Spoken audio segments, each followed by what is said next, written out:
Get ready to match the stars from Vegas, Bart Braverman, Brett Summers, Charles Nelson Riley, from The Young and the Restless, Erica Hope, Artie Johnson, and Fanny Flagg, as we play the star-studded Big Money Match Game 78. And now, here's the star of Match Game 78, Gene Rivers.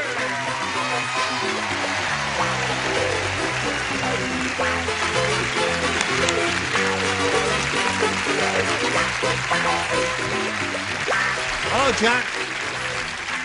John? What'd you do to me? Hey, what happened here? They lost the other microphone? Oh, he won't be able to do the show now, will you, kidding. sweetheart? I just can't work with a short one. Wait a while. Excuse me. I've been working with a short one most of my life. Yeah.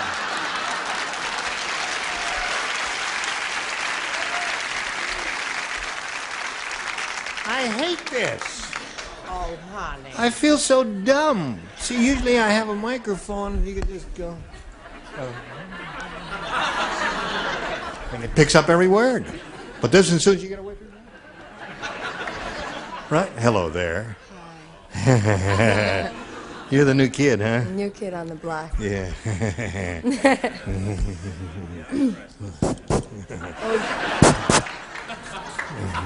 gonna ruin your microphone.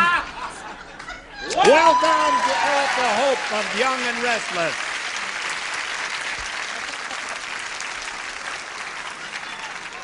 Now close your eyes. That's it. Welcome to Bart Braverman. First time around. Nice to have you with us. Yeah. Are we all happy to see him? Oh, indeed, yes. Would you like to choose up sides? No. I hate this microphone. Hello, Rusty Turner and Paulette Frey. How are you? Fine. Rusty's the current champ. He's got $600. And where are we? We're in the middle of round one. Paulette, you've had your question. You didn't match anybody, did you? You're going to try harder, though, aren't you? Otherwise, you're going to have to go to my dressing room. And we'll continue where we left off last time, right after we have a message from all of you. Here we go.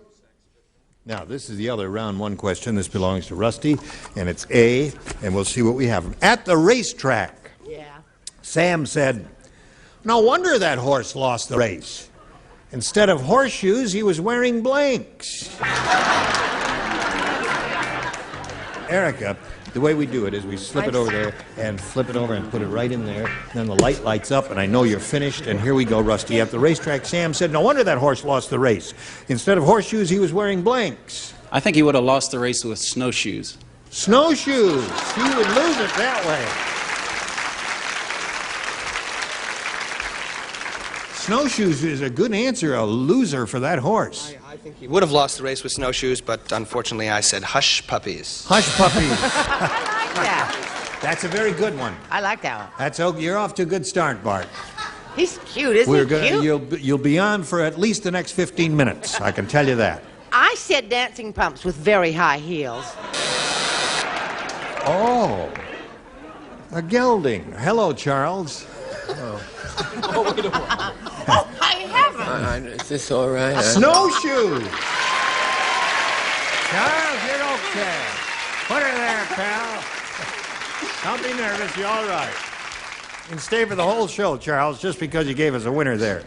What do you say, Erica? Well, I reversed roles and made myself the horse in high heels. High heels. You thought it would be difficult. I couldn't do it. You couldn't? Have you ever tried to run fast in high heels? Yeah, and I couldn't do it, but I've never tried in snowshoes, so. Are you wearing high heels now? No, she's wearing sneakers. I thought if you were wearing high heels, I'd chase you around the studio a little bit, but I guess you're not going to give me that opportunity. Artie, instead of wearing horseshoes, the horse was wearing... Well, I come from a different part of the world than most of these people do, and we don't got the problem what you got. We have problems with mothers. Oh. Mothers. A mother is a horse what runs in the muddings. Oh, I see. So yeah. I had the feeling what you're looking for was galoshes, which is also... Galoshes.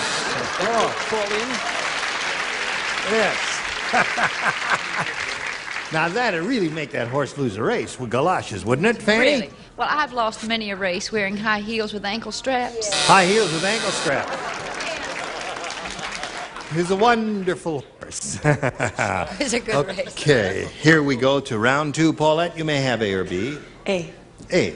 All right. Robbie the robot said, "This is the last time I go to Las Vegas. Some idiot thought I was a slot machine. He pulled my arm and cupped his hands under my blank.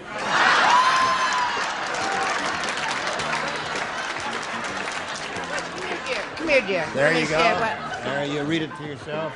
Last time I go, some idiot thought I was a slave, pulled my arm and cupped his hands under my... Oh, I have the perfect answer. All right, Paulette. Robbie the robot said, "This is the last time I go to Las Vegas. Last time I was there, some idiot thought I was a slot machine. He pulled my arm and cupped his hands under my... Mouth. Mouth is good.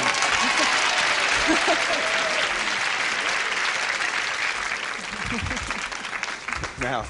Mouth is quite good, I thought. She said mouth. That yeah, was, because you see, here's the way We know how it works. You want me to hold the microphone? See, living in Las Vegas. All right, now you stand up here. All right. Yeah. I was thinking robot. Put a nickel in here. Now you pull the thing. That's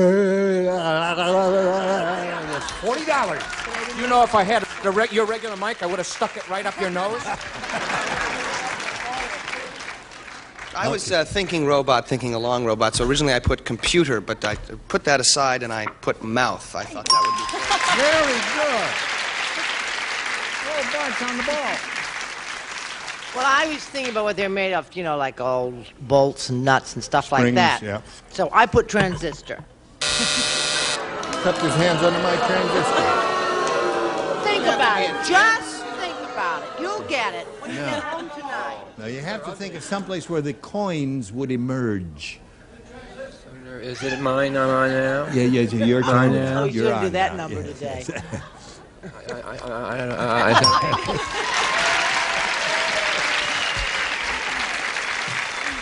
Oh. He pulled my arm and cupped his hands under my... Foot? foot.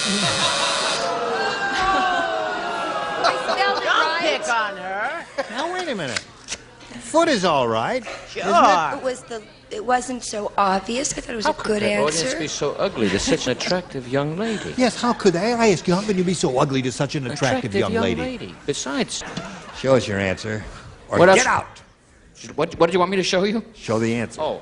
Well, I had a great deal of difficulty discovering whether Robbie was Roberta or Robert. I Oh. can't tell, and I thought as a result I would check and see whether under her AC/DC battery. Okay. Under my AC/DC battery. Okay.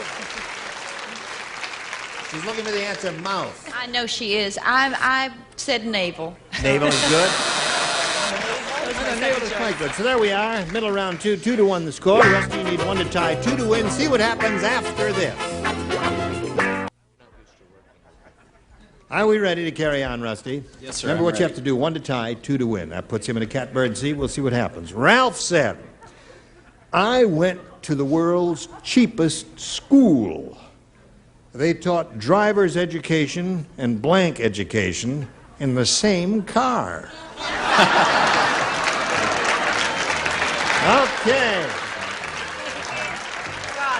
Okay, Erica. What are you doing with that nail? Okay, now we're all set. Rusty. Ralph said, "I went to the world's cheapest school. They taught driver's education and blank education in the same car." I'd say sex education. Sex education.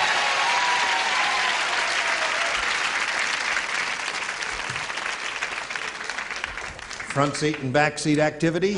As a graduate of Fairfax High School in Yeah. Los Angeles, we had no sex education, but I did say sex education just in case you might. Okay, we got a tie score. Now, one more for him will win the game. Well, you know I went to school in Portland, Maine. Yes. And they don't believe in that. I know they don't believe in anything up there, do they? So I got all my sex education in the back seat of an automobile. What do the rest of you have? Hold up the car. Yeah.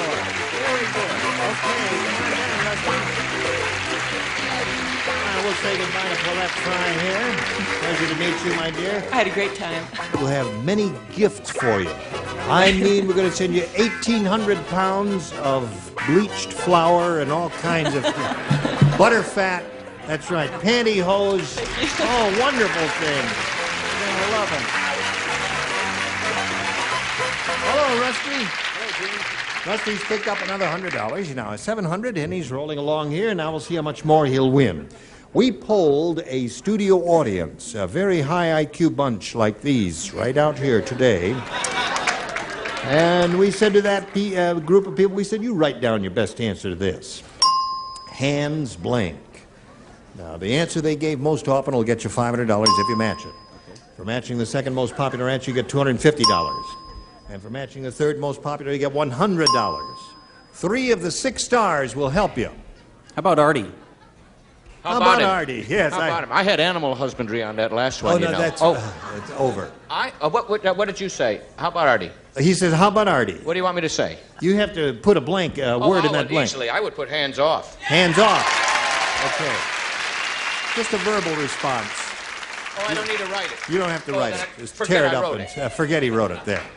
Fanny. Okay. Hands across the sea. Oh, wonderful. Yes. Hands across the sea is a famous phrase. And Brett? I knew he was going to do that. I just knew he was going to do that. There it is, tough. Good. That's excellent. Hands up. Hands up. Oh. So hands up, hands across the sea, and hands off are the 3 they have given you. Now you have the option of choosing one of those or giving us one of your own. It's a short microphone. We have to share it, so you don't mind if I stand close to you. It has nothing to do with anything except that it's a rotten short microphone. I didn't get any breath juice, you know. Oh, well, give him a spritz. Give him a spritz.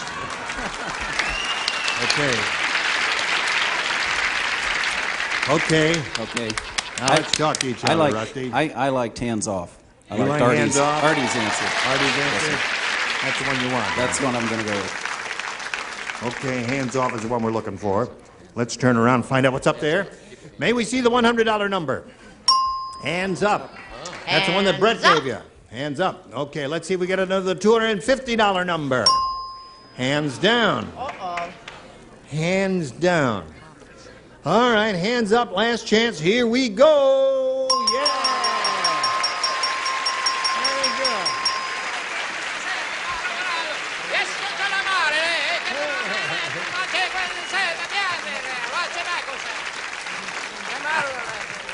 Rusty Turner. Okay, now Rusty won $500, means the least you can win or be playing for here is 10 times that amount or $5,000. The fact is, however, you can double that and play for $10,000 if you have a lucky spin of the star wheel. Give it a spin, it must make 1 revolution, and good luck to you. Let's see if he gets a double. Does he get a double? That's root for a double. Russell for Rusty Turner. A little more.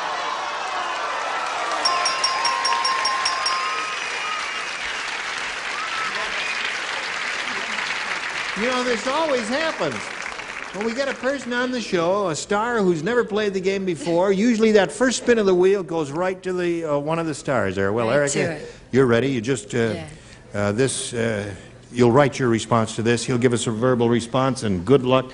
Here it is, worth $10,000, and it says on this card, blank melody. Blank melody.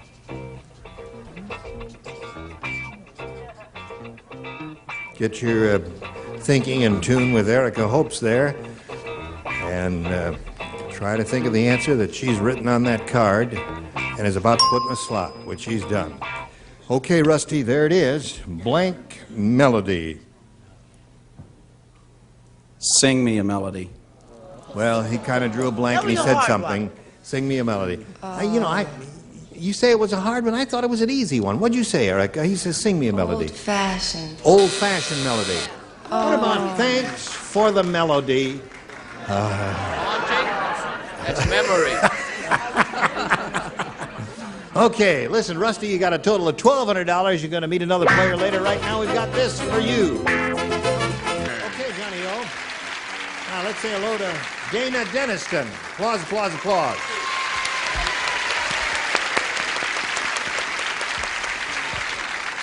Well, Dana, we welcome you. Thank and you. we thank you for coming up here and helping us out. I'd like to find out a little bit about you before we begin. Well, I'm a student at UC Santa Barbara. I'm working towards my teaching credential so I can join the force of unemployed school teachers. And I love to play tennis, and I'm really excited to be here. Well, we're excited to have you here. Good luck to you. Let's begin by asking you to choose A or B. A.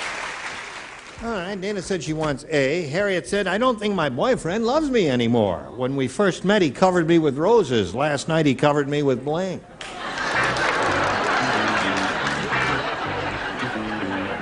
That's it. What is it? Look, he's covering up, and I can see out of my peripheral vision. I already have my answer. Okay, very good. Bart? Now, Dana, Harriet said, I don't think my boyfriend loves me anymore. When we first met, he covered me with roses. Last night, he covered me with blank. Mud. Mud. All right. Mud, eh? Thought it would be good for her complexion, I suppose. I'm sick for you in my heart. I'm really sorry. I went with roses, and I sort of thought that he would cover you with thorns. Thorns and roses, yeah. A Hungarian actor is what I have in Thorns, mind. you see, roses, Yeah. thorns. There's a connection Right, there with yeah. roses and thorns. Yes. Kurt Kasner, right. Thank you very much. Kurt, you think he looks like Kurt Kasner? He looks like Kurt Kasner. No, he doesn't look like Oh, Kurt yes, he does. Kasner. Didn't anyone ever tell you look like Kurt Kasner? Ray Danton. Ray Danton. More Ray Ray- Danton told you he no, looks Ray like... Ray Danton told you he looked like Kurt Kasner. Okay, There's more Ray Danton than there is Kurt Kasner. there is. What do you heard? What Well, do I you... can't scratch because I'll ruin my makeup, so I have to tap. I see. Thorns. See? Thorns. What I'm saying, thorns. Roses and thorns. I said thorns. Thorns. Also. All three on the upper tier said thorns. Let's see what we have down here from Erica. When we first met, he covered me with roses. Last night, he covered me with... mud. How quickly they forget. Good. Mud. And a way to go, Erica. Ray Danton is Kurt Kasner. Oh. You've Okay. never seen him in a men's room together. No, I haven't. That's true. I've been on a diet, so I could only think of one thing: mayonnaise. He covered me with roses. Last night, he covered me with mayonnaise. A sandwich. Gee, I'm sorry to hear that because... You haven't been on a diet. You've been on Hollywood Boulevard.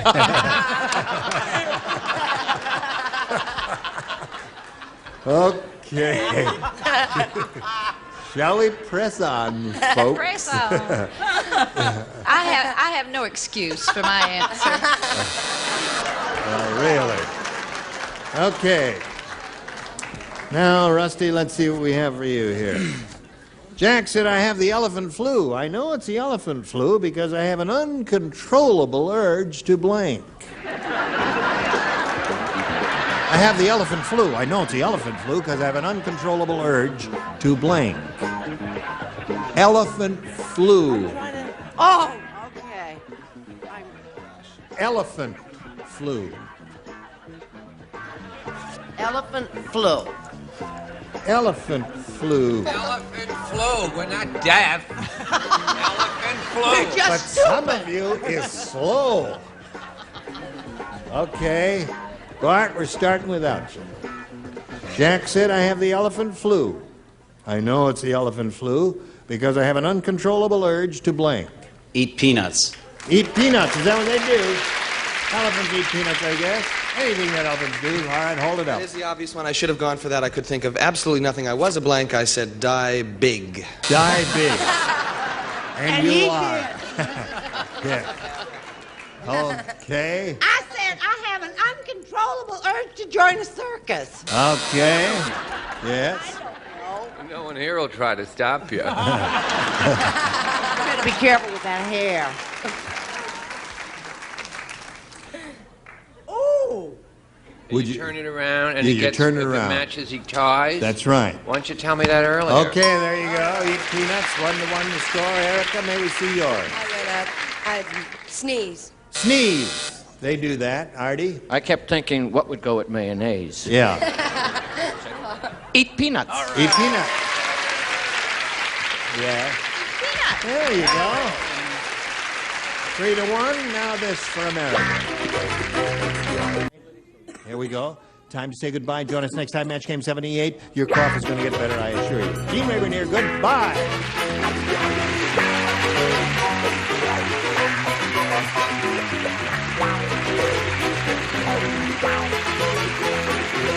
This is Johnny Olson speaking for Match Game 78, a Mark Goodson, Bill Trotman production. This program was edited for broadcast.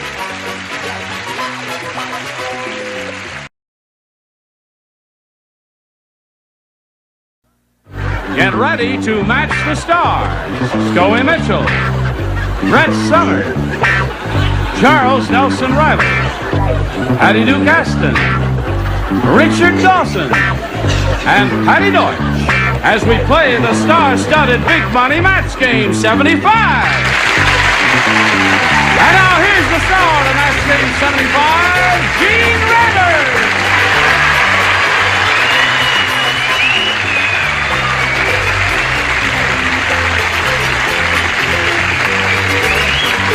Johnny Olson and friends.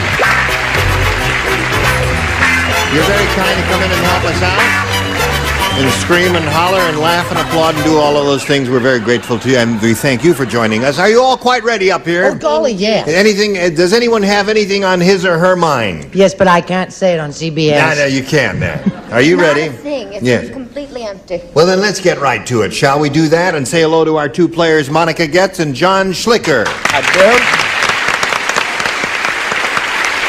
Okay, Monica's the current champion. You're piling up quite a bit of money there, $5,700, Monica. What are you going to do with all that loot? Spend it. Okay. That's very original. Monica is a lady wrestler. Her professional name is Lola Kiss. Lola Kiss, the kiss of death. But she's been very nice to most of us so far here. She's being challenged by John Schlicker here. He's had his first round question. We finished round one altogether. Right. And we're going to start with you with round two in a moment or so. But right now we got to do a little business, America. Pay attention. All right, here we go. Gee, they've painted the set. Look at this. We have new microphones. And new microphones? No, Akron had a sale. Does this mean we're going to stay on? Is that what it is? All right, I'll push the button here with my magic finger and ask John to make his selection. I'll try A. A. All right, everybody plays. Everybody except Patty. Which one? Oh, and I rushed for Oh, nothing. Could have done this round anyhow. Yes, we've never had two Patties before. You do not write. Yeah, I know. I said I rushed for nothing. Yes. Listen to this, folks. You never see any flies flying around Colonel Sanders' chicken store because when a fly flies into the Colonel's kitchen, the Colonel blanks it. That's what happens in the Colonel's kitchen. When a fly flies in there, the Colonel blanks it. This is Colonel Sanders. You know, the one with the beard, the white hair and all that? Yeah, and the funny hat. And the chicken wings. And the chicken wings, all that sure. stuff. Right. I got it. Okay. All right, everybody ready down here? Oh, I got it. No flies in the Colonel's chicken store, Charles. You remember me, don't you? Yes, sir. Okay. Charles, you have the cutest dimples. Thank you. Eat your does? heart out, Cary Grant. I don't want to say any more because it's very distracting to him if I direct any direct conversation Okay, at him. let's He go. has a very I tenuous will mind, you date. see. Now we are ready. Just put it in the slot, Charles. Okay, John. You never see any flies flying around Colonel Sanders' chicken store because when a fly flies into the Colonel's kitchen, the Colonel blanks it. He cooks them. He cooks the fly. Now, why are you booing? That's not a bad answer. That's a terrific Who's answer. the weirdo who booed? Stand up. All right, everybody jump on him then. No, that's not a bad answer at all. Now, Scoey, he says he cooks them. I think that was a good answer. Right, what'd you say? I said he cooks them. There, you see. Brett, what'd you say? Well, I do believe this is a match. He deep fries it and puts it in a bucket. Deep fries it and puts it in the bucket? Okay. So that's 3 for you, John. Charles? I just said he buckets it. He buckets it. You can get 320,004 flies to a bucket, or only 308,000 if they're the horse. Just puts them in a bucket, eh? No cooked flies there. All right. I said he had fried flies. Fries, it, cooks it. That's 4 for you, John. Right, all right. Now, Richard, it's up to you. Why, sir, I couldn't let the gentleman down. Well, there it is. Cooked 5 for you. If you don't match 5 and end up in a tie, or if you match less than that, why, he is going to be the winner. But since you are a wrestler, you wouldn't do him any physical violence, would you? I mean, you could throw him off the stage if you wanted to, though, couldn't you? Oh, if I want to. If you want to, yes. But he's a nice fellow. You wouldn't do that to him. Okay, everybody plays. Dumb Dora is so dumb.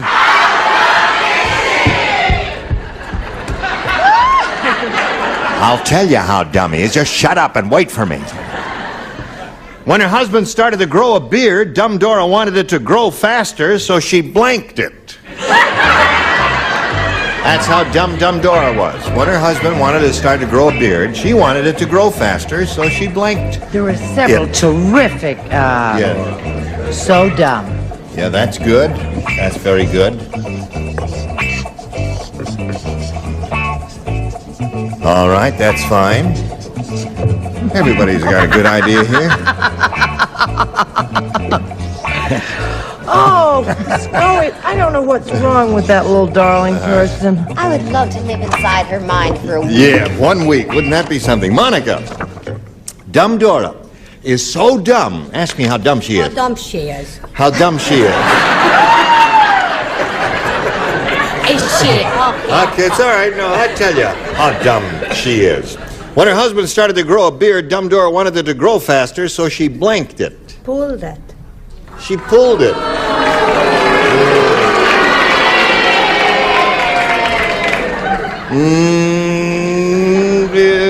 I don't know if that'd make it grow faster. You got to match 5 to stay in the game. Scully, what'd you say? I don't know, but it wasn't as bad as what she said. Well, we'll be the judge of that. I imagine this is a little cultural throwback. She put a stocking cap on it.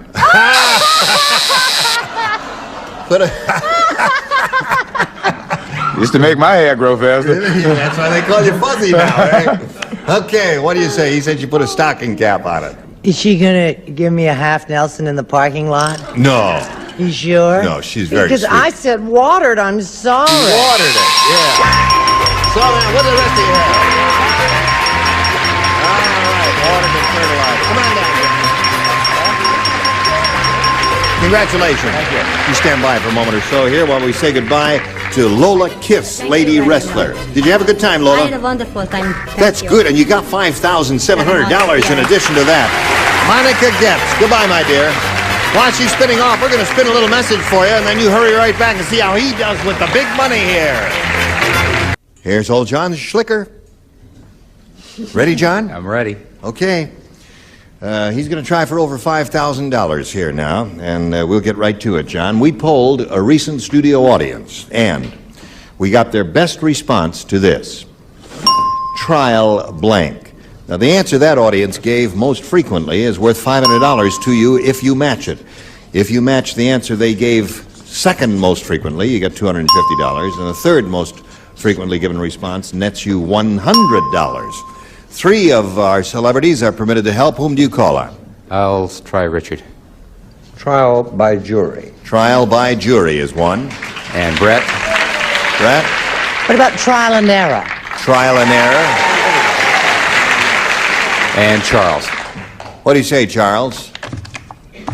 Trial by... Panic in third position is difficult. Oh, it really is. Are all your votes in? Miss Deutsch with Trial and Tribulation. Trial and Tribulation. There were some good ones here, but that's the one I'm going with. All right. Trial and Tribulation, Trial by Jury, and Trial and Error are the three that have been suggested. Have you got a better one, or do you want to go with one of those? I'll go with Brett, Trial and Error. Trial and Error is the one?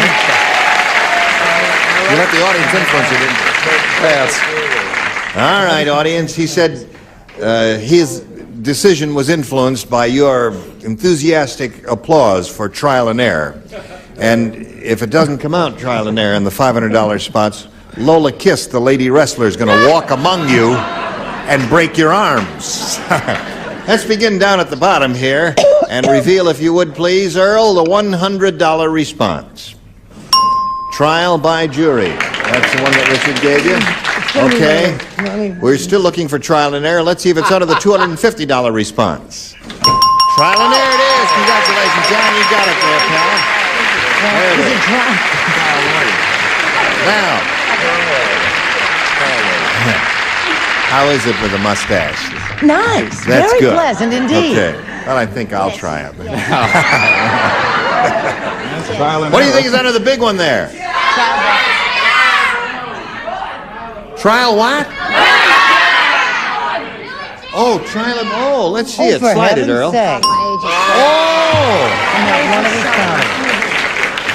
That's very interesting. All this bunch down here were hollering Trial of Billy Jack, and it hadn't occurred to me. Elton John fan club. They know all about that. Yeah. Are you the Elton John fan club? Yeah, they love him. Why don't you write to him and ask him if he'd like to be one of our celebrities sometime? Would you do that? All right. If you're in his fan club, tell him to do that. And all right, now you got $250. You're going to play for 10 times that amount, or $2,500. To collect that, you've got to match one of our celebrities exactly head to head. Richard. Okay, you face me, John. Richard will write his response to this. Here we go. Blank tent. T-E-N-T. Blank tent. Or blank tent.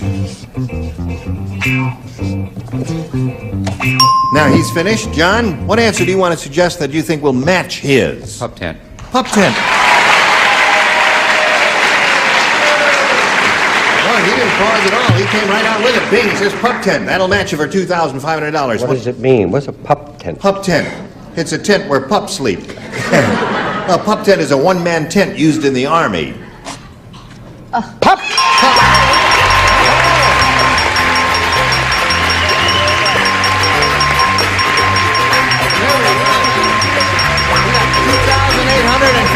Who's down there? Suzanne? Suzanne, where is she? Right in the middle. Oh, there she is. Yeah. You remember her? Yeah, I do indeed. She was on our show, wasn't she? And Kay? Yeah. She was on the show too. Right. Okay. Well, I'm glad they recruited you. Now, if you're ready to carry on, John, you got $2,850. You're going to meet another challenger here right now. Let's welcome Pat Wiley. Hi, Pat. Okay, John. Pat, you know John Schlicker. Are you ready to tell us a little bit about Pat Wiley? Yes, I'm a secretary. I've got 2 sons, Patrick and Keith. They've got 2 dogs, Charlie and Amigo. All 4 of them are at home rooting for me and driving my mother up the wall. And my good luck charm came with me. He's in the audience. And my beautiful cousin came with me. Your husband and your cousin are here. My good luck charm. Oh, I beg your pardon. Oh, I see. All right. Any way you want to play it, Pat, is what do I care? Yes, her husband's. Okay.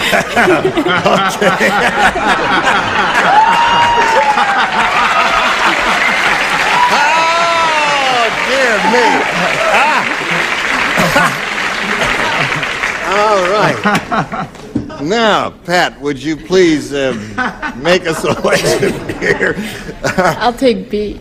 B it is here. Expression. Good luck to you, young man. Lots of luck. Barney said I got good news and bad news. The bad news is California just fell into the ocean. The good news is so did blank.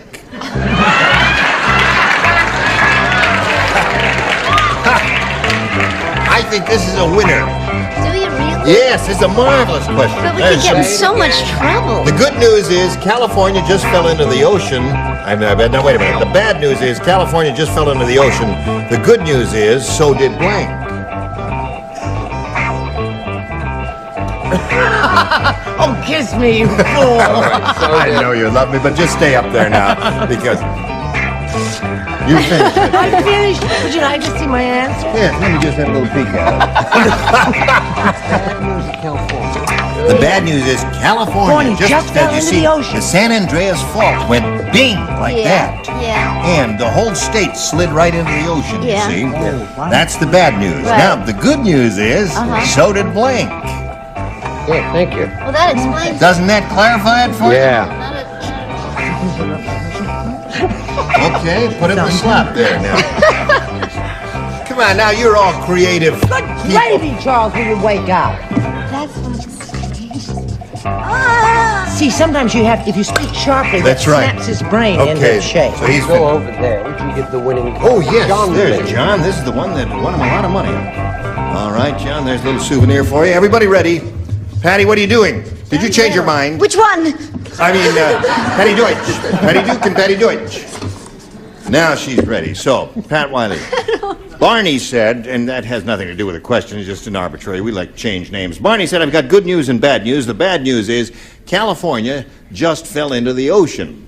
The good news is, so did blank. Florida? Florida? Hang in there, sister. Hang in. That's it. Don't let them discombobulate you, you know, because when you see some of the rotten answers that are going to appear now as we go to our celebrities who took 27 minutes to make up their minds. All right, Scully, you didn't take too long, did you? Nah, it might just be wishful thinking on my part. I said San Clemente. Oh, I see. Okay. Brett? I wish to preface my answer with a statement. I don't want any letters. So did Poland.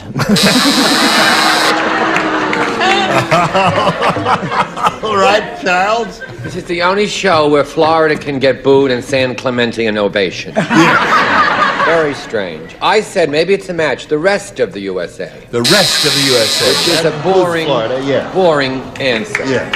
Yes. All right. Now, how Well, did you mine's guess? not any better. Yours not any better? What'd you say? I chose Chicago, New York, and San Clemente. Chicago, New York. All the All cluttered right. places. Yes, all the cluttered San places. Clemente is part of California, isn't it? San Clemente is part of Yes, that's why I California. just sort of threw it in would on the already end. be in, right? That would Oh, well, it already be depends in. on Now, who's the living good there. news is, so did ex-President Nixon. Yeah. Still wearing his seal. Yes. I didn't do anything wrong. What'd you say, Patty? I have another political answer. Yes. I said Cal Worthington and his damn dog Spot.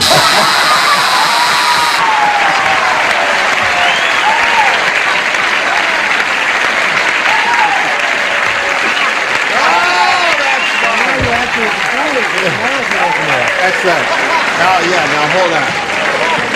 The people here in the studio audience are hooting and hollering and all that. So, in fairness to Florida, which is about to slide into the Atlantic Ocean, before they go, you ought to explain to Cal Worthington. I can't explain Cal Worthington. I can. Richard will explain it. Yeah. Cal Worthington is a brain surgeon. No, he sells cars. He's a used car salesman. Yeah, and he has a hippopotamus, which he calls Spot. Yeah, I'll show you the state we're in here. Stand All on right. his head for it. So, Pat, you didn't score at all with your first round question. John, yours will be along in a moment or so, but right now we want to pass along this message. We're ready to carry on. Our second question here in round one. John, this is for you. Listen carefully. Everybody plays. It's Vladimir said. He says, I have proof that CIA is tampering with mail to my embassy. I will tell you how I have proof.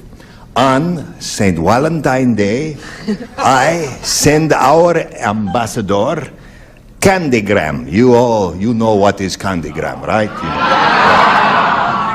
Shut up. I send our ambassador candygram and CIA blanket his candy.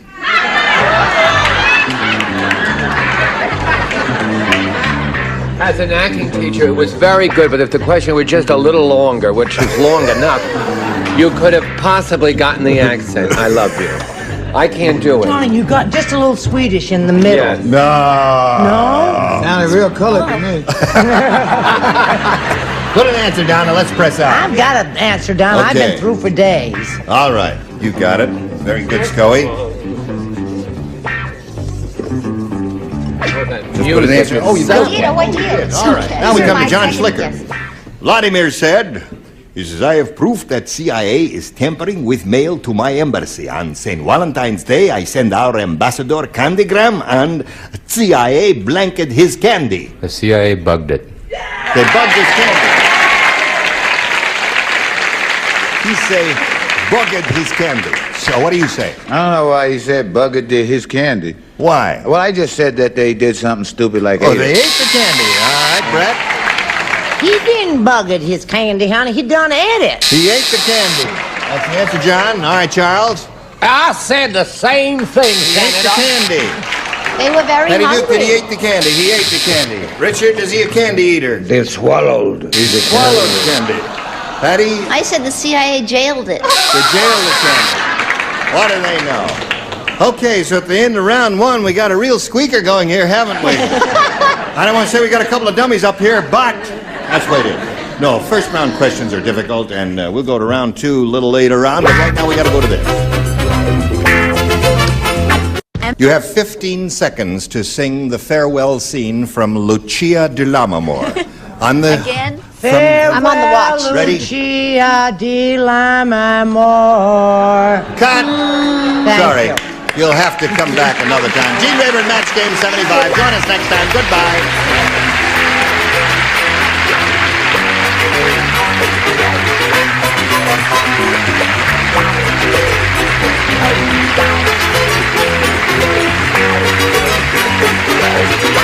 This is Johnny Olson speaking for Match Game 75, a Mark Goodson, Bill Todman production.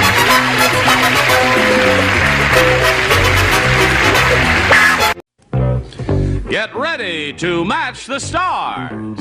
Robert Q. Lewis, Brett Summers, Maury Amsterdam, Joyce Boulafont, Richard Dawson, and Ann Elder as we play the star-studded Big Money Match Game 73. And now here's the host of Match Game 73, Gene Rayburn.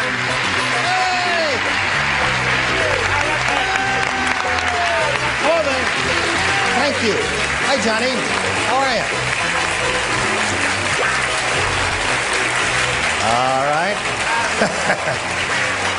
You're a dandy bunch, and I thank you for helping us out here. Boy, he looks just like he does on television, don't he? Hello, Maury. I see you back here. And here's my old friend, Robert Q. Lewis. He's new to this show. We're very happy to have you. And this lady is new to the show, too, so let's welcome them specially. Are you ready to have a go at this, Joyce? Yes, you look very handsome. I like that. Thank you.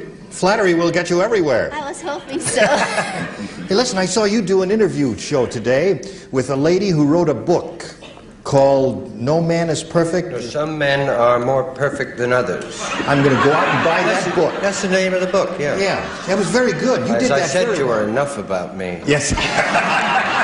It's a good book. It's a good book. It is. Now, let's say hello and welcome our current champion. Here is Ellen Hoey. Hi, Ellen. Ellen has won 2 games. She's got $6,200 to her credit. And when we were together last time, she had just finished the first part of the super match and won $500 in the audience match. And now she's going to have a go at $5,000. Are you ready for that, Ellen? Yes, I am. Okay, we'll get to it right after we do this message for you. Okay, here we are with Ellen Hoey. Are you ready? Yes, I am. Okay, now you know you won the $500 in the audience match. That means you're going to play for 10 times that amount or $5,000. Now to collect that money, you must match one celebrity on the head-to-head basis. It's time to choose that celebrity now. Which one will it be, Ellen? Ann Elder. Ann. Beautiful Ann Elder. Are you ready? You get ready to write. All right, ready to Ann? write. And Ellen, you face me. Here is the $5,000 question. Anne, please write your answer to this if you would. Milk blank. Milk blank.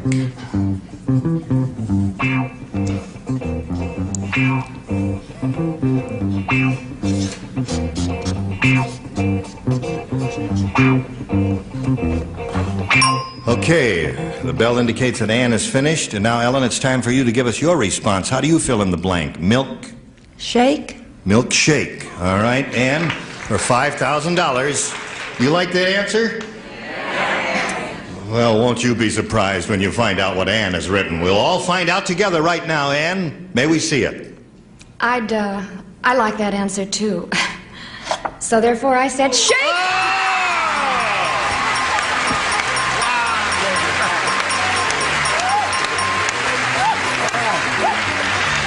Isn't that terrific? She won the money. Oh, Okay. Oh, boy. You are up to $11,200. wow. I think, Ellen, the most we've given away is $12,000 is about the most we've given away, I think. How much?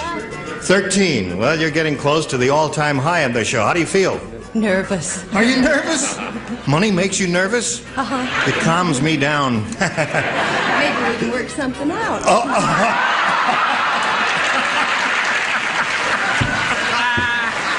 I didn't hear it. She said... What did she say? She said, money makes me nervous. I said, money calms me down. She says, maybe we can work something out. Dickie does the jokes, and you win the money, okay? No, you got the money. You did good. All right. Ellen, you're still a champion. You're going to play another game, so let's meet your challenger right now. Here comes Ramona Lewis. Darling. Hello, Ramona. Now, don't fall down. As you step up there. You ladies know each other, do you? Welcome, Ramona. And please tell us a little bit about yourself. Well, I'm a housewife. I have 3 sons, and my hobby is bowling. Your hobby is what? Bowling. Bowling. Oh, what's your lifetime average? 120. I just started. Oh, 120. Well, you're young. Oh, well, thank Listen, you. in a couple of years, you'll be bowling 100. Who knows? So, okay, Ramona, shall we have a go at it? I'll push this button and reveal the 2 things there, and you got the choice. All right, I'd like B, please. You want B? Yes. Everybody plays. Brand new game. Here we go. Grumpy the dwarf said, I wish I were a little taller. I'm tired of kissing Snow White on her blank.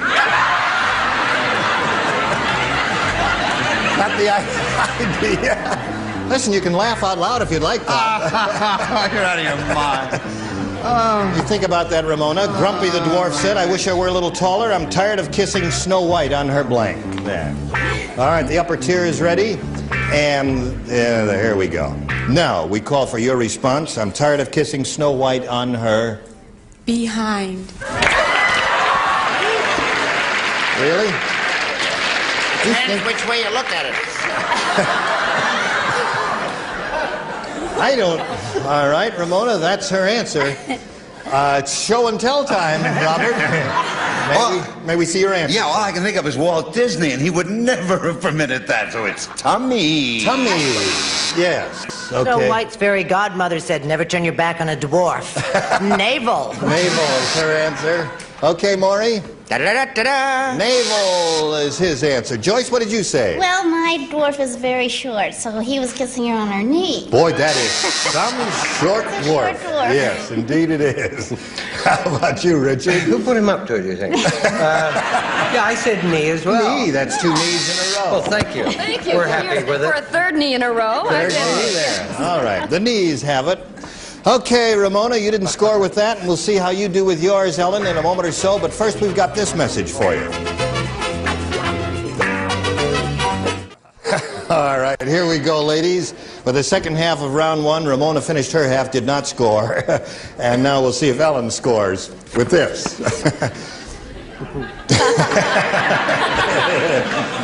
Listen carefully now. Bruno's breath is terrible because he gargles with blank. Bruno's breath is terrible because he gargles with blank. Did you say Bruno, dear? Bruno, yes. Bruno. Bruno. I know him well. You know Bruno? Oh, Yeah. goggles fast. Bruno. All right. You ready over there? Oh, yeah. Brett, we're going to wait for you. Oh, I'm sorry. I can't. Come on, Brett. I knew a guy once had such a bad breath on Halloween we used to tip him over.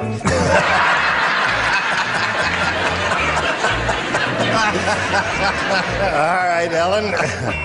You've had plenty of time to think. They're all finished now. How do you fill in that blank? Bruno's breath is terrible because he gargles with... Booze. Booze. All right, that seems like a pretty good answer to me. Robert, what'd you say? Listen, I'm delighted to know you, sweetheart. Like to see you after the show. Booze. Booze. There it is. Okay, Brett. Why, that won't make your breath bad. That'll make people love you. Oh. Sheep dip. Yeah.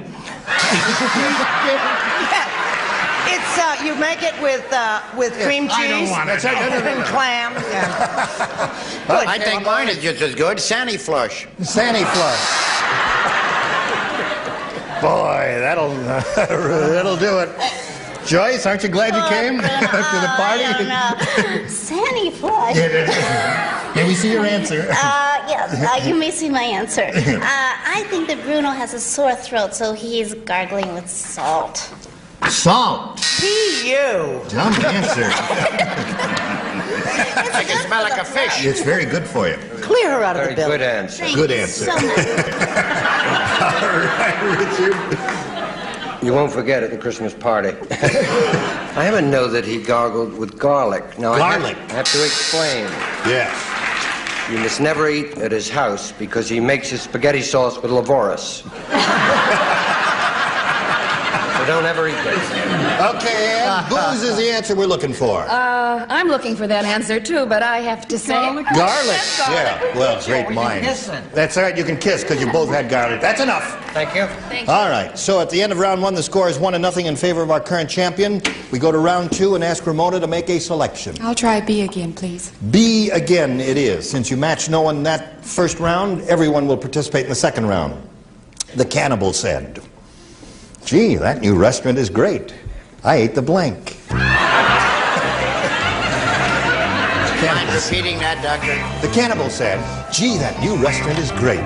I ate the blank." It's only on the hard ones that I don't come right up with the answer. All right, everybody's ready? Hold it, Ramona. I didn't hear it. Yes, I'll do it for you. Okay. The cannibal said, Yes. "Gee, that new restaurant is great. I ate the blank." Okay. See a person? Agreeable contestant. I ate the okay. What the heck then? Yes. I ate the... It's a great restaurant. Yeah, I mean a really great restaurant. So great, he says, I ate the blank. I ate the whole thing. She said I ate the whole thing. Now, did you... No, give it to me again. Please. It's the last reading. Okay. No, sorry, the Okay. judge says your answer is what it is, the whole thing.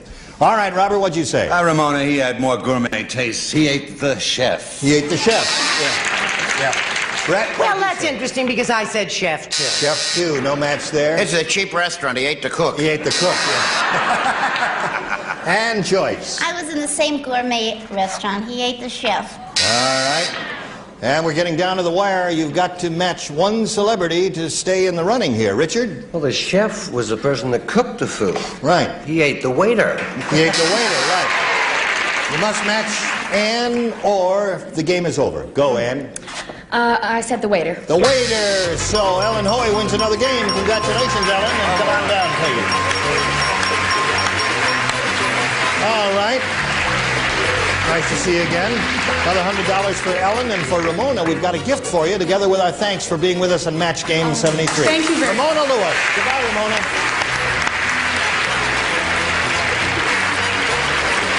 This your third time up here? Yes, it is. You've done very well. You could become the new all-time big money winner here on Match Game 73. Let's see if it happens. We polled a recent studio audience, and we got their best response to this. Belly blank, or belly blank. Now, you know the answer they gave most often is worth $500, and second $250, and the third $100. 3 celebrities are allowed to help, so which one do you want to choose first? Ann Elder. Ann, belly... Button. Belly button, she says. All right, another one? Robert. I like that one. Belly up. Belly up? Belly up. Belly up. To the ball. Belly up. It's a Belly up to the ball. barroom phrase. All right, one more. Richard. Belly dancer. Belly dancer. Okay, so you've got belly button, belly up, and belly dancer. You may choose one of those 3 as you know, or give us one of your own. What would you like to do? Belly button. Belly button. Yeah. You think that's a good idea? Okay, the audience thinks you're right with that. That's the answer that Ann gave you. Let's see if it's up there anywhere. First, may we see the $100 response? Belly laugh is a good answer, but nobody thought of that, is there? Very good. Okay. Still no belly button. Let's see if it's under the $250 response. Belly button is there. Okay. You and Ann are doing very well together, aren't you? Okay. Belly up was a third choice there. Let's find out before we go on, Ellen, what is under. What do you think, audience? Dancer. Belly dancer? Belly ache. Belly ache? All right. Belly dancer is under the $500 response. Okay, you won the $250. Now you'll no play for 10 times that amount or $2,500. Which celebrity do you want to try to match on a head-to-head basis? Oh, boy. Robert. Okay. All right, Robert, you get ready to write? Yep. Ellen will face me. Here's the $2,500 question. It has to be an exact match in this instance. Good blank. Good blank.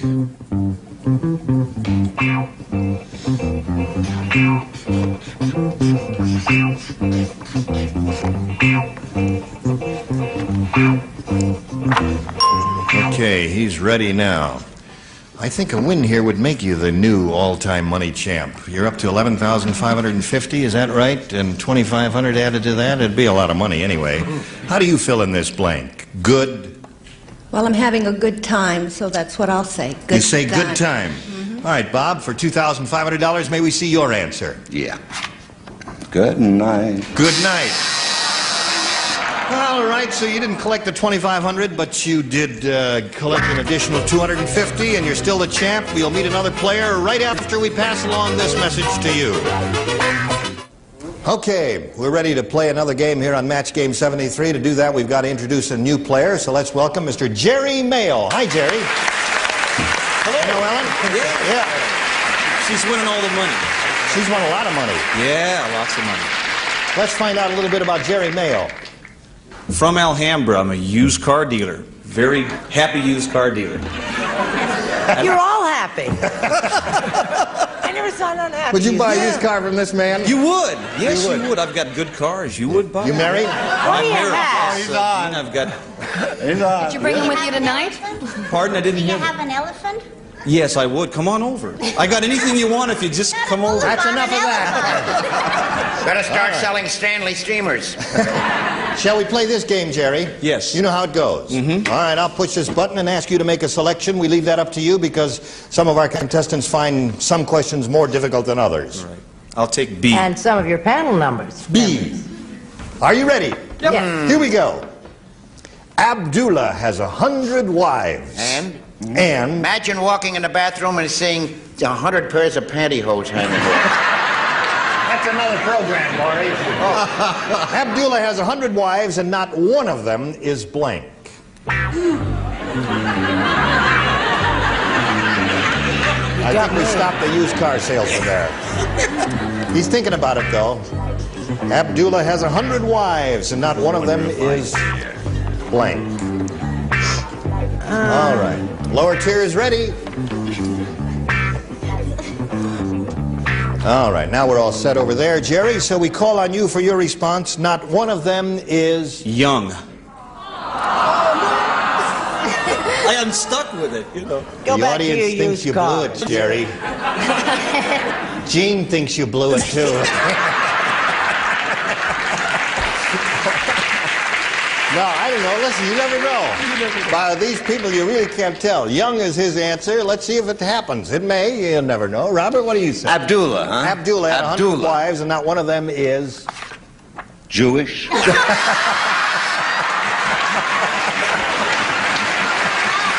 Okay. All right, Brett. Jack Klugman is Jewish, Robert. Not one of them is pretty.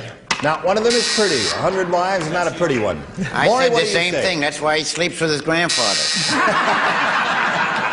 Young is Jerry's answer. Joyce, what's yours? Well, I think he's been looking and looking for a pretty one, and not one of them's pretty.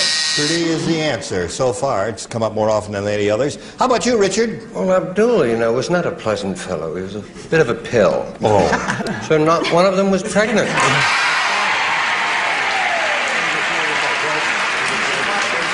Okay. Ann, what do you say about I Abdullah? know Richard and I spend too much time together. I said with child. With child. Yeah. Right. So, Jerry, you didn't score with that at all. Now let's see if Ellen scores with this. They took Nutty Nelson away after he was found putting brassieres on blanks. You remember Nutty Nelson, Joyce? Yes. Well, they took him away after he was found putting brassieres. No. You didn't hear it. I'm afraid. Oh, well, I'll be glad to repeat it for you, Ellen. Okay. My dear. You ready over there, Maury? I don't see your light on. Sure. Your light is not on, Maury. That's not my fault. I'm not the electrician here, kid. Now your light is on, Maury. Okay.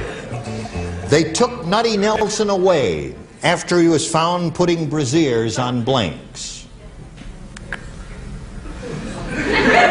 I think we stopped her, too. You know what brassieres are? They're those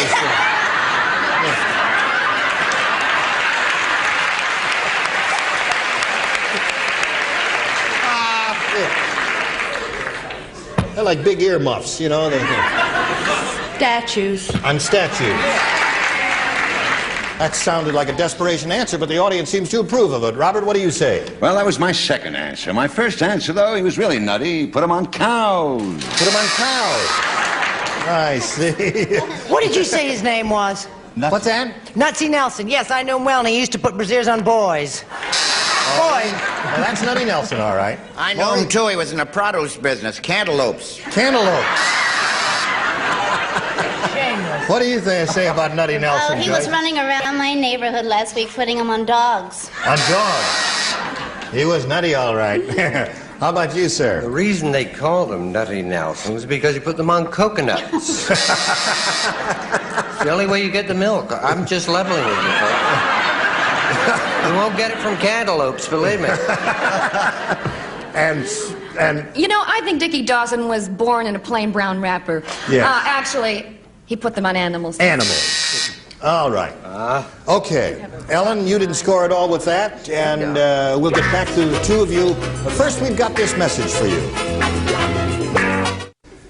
We're out of time. You'll both come back next time. We'll play round two, okay? Good. All right. We thank you for joining us. You were all terrific. I think so. Joyce, look forward to seeing you on Love Thy Neighbor, and look forward to seeing you next time. Gene Rayburn for Match Game 73. Bye. Today's consolation prizes are from Montgomery Ward's Christmas catalog. A remote control wireless clock radio operates light, TV, or coffee pot automatically from the Montgomery Ward catalog. And Snowy Bleach, the exclusive blended formula with extra washes per box, safe for whites and colors, Snowy Bleach. And Rice-A-Roni, the big flavor side dish that's so quick, so easy, saute and simmer to flavor perfection. Rice-A-Roni, the San Francisco treat.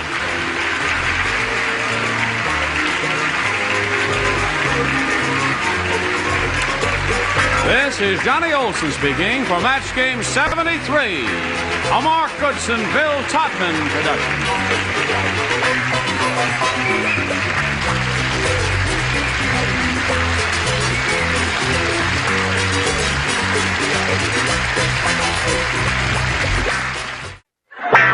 Get ready to match the stars. Scoey Mitchell, Brett Summers, Charles Nelson Riley, Bonnie Franklin, Richard Dawson, and Patty Deutsch as we play the star-studded Big Money Match Game 76.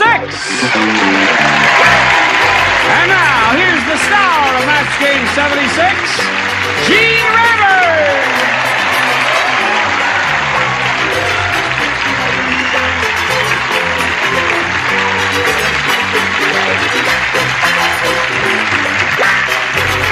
Johnny Olson, you got friends out there, huh? Okay. We welcome all of you. It's a pleasure to see all of you. And welcome back, Scully. Why, thank you. Thank you. You're very Now, kind. we have a tradition here, which Love I your can't do suit. today. Thank you very much. Very nice. Nice tie. Got a nice cold, too. Listen, I was coming today. I have a bad cold, and cigar smoke is especially annoying and irritating I'll put it to right me. out then, Jim. That's very kind and thoughtful of you. I'm only kidding. Do it if you want to. It's Brett's cigar. It's Brett's cigar. Yes. Now, although the custom that you had, The custom you is always kiss the I always kiss the new kid on the You have a block. cold, don't you? I have a cold, so I can't well, kiss her. it'll be a, you know, Yeah. what the heck. All right, Work minutes. is work. All right, let's welcome Bonnie Franklin. Now, the next time you're on the show, Yes. I'll kiss her again. No. It'll be my turn. all right. Okay. We welcome you. Thank you. Now, let's welcome Kathy Steck and Bill Dotson.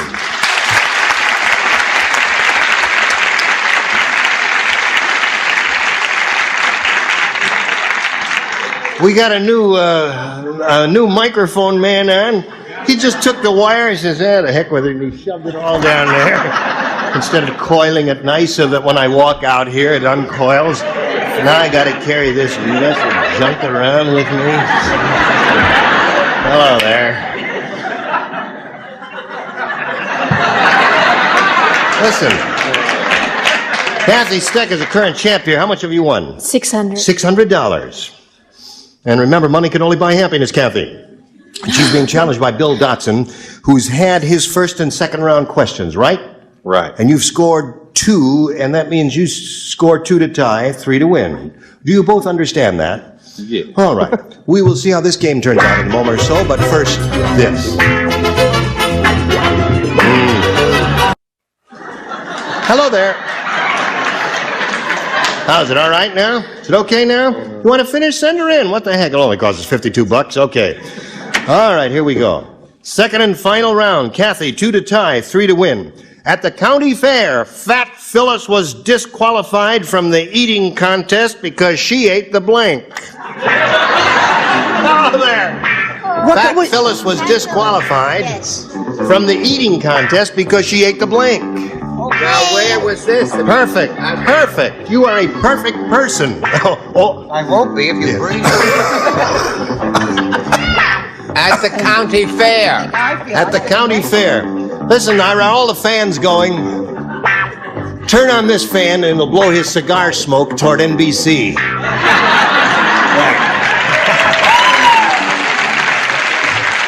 Thank you. Yes, right. Oh, that's nice. Good. Thank you very much. This one's going. Yep. Oh, splendid. That's how I got pneumonia. All ready, Charles? We. Scully, if you'd stop smoking that stogie and write something on that card, we could get on with it. Oh, he gets cranky. Yes, he does. When he's sick, he It'll be a gets long mean. week, huh? At the county fair, Fat Phyllis was disqualified from the eating contest because she ate the blank. The judge. The judge! Isn't it nice? When you give the perfect answer and they all applaud and scream and holler. Well, you can't trust these people over here. All right, Scully, baby. I didn't even get close. Yeah, you didn't. I did. I really. Unusual for him not to get close. We infer from your past performances on the show. But he's got a cute mustache. Tent. Ate the tent. Well, now he thought about it and he did the best he could.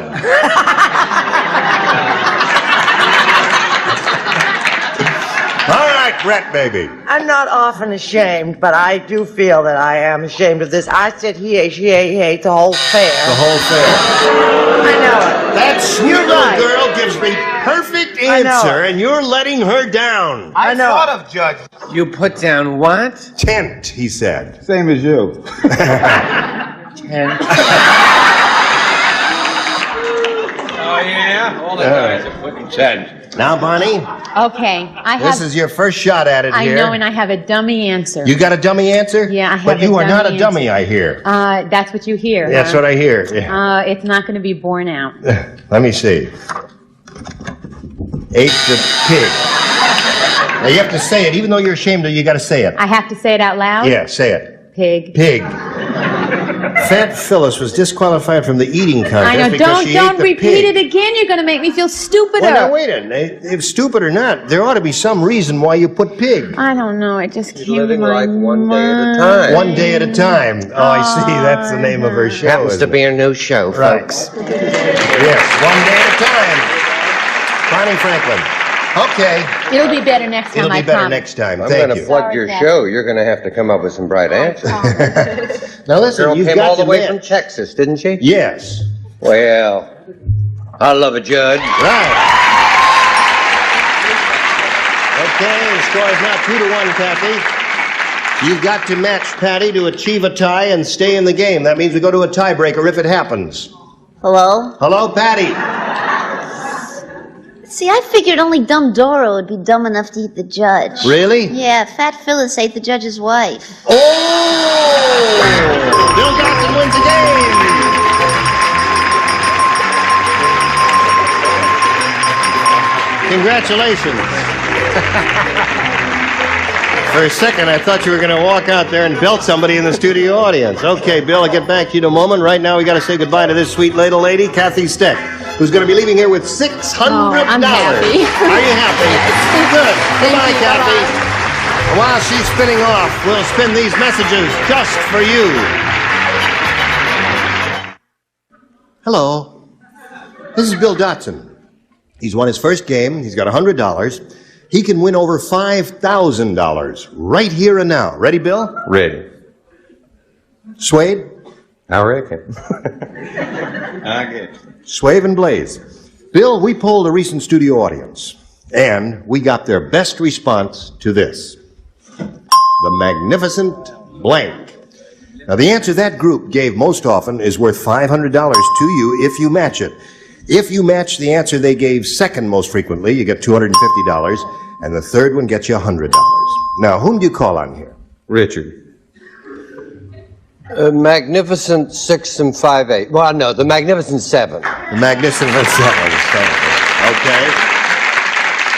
Brett. Brett? What about the Magnificent Obsession? The Magnificent Obsession. That's two now. Charles. Charles. Something sticks in my mind. It probably stinks. The Magnificent Andersons. Number one, Charles, it was Amberson, if that's what you're thinking of. They were next door. That's them. The Magnificent Amberson. The Magnificent Ambersons. It's an old Whoever the movie. heck they With Orson were. Welles. Indeed it was, yes. All right. So those are the three. The Magnificent Obsession, Magnificent Ambersons, and Magnificent Seven. Do you want one of those? Did you have another idea? The Magnificent 7. I love the movie. Seven. You love the movie. That's the one Richard gave you. We'll find out if it's up there. And if so, where? So shall we begin, Bill, down at the bottom with the $100 response. How about the Magnificent Marble Machine? A competitor's daytime TV program. Not anymore. Gone to the big game It's show in the gone to sky. the big game show in the sky. All right. We are looking for the Magnificent Seven. Here's a $250 response. Obsession Scoffed at me. is very good. Okay. Wouldn't it be funny if it came out Ambersons now? Mildred. We're all hoping for the Magnificent Seven. So, Earl, would you please slide it? 7 it is.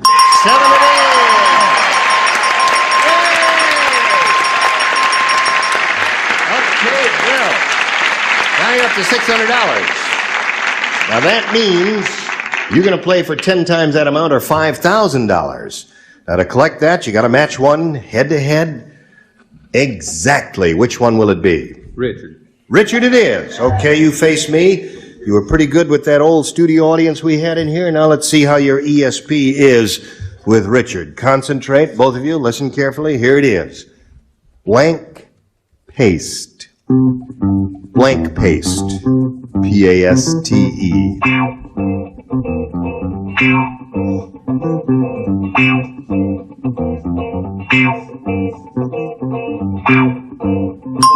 He's got it. Now, Bill, let's find out right now if there's any ESP going between you two guys. What do you put in that blank to match Richard blank paste? School. What? School.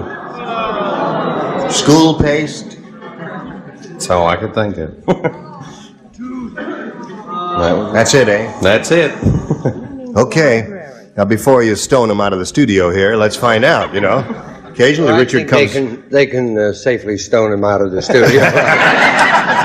Now, wait a minute. Sometimes he comes up with a weird answer. Once a year, something like that. But we'll find out right now. He says school paste will match you. There's wall paste, right? Yeah. Something you use every day. Toothpaste. Didn't think of it. Did you think of it?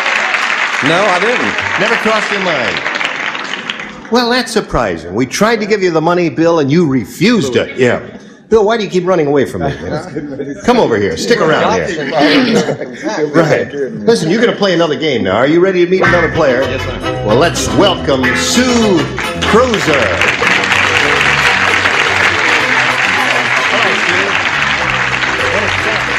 Climb aboard.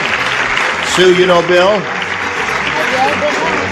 Did I say your name correctly? Cruiser? Cruiser, that's what I said. Perfect. As in C-R-U-I-S-E-R, except it's spelled Kreutzer, isn't it? Yes. Yeah. You say Cruiser. Where are you from, Sue? I live in Las Vegas, Yes? and I'm married, and I'm a first grade teacher. You're a first grade teacher. Yes. Do you use school paste in school? We use Elmer's glue. Elmer's glue. Yeah. Try that next time. It's another generation. It's a generation gap is what we've got here. All right, anything else you want to tell us about? Oh, I'm real happy to be here. You're what? Happy to be here. Oh, well, we're happy to have you. Thank and the you. very best of luck to you, my Thank dear. Would you make a selection here? B, please. B for Sue. Here it is. Hey, listen, few people know this, but I'm going to let you in on it. President Ford's speeches are written by a blank. Just a little secret between us. President Ford's speeches are written by a blank. Do you know that Sue not only looks like Joyce Bulifant, but she sounds like her? That's right. Isn't that they could be... Oh, I guess I can throw two away. You watch this program much, Sue?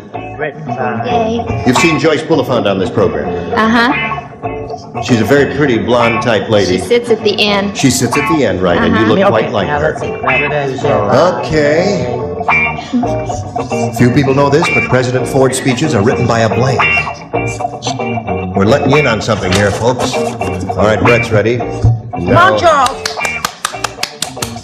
Snap along, honey. Oh, that's a terrible answer. I see. She's writing to her. Written by a... Okay, now we're ready for Sue. Sue. I don't know. Few people know this, but President Ford's speeches are written by a blank. A child. A child.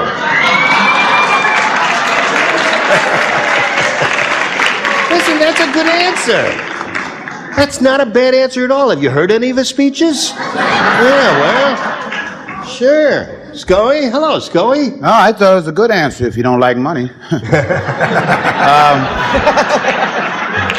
Give us a money answer, Scully. Well, I've heard his speeches, and I've also been on the show. I said it's written by the match game question writers.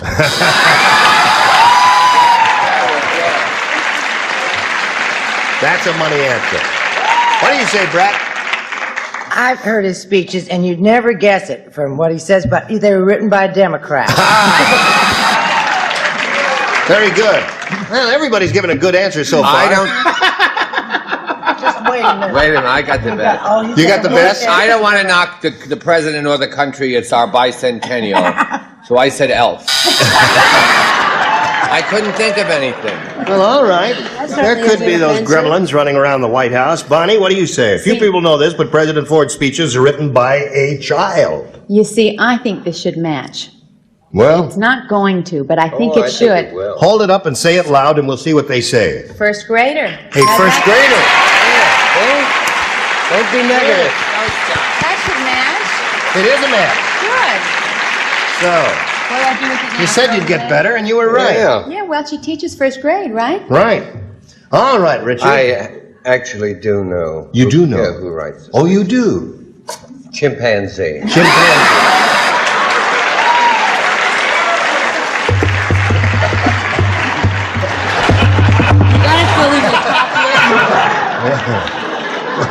Just turn them out. Right.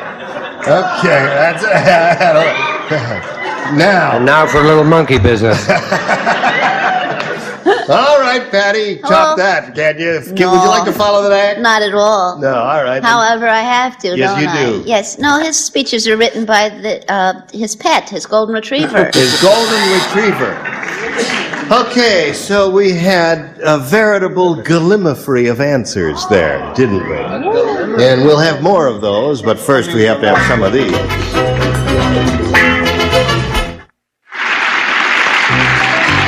Today's consolation prizes are the original Mr. Coffee and genuine Mr. Coffee filters. Joe DiMaggio says it's the greatest automatic coffee brewing system ever.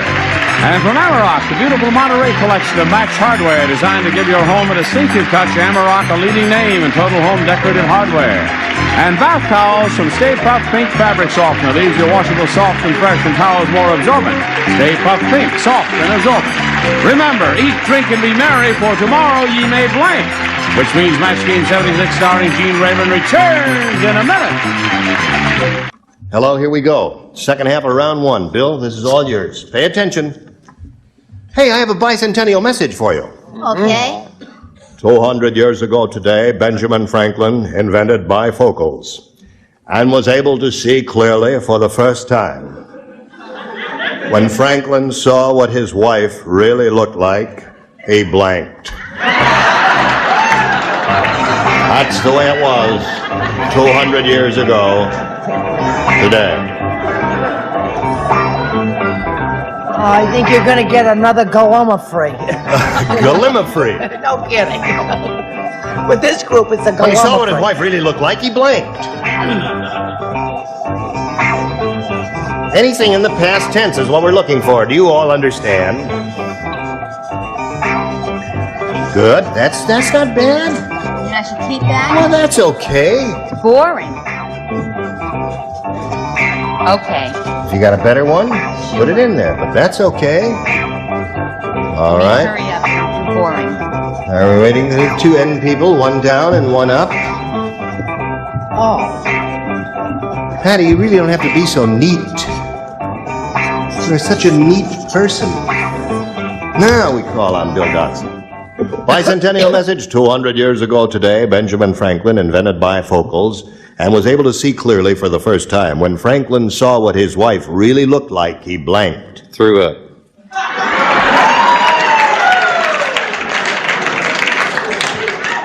That was a shocking thing. It's a good answer also. Little known fact, Benjamin Franklin invented a lot of things. Yes, he did. How did the question go? When Benjamin Franklin saw what his wife really looked like, he blanked. He invented cosmetics. He invented cosmetics. Very good, very good. Applause. Okay, you can finish out the week. Brett? It's wrong, but it's very good. I'm sorry, I said he just fell over and fainted. Fell over and fainted. Getting close, Bill. Charles? I had a gallimifery of answers. If you're going to use those big words, use as correctly. I got too much dental work to do those words. G-A-L-L-I-M-A-U-F-R-Y. M-O-U-F. The rain in Spain. I didn't say fall over and fainted. I just said fainted. Fainted. If you faint, you fall over. Didn't say anyone stand up and faint. You didn't have the guts to steal the entire answer from me. That's what it is. What do you say, Bonnie? See, it's not a gallimifery. Not a gallimifery? What is the word? Gallimifery. Gallimifery. Look it up. You'll learn something today. What? Say it. Fainted. Fainted. Even remember, even though you're ashamed of it, say it. But you don't have to be ashamed of that. It. That's If not all a bad of answer. these smart people up there said fainted, That's listen, right. You why got should the I be idea. ashamed? Now, Right. here we go. If you think they're smart, I'd like to talk to you about some swampland I'm trying to get rid of. It's a steal.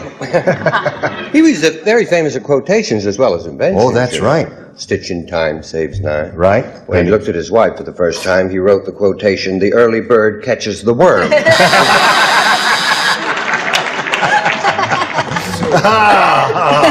Very good. Now you, my dear. And when he finished writing that, he divorced her and ran off with the family dog.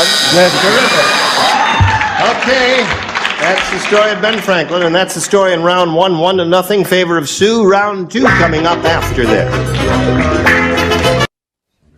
Gotta cut it right here. Sorry, but we'll finish this game next time we get together. You both will show up, right? Definitely. Okay, thank you. Look forward to seeing you, as we will look forward to seeing you. Okay. You will come back, right? I promise. Right, no matter what he says, you keep coming back until the week is finished, Okay. right? Thank you. I'll be back too. One day at a time, that's right. That's the way we do it here. Isn't he wonderful? He's I'll be marvelous. back. You'll be back, Scully? I have to. My rent's due. Is there anything we can do for you in the way of a plug? Yeah, pay me. Listen, well, are you doing anything that we ought to know about? Nothing I can talk about here. Okay. So we won't talk about it. This is Gene Rayburn, Match Game 76. Join us next time. Goodbye.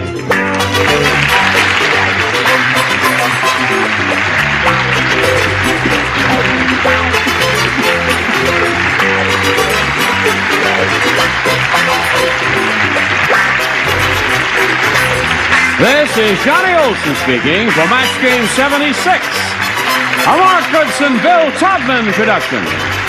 This program was edited for broadcast. Stay tuned for Title Tales next over most of the CBS stations. Match Game 74, production number 0210, take 1. Get ready to match the stars. Jack Carter, Brett Summers, Charles Nelson Riley, Trish Stewart, Richard Dawson, and Kay Stevens as we play the star-studded Big Money Match Game 74. And now, here's the host of Match Game 74, Gene Rayburn.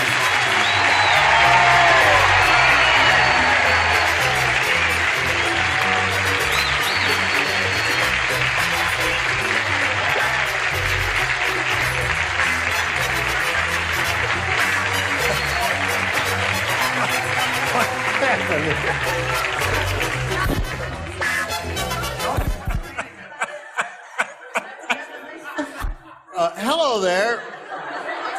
You have no idea what a surprise it is to walk out here and expecting to find something this size to find something that size. I didn't know this thing telescoped. Who did this? Nixon. Dickie thank you. Dickie Dawson. Dickie Dawson is a bad guy. He did it. He did it. He did it. Hello there. And we all You just fed it a little and it nourished it and it went. Now that you got your fairy wand, what are you going to make into us? Don't make us into. No. Listen, I forgot to mention your appearance in Canada. Oh, yes, I'm going to best thing Toronto, for Canada. Canada, Toronto? to Ontario Place, which is the Disney World of Canada. And I'll be there May 28th for a concert, and I'm very excited about that. Okay, we're excited Ontario for you. Place, you must all come. Okay. Yes. Now, let's say hello to our two players, Shirley Kilgore and C.B. Farnsworth. Shirley's the current champ with $7,350. He's won 5 games. We started the game last time we were together, and he scored twice in his first half of the round, and we have yet to get to your first round question, but we'll do that right after we do a little business with you, friends, so stick around. Now, we're ready to carry on here, something we started yesterday. We'll finish round 1 by reading this question for Shirley Kilgore. Everybody participates. I've got good news and bad news, folks. Yeah. First, the bad news. A giant meteor is speeding toward the Earth. And the good news, it's headed right for blank. Oh, that's easy. That's easy.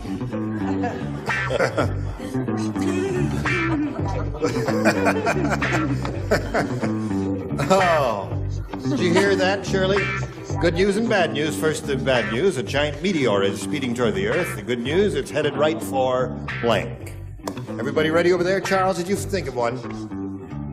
What are we going to do with Charles? I don't know. Do you suppose we could practice? We put him your in the back of the dressing room? class already. Yes. No, I was going to put NBC, but I couldn't. Oh, you couldn't. All right. Now, Shirley, good news and bad news. First, the bad news. A giant meteor is speeding toward the Earth. The good news, it's headed right for blank. Washington. Washington.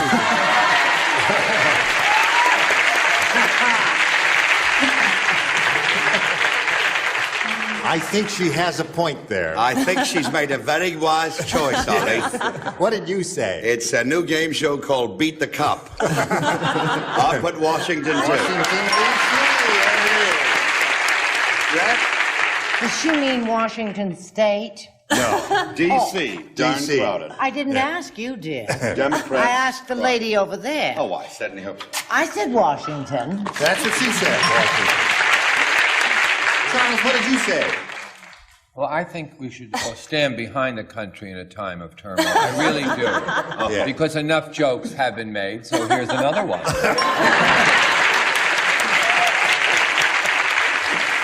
How do you feel about this, Trish? Well, I was going to say Washington and decided against it. And I thought the one person who could handle it was Santa. Santa. The bad news is headed Trish, right get for your Santa. act together. Get out.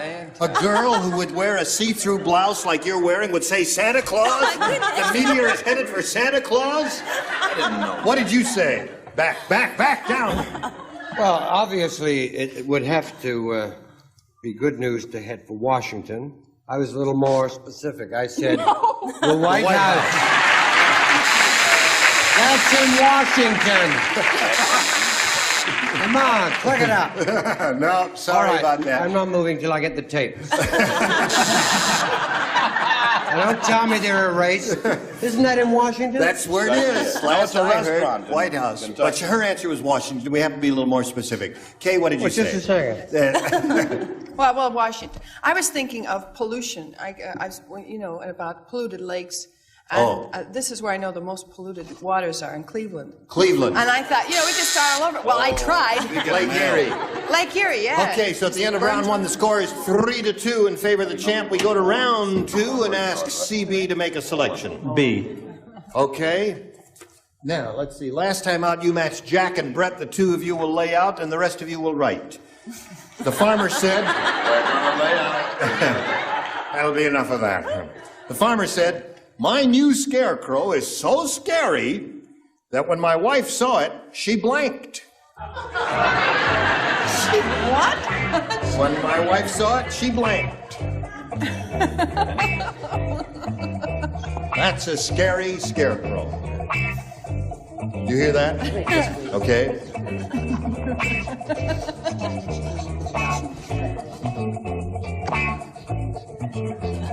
Charles, you're the first one finished.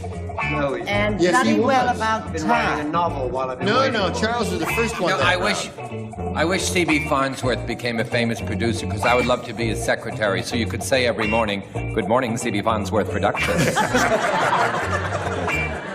All right, C.B. Farnsworth. The farmer said, "My new scarecrow is so scary that when my wife saw it, she blanked." Fainted. Fainted. The right audience? The audience thinks that's okay, Charles. On the side of the law. Fainted. One for you, CB. How about it, Trish? Fainted? Fainted. There's two. All right. I hope this won't mean a moving violation, CB. I said scream. Scream. Just little humor. You know how we actors are. What did you say, Both Kay? in trouble, because I said scream. Two screams and two faints. Two pedestrians, Toronto. I screamed. 2 and 2. All right, 4-3 the score in the middle of our second and final round, and we'll pick up with you right after we pick up on a little money here. Here we go. You ready? Okay, now the score is 4-3. You must match one celebrity to stay in the game. Two, however, will win your sixth game. The bullfighter said, "This is the meanest bull in all of Spain. He has blank on his horns." I think you've offended a lot of our Latin friends. Could I hear that in English? The bullfighter said, "This is the meanest bull in all of Spain. He has blank on his horns." I think there's more Hungarian in that than Spanish, actually. Now, who's playing here? Trish, Richard, and Kay, just the lower tier. Okay. All set over there. So, Shirley, it's up to you. Come on, Shirley, keep away. Bullfighter said this is the meanest bull in all of Spain. He has blank on his horns. Spurs. You got a groan from the audience. And they're going to throw you to the bulls, too, I think. Spurs was the answer she gave. Jingle, jangle, baby. Trish? Spurs was just about as bad as mine. Blood. Sure. That would be an indication that he's the meanest bull in all of Spain. Right. Very rare. Typo. Blood. Okay. You've got to match Kay Stevens to stay in the game. Kay? Happy birthday to you. Happy birthday to you. Happy birthday, Trini Lopez. Blood in the side. Spurs. Receiving with the game. Congratulations. There's $100 for you.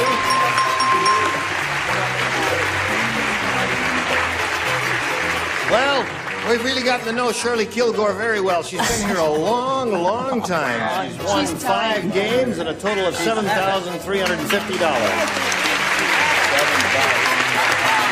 been a pleasure meeting you. It's been a great pleasure. Goodbye, Shirley. Gene? Yes, sir? Make him show you his license. Something. He's got one, I'm sure of that. You ready, CB? I guess so. You're gonna have it go at over $5,000 here now, you know, and you know how it goes, don't you? Yes, sir. Okay. We polled a recent studio audience, and we got their best response to this. Casey blank. Oh. Now, the answer they gave most often is worth $500 if you match it. Then if you match the next one, it's $250 for you. If you match the bottom one, it's $100. Which celebrities would you like to call on for a little assist? Richard? Boy, am I glad you came to me first. Casey Jones. Casey Jones. Okay, there's one. Okay. Brett? How about Casey at the bat? Casey at the Bat. Famous poem Well, there in was American an older folklore. crowd here that day, so be Jack. careful. Casey Jones, Casey the Bad. The only last one I know left is Casey Stengel. Yeah. Okay. So you've got Casey Stengel, Casey at the Bat, and Casey Jones. CB, you may choose one of those or give us one of your own, but now we have to call for an answer. What do you want to do? Casey Jones. Casey Jones. Okay. We are looking for Casey Jones. Where are you, Casey Jones? Are you under the $100 response? Casey at the Bat is there. That's the one that Brett gave you. Okay. Casey Jones, the one he's looking for. Here is the $250 response. Casey Stengel. So That's far, you it, got now 2 you out of got 3. it. That may be a good sign, CB. Oh, yeah, get it. Here is the $500 response. Casey Jones. Congratulations. Well done. Congratulations. Let's get the biggie. Did he hurt you? CB. Did he hurt you? Here, Count let all me your kiss fingers. him. Check it out. That's there. It'll be better now. Is that some kind of a joke? I remember him now, Right, Gene. those tickets. Oh, my. Okay. Well, he's very excited and he's very happy. How do you feel? Great. Good. Now, you've got the $500. That means you're going to play for 10 times that amount, or $5,000. To collect, you've got to match one celebrity on a head-to-head basis. Has to be exact. Choose one now. Try Richard again. Gonna go for the other hand if we win, right? Okay, he's ready to write. Here is the $5,000 question. Simple blank. Simple blank. He's finished. Now, CB, it's up to you to come up with an answer you think will match. Richard over there. Simple Simon. Simon.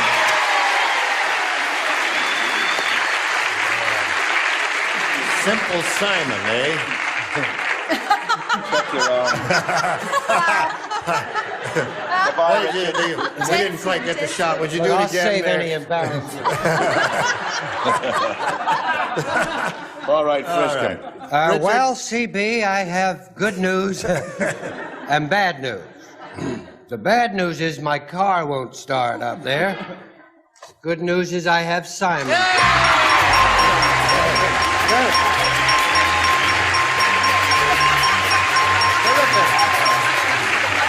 Okay. Your wife here? Where?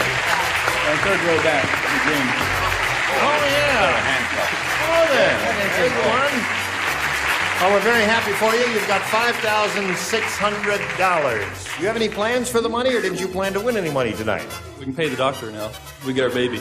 Well, that's right. Ship in a couple of bucks to repair my hand if you don't. Why doesn't he bribe a civilian? All right, you're going to play another game, CB, and meet another challenger right now. Here comes Karen Anderson.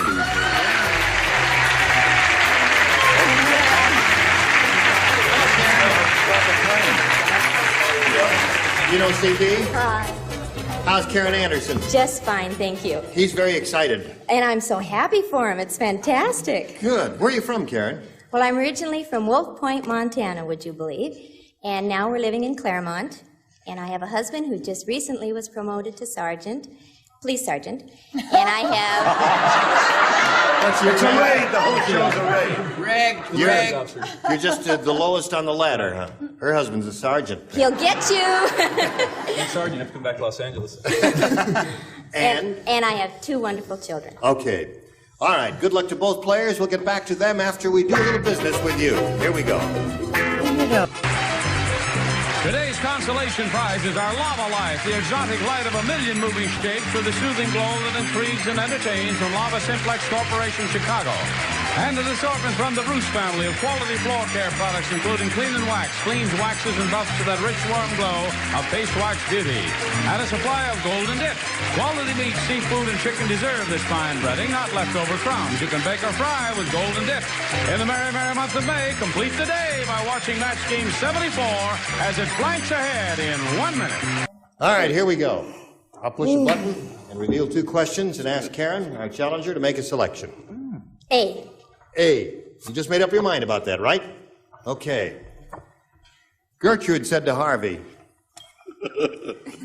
"It was nice when you said my mother reminded you of a movie star, but it was rotten to say it was blank."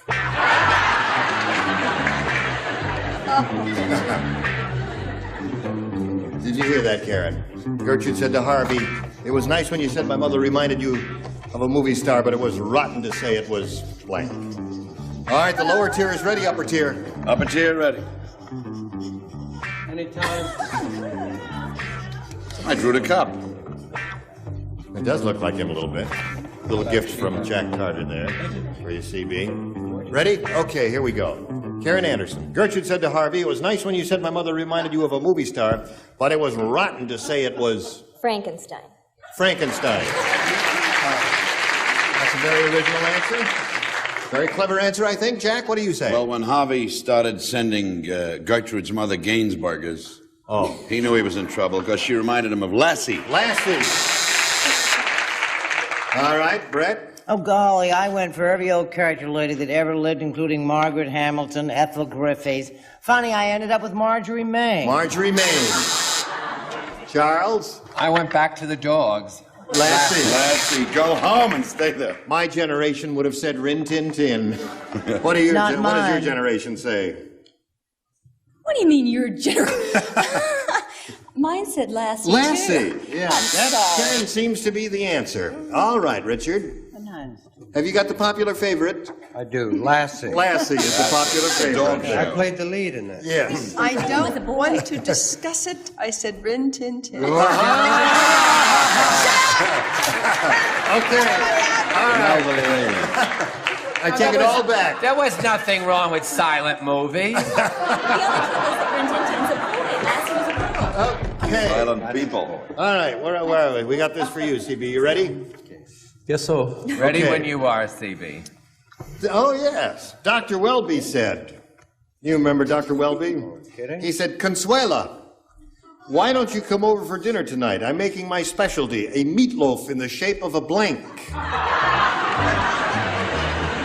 You know, Consuela on the show, she said to her, "Why don't you come over to dinner tonight? I'm making my specialty, a meatloaf in the shape of a blank." Dr. Welby said that. Autumn Rose finished now. Autumn Rose is all right. They're all set. Out to lunch. Okay. I'm getting very sleepy. Charles, please. I know that Marcus Welby is on another network, but you could write a little faster. All right, CB. Dr. Welby said, "Consuela, why don't you come over for dinner tonight? I'm making my specialty, a meatloaf in the shape of a..." Heart. heart. Oh. I was going to say that because that's what happened to Blackkiller. When he dies, you drive a spare rib through his heart. Yes. Well, what did you say? It's in the shape of a hospital. In the shape of a hospital. A building made of chicken That must fat. have been some big meatloaf, I say. No, it was a small building. Brett? You must admit he's the biggest Monday morning quarterback in the business. Right? Right. Everybody knows what a Monday morning quarterback is, right? The person. Oh, well, I can't go into it. Stethoscope. Stethoscope is good. Right, Charles? I want to check that spelling. That's TFE. Consuela, I said tamale. A meatloaf in the shape of a tamale? 40 lashes for you. I thought it was cute. Yeah. Wrong. What do you say, Trish? Well, I was going to say heart too, but he's a GP and they don't do heart surgery, so I said bladder. That's a good one. That takes care of refreshments, too. Okay. Richard? What are you offering? Makes me look like a piker. I said an appendix. Well, we've covered the whole body. All right. I got the goodie. You have? I got the goodie. I bet you do. This is what I want. Right. The shape of a liver. Liver. Okay. So at the end of round one, we have no score, and round two will be next. But first, we've got to do a little business. This is it. Here we are. And we got to go. So round two coming up next time we get together, all right? Okay. All right. Karen and CB. Listen, you were all splendid. I want to thank you from the bottom of my heart. Yes. You especially. We'll And look your forward to bottom, seeing you too. again sometime here Thank soon. you. And you will all look forward to seeing Trish Stewart on CBS, on daytime television. She precedes us by several hours, depending on where you live in the country. Some heavy breathing. Yes. Anything else? No, I'll be in Las Vegas under the name of Robert Goulet. All right. Oh, I'm going to be in Florida on Father's You're gonna Day. be I in don't have Florida a on father. Father's Can you find Day. me a father? I'll be at Okay. the Food Giant Thursday. Will Brett Summers' nurse please report to the backstage area? Okay. I think that about wraps it up, folks. We hope you'll be able to join us next time for more fun and hilarity on Match Game 74, when we will have this assortment of dinglings. Greg Morris, Brett Summers, Charles Nelson Riley, Ann Mira, Richard Dawson, and Ann Elder. Gene Rayburn for Match Game 74. Join us next time. Bye. This is Johnny Olson speaking for Match Game 74. A Mark Goodson, Bill Todman production.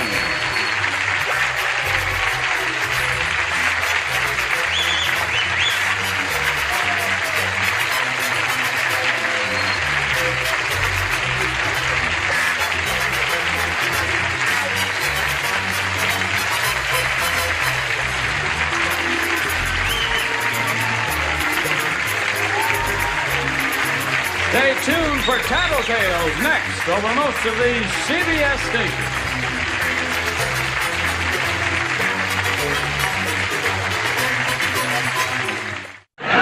Get ready to match the stars. Gary Berthold, Brett Summers, Charles Nelson Riley, Brenda Dixon, Richard Dawson, thank you, and Patty Deutsch, as we play the star-studded Big Money Match Game 75. And now here's the star of Match Game 75, Gene Rayburn.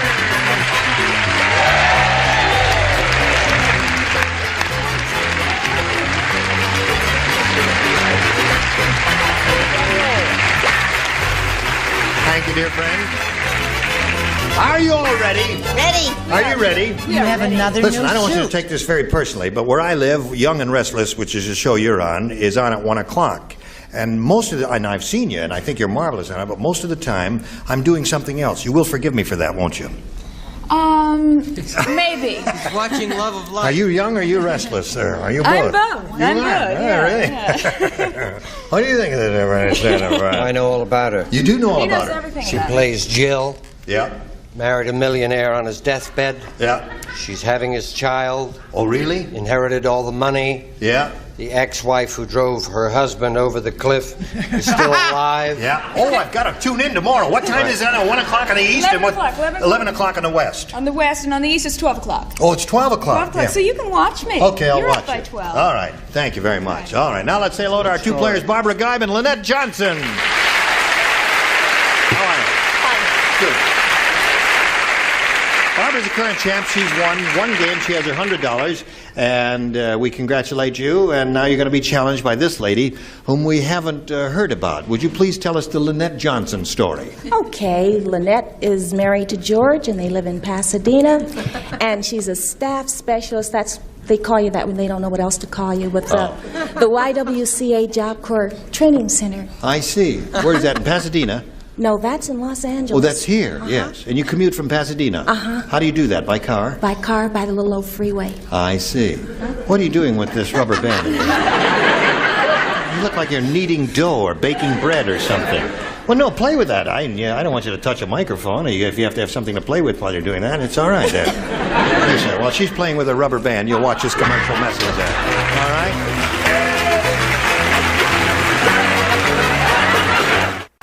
All right. Here we go. If you're all ready, ladies, I'll push this button and ask Lynette to make a selection. B, please. B. Everybody plays. Listen to this now. Okay. You can always tell when Colonel Sanders has been out with one of the chickens.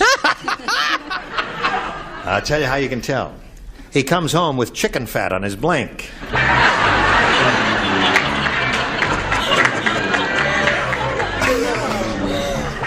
Oh, it is important. You don't need it. Call my agent. Did you say up with one of the chickens or out? You can always tell when Colonel Sanders has been out with one of the chickens. He comes home with chicken fat on his blank. Oh, that's an easy one. That's very easy. I think it's a simple one.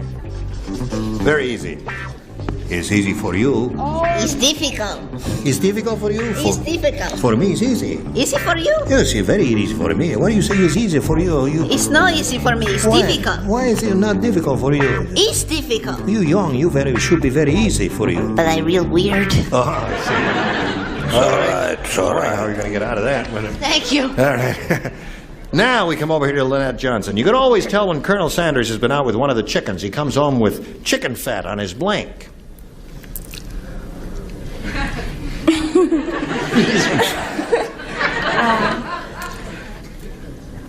Rear end. I didn't hear what you said. On his what? I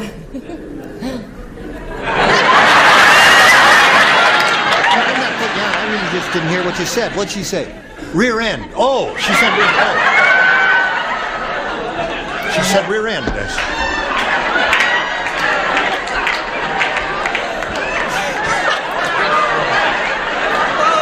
What did you do, sit on them? I don't know. I don't think I even want to try and figure that one out there. Let's just press on, Gary, and call for your answer. Everybody knows he's allergic to feathers. Yes. Whatever that means. No, I said on his beard. On his beard. Well, that's an appetite. Okay. Grant, what do you say? Well, what's his motto? Finger licking good. He comes home with chicken fat on his little finger. Oh, certainly. Charles, what do you say? I said breath. On his breath. Comes home with chicken fat on his breath. Oh, it's so depressing. I think we're going to have to take your rubber band away from you, Lynette. What do you say, Brenda? Well, I said on his fingers. Finger licking good. Finger licking good. Okay, honey. Now, what do you say? I'm still trying to imagine the Colonel sitting on a chicken. That's a weird thing to do. Especially if he loves that chicken. Yeah. I said beard. On beard. All right, Patty. Doesn't sound like a healthy relationship between a man and his chicken. No. Now, you said you were weird. Show us a good answer. I said goatee. Goatee or beard, okay. So, Lynette, we come now to Barbara here. Her first round question, of equal difficulty, we hope. When they unveiled the statue of the late, great surgeon Dr. Sharkey, his wife said, what? Oh, shaky.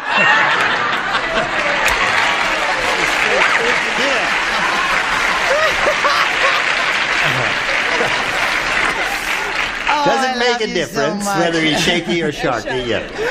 Shall I begin again? Yeah. When they unveiled the statue of the late great surgeon, Dr. Shaky, his wife said, "He looks exactly as I remember him. A scalpel in one hand and a blank in the other." What difference did it make whether it was sharky or shaky? Nothing. His shaky, yes, does make a difference.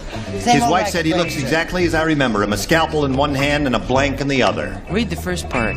When they unveiled the statue of the late great surgeon, Dr. Shaky, his wife said he looks exactly as I remember him. This should be so easy for you. I'm astounded Honey, I that you're got even it. giving it a took second me a thought. minute. Exactly, you got it. I like to hear you. Being operated on by a shark. Twined around your blank. All right, Brett, come on now. Darling, I had to fix this up a little bit. All right, here we go. Barbara, when they unveil the statue of the late great surgeon, Dr. What's his name? His wife is Dr. Shaky. His wife said he looks exactly as I remember him. A scalpel in one hand and a blank in the other. Drink? And a drink. You got it. See, she came to it immediately. Dr. Shaky had a drink in one hand and a scalpel in the other The hand. drink was in the other hand. Oh, all right. I said a nurse. A nurse. And it was Dr. Sharky. Yes. Sharpie. What? Well, you said sharky in the first place, and that confused me, so I said whale. You did. No, I didn't. You That didn't was just say a little that. joke I made. Yeah. No, I said a martini or a drink. Martini or a drink. There's one for you, Barbara. Charles? I said a drink. A drink. Now, Brenda, we come to you. She says a drink. And Yeah.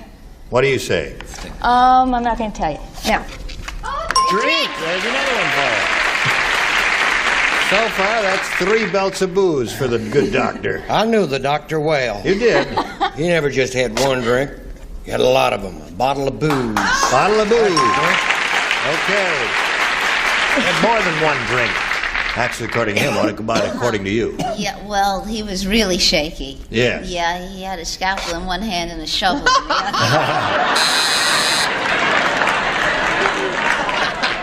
Patty, what does that answer I've been in the mean? home for 5 weeks with a very short person. All right, you're forgiven, Patty. Thank you. So, at the end of round 1, 4-0 in favor of the champ. Round 2 coming up after this massage. Okay, here we go. Just straightening things out here. Oh, I love it when It's alive! It's alive! You train, flippity clopper, Here we go. I push the button, ask Lynette to make a selection. See, we return to sanity just like that. There, what do you say, Lynette? B, please. B it is. Okay.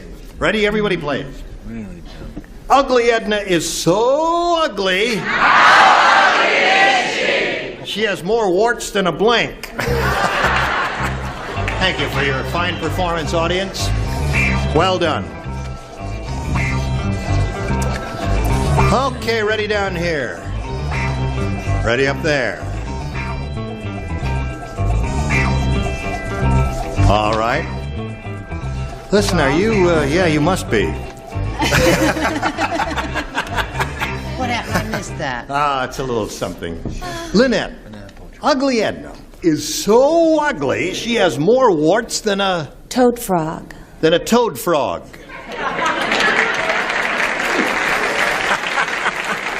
What are you going to do now? I'm talking to the judges there. What are you going to do there now? If somebody says toad, you're going to match it. If somebody says frog, you're going to have to match it, because she said toad frog. You know, I've never...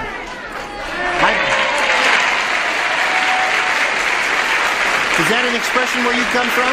Toad frog? I've always said toad frog. You've always said toad frog. We either call them toads or frogs where I came from. That's why you confuse the judges. Well, You've set them back sorry. 12 years there. I'm really sorry. Now listen, maybe we could hit a happy medium and say frog toad. Frog toad. Okay. I have the more answer to acceptable? this whole dispute. Yes, I think so. What? Cucumber. Cucumber. Now, that's a good answer. Cucumbers are very, they're full of little bumpy Are things. you joking as the rock? What do you mean? Just because his wife's going to have a baby, you say that's a good answer? Have you ever picked a cucumber? You never. Lynette, you hang in with me, honey, because you covered yourself on all bases, which is what I did. Toad and or frog. Wow. Yeah. Charles? Is toad frog an answer similar to toad frog pollywog? I said toad. Toad. I don't say pollywog anymore. Now, Brenda. Yes. Show and tell. I said a froggy. Just a frog. A frog. Plain old frog. There's another one for you. And you, sir? I said son of frog. Son of frog. That's 4 for you. And Lynette. No, I'm Patty. Oh, you're Patty. And I said warthog. You said warthog. That's a very good answer. It's another name for a toad frog. No, it isn't. No. Another name for cucumber. Yes, thank you. So here we are in the middle of round 2. The score is tied 4-4. The question is, will we break the tie and come up with a winner, or will this game end in a tie? We're going to find out right now. Barbara, you need 1 to win. 2 persons play. This person plays. I'm the other one. And you're the other person who plays. Yeah. Right. And now the listen to little this. mother. It's a long question. Harvey said. Good luck. He said, I sure wish I had read my insurance policy more carefully before I signed it. I just found out the only way I can collect is if I'm run over by a submarine while I'm in the blank. Aren't you glad I'm not playing so you don't have to read that question 3 It'll only times? take 20 minutes for these two and a half hour if you'd been playing. I just found out the only way I can collect is if I'm run over by a submarine while I'm in the blank. Think about that. Okay, they're finished. So, Barbara, we come to you. Harvey said, I sure wish I had read my insurance policy more carefully before I signed it. I just found out the only way I can collect is if I'm run over by a submarine while I'm in the... Bathtub. Bathtub. Do not frown, Gary. You frown as if you have, you didn't say bathtub. A dog of an answer. Yes. No, he doesn't have anything to worry about unless he pulls the plug. I said a tub. A tub. Wins the game. What do you have, Patty? Bathtub. Now go to the bathtub. Come on down, Barbara. Again, congratulations to you. And now, Lynette, it was a pleasure meeting you. Nice meeting you. You're a dear, sweet lady. We've got a gift for you backstage Thank you very for being with us here at Match Game 75. Goodbye, Lynette. Watch you spinning off. We'll spin this message for you. Here it is. Here we are. This is her second time up here, and she's very happy because she said, oh, goody. Oh, goody, right. Oh, she said, oh. I blew it last time. Yeah, and you get another chance. Right. Okay, Barbara, we polled a recent studio audience, and we got their best response to this. Master blank. Now, the answer they gave most often is worth $500 if you match it. If you match the next one, you get $250. And if you match the bottom one, you get $100. 3 of the dinglings are permitted to help. Whom do you call on? Richard, please. Richard. Where I spend most of my time, the master bedroom. The master bedroom. And the master and I have a great time. Yes, of course. Time flies when you're... Charles, please. Charles. Master charge. Master charge. Oh, that's a good one. Okay, Brett. Brett, what do you say? Well, how about master plan? Master plan. So, now, Barbara, what have we got here? We got master plan, master charge, and master bedroom. Okay. Do any of those appeal to you? Yes. Okay, Yeah. I want to say master charge. Master charge. That's the one we're looking for. She hopes it's under the $500 response, but as usual, we'll begin at the bottom and reveal, if you would please, sir, the $100 response. Master charge, right off the bat, you got it. Well, you got it. But I'm surprised. I thought it was going to be up there higher. You know, I think you let the audience influence you, didn't you? No. No? Because they applauded and screamed and hollered louder for that one than either of the other two. So I kind of thought it was going to be up there at the top. What's under the $250 one? Earl, slide it. Mastermind. That's a good one. I didn't think of that, did you? No, not at all. What do you think is under the big one? Master ceremony. Master ceremony. They had a Did you have it? And he scoffed. group here. And he This man scoffed. scoffed. He scoffed at your answer. No, I scoffed at bedroom. Well, hey, listen, you're having bad luck up here, aren't you? But you're up to, how much has you got now? $300, right? Yeah. Okay. Oh, but you're going to try for 1,000. Well, that ain't so bad. You can end up with a pretty good bundle here. Are you ready to try and collect that 1,000? Yes. Which one celebrity would you like to try to match? Richard, please. Richard, you get ready to write. Of course, I gave you master bedroom. That's right. Remember, this has to be an exact match. Beautiful blank. Beautiful blank.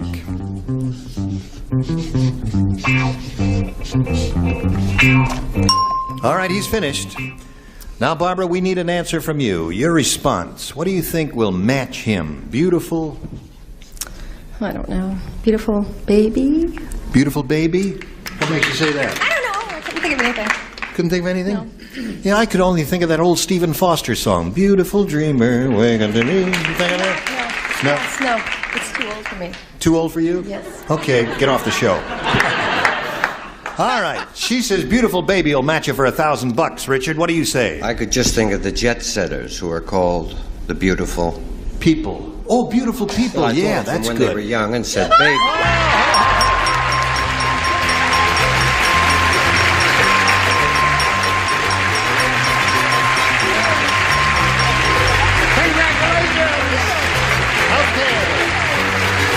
Well, you got 1,300. Okay. So she's very happy about the whole thing. You got a rooting section down here? Yeah. Just two. Who is that? And my brother-in-law. Your husband and your brother-in-law. Okay, guys, she's got $1,300. She's going to meet another player right now. So let's welcome Martin Frustacci.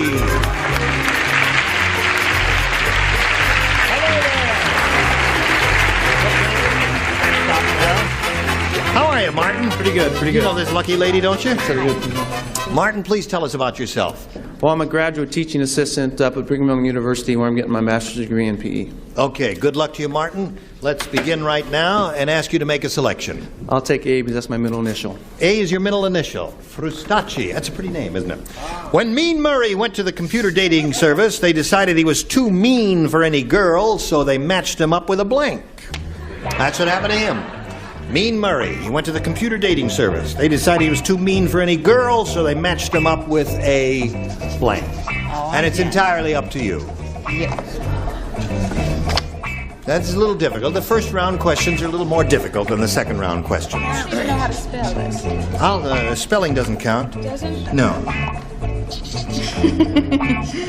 Oh, I know what you're saying. Yeah, that's pretty close. Yeah. I'd like to be able to think of something. That's right. Yeah. All right, Charles, we're waiting for you. You're not only waiting for Charles. You too. You need some help in spelling? No, I'm fine, sweetheart. Way back. Yes, this is worth $1,000 for Barbara. My telephone number is 400. Oh, no, there it is. That's your souvenir card there. Now, Brett, are you ready? Yes, she is. So, Martin, we call on you. When Mean Murray went to the computer dating service, they decided he was too mean for any girl, so they matched him up with a gorilla. Gorilla! Gary, what do you say? I said with a computer. With a computer. Okay, Brett. Well, I hate that question. I said burro or donkey, and then I realized that they're stubborn, not mean. But That's it right. amounts to the same thing. Shush! Charles? I said tiger. I'm sorry, Martin. Tiger. So far, we got a computer, a donkey, and a tiger. What do you offer, this good-looking fellow? Well, I was going to say an ape, but then I changed my mind to a gorilla. Gorilla! There's one for you, Martin. Mean Murray went to computer dating center. They decided he was too mean for any girl, so they matched him up with a gorilla, according to Martin. Well, what's an old saying in the West? Mean as a rattlesnake. Mean right? as a rattlesnake, yeah. Sure. That's right. saying. And what do you say, Patty? Or as they said in the Bible, mean as a rattle serpent. Very nice. Rattle serpent. A serpent. Say hey. Okay, so that's one for you, and that's your first round question, and yours will come along a little bit later, but right now this message is coming your way. There we are, and here it's all over. Here we are. You made the time go so fast, and we'll look forward to seeing you all next time. You will come to it. 5, This is Gene Rayburn from Match Game 75, asking you to join us next time. Goodbye.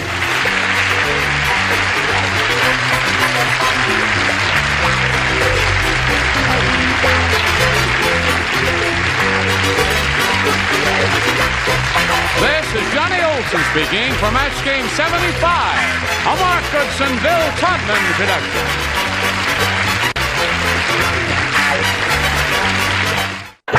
Get ready to match the stars. Clifton Davis, Brett Summers, Charles Nelson Riley, Hattie Ducaston, Richard Dawson, thank you, and Joyce Beulah-Fox as we play the star-studded Big Money Match Game 76. And now, here's the star of Match Game 76, Gene Rayburn.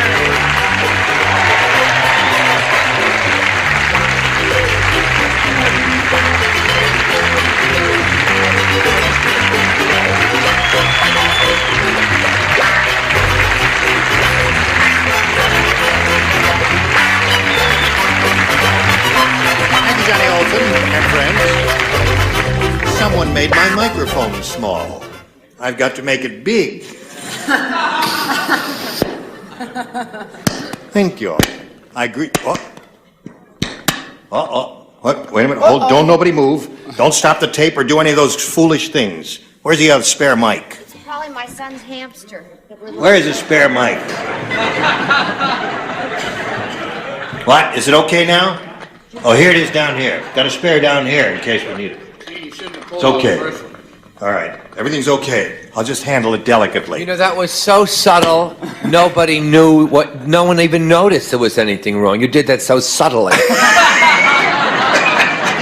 on the side of the head. Shall we get on with it? Yes. All right. Say hello to our two players here, Lauren Ruffner and Patty Cromer.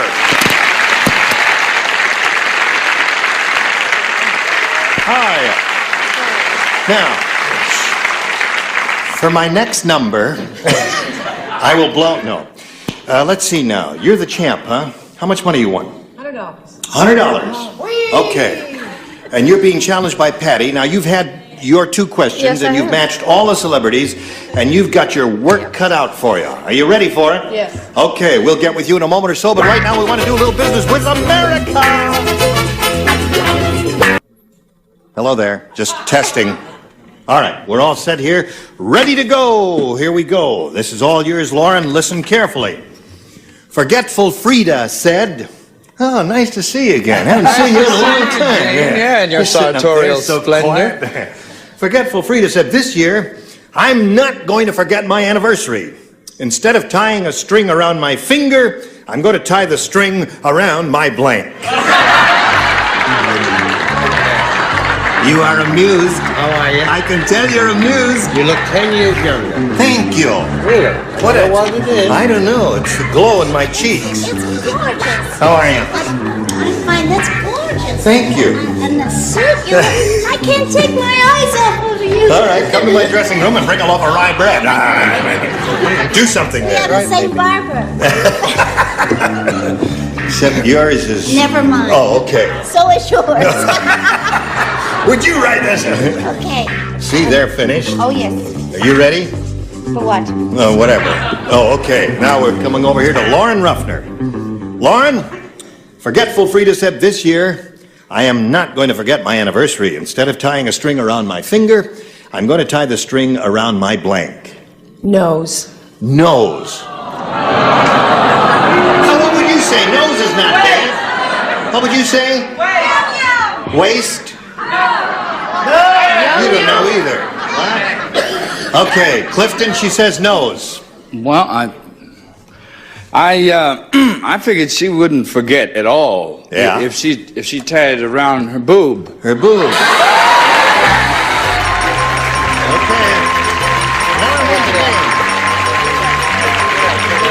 Congratulations, my dear. You stand by here for a moment or so, Patty. Now. Hold everything now. There it is, there. Okay. Lauren, we thank you very much for being with us. You've got $100 and our best wishes for being on Match Game 76. Lauren Ruffner. Did anybody have nose? No? There wasn't a nose over there, was there? Okay. Well. All right. Now, Patty Cromer, you've won $100. That means you're going to have a chance at over $5,000 here, but we got to start here and take it step by step. Shall we begin? Yes. We polled a recent studio audience, Patty, and we got their best response to this. Rope blank. Now, the answer they gave most often is worth $500 to you if you match that answer. If you match the second most frequently given response, you get $250. The third gets you $100. Now, whom do you call on here? Patty? Well, hello there. Rope burn. Rope burn. Patty Duke Aston's answer. Richard? What do you say, Richard? Pardon? Rope blank. Just a second. Yes.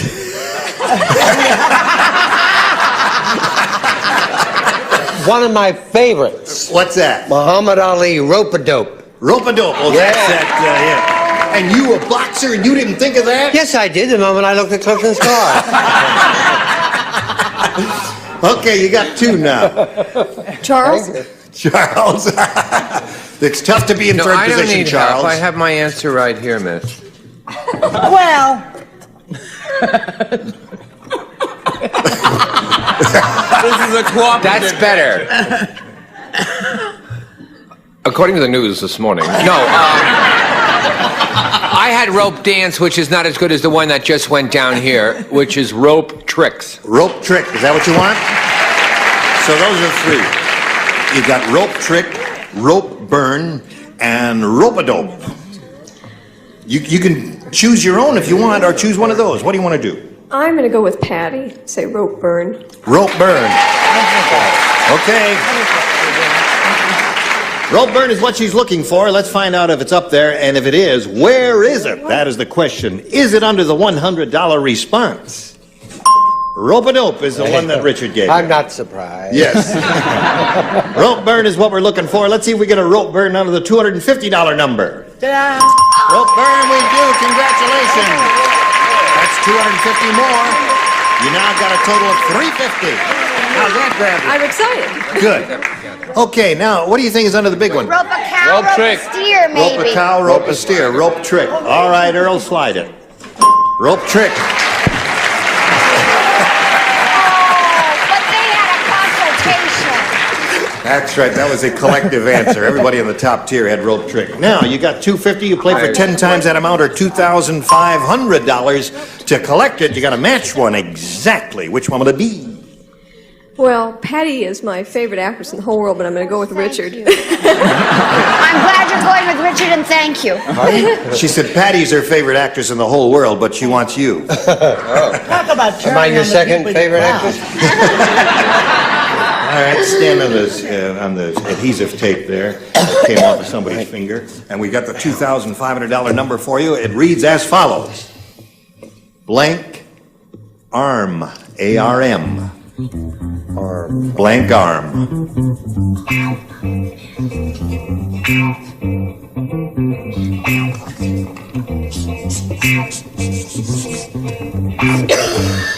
Now he's finished, Patty. We need an answer from you which you think will match his. What do you say to that? Blank arm. I'll have to go with my first thought. What was that? Broken arm. Broken arm. Okay. And if he doesn't say broken arm to match you, you can go over there and break his arm. All right? Okay. Blank arm. Don't say that. Well, no, I'm sure you never lose. You always match with our thing. People Thank you. I shall remember this. Jean dug a hole for Richard. I said firearm. Firearm. Yeah. That's pretty good. Yeah. There are some others, too. What did you have? Fire. You had firearm? Yeah, we all did. Did you think of a firearm? No, but I thought of right arm and left arm. There's about 50 things. Yeah, there's some good ones here, aren't there? Okay, so Patty, you're up to $350, and you're going to meet another challenger now. So, right now we're going to do a little business, and then you'll meet your challenger. Here we go. Now we're ready to start another game, and let's welcome Mr. Steve Jewett over here. How are you, Steve? Just fine. Now we'd like to find out a little bit about you. Okay, I was born and raised in California. Yeah. I've done everything from undertaking to skydiving, and I was fortunate enough to be one of the frogmen on 2 of the Apollo recovery splashdowns. No kidding. Yeah. You get in the water? Oh, yeah. Oh, yeah, with the sharks and everything. Really? Are you one of the guys who tied that inflatable ring around there so the thing would stay upright? On two of them. Yeah. Apollo 12 and 13. Apollo 12 and 13. Yeah. Well, you've got something for your book of memories there. That was a historic event in the history of human civilization. We congratulate you, Steve. Wish you the best of luck here as we reveal our first round questions and ask you to make a selection. Number A. A it is. Here we go. For Steve the ex-frogman. The wedding couple was too poor to afford a car, so the guests painted "Just Married" on the back of the blank. You know, they usually paint, they just paint "Just Married" on the back of the car. Well, So this they couple painted it was on too the blank, on the back of the blank. Right. Poor little devil. Poor little. Just as a heartbreaker of a question, isn't it? Okay. All right. Clifton is left-handed like I am. Southpaw, eh? Southpaw, that's me. Look out for that And he cried during the commercial because you didn't speak to him. I did. After the commercial, after you the didn't commercial, speak to that's him. right. You're changing your mind, are you? That's Yes, all right. I'll probably be sorry. Finish, Charles. Here we go.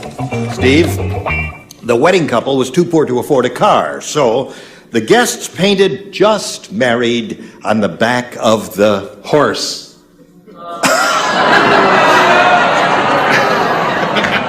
That water gets in your ears and Yeah, I'm still there. Very bad.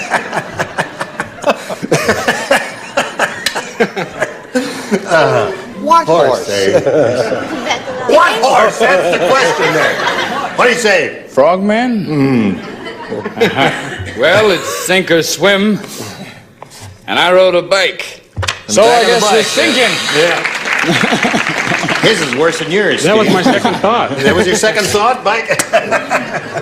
Okay, hello, darling. Hi, sweets. How's your suede? That's red suede you're wearing. You bet your bippy. Did anybody say they were married when Queen Victoria was alive? No one said that. No. Steve, wrong. It's little bicycle. Bicycle. That's two bikes in a row there. Charles, what do you offer? Close. Close? I said a mule, and this would be the more or less the argument. Just.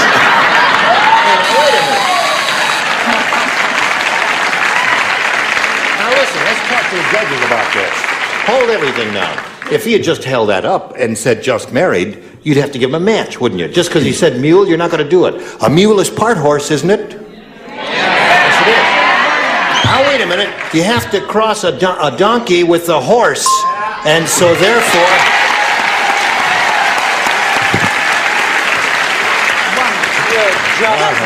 You know something? What? Patty Hearst has the wrong person. Okay. Now, the wedding couple was too poor to afford a car, so the guests painted "Just Married" on the back of the... Well, I was going to say groom, and I changed my mind, and I said bed, and I'm sorry about both of them. You said bed. In the back of the bed? That's not bad. Groom was What good, were the too. guests doing there, though? I don't know. I They didn't did it follow well before through. the couple arrived, you I see. Now, you, sir. That's what I said. They did it before the You couple did? arrived. Yes. Now, I think this could be a match because a mule crossed with a horse Does not give you a bed. What do we get a queen match?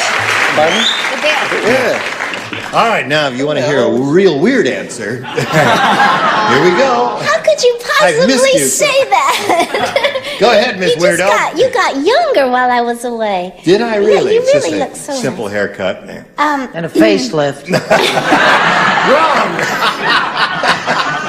I said on the back of their scooter. Scooter. Yeah. That's not, thank you so much. Okay, Steve, that's one for you. Your question will be long in a moment, but right now we want you to pay attention to this. Today's consolation prizes are the original Mr. Coffee and genuine Mr. Coffee filter. Joe DiMaggio says it's the greatest automatic coffee brewing system ever. And a waffle grill from Staley Syrup. Naturally thick, naturally rich Staley Syrup with rich country breakfast flavor enjoyed by Americans for 50 years. And a candy dish and Chick-a-Stick, the delicious candy bar with rich peanut butter and toasted tropical coconut, a treat worth crowing about. Chick-a-Stick. As the song goes, picture me upon your blank. So Match Game 76, starring Gene Rayburn, will return in 1 minute. Here we go. Here we go. Patty, you ready? This is your first round question. Everybody will play. Brand new game here for Patty. At the political convention, Tom said, "It's easy to tell which delegates are voting for President Ford. They're the ones wearing blanks." It's easy to tell which delegates are voting for President Ford. They're the ones wearing blanks. Oh, there are two terrific answers. Yes, that's a good one. You know, the first round questions, there are many, many possibilities. And they're kind of wide open. They're a little harder than the second round questions. Well, I've finished. If you can just wake Charles up, you might be able to get him to write something down. Or would you just like to see my answer? Leave him alone. He's got a hit on his hands. And I've got money in it. So have I. Oh, you devil. Yes. We'll discuss it later. All right. I got to find out when you're opening in Boston. I want to come to the opening in Boston. I'm having trouble. While we're waiting here for Clifton. There's so many things I'll tell you that Charles Venture's one-woman show with Julie Harris called The Belle of Amherst, and it's a marvelous production. It is. Shall we go ahead, Clifton? Yeah. We can't start without you. I'll just put this there. any old thing. Any Charles Nelson Riley in you. Patty Cromer. At the political convention, Tom said, "It's easy to tell which delegates are voting for President Ford. They're the ones wearing blanks." Oh, there's so many good answers. I'm going to say bandages. Bandages. You know, falling down a lot. Because he falls down occasionally. Yeah. Yes. All right, she says bandages. Clifton, what did you say? Well, after stumbling through that thought. Yep. And hoping to put down jackass, but that's Democratic Party. Right. I thought I'd put down an elephant. Elephant. He's the one wearing elephants. I don't know. No, you don't. Brett? From that wonderful little girl who gave Charles Nelson Riley a trick. Yeah. Bandages! Bandages! There you go, Patty. They're the ones wearing bandages. What do you say, Charles? I think it's a match. Band-Aid. Band-Aid, yeah. Patty Cromer's rolling along here now. It's easy to tell which delegates are voting for President Ford. They're the ones wearing blanks. Well, see, I believe in preventative medicine, so I said football helmet. Football helmet. Yeah. So next time he falls out, you're going to get it too. Oh, I know. And I've just lost my favorite fan over here. And your phone's going to be bugged and all that now. Okay, Richard. Oh, I hope so. I said you could tell them they were the ones wearing casts. Casts. Oh. Too bad. I have bandages around a cast. When you put a cast on, you have to put a bandage on top of it. Okay. And then they put the plaster on. Then they put the plaster on. All and right. a horse crossed. See, you don't have to go to medical school if you come to this show. They're the ones wearing blanks, and bandages is what we're looking for. I did good this time. I said Band-Aid. Band-Aid! There it is. Very good, Joyce. So, we got a game going here. 3-1 is the score. Let's go to round 2, our final round. Steve, your selection, please. I'll try that good A again. A again. Everybody plays except Charles. Wasn't At Charles the picnic. clever? Yes, it was. At the picnic, Jack said, "I was just in the tug-of-war, and are those guys rough? Instead of tugging on the rope, they were tugging on my blank."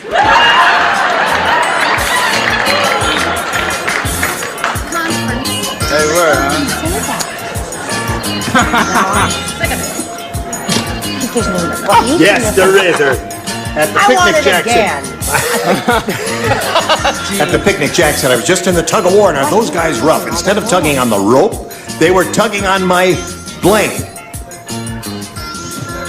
Those guys rough. Oh, yeah. Tugging on my blank. Okay. What is the slot?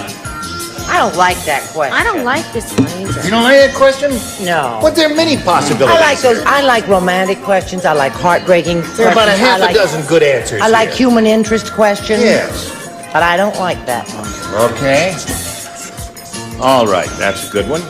Put that in the slot, and we'll go over here to Steve. At the picnic, Jack said, "I was just in the tug-of-war, and are those guys rough? Instead of tugging on my rope, or on the rope, they were tugging on my blank." On my arm. Arm is all right. That's not bad. All right, Clifton. As much as I like swimming, and I wanted to be a frogman. Arms. Arms. See? Had to make it up to you. What a rotten bunch. You were owing that question, and you were wrong there. All right, Brett. From that little girl who gave that little girl trick head. Tugging on my head. Holy man. I know that is Yes. She's an older woman, remember? You never say that when we get to Encino. No, I don't.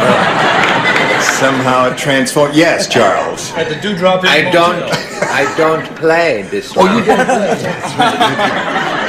Instead of just in the tug of war, those guys are rough. Instead of tugging on the rope, they were tugging on my arm. Nose. Okay? Give the man an arm. Go yourself. Give him an arm. Well, these were really ruffians. Ruffians? They're tugging on his hair. On his hair. Okay. Got to match Joyce to stay in the game, Steve. What do you got, Joyce? Well, I'm just a few removed from arms. I'm down to legs. Legs. Okay, so Patty wins the game.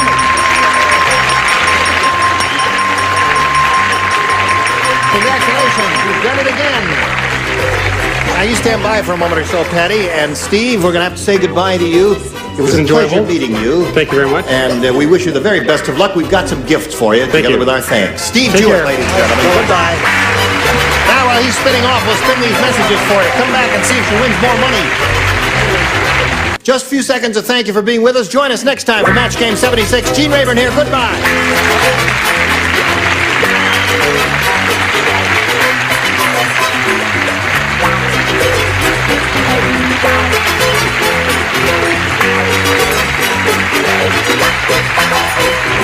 This is Johnny Olson speaking for Match Game 76, a Mark Goodson, Bill Tubman production. Stay tuned for Tattletales next over most of these CBS stations. Yeah, we're all through, Mike. This is Match Game 74, production number 0185, air date to be announced, VTR 32974, take one. Get ready to match the star. Alan Ludden, Brett Summers, Charles Nelson Riley, Joyce Boulevard, Richard Dawson, and Barry Flagg as we play the star-studded Big Money Match Game 74. And now, here's the host of Match Game 74, Gene Rayburn.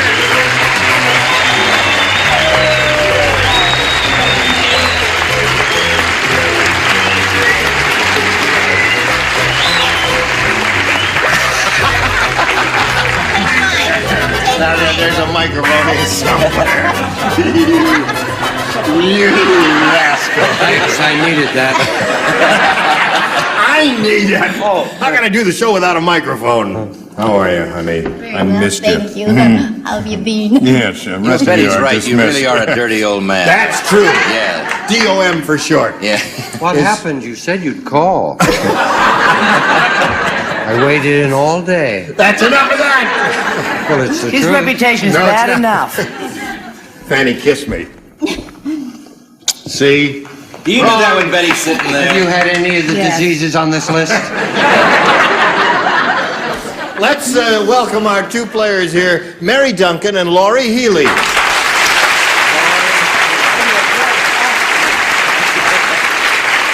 Mary's our current champ with a total of $350, and we started this game last time out, and Laurie had her go at it, and she didn't score any matches at all, and we've got a question for you in round one, and if you're ready, ladies, we'll get to that right after we do a little business with all of you around America. All right, now here we go. I'll push a button, and away we go. We've got this question for you, Mary. See you later. We were just horsing around during the break there. You go back to Boston on the weeks Yes, off. I do. Let me see I what think this you'd better says hurry. here. Brian said, You look a little flustered. boy, I was on a wild new airline. During the flight, the first-class passengers are allowed to blank the coach passengers. That's what Brian said. He was on this wild airline. I'm out of breath. At your age, you should be out of breath, sweetheart. During the flight, the first-class passengers are allowed to blank the coach passengers.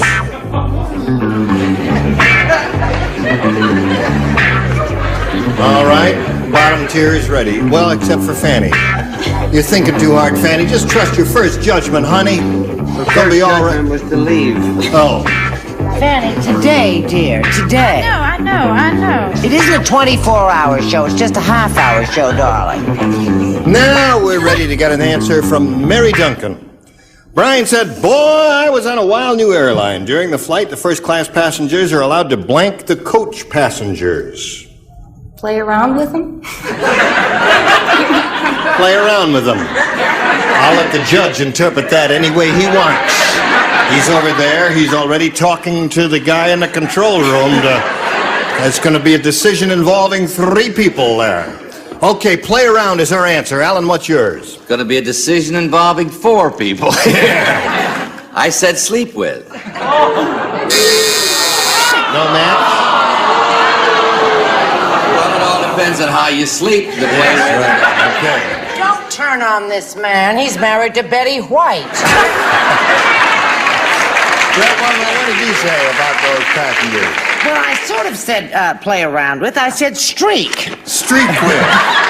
That's interesting. He goes back and forth. All right, Charles. I'm afraid I'm with these other 2 bananas I live with. I said stone. Stone? Oh, they throw stones at them. Stone.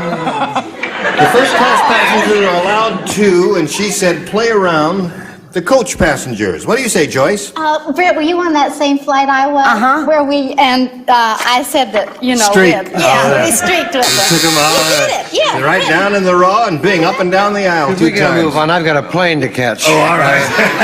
Richard? I happen to know the first-class passengers are allowed to mug. All right. Bing.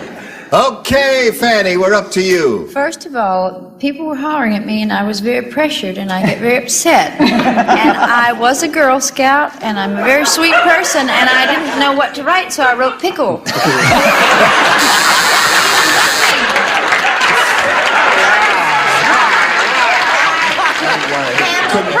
Gene, I think now is the time on the air to point out that Fanny has beautiful skin. Yes. She does have beautiful skin. Beautiful skin. She has many other terrific qualities. All right, that's the end of round 1, and now we'll go to round 2. And Laurie, would you please make a selection? I'll try B. Again. You want B? All right. Everybody plays because no one matched Laurie in the first time. Really? All the little people in the valley were mad at the Jolly Green Giant, so they put a porcupine in his blank. Honey, could you swing that in ragtime? Right. All the little people in the valley were mad at the Jolly Green Giant, so they put a porcupine in his blank. I got you. Okay. Finished here. I'm one of the more terrific Lower printers. tier is ready, upper tier. Well, just hold it a minute. They write and I print. Okay. I went to private school. It doesn't show. All right, Laurie Healy. All the little people in the valley were mad at the Jolly Green Giant, so they put a porcupine in his... Bed. In his bed. His bed. You say bed. If I were playing, I would have said shoe for some reason. What did you say? Shoe? I would have said shoe because... You're as dumb as Alan Shoe Ludden. must be this big. Yeah, well, I think of a big giant. Yeah, big who man. wears shorts.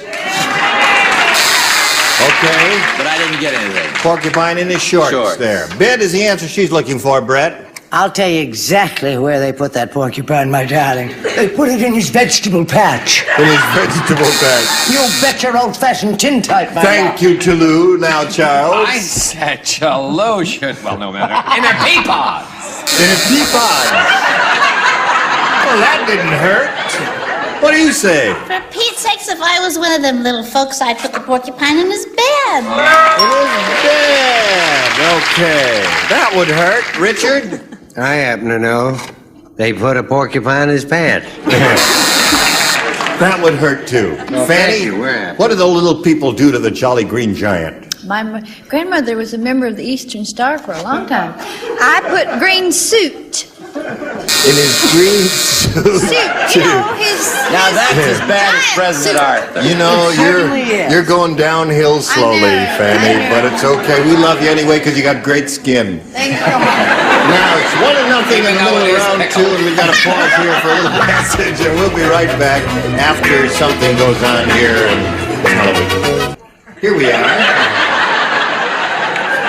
Now, Laurie scored 1 in her half of our second and final round. And now we point out to Mary Duncan that you must score 1 to stay in the game. 2, however, will win it for you. Here we go. Snow White said, all right. Which one of you 7 dwarfs has been wearing my blank?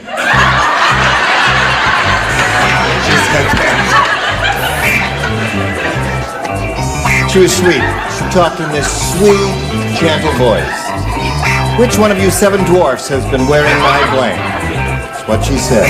She was a sweet girl, wasn't she? She was. She was a sweet sugar. Yeah. Gene, I wish you'd loosen up a little bit, though. I'm very tense she was on very this show. weird. Living Charles, with did you 7 finish? bitches. There we Hasn't go. caught on to how to play it yet. Yes, here we go. Mary Duncan. Snow White said, all right now, which one of you 7 dwarfs has been wearing my Bra. bra? She looked too young to me to, but it may have been a training bra for all I know. They call it a -A. A minus A. I don't know that. You know, I'm a big fan of this show. You know that because Yeah. I'm secretly in love with this lady here from the south. Of Maine. Yeah, south of Maine. Look at her hair. So I learned that when in doubt, say... Bra. There's a man. Score is tied.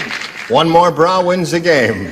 Oh, golly. I felt like you did that she didn't even know that she was a -A. Yeah. So I said dress. Dress. Okay. All right, If you Charles. don't cut that out, you're going to get it one of these days. What do you You know say? what the 7 dwarfs' real names were? No. Monday, Tuesday, Wednesday, Thursday, Friday, Saturday, and Sunday. Think it over. Bra.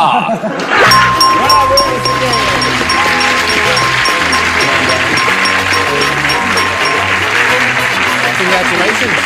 Another $100 for you. And our grateful appreciation to Laurie Healy for being with us and gracing our stage with her beauty. Good luck to you. A gift for you backstage. Many thanks for being here, Laurie. Bye. All right. Here we are again with the Big Money Super Match. Are you ready for it, Mary? Ready. Okay, we polled a recent studio audience and got their best response to this. Blank aid. Now, the answer they gave most often is worth $500 if you match that. If you match the next one, it's $250 for you. If you match the bottom one, you get $100. Now, which celebrities would you like to get an assist from here? Joyce? Oh, good. First aid. First aid is her answer. Another one? Fanny? Fanny. Band-Aid. Band-Aid. What? Excuse me, one more. Brett? What is that? Sugar, they just called on you. Brett, how do you fill in that Well, I blank? was trying to think. How about foreign aid? Foreign aid. Just came into your head. Whispered in my ear. She's so pretty, though. Like a southern girl, she's a little slow. Yes, that's right. So you have Band-Aid, First Aid, and Foreign Aid. You may choose one of those, honey, or you can go out with me and we'll run away with the money you've got. No. Or you may give us an answer of your own. What would you like to do? I'll say the first thing I thought of, and that's first aid. First Aid is the answer you're looking for? The one that Joyce gave you? Let's find out if it's up there, and if so, where it is. First, may we see the $100 response? Hearing aid.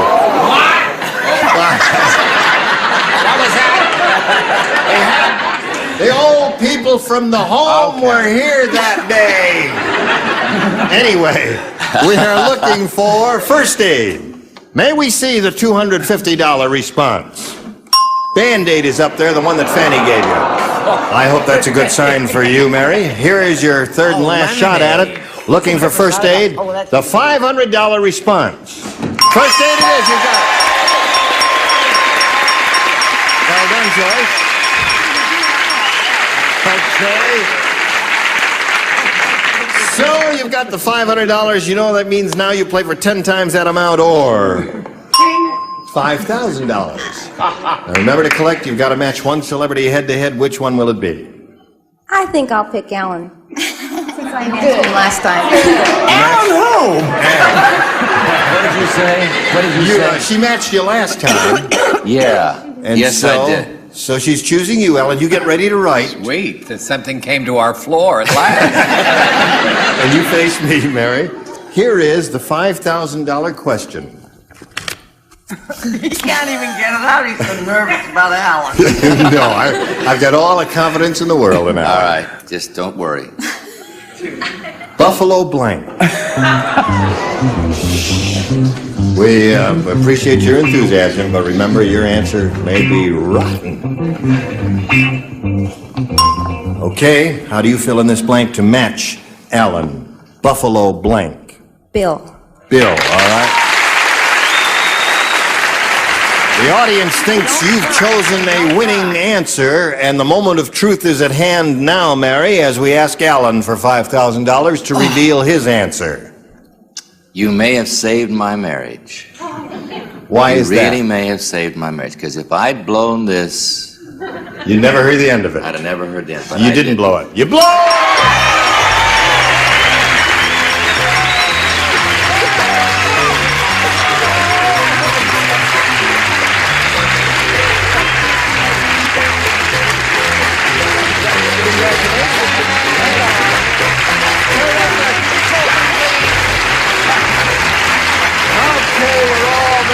For Mary Duncan, she's up to $5,950, and we'll come right back to her after this message.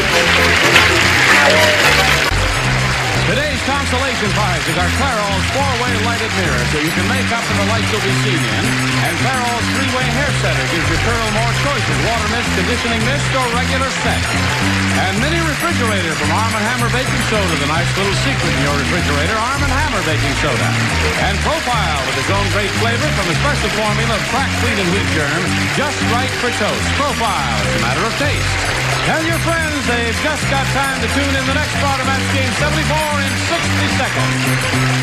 Ready for a brand new game? Let's meet a new player. Here is Kathy Wardlow. Hi, Kathy. Hi. Kathy will now tell us a little bit about herself. Where are you from and all that, Kathy? I'm from North Hollywood, and I'm a mother and housewife of two adorably but naughty boys. And I'm a native of California.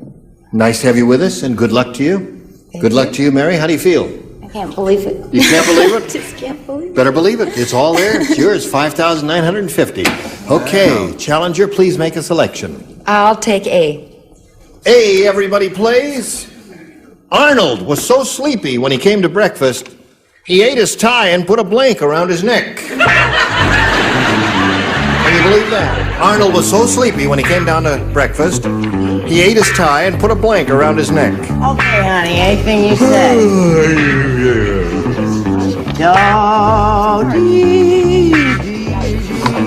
Okay. All right. Hello, sweetheart. Charles. Go. Now, Kathy. Arnold was so sleepy when he came down to breakfast, he ate his tie and put a blank around his neck. A towel. I'm with you kids. Boo!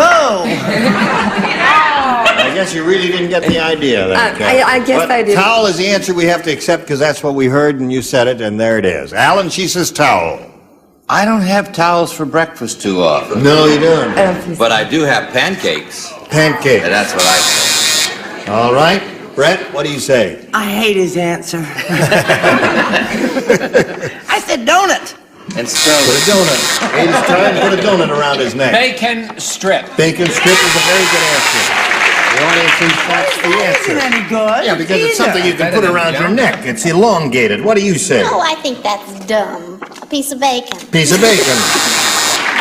Arnold's so sleepy he came down to breakfast, ate his tie, and put a blank around his neck. What did he put around his neck there, I son? just happen to know he's a vegetarian. Oh.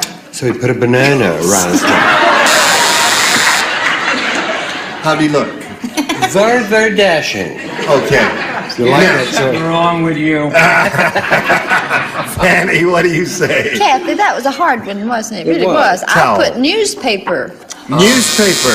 It was hard. I hated every single answer and the question. What do you think of that? All right, let's see what we've got for Mary. You may like this one. Okay. The 102-year-old man Oh, I love it when you act. jumped off Lover's Leap, holding on to his blank.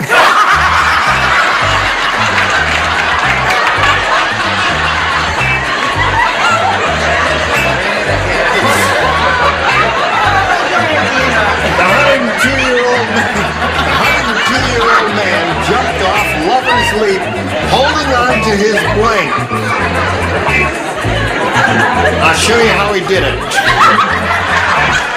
Well, I guess I can't do that until I hear the answers. I'll demonstrate one of those answers if they are in reason. Hold everything down until we get some light showing here. Joyce is lit, and so is Fanny. We're waiting for Richard to light up. Now, okay, Charles, are you lit? Yeah. You've been drinking all. Mary Duncan. A 102-year-old man jumped off Lover's Leap holding on to his... Teeth.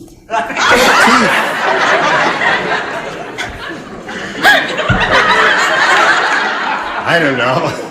She says teeth. What do you say? I know, and we were so together a while ago. Yes, you were. It was such a nice moment. You're drifting apart now. We're quite a far apart because I said it was your acting that did it. I said holding on to his old lady. His old lady? That was sweet. That's what you Lover's do, Leap. isn't it? Yeah, that's what I did. What do you say, Brett? This old man was aflame with jealousy. Yeah. And he didn't want to leave anyone behind. He jumped off with his wife. That's Right. what I said. They went Oh, I thought together. you meant his mother. No. You don't give this guy enough credit. It's not an old lady and it's not a wife. It's a 14-year-old girl from Kentucky, a bride. A bride. That's why he jumped. Yeah, what do you Holding say? onto his teeth. Right. Go. You sure you want me to That is, pull I out was another sure, one? I'm sure. Let's go. Show and tell time. Let it all hang out. Go. Come on. Now let me look at it. It's not so bad. It's just. She says socks. What do you say, Richard? I say he leapt off holding on to his wheelchair. Wheelchair. 2 wheelchairs. Okay, so no score here at the end of round one. And we've got a little something for you, and then come back to us. Will you do that? Okay, time is up. And we thank you, ladies. And we will start with round two next time we get together. Great. All right? Listen, I want to thank you from the bottom of my black hole heart. You're just a dandy bunch. I had a lot of fun with all of you, and I hope to see We all got of the you. audience survey. Yeah. 82% want Brett's hair back the way it used to be, and 14 have no suggestions. I like it the way it is. I like it, those She's Irish heaven. washerwoman's curls. I know I'm going to get Listen, the lead and Gone with the Wind. Right. Next time we get You won't be together, in a brief. we will have these loony people with us. Orson Bean, Brett Summers, Charles Nelson Riley, Kelsey Brown, Richard Dawson, and Joanne Wallace. Gene Rayburn from Match Game 74. Join us next time.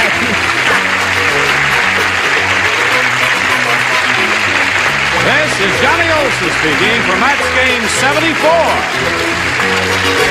A Mark Goodson, Bill Todman production.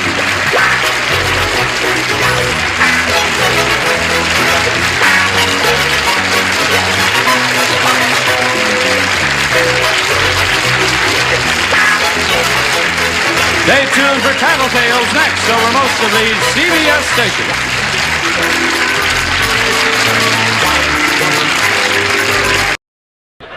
Get ready to match the stars. Dick Martin, Brett Summers, Charles Nelson Riley, from Alice, Polly Holiday, Richard Dawson, and Fanny Flagg, as we play the star-studded Big Money Match Game 77. And now, here's the star of Match Game 77, Gene Rayburn.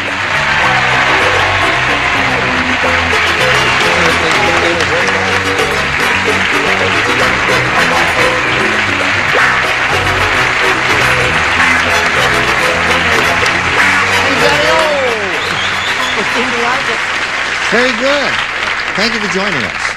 I'm especially glad to be here myself today because I've looked forward to working with the new kid on the block for these many years. This is one of the most brilliant actresses in our business, Polly Holliday. We welcome her. Alice.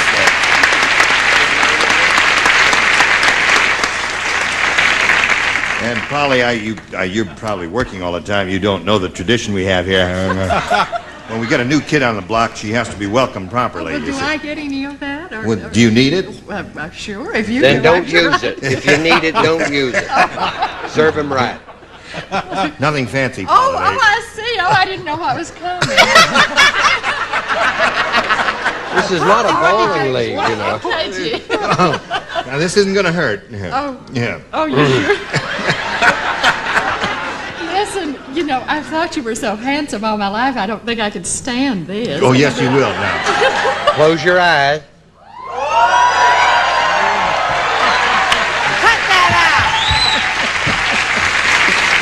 Oh! Now, have you had any of the diseases on this list? No, stop that. If not, you have this. Welcome, Polly Holliday. Now let's say hello to Kenneth Kelly over here.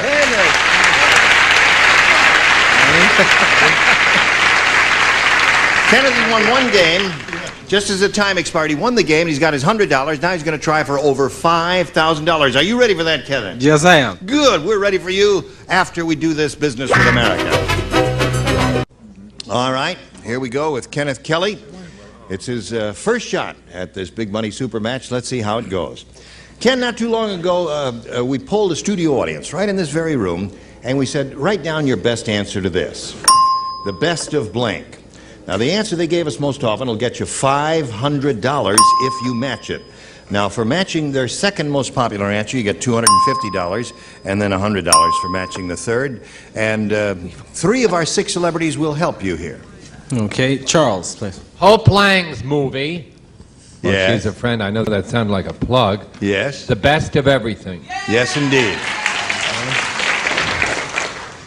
Brett. What Charles is, the best of a bad lot. The best of a bad lot. Richard. What I hope will be the best of friends. The best of friends. Now, Kenneth. Oh, thank you very much. You have a I've got a little little lipstick, have I? Yeah. Polly's lipstick? I wanted a treasure. Oh, yeah, I do have. We don't want to upset the orange juice lady No. by you wearing lipstick, you know. You know how testy she can get. Oh, I sure do. Okay. How do I look? Fine. Thank you. What are you doing here? Oh, I'm sorry. Yes. Oh, that's right. Now. Right. Now. What did you choose? Oh, you have an option here. You can choose one of the 3 answers that were just given to you. I've forgotten where we were here. Best of friends. got all the best of overstimulated by everything. Polly. The best of a best of a bad lot. Or you can reject all 3 of those, Kenneth, and give us one of your own. Have you thought it over? Yes, I think I'll go with the best of friends. Best of friends is what we want. Let's find out if it's up there, and if so, where. We'll begin at the bottom and reveal the $100 response. The best of luck is a good answer, isn't it? But it's not the best of friends is what you want. May we see the next one, please? The best of Groucho. Gosh, I hope you're right. Let's find out right now by revealing the $500 number.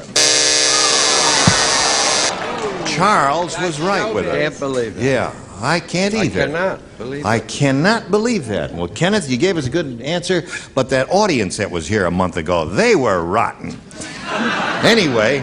Maybe no more Ripple wine for the audience. That's right. We got to stop that. Let's meet a new player now, Ken. Here comes Bobby Merritt.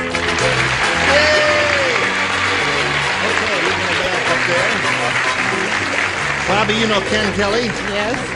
We welcome you and ask you to tell us a little bit about yourself, if you would, please. I live in Irvine, California. I'm originally from New Jersey. I was an airline hostess, and I was based in Los Angeles, where I met my husband. I have 2 lovely daughters, Christy, who's 8, and Cindy, who's 3. May I say hello to my folks?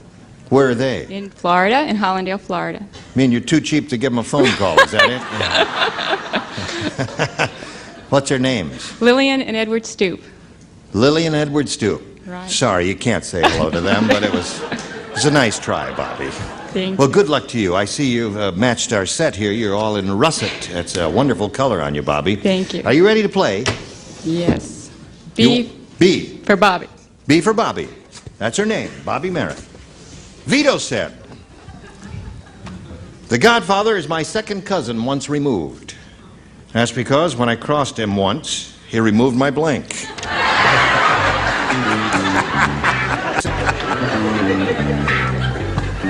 Vito said that.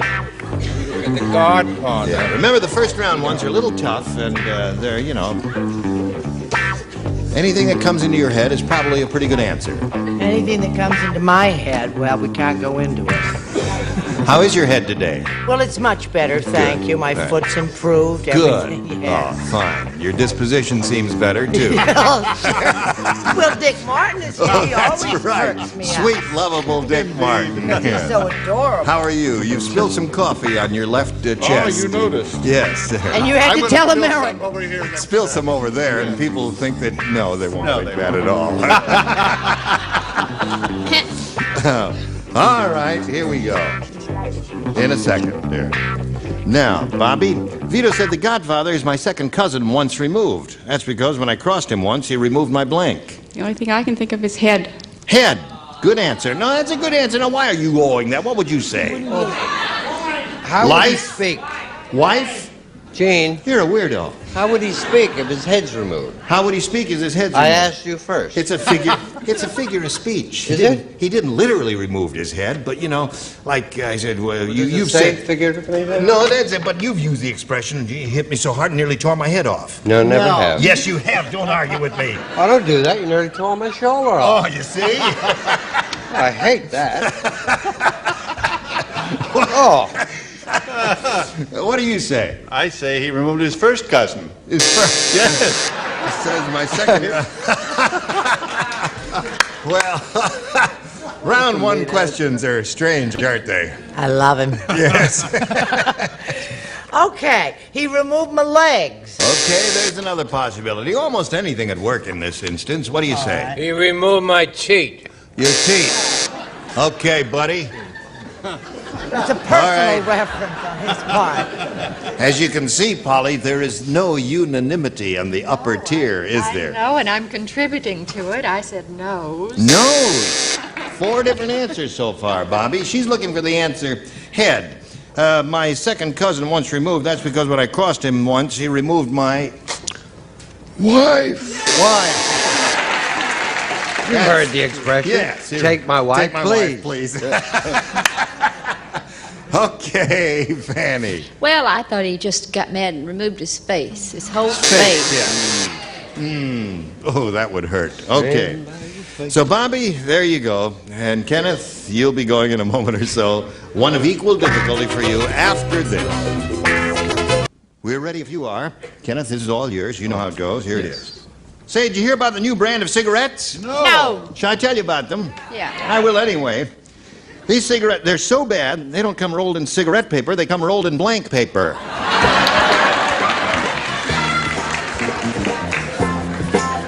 Should we go for it, hon? Well, it's early in the week. Speaking of cigarettes, do you realize it has been a year since I've smoked? 1 year. 1 year. Well, that's one. Peyton Anderson, who puts my clothes together, he's trying to quit, and he's having a difficult time. Is he? I tell you, my And hands it's actually 10 minutes since she's had a drink. It's a very difficult thing, and we're all proud of it. Yes, we Yes, we are. Really? Makes her a Welcome her little way. testy, though. Yes. Kenneth, no way. do you hear about the new brand of cigarettes? They're so bad they don't come rolled in cigarette paper, they come rolled in blank paper. First thing that comes to mind is toilet paper.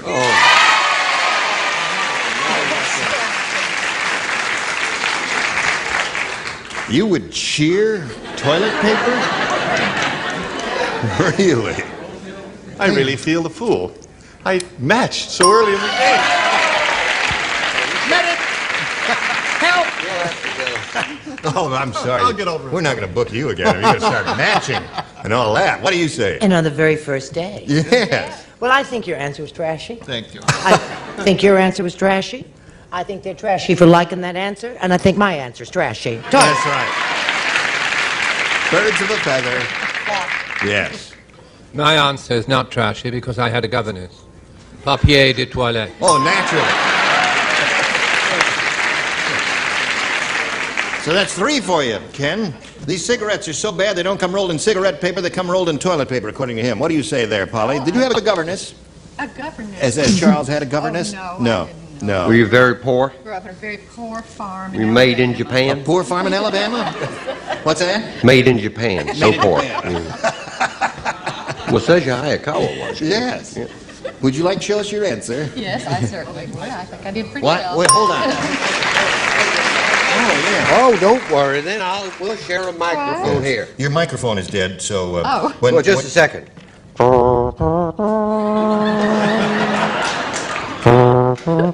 it goes. Okay.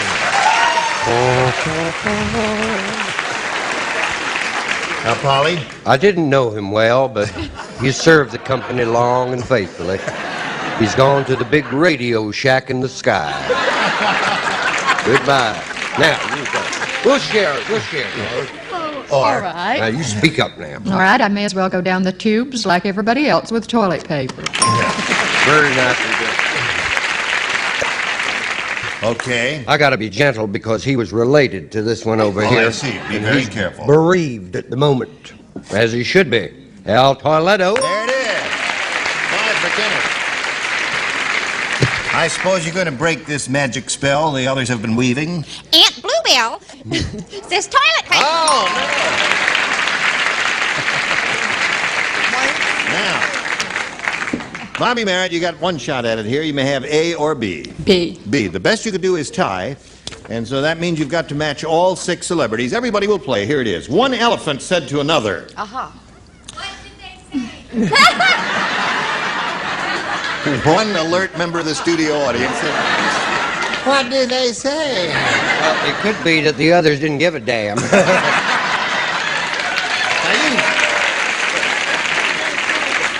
you know, it's unusual, one elephant talking to another. Pay attention now. One elephant said to another, "Noah has some tough rules. Before you can get on his ark, you have to go through blank." Noah has some tough rules. Before you can get on his ark, you have to go through blank. There you go. That's perfect. One elephant said to the other. Yeah, before you can get on his ark, you have to go through blank. Oh, I get it. I'm so proud of you, Polly. Finally got it, eh? Don't. I'm not letting you. There it is. You have to go through blank.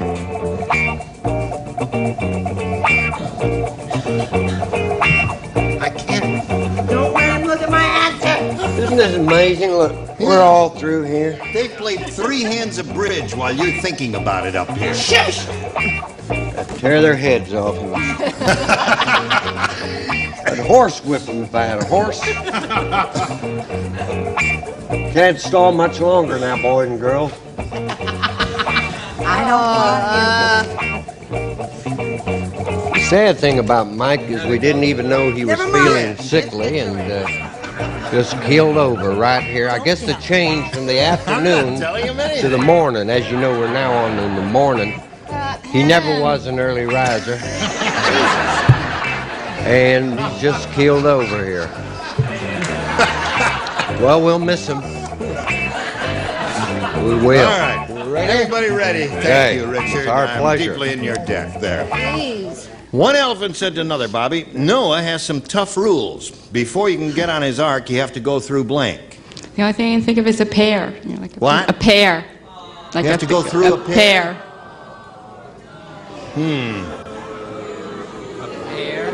Do you... I understand. That's all yes. that I could think of. You have transportation back to Irvine, do you? Yeah. Okay.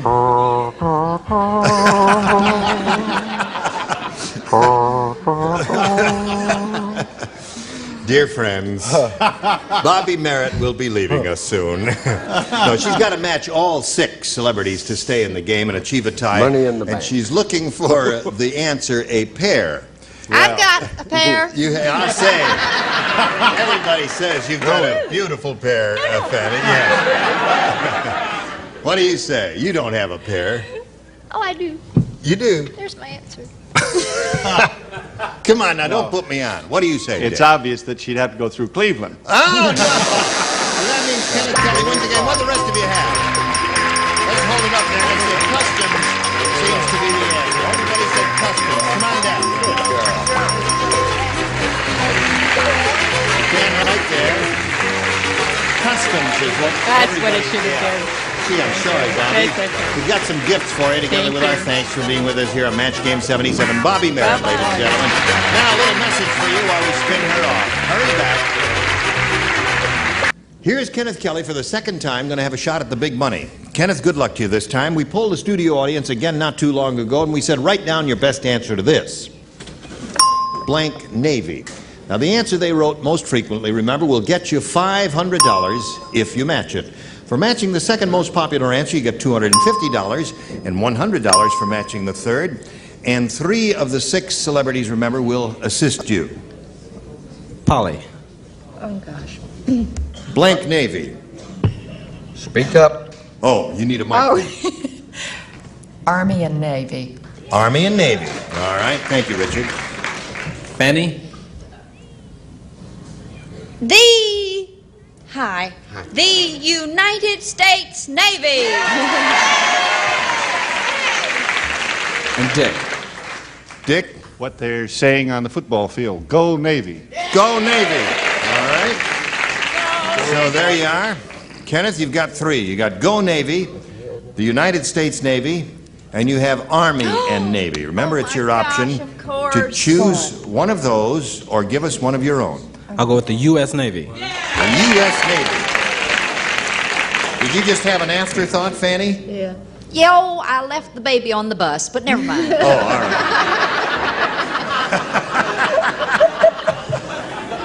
Oh, dear.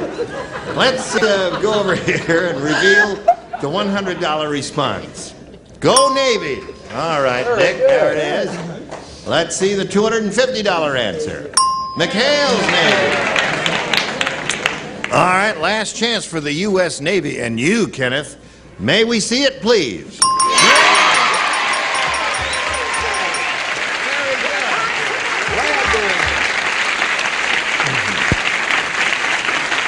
Boy, Ken. Thank you. You picked the winner there. Yeah. Good for you. So you've got another $500. You're up to $700, but more important, you're going to play for 10 times that amount or $5,000. We'll give you the money if you'll match one celebrity exactly. Well, Fanny. All right. Good luck to you. Here we go. Fanny, it's worth $5,000. You face me, and here it is. Blank Cola. C-O-L-A.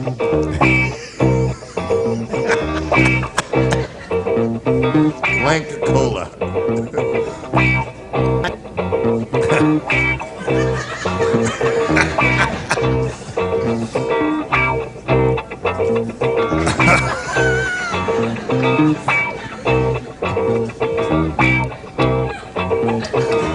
Okay. Ken, give us the answer she's given us. We give you $5,000. What do you say to that? Blank Cola. Coca. Coca-Cola. Fanny, he says Coca-Cola. Don't you remember Joan Crawford and R.C.? R.C. Cola? I didn't remember it, so I wrote Coca-Cola. Thank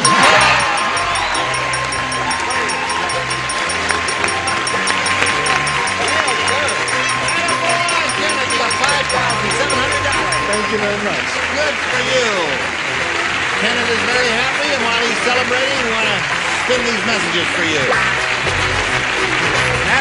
Well, wasn't it nice Kenneth won the money? Yeah. Yeah. How do you feel about your first venture here? Oh, I'm starting to enjoy it now. It's great. Well, we're enjoying you, Polly. We'll look forward to Doesn't she seeing have you a tomorrow. funny accent? Well, she's from Alabama. Yeah. You know that Fanny and I are both from Birmingham. You're both from Birmingham. Well, hallelujah. Join us tomorrow for Match Game 77. I'm Gene Rayburn. Goodbye.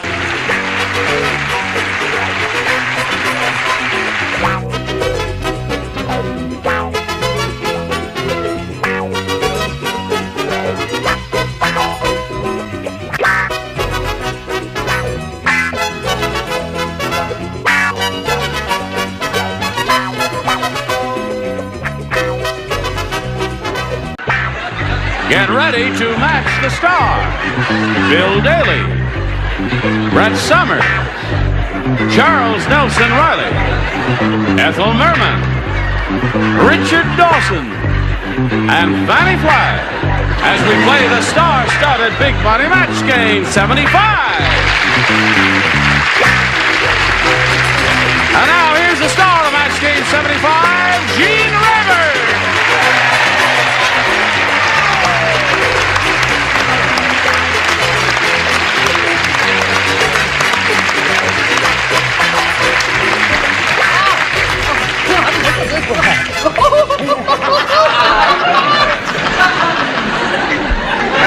Is that a new mic?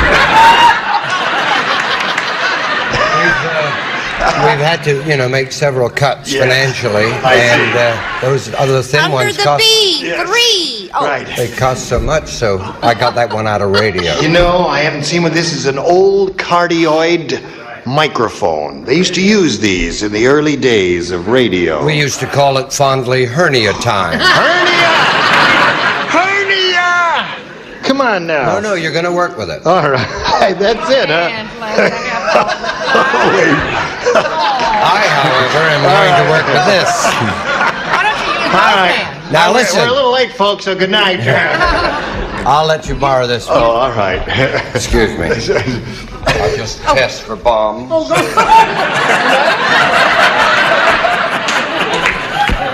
right. Here we go. Oh, dear me. Now, Maggie Moore is our current champ. She's got $600 to her credit, and she's being challenged by Ron Valeni, and we found out a little bit about him yesterday. Would you repeat a little of that, what you told us yesterday at the end? I'm a high school physical education teacher in Bakersfield. In Bakersfield? Yes, sir. And you're married? Yes, I am. You're trying to conceal that fact from us, I feel, No, Ron. I'm not. You're not? No, I'm not. Are you proud of the fact that you're married? I am proud of the fact. Well, say it out loud. I am married. I am married. And I'm proud of it. Say that. I am married and I am proud of it. Okay, now, there's another commercial message for your consideration. All right, are you ready here? We'll just push this button and begin with Maggie Moore's first round question. After Abdullah had the accident with the bed of nails, he had so many holes in him, his wife used him as a blank. Did you hear all that, Maggie? After Abdullah had the accident with the bed of nails, he had so many holes in him, his wife used him as a blank. All right? Well, I have this. This is an easy one. Abdullah, you see, had the accident with the bed of nails. Dance. And his wife used him as a blank. Falls over.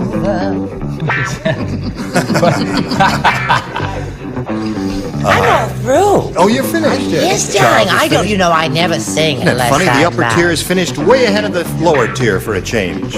Oh, look, Richard isn't finished. Richard is the last one Richard's finished. very pokey. Oh! Shut up, bat face.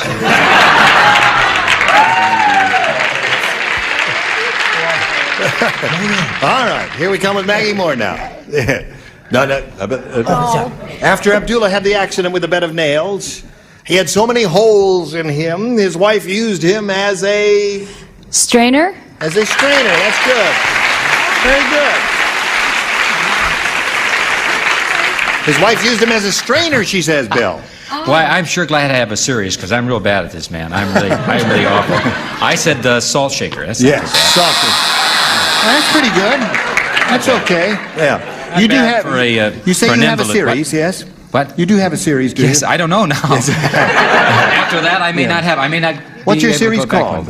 I think it's called the Bill Daly Show. No, it's the Bob Newhart Show. The Bob Newhart. Newhart. Yes, I'll try and remember that. That's hard to say when you yes. want to have your own show. What do you say? I say I want the audience to try and refrain from wild applause and a standing ovation and everything. I said wine rack. A wine rack. Wine rack, it's got a lot of holes in it, But I think strainer's a terrific answer. Oh, she came up with a marvelous answer. It's the dingbats who are letting her down. Charles? Strainer's wonderful. Wine rack is wonderful. But I chose a word because this way she could still squeeze Abdullah. Sponge. Sponge. Oh! Yeah, a lot of holes in her. You lose it as a sponge. That's not bad. See? After the accident, bed of nails, he had so many holes in him, his wife used him as a strainer, according to Maggie Moore. What do you say? Charles Nelson Riley and I think the same way. I said sponge. Sponge. Well, we got 2 sponges there. What do we do with them? Nothing. Nothing we can do. Clean up the wine rack. Little bubble bath, and away we go. Fill up the wine rack. All right, Richard. Yeah, she used to get a hose pipe. Right. Stick it up his nose. Oh. Use him as a watering can. I see. That'll do, yeah. Keep all your plants alive. He had so many holes in him, his wife used him as a... They're crazy. They are crazy. She used him as a hairnet. A hairnet. Didn't she? You know, you're the only one who came up with a decent answer there. No, actually, some of those were good. Hairnet was not bad, and some of the others. All right, Ron. Be again. Be again. Here we go. 2 people do not play. Ethel and Fanny do not play because you matched in the first round. Here it is. May we sing? Oh, You could sing, well, softly. Yeah. I can't sing something. You can't sing softly, so I've heard. Well, you hum a few bars. Snow White said, last night I tried out a new recipe on the 7 dwarves. Oh, sweet. After dinner, one at a time, all my little men blanked.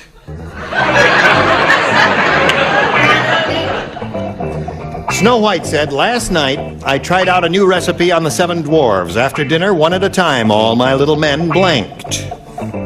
Think about it, Ron, because they're going to give you plenty of time to think, I think. There's one. Last night I tried out a new recipe. After dinner, one at a time, all my little men. It's up to you. Yes. All right. Okay, Charles is finished. Brett's finished. We're waiting for... Okay, here we go. Now, Ron Valenti. Snow White said, last night I tried out a new recipe on the 7 dwarves. After dinner, one at a time, all my little men blanked. Got sick is all I can think of. Got sick. Is that all you can think of? That's it, eh? Got sick, he says. Okay, Bill, you're up. Well, I think I'm going to go along with it. That's kind of neat. I got threw up, right? Is that match? Yeah. There's one match. Okay. All right, Brett, you're up. What? You're up. I said, why is Charles whispering in my ear? Can't he be still for a minute? I'm 9 feet from you. Your hearing is improving. What do you say? Float up. Throwed up. There's 2 for you, Ron. Charles. I said burped, but since they were dwarf, they don't burp, they burp pet. And it came out, they burp pet dead. Burp pet dead. All of these will be out in hardcover for the Christmas season. All these funny Now sayings. let's see. You've got 4, and let's see what you do with Richard Dawson here. What's he gonna do with you? Why don't make me into a rug? Look, you said Brett was absolutely correct. Yes. She said frowed. Of course, Frowed. the correct English is frewa. Flew. Yeah. Better grammar. Okay, 5 for you. You got your work cut out for you when we come back. Right after this message. Here we are. This is your last chance. Got to match 5 to stay in the game. If you match everybody, you're going to win, though. So you got a chance. Nasty Norma said, my best friend Margaret has radiant beauty. Her blank is shaped like a light bulb. Nasty Norma said, my best friend Margaret has radiant beauty. Her blank is shaped like a light bulb. Oh, I get that, honey. Nasty Norma said, my best friend Margaret has radiant beauty. Her blank is shaped like a light bulb.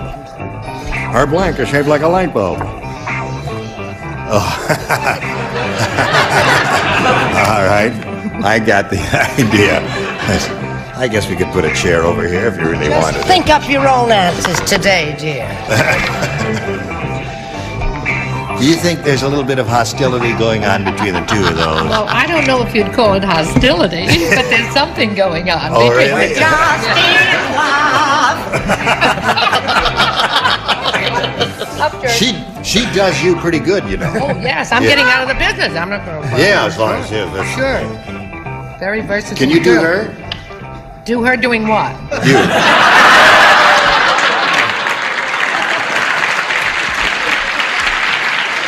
I quit. All right, what do you say we call on Maggie Moore here? You ready? Nasty Norris. My best friend Margaret has radiant beauty. Her blank is shaped like a light bulb. Her head. Her head. Okay.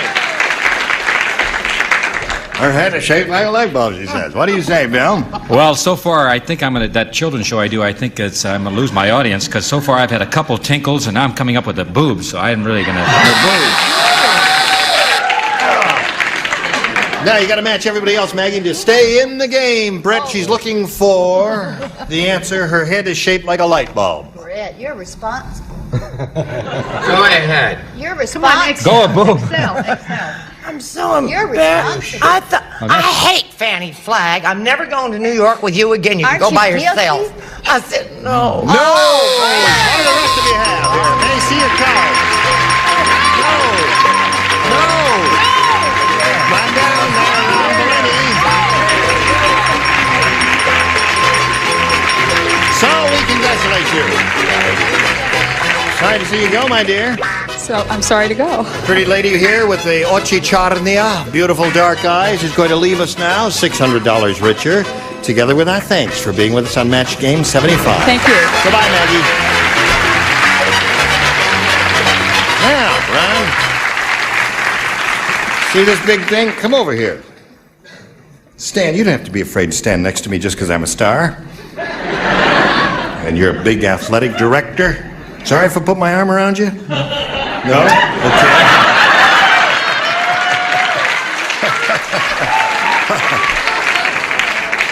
Okay. He says, what'll boys in the locker room say? I think he's a little too butch, honey. Yeah. Okay, Ron, we're ready here now, if you are. We polled a recent studio audience, and we got their best response to this. Passion blank. See, you should have let me put my arm around you. Okay, the answer that audience gave most often is worth $500 to you, Ron, if you match it. Now, if you match the next one, you get $250. If you match the bottom one, you get $100. Whom do you call on for a little help? Fanny. Fanny, what do you say? I bet all the girls in your school love you so. Yeah. If I'd had him for a gym teacher, I would have muscles today. You did. You got two of them. There, sir. Now, I'm going to have to ask a question because I want very seriously to give a good answer. Yes. And this is not my answer. Would ATE passionate, that would not count, would it? Then Well, I don't know. it. Let's ask the judge. What is Hey, Judge, can you want... Yeah, that's possible. I don't think that's right, though. Let me say passion fruit. Passion fruit. Yeah. Okay. Richard. Richard? Present. Passion blank. Yeah, I'm going to say passionate. All right. She wanted to say. Okay, so we got passion fruit and passionate. One more. Charles. Charles, have you got one? I once was in it years ago, a very religious production, The Passion Play. Passion play, right? So you got passion play, passionate, and passion fruit. Would you like one of those, or have you thought of one of your own? How about passion fruit? Passion fruit. Okay. Let's find out if it's up there, shall we? And if it's up there, where is it? That is the question. Is it under the $100 response? Passion play was Charles' answer. I shall now do a few moments from... Oh, no. No. No scenes, please. No auditioning on stage here. We are looking for passion fruit, friends. Here is the $250 response. Passion flower. That's not a bad. Flower. That's not a bad answer, is it? Okay. Last chance for passion fruit. Here is the $500 response.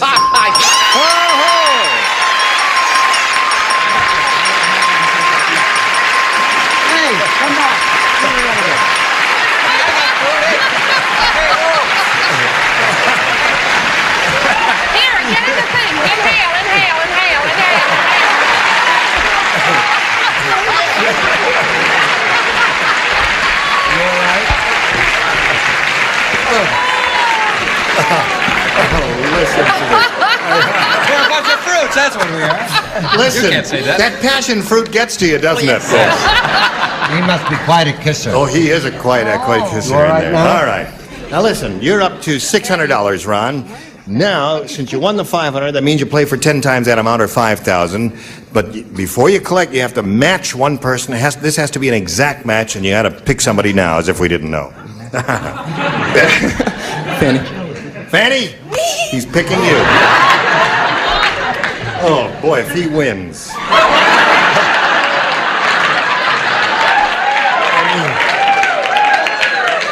Are you kidding me? She fainted when he kissed her for the $500. For $5,000, what do you think is going to happen? On this stage,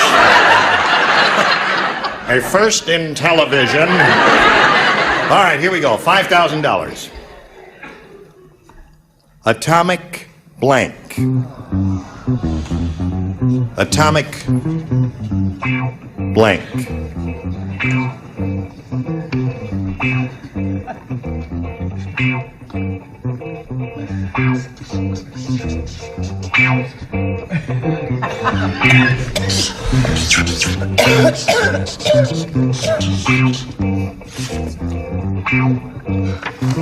Okay, she's made up her mind and she's written her answer down. Now, Ron, it's up to you to give us an answer which you think will match hers. Atomic blank. Bomb. The audience agrees with you, Ron. Okay. He's very happy that you agree with him, but he says to me, well, it's more important if she agrees with that. All right, for $5,000, Fanny, may we see your answer? He says atomic bomb will match you. What about blast? Atomic blast? But I didn't write that. I wrote bomb.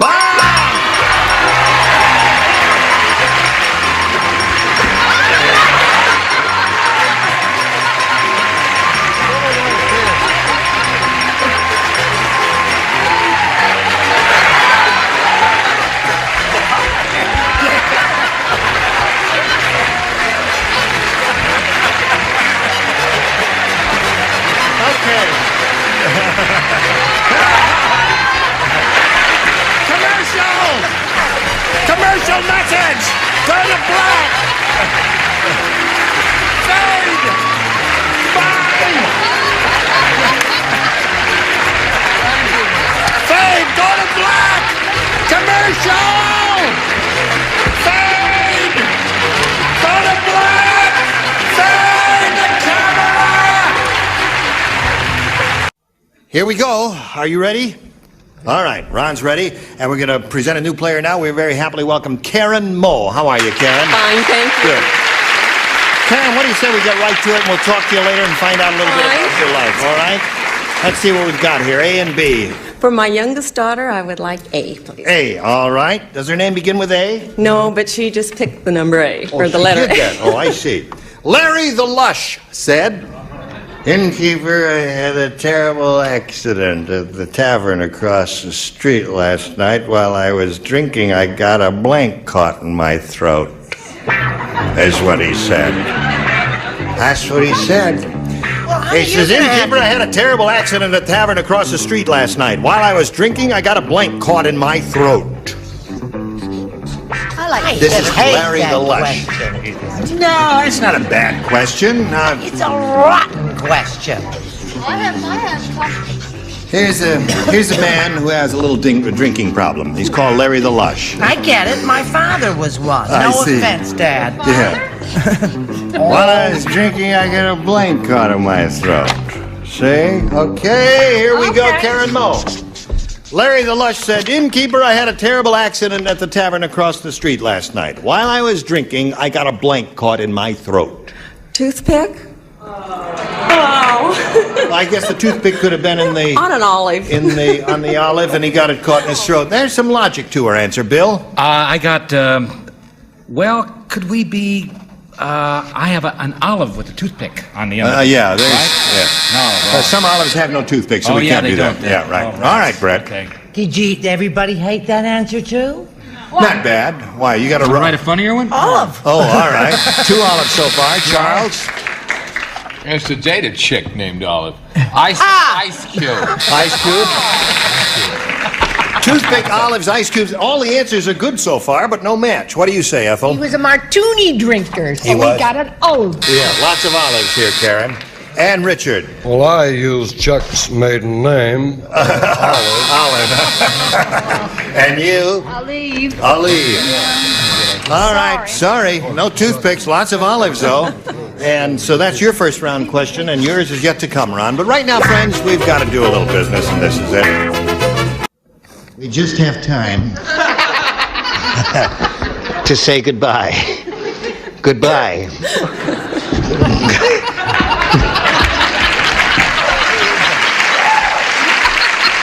Goodbye.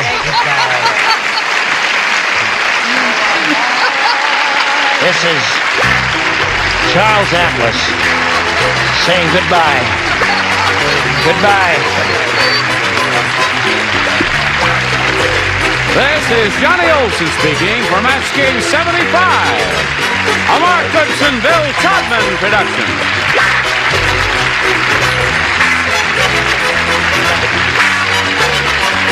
Stay tuned for musical chairs next over most of these CBS stations.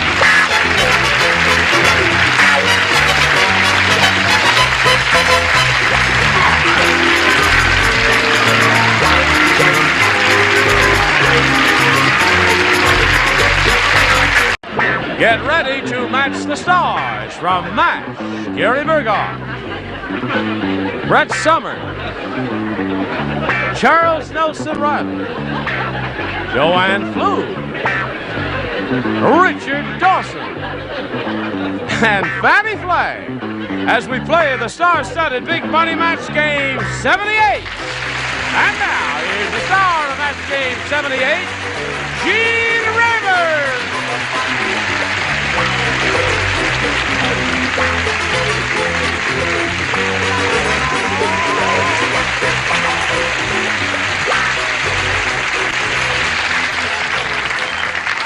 I see. Some little gnome has been at work yesterday. If you were tuned in, you remember we had a little microphone trouble. And I see Thor, the god of war and lightning, came down here and put a little thing on the microphone to dissipate the static electricity. This one seems to be working fine. Good.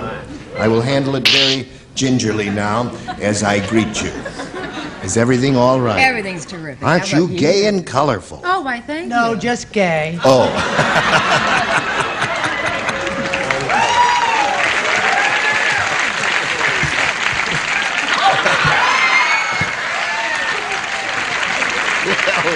Really?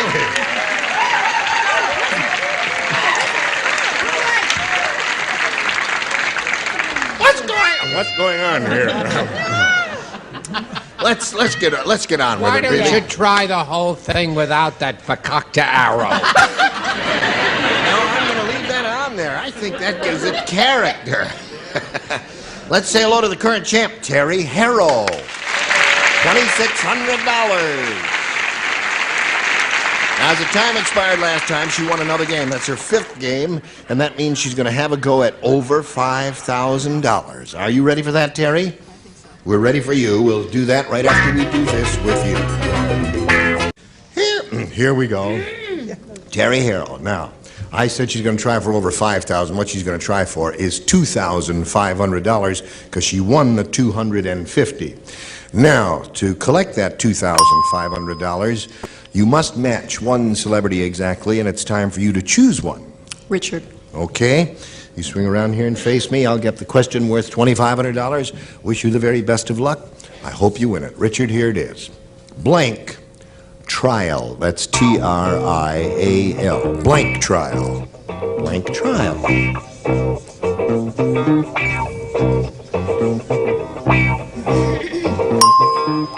Now, if you give us the answer, which Richard has written on that card, we give you $2,500. What do you say to that? Blank trial.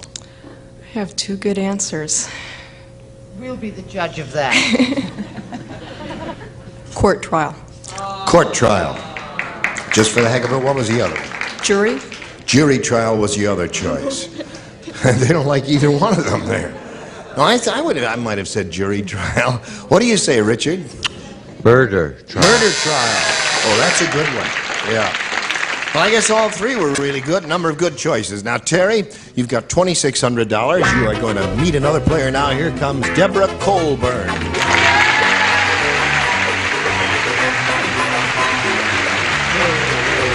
Debbie, you know Terry?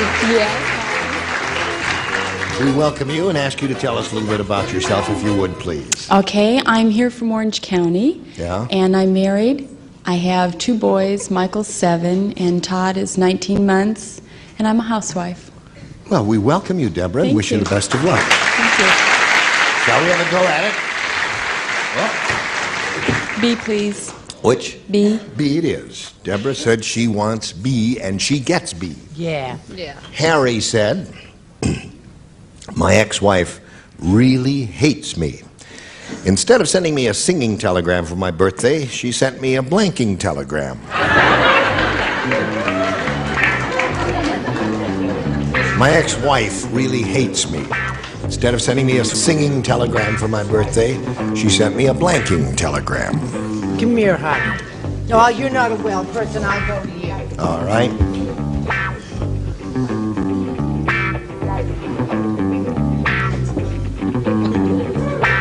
Thank you. Well, no, but if I say it out loud, then the contestant will know. She needed a little clarification. All right. I was going to ask you a question. Oh, I see. But if there's tax, all right.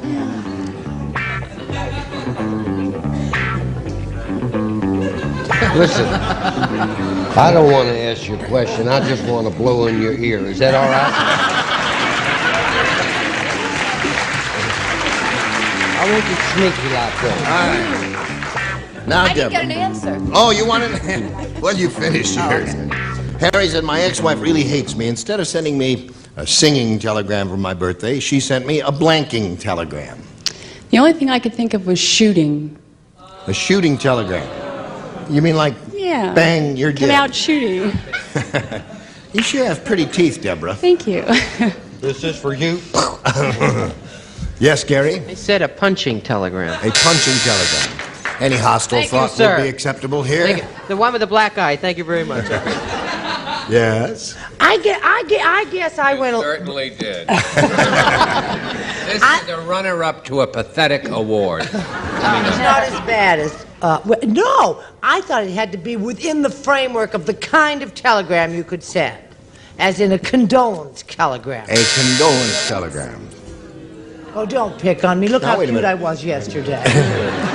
Any hostile thought would be acceptable here. Charles? Screaming. A screaming. That's all He right. did to pick up my answer. At least it ended in ing. Well, now, you know, like a singing telegram, a screaming telegram. This is a hard one. Any number of good possibilities here. Joanne? Well, you know, we singing Yeah. type telegrams, so I tried to relate when you have an argument, what Right. you would do, and Sir Charles and I would just right on. We did screaming. Scream. Oh, it was Let's hear horrible. those. Just Yeah. screaming. Deborah's Just looking two for a that shot liked it. here. You related to an argument, did you say? Well, it was very difficult, but I've watched you and Brett and Charles, and I kind of picked up on it. Good. She's not playing with a full deck, folks. Beg your pardon. Yes. Yeah, I said a shouting telegram. A shouting. Well, that's horrible. Yes. Shouting would be in the same family as screaming. Wait a minute. Screaming. Wait a minute. I have to do something here.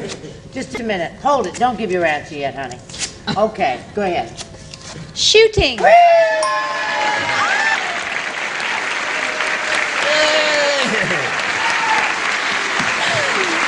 So that's one for you, Debbie. Yours will be along in a moment. Right now, this for you. Here we go. The other half of round one, Terry, this is all yours. Harvey said. Yeah. He says, you know how at most motels you put a quarter in the bed and get magic fingers? Well, I know a motel where you put $5 in the bed and get magic blanks.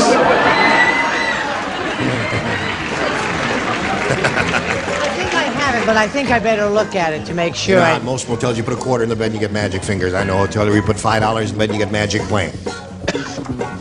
When we had our bad earthquake a few years ago, a guy had just put a quarter in one of those beds in the valley and ran out in the street and said, "It's me, I did it, I caught it." It's true. I love it. What was the question? You know, at most motels, you put a quarter in the bed and get magic I fingers. got it. All right. Okay. Now, Terry, you know, these motels, you put a quarter in the bed, you get magic fingers. Well, I know a motel where you put $5 in the bed and you get magic blanks. Magic tricks. Tricks? Tricks.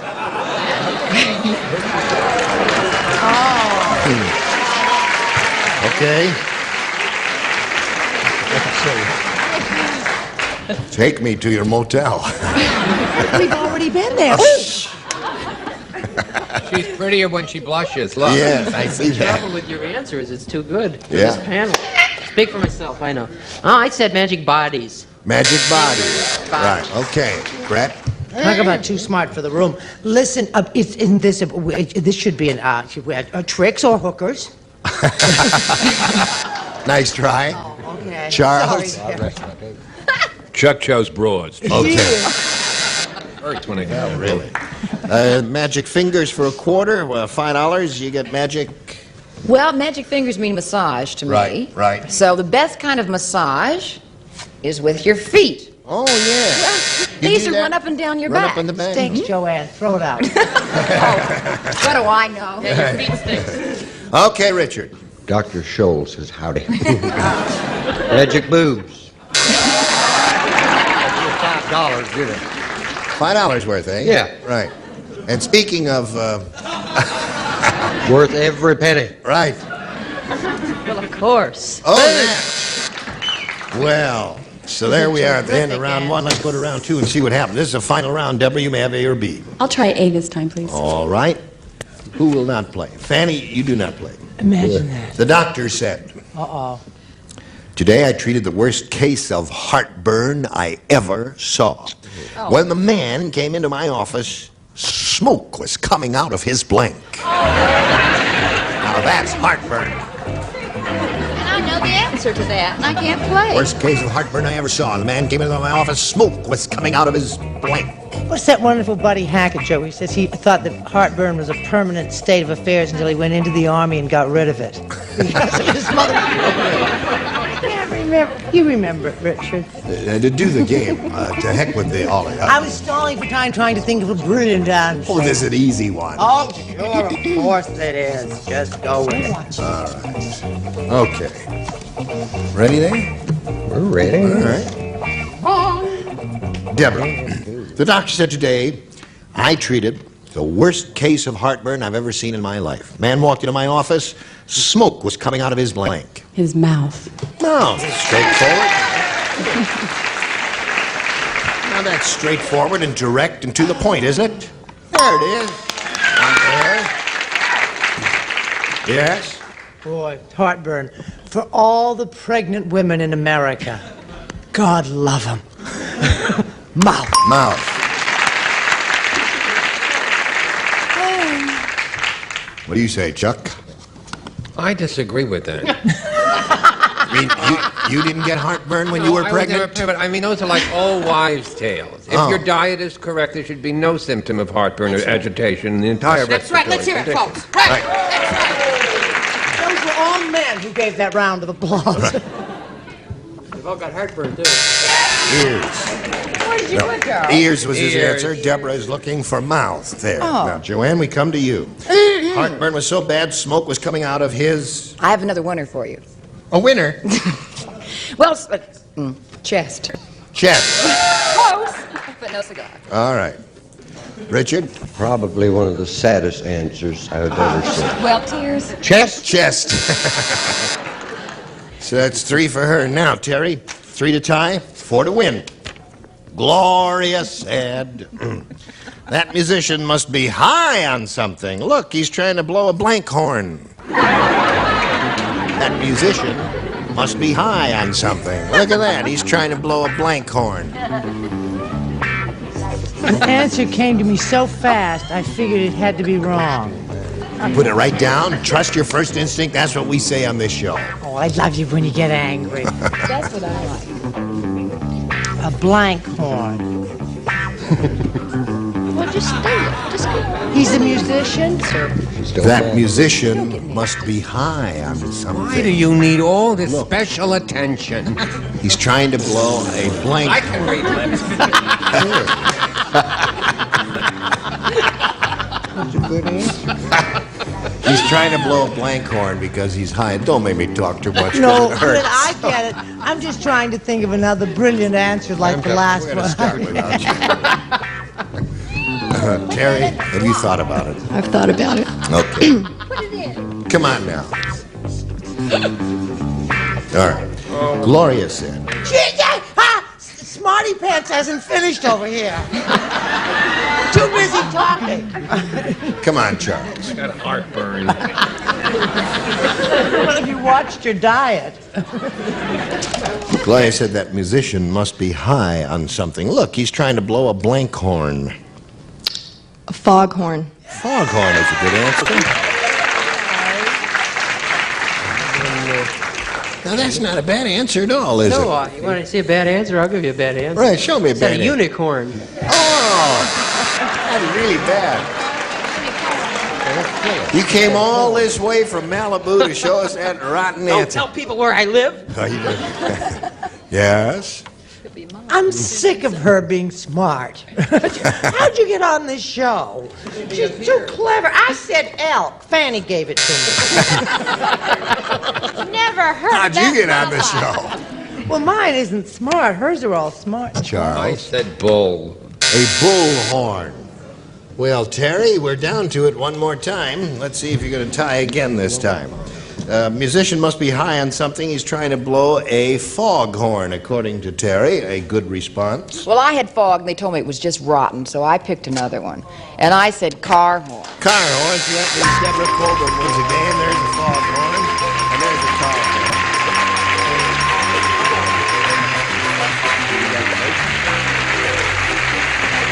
If you would please. Well, Terry, you're going to leave here with a pretty good bundle of money. $2,600. Yep. And we're very happy for you. Terry Thank you. Harrell, ladies and gentlemen, while we're spinning Thank it off, you. we're going to spin a message or two for you. Here we are with Deborah Colburn. Now, she's won her first game. She's got her 100. She could win over 5,000. Here, let's see how it goes, Deborah. Let's begin by pointing out to you that we polled a studio audience, and we said, you give us your best response to this. Spirit blank. Now, the answer they gave most often will get you $500 if you match it. For matching the second most popular answer, you get $250. Then if you match the bottom one, you get $100. And 3 of the 6 loonies will help you. My father told me to ask Richard. All right.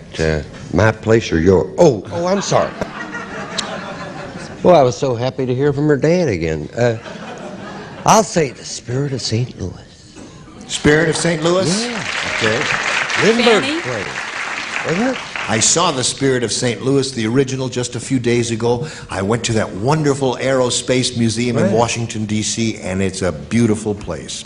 Sorry for that, yeah, but I just had to say that. It's a great place. Spirit of St. Louis is 1. Fanny, you've been called on for number 2. Oh, really?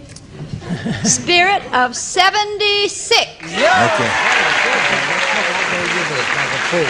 And Charles. Spirit gum. Spirit gum. But he buys it by the case. Charles. What's so funny? Charles buys Spirit gum in 50-gallon drums because it's used in theatrical parlance for certain things.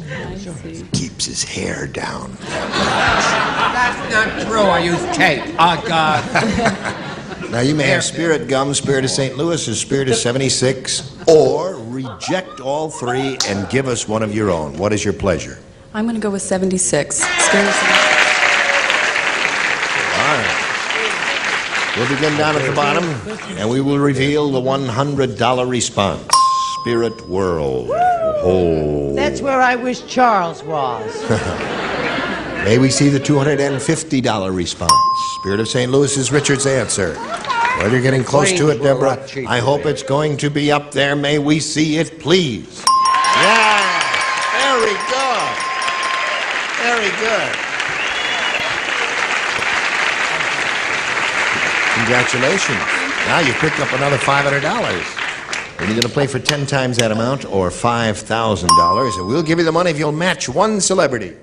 I'm going to go with Fanny. Oh, you thrilled her. Good luck to you. Here it is. This is worth $5,000. Now think carefully. Herbert Blank. Herbert Blank. H-E-R-B-E-R-T Blank.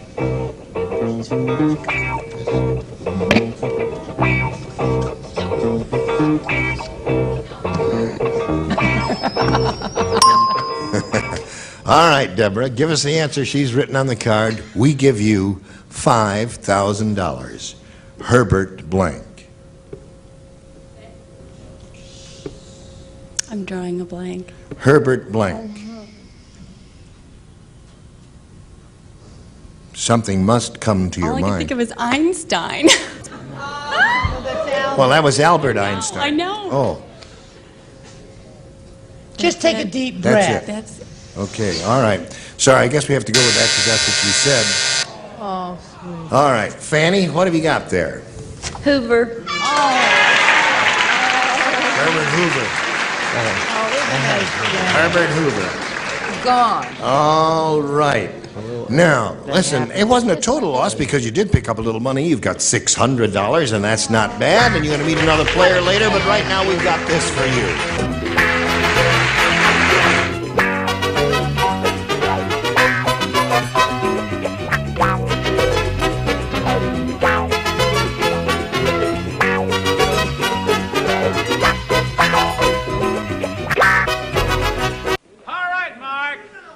Mark Breslow, this is the match game of 1974, production number 0214, and it is take one.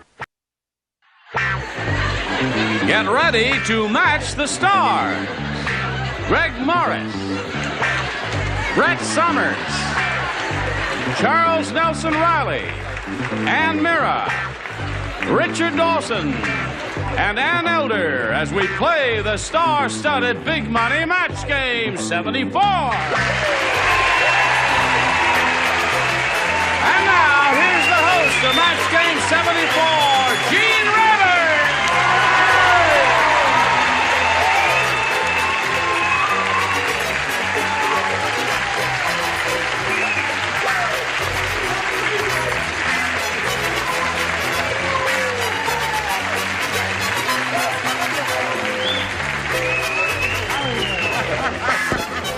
Hello there, friends. How are you? Somebody's been tampering with my microphone, because usually my microphone is this short instead of that short. Listen, That's it's the nice of rumor you to around town. come in and help us out here. Thank you for joining us. Johnny Olson, how are you? Great, Gene. Yes, you are great. It's And all you right. are great. I wish I could talk like Johnny. Hi, Johnny. You do. Anything I can do for anyone before we plow on ahead here? Yeah, Yes. get me a pastrami on rye. Pastrami on rye coming up for old Dick Dawson here. Listen, let's say hello to our current champ, Sue Hagee. How are you, Sue? Sue has won 2 games, and she has, how much? $550 to her credit. Right. And she's going to go for a lot of money now. She's going to try for $5,000. No, not quite. Oh, not quite. Well, you were half right. 2,500. I was almost right. Yeah. Read the That's figure, still a lot of Gene. money, yeah. Says it on a card there, 2,500, and I said 5,000, didn't I? That's how I got where I am today. Well, anyway, Sue's excited about that, and we'll let her have a go at that right after you have a go at this commercial message of interest to one and all. Here we go with Sue Hagee. Have I been saying your name correctly? Almost. It's Hadji. Oh, you should have. Baba, yeah. Haji Baba. Okay, I'll remember it that way. Listen, Sue Hagee. I'm trying to You know you won the $250. That means you're going to be playing for 10 times that amount, or $2,500. However, to collect that, you have to match one celebrity head-to-head. Which one will it be? I'll try Richard one more time. You'll try Richard one more time. Well, I can explain about the first time I wasn't well. Are you better now? I hope so. Oh, good. All right, Richard will get ready to write. Sue will face me, and here's the $2,500 question. Art blank. Art blank. A-R-T blank.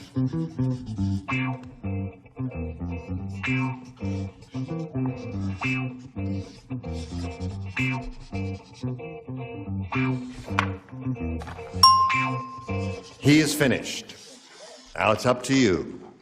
How would you fill in that blank in order to match Richard? Art? Gallery. Gallery. Not a bad answer. No response from the audience? You think it's a rotten answer? The audience thinks it's that kind of an answer. All right, Richard, for $2,500, let's see your answer. You're going to hate me. Oh, no, Richard, don't tell me that. Where do artists learn before they get hung in the gallery? Art class. Art class. They each gave good answers. Art gallery, art class. Okay. Well, Sue, you're up to $550, and you're still the champ. You're going to meet another player and play another game. So take heart. Here comes Lee Moore.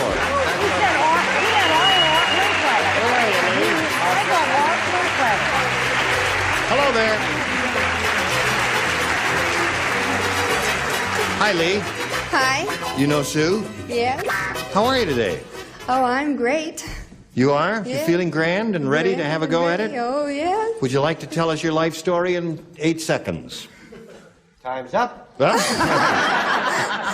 I'm from Sacramento, and my husband's name is Monty Moore, and we have 3 boys, Glenn, age 8, and Scotty, age 4, and a baby 4 months old named Danny. That's my life. You have a Fanny 4 months old. A Danny. Danny. A Danny. Oh. You frightened me there for a moment or so. Lee, well, good luck to you here, and good luck to our current champ. Shall we begin? I'll push this button, which is here there it is, and ask you, the challenger, to make a selection. B, please. She wants B. It's a new game. Shall we begin, folks? Okay. Harry crossed an elephant with a greyhound. Now he has an elephant that blanks.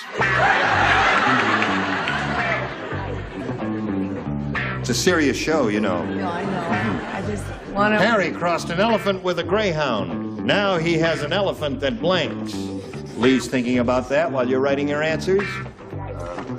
I don't mean to complain. But he tore up my sign that I was just saying a simple hello to my sister Geraldine Leona.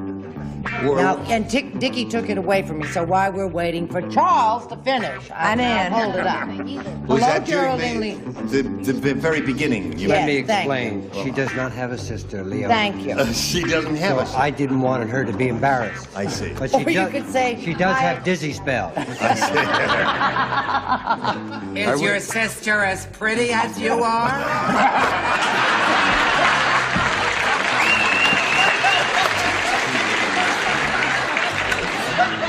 I'm the baby in the family. Everybody. I think that's a crummy question. You don't like that question? I think it's Oh, I think it's an interesting I loved question. it. Wait till you hear some of the terrific answers you're going to get now. All right, Lee Moore. Harry crossed an elephant with a greyhound. Now he has an elephant that blanks. Barks. An elephant that barks. Barks. Hey, wouldn't that be funny if barking elephant? The audience likes that. A barking elephant. You don't like barking elephants? They're a strange group. Well, if you cross a greyhound with an elephant, you're liable to get a barking elephant. Yes, What or did an you say? elephant that eats dog food. An elephant that eats dog food. All right, there's one answer. Brett? I think possibly for the first time since I've been on this show, I misunderstood. I said you get an elephant that drives a bus. Is that wrong? Thank you. Oh, dear. Is that wrong? He has an elephant that blanks, Charles. She I said said races. races. Very good. Barks is Lee's answer. What's yours? I just think that everyone on the panel and Charles Nelson, that everyone should know what a brilliant mind Charles Nelson has. He does have a brilliant mind. Yes, because Charlie Riley has said what I said, racist. All right. Mr. Dawson. Well, as a liberal, I think there's been far too much talk about the races. I happen to know the elephant sprints. That's all greyhounds do. That's right. Well, it's better than streaking. Well, thank you. And Brett said this was the first time that she misunderstood a question. I think it's the first time I understood a question because I said drives a bus. sorry, Lee. We'll get to your question, Sue, in a moment or so, but first we've got to do a little business with you, so pay attention. Here we go. Shall we finish the round? Lee did not score in her half of the round. Sue, let's see how you do with this. Hey, you all remember the song, Raindrops Keep Falling on My Head? You know that song? No. Yeah. It's too recent for me. How's it go? I don't know. Oh, all right. Oh, yes. Anyway, Raindrops Keep Falling on My Head. Well, there's a new song out written by the orchestra leader at the Burlesque House called Blanks Keep Falling on My Head.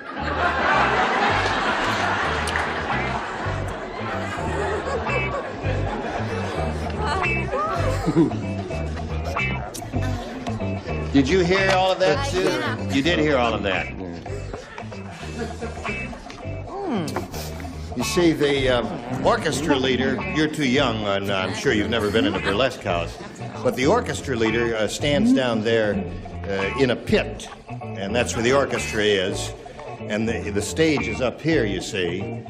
And what happened? It's not unlike Paris. All right, everybody ready over there? I was just ad-libbing while Sue was making up her mind. Raindrops Keep Falling on My Head is a well-known song, and a new one written by the orchestra leader at the Burlesque House is called Blanks Keep Falling on My Head.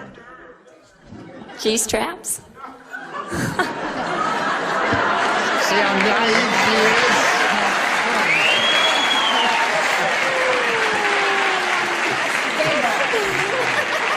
This lady has led a sheltered life. I mean, who but she, Sue, this sweet, innocent thing, she called it a G-strap. Well, that's good enough, isn't it? That's close enough. There. We know what you mean. Okay. Greg, what did you say? Well, they dress rather scantily, so I said bubbles. Bubbles keep falling on my head. All right. Brett? Could you swing that in ragtime? Talk about sheltered, and she's right. It is G-strap. It's just spelled string, honey, but it's pronounced crap.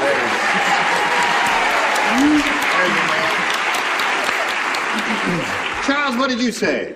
Of course, one good string deserves another. I see. You know, that never occurred to me. I was thinking, you know, things like sequins. How about you? My mother sang it to me. I'm forever blowing bubbles. Bubbles? Yep. See, yep, many of them. Honey, my mother sang, I'm forever throwing G-string. All right. I hear she was terrific. What did your mother sing, Ann? Well, my father kept saying, I'm forever throwing G-straps, but my mother said G-string. Very well done. All right, Lee, would you make a decision here, A or B? B, please. Okay. Now, you must match 4 celebrities to stay in the game here now. The cannibal said, I ate my mother-in-law last night. Boy, was she blank.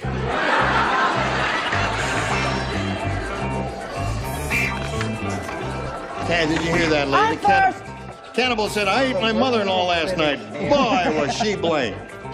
That's enough for those cannibal jokes. Oh, I'm sorry.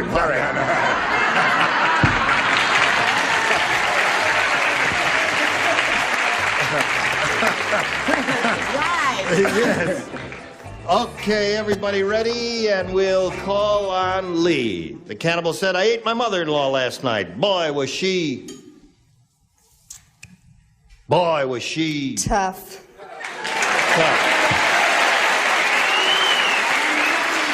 Apparently the audience would have said the same thing, too. A tough mother-in-law. Greg? Well, my mother-in-law's not going to like this. She's a nice lady, but she's also tough. Tough. There's one. Brett? I no longer have a mother-in-law. But when I had one, she was T-U-F-F. There's 2 for you, Lee. You're creeping up. Charles? Well, what the heck?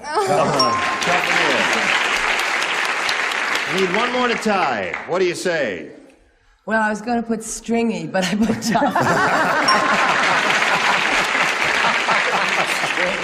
I'm sorry, folks. What did you put?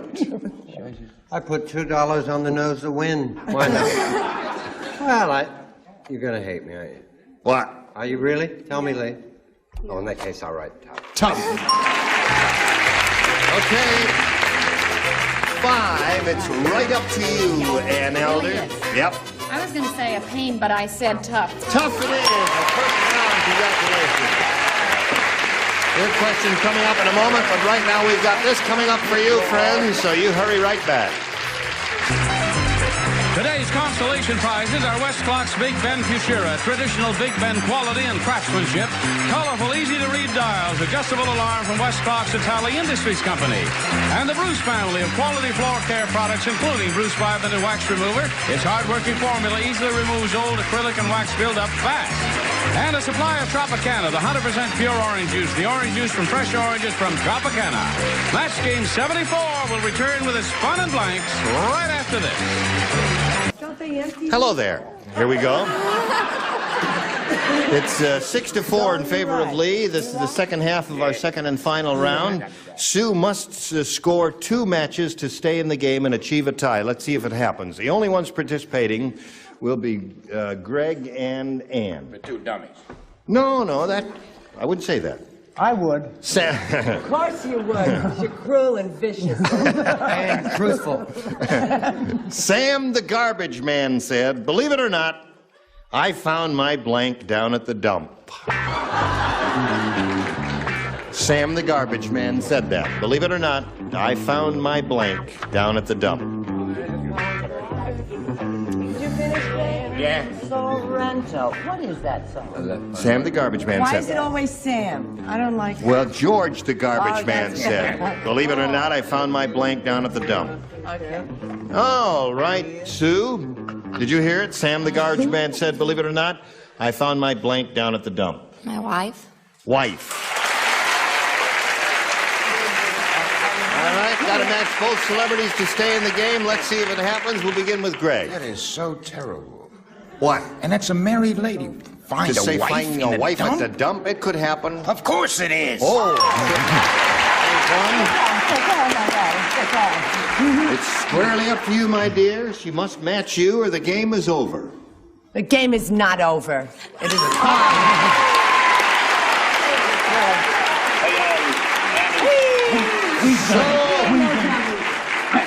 We did it. When we have a tie, I hope we you're got a wearing lot my of shade kissing lipstick. going on in the studio. No, what we do is we wipe the slate clean, push the button, reveal a tie-breaking question. Just one question for each of you. And the one who has scored the most will be the winner. The challenger, as usual, will make the first selection. B again, please. B it is. Here we go. Everybody play. Long John Silver's parrot is just like him. It even... No, I'm sorry. No, please forgive me. Long John Silver's parrot is just like him. It even has a blank. Long John Silver's parrot I is know. just like him. I It even know. has a blank. First. Very good. No. I'm talking about on this road, sir. That doesn't come off, you know. No, it doesn't. Damn right it I don't. remember that I did Greg last year. very well. Okay. Everybody ready over there? Let's find out now what Lee has in her mind. Long John Silver's parrot is just like him. It even has a... Long John Silver? You know who Long John Silver was? You never heard of Long John Silver? Of course she's heard of Long John. Shall I explain who Long John Silver was? Give her a hint. Give her a hint. He was a pirate. A famous pirate. Children's books. In Treasure Island. I don't believe this. I guess that's about as far as we can go with the John hints. Silver in Treasure Island.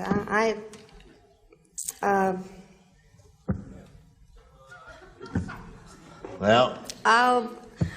Say what Whatever you the leg, the peg leg. Right. take it.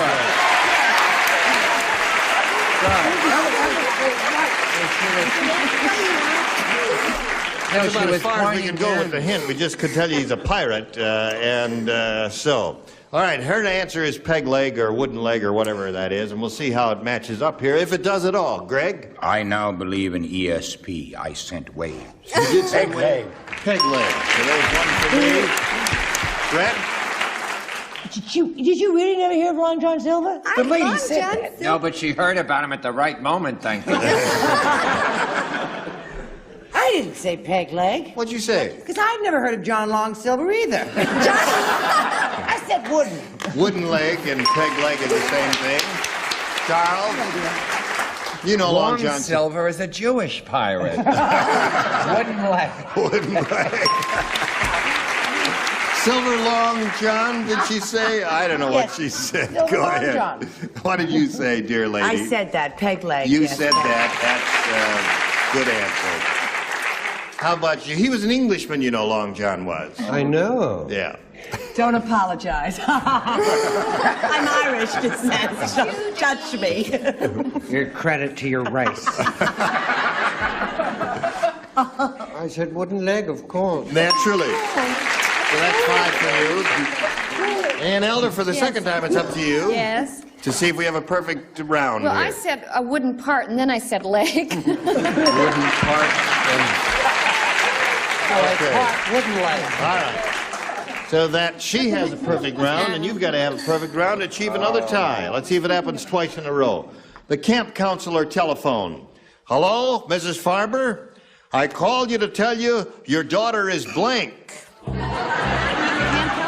camp counselor is on the phone. He says, hello, Mrs. Farber? Yes. I just called to tell you that your daughter is blank. I have a question. No, questions are not allowed. Was she a camper or a counselor? The counselor. She's talking about a camper. Oh. Well, how old is the camper? Mind your own business. Mind your own Ann. business and write an answer Well, there. how many miles to the gallon does the camper get? All right, quickly now. We're running close to the end here. All right. Not my career, never. Your career ran close to the Okay, end Sue, in we 54. call on you, the camp counselor telephone. Hello, Mrs. Farber. I called you to tell you your daughter is... Lost. Lost. Oh, you got to match everybody. One miss and it's all over. Greg? I guess we didn't go to the same camp, so I said pregnant.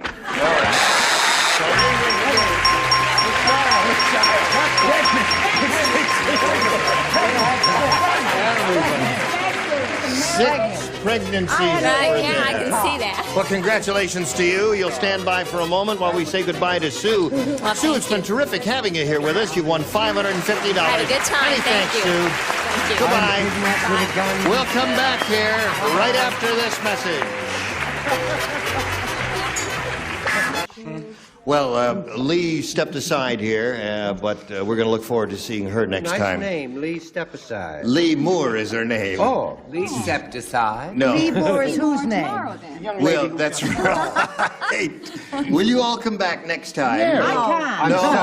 can't. Why not? Well, we're babysitting. Oh, Thank you're you anyway. babysitting. Yeah, all right. I have well. to go to unemployment insurance. Oh, well, all right. We'll, they we'll told find you someone to already. fill your seat. In the meantime, we hope You have you'll to join find- us next time, whenever it is. Gene Rayburn here for Match Game 74. Goodbye.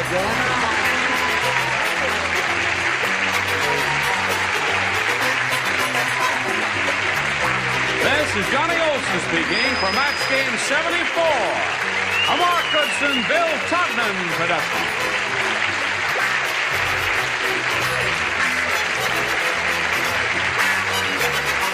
Stay tuned for Tattletales next over most of these CBS stations.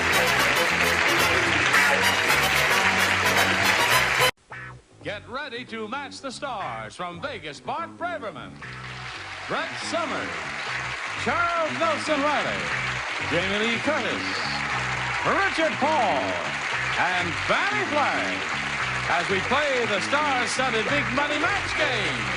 And now, here's the star of Match Game, Gene Rayburn.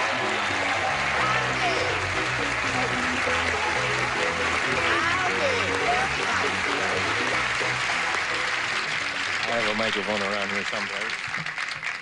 Someplace. there. Whoops. To quote the inimitable Dick Cavett, we have placed your microphone where the sun don't shine. In Pacoima. No offense, Pacoima. What do you say, cutie?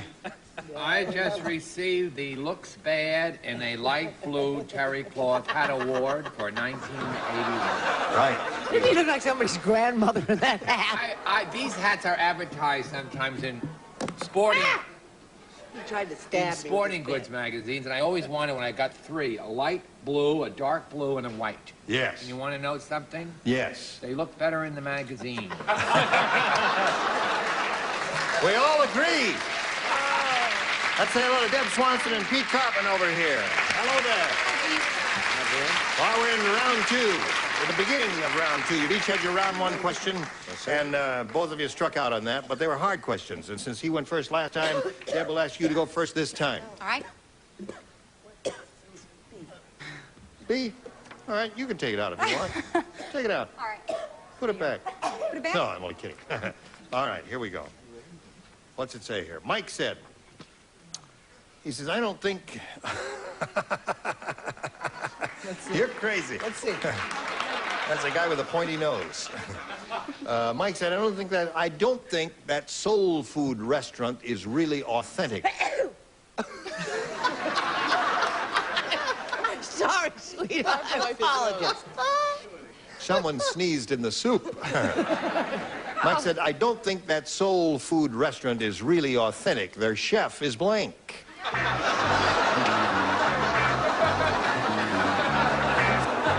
Anytime, Chuck. Excuse me, I haven't gotten over our cold yet. I guess we're allergic to hat Charles is wearing. Mike said, I don't think that soul food restaurant is really authentic. Their chef is blank. Chinese. Chinese. They know what they like. What do you got for us, Bart? Not Chinese. Yeah. Unfortunately, I thought the ultimate unsold food would be Colonel Sanders or a white person in general. White or Colonel Sanders, yes. Now, why didn't I say Oriental? What do you say? I'm allergic to that bloody hat. I know that's what this is all about. Anyway, oh, heavens. No, I didn't say, I said Japanese. All right. But close. only said Oriental. Yeah, Oriental might have done it. Charles?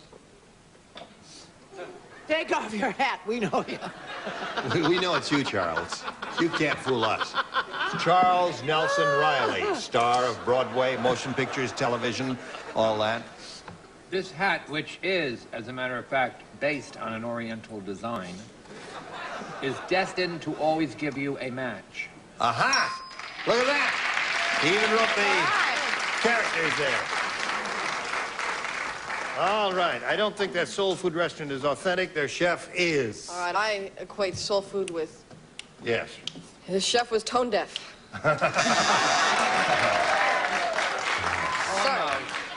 I think that was quite good. Richard, what do you say to that? Well, I was going for a very obvious answer. Never eat soul food if the chef is white. Right. Not a real stuff. Light. Light. Yes. Oh, I have to differ here. Do you? Oh yeah. Soul You food don't is have not. to do it. No, white people eat soul food, but it hurts me to say this, and apologies to my family. You never eat it if it was done by a Yankee.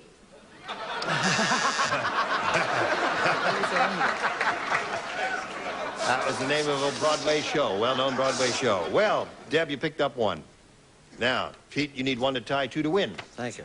Tex said, he says, you know that old song, Tiptoe Through the Tulips? Yeah. Yep. Well, out here in the range, we have our own song. It's called Tiptoe Through the Blank.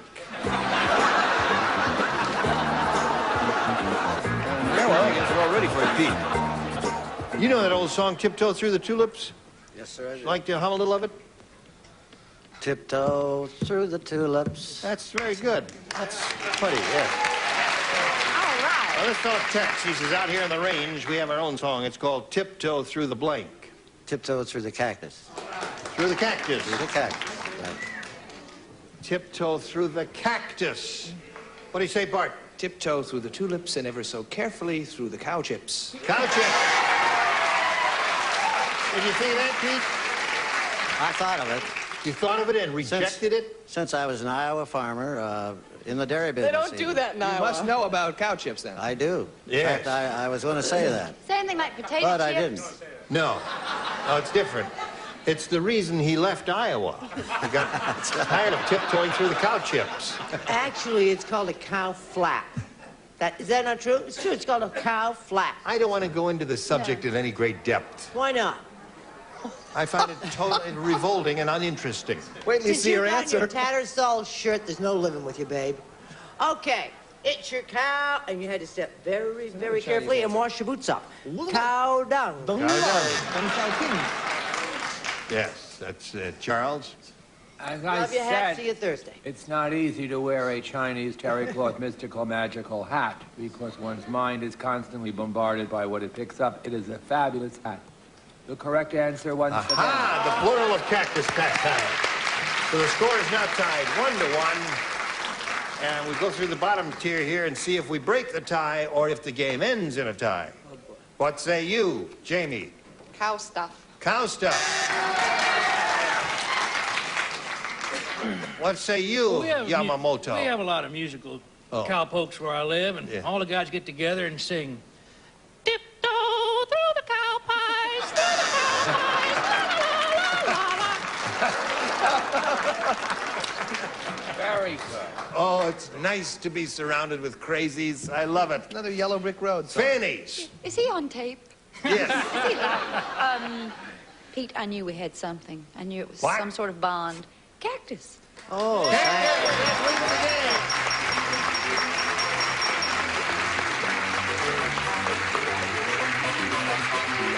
Deb, you have a seat there because we're going to roll this thing off, but you will be leaving with $500 to your credit, and we congratulate you for that. Deb Swanson, ladies and gentlemen. There she goes. Now we'll spin her off and spin a message just for you. Dobro, dobro. All right, here is Pete Karpen, or Karpen, as they've Americanized his name. You're going to have a go at the big money, over $10,000 at stake here for you, Pete. Good luck. We polled the studio audience and said, write down your best answer to this. Go away blank. Pete, if you give us the answer they wrote down most often, we'll give you $500. For matching the second most popular answer, $250. And if you match the third, you get $100. 3 of the 6 dingbats will assist you. Call them out, one at a time. I'll take my favorite redhead. Fanny. Well, I'm going to say, in a musical answer, go away, little girl. Go away, little girl. Go away, little girl. Very popular song. Brett? What I've been saying to Charles for nigh on to 7 years, go away and don't come back. Go away and don't come back. I was going to call on this young lady here. Jamie.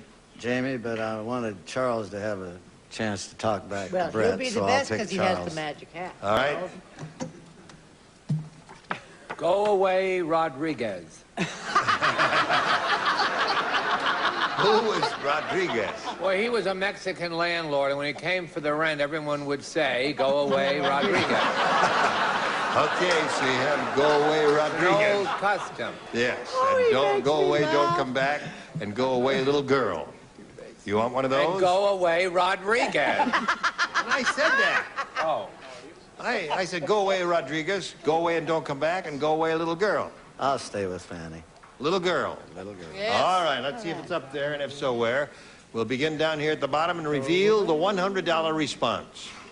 Go away, please. That was a polite artist. Yes. Let's see if go away, little girl, is under the $250 number. Go away now. So far, we Somebody's have not very happy with somebody. no answers that the stars gave at all. Oh, boy, better Well, than- go away, little girl. It's got to be up there on top, I would say. Wouldn't you, audience? Yeah! All right, slide it. Yeah, you're right. Very good. Give her a little kiss.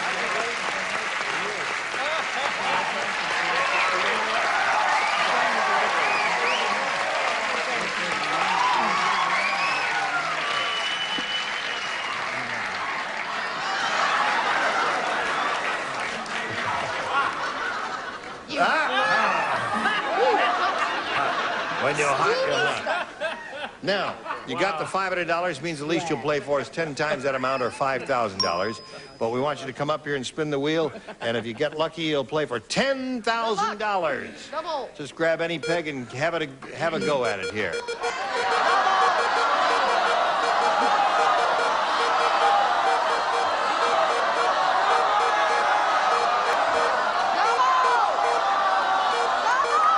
This goes on a double.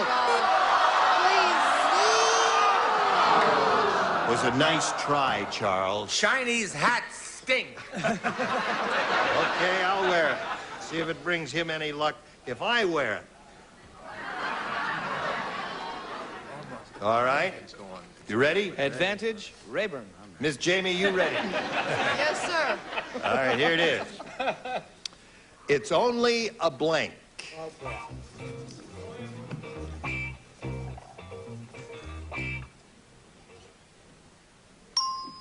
All right, Jamie's got her answer in the slot there. Now, if you give us the same one that she's written down, we will give you $5,000. It's only a paper moon. Jamie, he says paper moon. So did Fanny. It's only a movie. It's only a movie. I'm sorry. Oh, it's all right. Well, listen, Pete's got $500, and we congratulate you. It was a pleasure to meet Pete Carpin, ladies and gentlemen. Thank you very much. Let's welcome Dearie Connerly and Gail Nash. Here they come. Hello. Dearie Connerly and Gail Nash. Welcome. Hi. Thank you. Dearie is an unusual name. Would you like to tell us about that and anything else about your life that would be interesting to us? Well, my real name was Daryl, but when I was born, that was a mistake that was on the birth certificate. So I decided to keep it in case I became rich and famous someday. Someone couldn't spell Daryl and they put Dearie, huh? It was just an accident. Dearie, an accident. Where are you from? I'm from Magnolia, Mississippi. I recently graduated from Kansas State University in communications. I enjoy acting, singing, dancing, tennis, racquetball. I love children, and I'm in the United States Air Force. You are? Yes. Oh, good.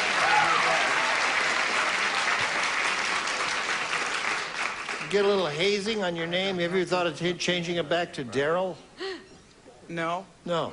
Okay. Good luck to you here. Thank you very much. Gail, tell us about you, please. Okay, I live in San Juan Capistrano, California, and Sarasota, Florida, with my husband, David, who is now in Florida. Can I say hi? Sure. Hi, David. Make money. That's what I'm here for. Get home early, David. Get home early. I am sales and marketing manager for his corporation, and we have offices in both Newport Beach, California, and Sarasota, Florida. I am also completing my studies for a real estate degree at Saddleback College in Mission Viejo.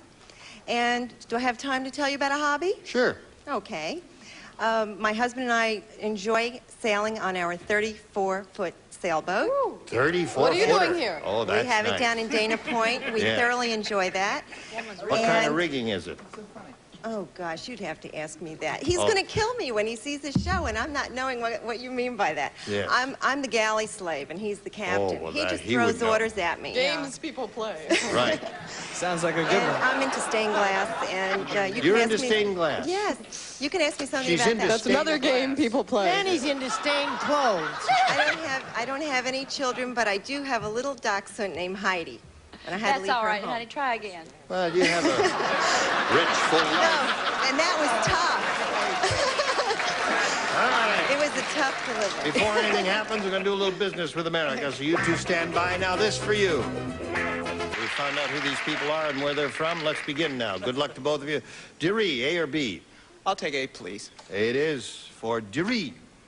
Unlucky Louis said, I have the world's worst luck. Oh, poor. How worst is it? Thank you. Some girls, this is Unlucky Louis speaking, he says, some girls put on a sweater and look sexy. My wife puts on a sweater and looks like blank. Want to read it? All right, Charles, here we go. He's writing, so I guess he's finished to read. Unlucky Louis said, I have the world's worst luck. Some girls put on a sweater and look sexy. My wife puts on a sweater and looks like blank.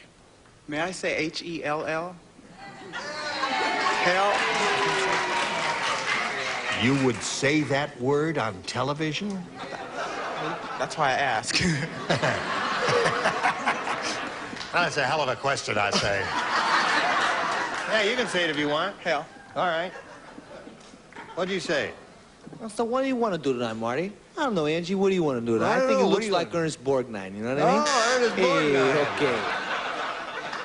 What do you say we go someplace in the neighborhood, huh? No, she puts on a sweater and she looks like a surfboard. Very creative answer. Woman lives in a world of her own. In a sweater and looks like Whistler's mother. Whistler's mother. 3 interesting answers up there. Now, Jamie. Yes. My wife puts on a sweater and looks like. Well, it was a black Angora sweater, and he looked like King Kong. Another creative answer. Everybody's gone creative on me all of a sudden. Richard? Well, I went abroad for the answer. And being an Agatha Christie fan, I said, looks like Miss Marple. What? Miss Marple. Miss Marple, that's why. She was not your basic Raquel Welch. What have you got? Cute. Well, I thought there Oh, was I loved her. I said looks like a toothpick. Looks like a toothpick. Yeah, sorry. My answer was my wife puts on a sweater looks like me. No one said that, though, did they? Now, let's see what we have for Gail Nash here.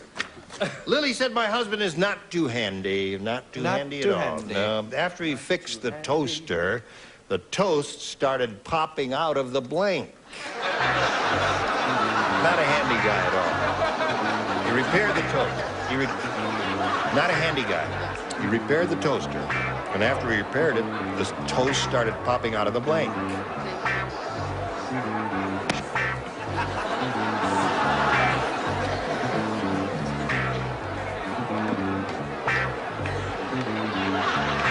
Got one, Chuck, or do you need your thinking cap?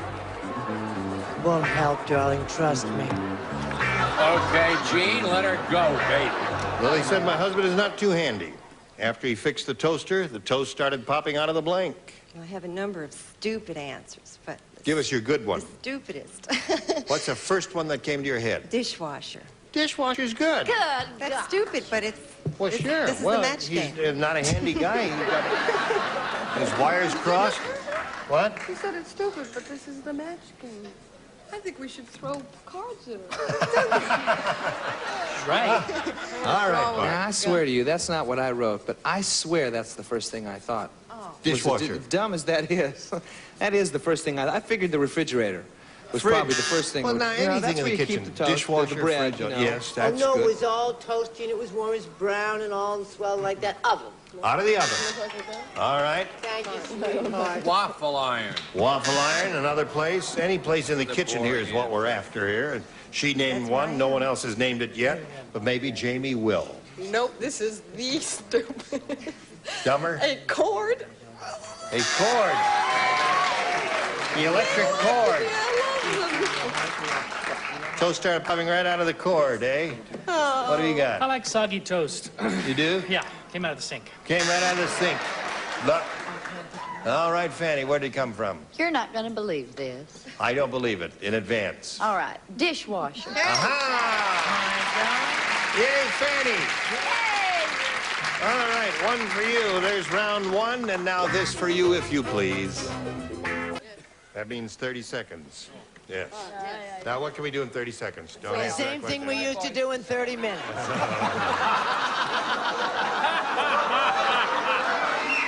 I love you. Best straight man in the business. What do you want to talk about? Did you hear about the couple? Who Now couldn't we heard tell the about it. Vaseline No, we couldn't. from wood putty? All their windows fell out. You've given me your best shots, have you? That's it, Howard. Thank you. I'll expect more from you tomorrow. I'm Gene Rayburn. Thank you. Goodbye. Some contestants will receive Frederick Room Air Conditioners. Quality built, dependable, energy efficient. Put together better to last for years to save you money. Furnished by Frederick. A cheese server and Gino's Party Special Pizza with crisp and tasty crust you can trust, plus the flavor shaker. Gino's in your grocer's freezer. A calculator and Deep Woods Off, the insect repellent that protects against extra tough mosquitoes and biting flies. A picnic jug and pop ice, the delicious freeze-at-home treat, comes in assorted fruit flavors. 12 taste-packed bars in every box. Treat your youngsters with refreshing pop ice. A tray and Clorettes, the breath deodorant. Helps your mouth's own freshening power eliminate bad breath. Costs a little more, but it's worth it. Clorettes, the breath deodorant. A cheese server, a new Easy Caulker aerosol foam caulk. No gum, no mess. Outlasts 4 cartridges. Caulk it easy with Easy Caulker. And a calculator and Raid Wasp and Hornet Killer. It kills wasps and hornets in their nests up to 12 feet away.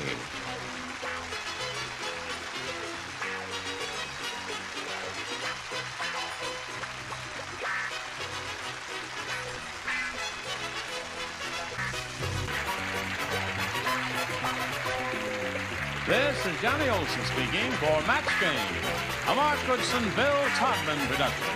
The program is edited for broadcast.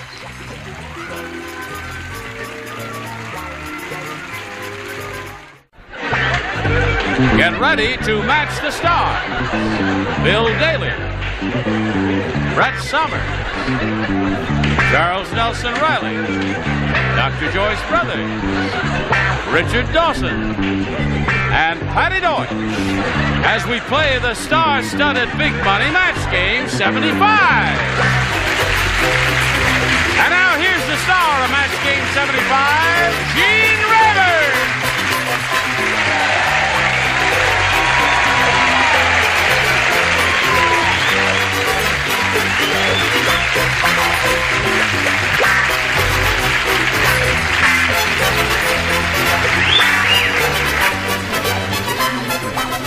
Testing 1 2 9 8 7 wait, there we are. Okay. They told me I have to treat the microphone very gently because it's getting temperamental. So, and I mustn't make it small. See, it telescopes. It has the ability to telescope. I mustn't push it down and bring it up. So I just carry it like this by the pinkies all during the show. By the way, that's a beautiful outfit you have. Thank you very much. I thought you'd never notice.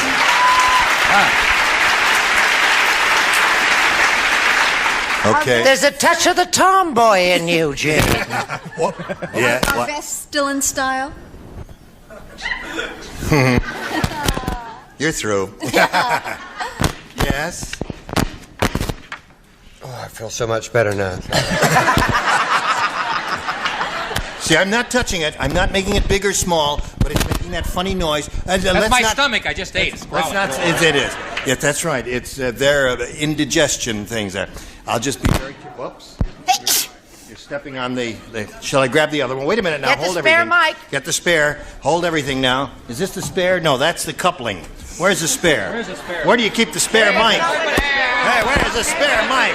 Hey, come on, find a spare mic. Where the hell? Where? The spare mic. Wait, I found it. Here, I got it. I got it right there. Hold everything. There. Yes. You take it. Yeah, you can. Did they find the spare? Yes, we found it. Let's go back to the car, Mom. All right, now wait a minute, let's see. Is this one working? Hello, testing. LaGuardia Tower, do you read me? I'm landing, whether you read me or not, I'm coming in. Okay, here we go. Are you ready? This is Margaret Kirkpatrick, who is our current champ. She has won $6,400.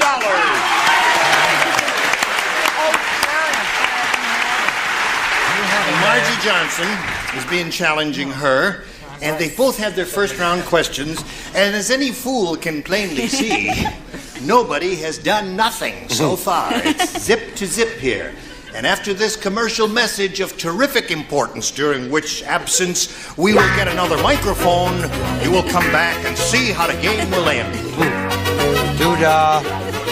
Go! All right, are you ready to go? We'll go. Big, push the button, and we begin.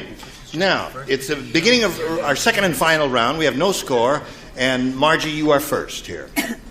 B, please. B it is. It's her choice. And I thought the show was over already. No. I thought there was Just hang around, Bill. Fuad, the Egyptian sheikh. Who? Fuad. Fuad. F-O-U-A-D. It's a What common... is an Egyptian? It's, Fuad the Egyptian is what I'm talking about, baby. Better. Got so hungry. Yeah. How hungry did he get? How hungry did he get? He got so hungry that he tried to eat his blank. But a can't be done. Are Yes. you sure? Right, right at answer. Well, sweetheart, now. Who are the Egyptians? Got so hungry he tried to eat his. To hold it at the bottom. The Egyptian Hold it at the sheep bottom. got so hungry. Right here. he tried to Not eat here. Okay, I'll hold it right here. The first one they used in sound radio. This is it. Mr. Marconi himself. Are you ready? Yes. I don't think so. Okay. Whoops. Sorry. Now, Margie, have you been thinking about this? I'll give you another chance. I'll read it one more time, give you a little more time to think. Fuad, the Egyptian sheik, or sheikh, as they really say, got so hungry that he tried to eat his blank. You know what a sheik is. She even knows what a shake is. You know what a sheik is. Shake or Gimme and sheik? shake. Yes. Shake and bake. You got an answer? Yeah. What are you afraid to say it? Now, wait a minute, Margie, we're an easy bunch here. I'm just trying to Say what's on your mind. Speak freely, my dear. You're among friends. Don't we all like Margie? We love her. Yeah. Okay. Go ahead. The only thing I can think of is Mummy.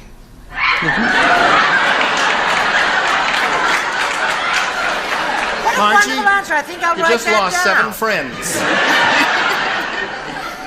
She said he tried to eat his mummy.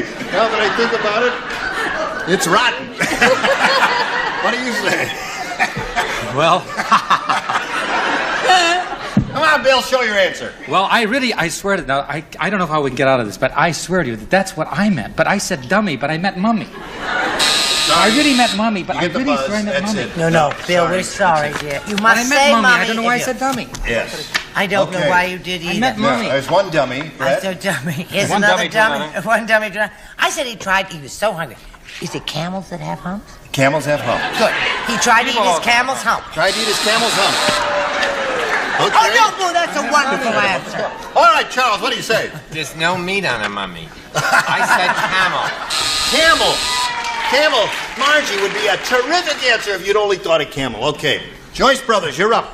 Fuad, the Egyptian sheik, got so hungry that he tried to eat his mummy. According to Margie, what according to you? It's camel. Camel it is. Lots of camels, Margie. And Richard. Oh, Margie, you look so sad. Margie. I'm always thinking. Will you be happy if I bring your mummy? Mummy.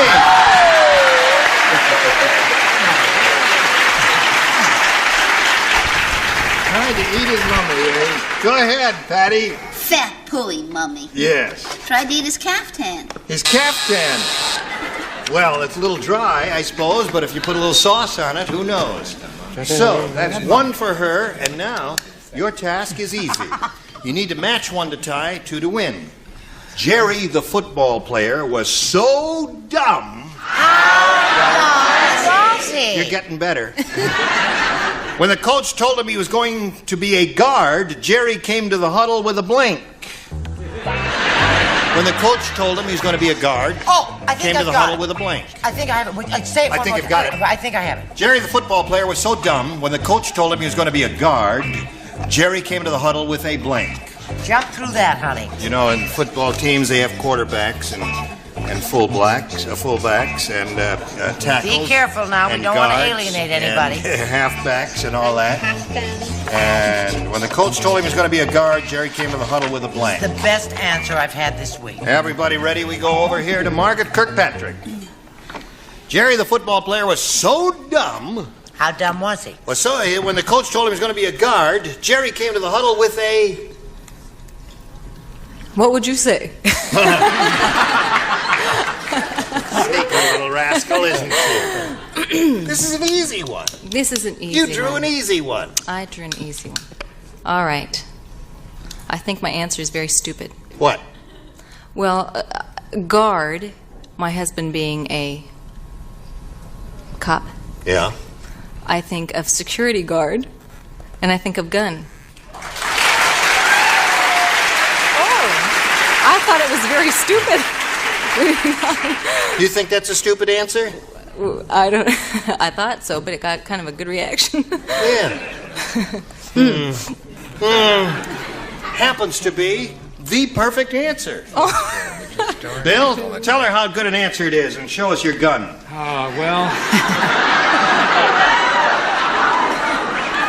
Well, I'm a little older than she is, so my guard is a little older. My guard came in with a spear. So my age is showing. No, wait a minute. Hey, Peter! The crowd's turning on me. Hold it now. Would you explain that answer? Well, guards always hold a spear. What's wrong? Well, he means the Romans. He means the Romans. Guards. Was the priest as a guard? Were you around? The Romans as guard? Doctor. Take me one. Were you around in Roman times? I was around with the guys with the spears. Really? What's wrong with the guard with the spears? Nothing wrong with the guy with the spears. Yes, you're right, Doctor. Take him away. He'll be all right. It was a little. Let Dr. Joyce Brothers take me away, please. No. What do you say? What else? She gets two of course. No, I don't get two. I get 2 cards. I said a bunch of keys and a gun. Bunch of keys and a gun. And that gives us a tie score.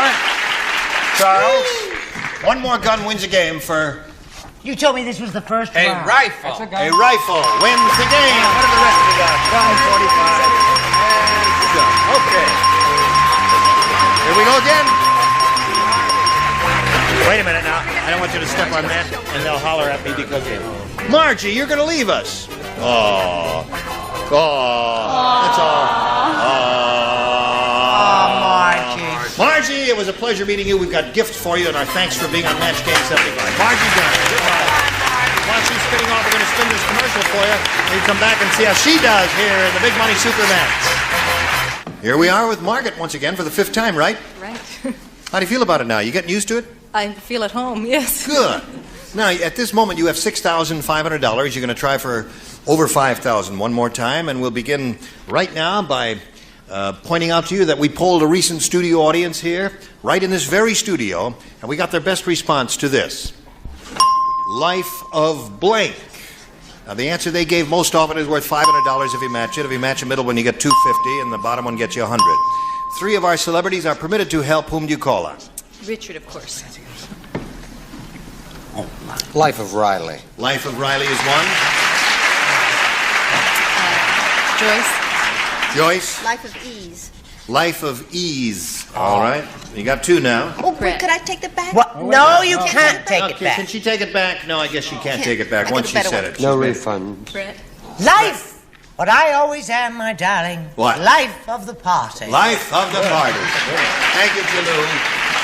So you have Life of the Party, Life of Ease, and Life of Riley. Do you want one of those, or do you want to give us one of your own? I'll stick with Riley. Life of Riley is the one she's looking for. Let's find out if it's up there, and if so, where. We'll begin, as usual, by revealing the $100 response. Life of leisure, whatever it is, your pleasure. Leisure. Leisure. Pleasure. What's your pleasure? Leisure? Pleasure. Pleasure? Yes. No. Shake. Life of Riley. You know Let's what Bill find out. Daly would say? What? Instead of dummies for mummies, he would say life of seizure. And he'd think it was the same. Yes. Get off it. Get the camera off of Charles. You can't win them all, Yes, Charles. He's dying. You had to all be right. there. All right. We're looking for the Life of Riley. Here's the $250 response. Life of the Party is the one that Brett gave you. And that Last was chance number for Life 3, of Riley. folks. Here we go with the $500 number. Riley it is. Congratulations.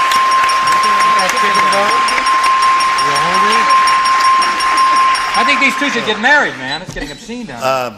I noticed when you won the $5,000, you kissed him on the lips. Now you won the $500, you just gave him a brush on the cheek. Is that the way it is? Yeah. When She has money. She doesn't really need me if now. I match him on 5,000, then he'll really get something super. And what about the guy in the audience you came with? Is he there? That's my husband, a policeman. Yeah, I know it. Her husband's a cop. You know that. He's the fuzz, Dickie boy. Helicopter. He's in the helicopter. He's right there in the blue. He's right there. The blue uniform. Right in the middle? Oh, yeah, with the blue rugby shirt there. And the gun. Yeah, the mean guy with the 45. All right. He looks very friendly. I forgot, where does he police? Pasadena. He's in the helicopters. Well, in the helicopters in Pasadena. You're safe, Richard. Okay. Okay. Now, you got the $500. You play for 10 times that amount or $5,000. Remember, you got to match 1 to collect head-to-head exactly this time. Richard. Okay? Here we go. Remember, you said you'd kiss him on the lips if you win it all. Who gets custody of the chicken bone? She still got the chicken bone there. Okay, you face me if you would, please. And Richard, this is for 5,000. Ace blank. That's A-C-E blank. Ace blank.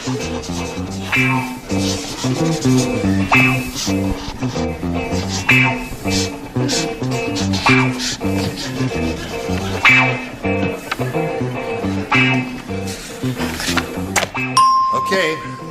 Now, he's made up his mind. We ask you to make up your mind and give us an answer which you think will match his. Ace blank. I can only think of ace of spades. Ace of spades. Okay. I guess that is the highest order in a deck of 52 cards. It would be the strongest ace. That's the one she's giving to Richard. She said that'll match it for 5,000. What do you say? I didn't want to get into trouble with the policeman. No, I had a card, poker, ace in the hole. Ace in the hole. We were that close. Spades up here. Ace of spades up there. We're good and smart and bright. These are the people that gave you dummy, if you remember. Yes, right. All right. It's a good thing Scully wasn't here this You're week. up to $7,000 even, and you're going to meet another player in a moment or so after we meet this commercial message. We're ready to carry on. Would you all kindly welcome Carol Bartos. Anything you say, darling. How are you? Now, would you please tell us about yourself, Carol? Okay. I'm from Orange, and I have 4 men in my life. Really? Husband and my 3 boys. I see. How old are your boys? 3, 7, and 14. Mm-hmm. And they take up all my time. Oh, well, we're glad you found time to come here and visit us on Match Game So am I. 75. And we wish you the best of luck, and we shall now begin by asking you to make a selection. A. All right, a new game. George said, my wife was raised by a pack of dogs. That's why she always blanks in bed. I hate that question. I hate the question, too, but it's the one that came out of the box. Good gravy. George said, my wife was raised by a pack of dogs. That's why she always blanks in bed. Okay. Trying to think of something sensible. Yes?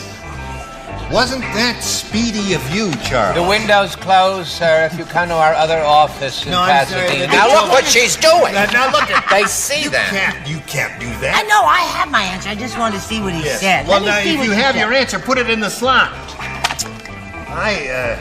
Oh, I have a better one. You got a better one. I got one. All right. Did you finish? Yes. What are you? What is going on? What are you doing? Very little. Get out, you! I tell you, we sure get some weirdos on this show. Smart look. You know, I have. Put it on. Put it on. No, I wouldn't. I have rather attractive legs now. Gentleman's let's face Quarterly. Put it just on. No, died. I wouldn't. Not that. Gentleman's Quarterly Who's the just guy who's died whistling? a lot. Sorry, sir. I'm spoken for. What about the other leg? You promised you'd never show anybody else your legs except me. Oh, she's only kidding, folks. Helen, she's only kidding. Carol, are you ready? I think so. All right. George said my wife was raised by a pack of dogs, and that's why she always blanks in bed. Bites. Bites? Uh-huh. Well, dogs bite. What'd you say, Bill? Well, we used up tinkle, remember on Tuesdays? Yeah. I mean, 1 week you can say the word tinkle. Right.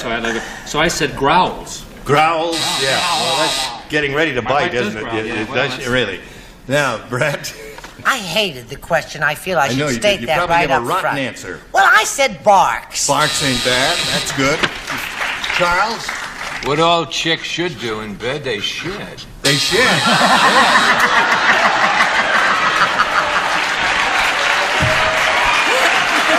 Mine wasn't finished, so you didn't use it, right? George said my wife was raised by a pack of dogs. That's why she always bites in bed, according to this Bites is a I like perfectly sheds reasonable better. answer, because sex and love and aggression are all mixed up. She's right, but I'm wrong. I said bark. Oh, you said bark. Huh. I was just going to bite you on the neck, but instead I'll bark. I said, rah, rah, rah. All right, Richard. I wonder if you'd give this a nip. I said Bart. Oh, I love you. Patty Patty Deutsch, are you ready? Yo.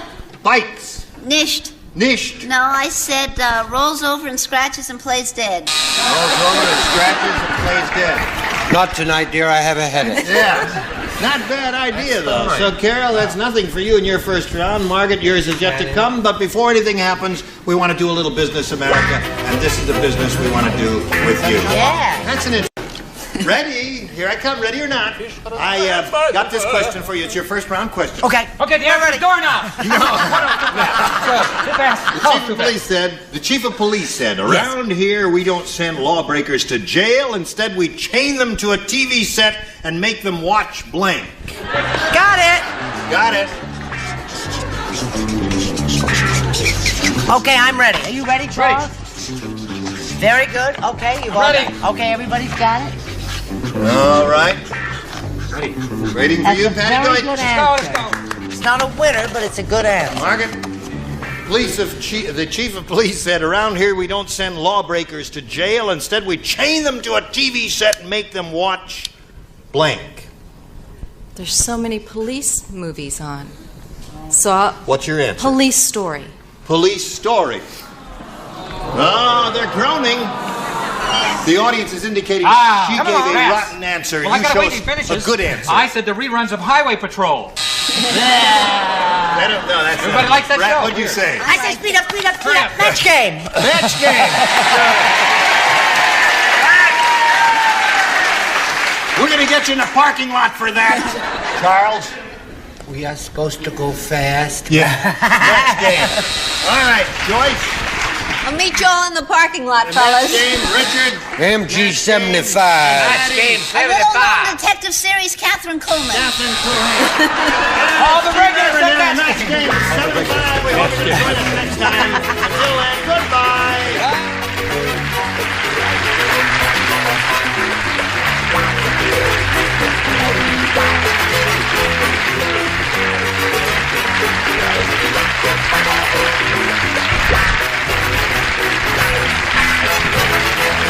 This is Johnny Olson speaking for Match Game 75, a Mark Goodson, Bill Todman production.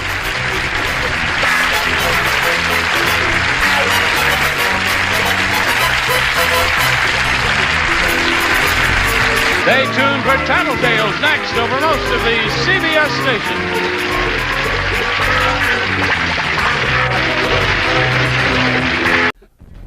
Close the doors. Match Game 75, production number 0560. Take a one. Get ready to match the stars.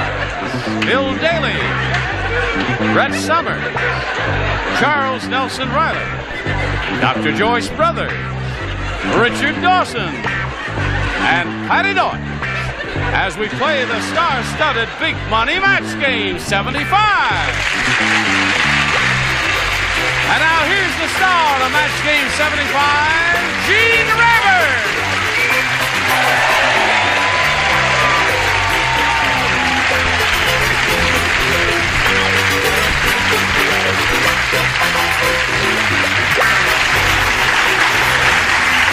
Oh. Your mic's getting smaller. But it got fatter. Oh, What is this? The present, Gene.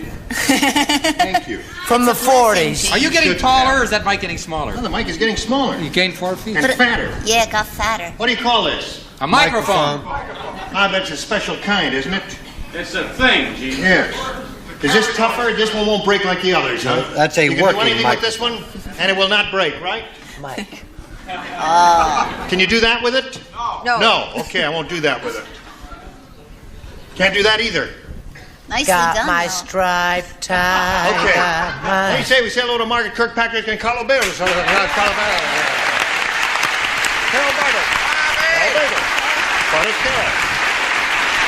This little lady has won a total of $7,000 even. And blow your whistle. Does that blow? You broke the microphone. No, I'm only kidding. What do you use that whistle for? Well, my husband, the policeman, has one. I've wanted, women's lib, I have to have my whistle, too. Oh, isn't that nice? Okay, your opponent, Carol Bartos, hasn't scored, and neither one of you have scored. We're in the middle. We're going to start round 2, and one of you better score. Well, you better hurry back and find out what happens here. Ready? Bing. Yo. Round 2, second and final round. Carol, please make your selection. B, please. B it is. Here we go. Mrs. Colonel Sanders got so angry at the Colonel. You're improving. They're getting better, John. She went down to the chicken store and stuffed his head into a blank. That's how angry she was. I know the answer. I do too, but I have a funny one to go with it. Yes. Say it again. Mrs. Colonel Sanders, Sangerson, you remember her. She changed her name is what she did. She got so angry at the Colonel that she went down to the chicken store and stuffed his head into a blank. Oh, okay. His head. May I have a sip of your water?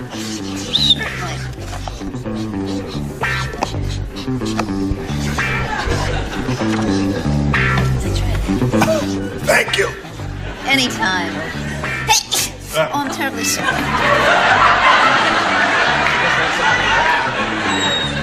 Everybody ready? Okay, Bill. Now, Carol. Mrs. Colonel Sanders got so angry at the Colonel that she went down to the chicken store and stuffed his head into a... Chicken. Into a chicken. No. Now, that's a logical answer.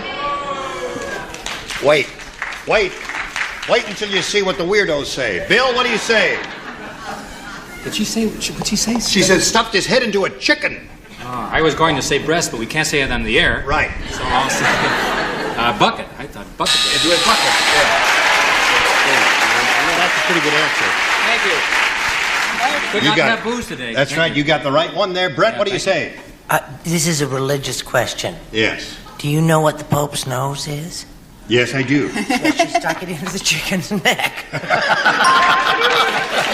I'm with you. That's there. the clean end, isn't it? Yeah, all right. I Charles? said what this sweet boy said. Yeah. With the city clothes, I said bucket. In the bucket. Yeah. Thank you, Captain.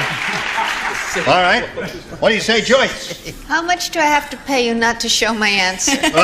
I'm sorry, this game does not operate that way. She went down to the chicken store and stuffed his head into a chicken, according to Carol.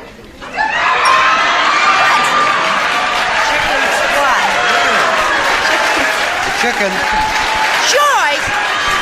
Joyce Brothers! Oh, come on, too far. You're getting back on the box. Get back there. We're taking you back to New York and straighten you out. Now get back. Get out there. Don't you come back until I tell you can come back. Mon Dieu. The idea. She said, I told you not to come back. Now get out of here. It's all right, she's a doctor. She can do it. All right. Richard? Doctor, your mind works in peculiar ways. I wonder if you'd care to come to a party Gene and I'll throw it. I said bucket. Bucket, naturally. Bucket seems to be the popular favorite. What do you say there? Well, those of us that do a lot of commercials refer to the commercial vernacular. Yes. A bucket o' cluck. A bucket o'clock, yeah. Okay, so that was 2 for you, right? Okay. More than enough. Now, you've got a match 2 to stay in the game, 3 to win. Harriet said. Oh, her again. She said, I'm going to sue that plastic surgeon. How much is she going to sue? I don't know, probably $200,000 at least. She said, last night at the restaurant, my blank fell into the soup. Oh, my goodness me. That's why she's suing the plastic surgeon. I get it, sweetheart. Suing the plastic surgeon. She said, last night my blank fell into the soup. Charles, ready? You are the sunshine in my life. Sing the other one. What was it? I'll The be Beatles seeing one that he you in does so all great. the old familiar places. Someone. Something. That the In the way you smile. I love that song. Sing it to me some more. What makes me think of Howie Cowie. Laverne and Steve. An actual never. All right, everybody ready over there. Margaret, have you been thinking about it? I'll give you one more chance. Harriet said, I'm going to sue that plastic surgeon. Last night at the restaurant, my blank fell into my soup. My nose. My nose. All right, give the little lady a nose, Bill. Okay, let's hear it for a nose. One nose coming up, please. One nose. A nose is a nose by any other name. All right. Now, Brett. I was moving further down into the shoulder and the arm area. Yeah. I said her chest fell in. The chest. Isn't that a cute answer? It is. I say you Must never have been a big splash. That's right. Bang, all over. You can never trust that. All over your clothes. Charles. Hello, I was darling. moving down in the same area, but with a Spanish flavor. Not too far down, I hope. El Busto. I don't think we better move down anymore. No, I think that's as far as we're going to go. I say you could never trust that silicone. Now, Joyce, last night at the restaurant, my blank fell into my soup, and Margaret said my nose. Can She I just says kiss you rear. goodbye and go for good? Why, you really got another rotten one. Yes, I do. If it's rotten, you got to boo her real strong now, because if it's rotten... 1, 2, 3. Well, that's not bad. No, wait a minute, that's not bad. What is it? Breast. She said breast. American for El Busto. Yeah. What do you say, Richard? The Israeli version, El Bubalo. All right. Now, you got to match Patty to stay in the game, Margaret. Oh, Nose. I heard you. Nose. Well, this is still your advertising vernacular. What? Your silicone upper frontal. It's just one going up your frontal. Come down, Daryl. Congratulations to you. All right. Well, got to say goodbye, Margaret. That's fine. I'm very happy. I had a great time. Thank you very much, all of you. You got $7,000, Margaret Kirkpatrick. Goodbye. Now, we'll come back right after this message. Hurry back. Here we are with Carol Bardos. What is that? That's my son. Oh, isn't that charming? That's a little locket ring. I don't know if you can ever get this close there. Open it up again there. And there's a picture of Carol's son in there. That's very How very nice. Unusual. Oh, all together. Oh. What's his name? Peter Tony. Marshall. Tony. Okay, Carol. Are you ready to have a go at this? Yes. It's your first time up, but you know how it goes, and we'll begin. We polled the recent studio audience, and we got their best result, the best response to this.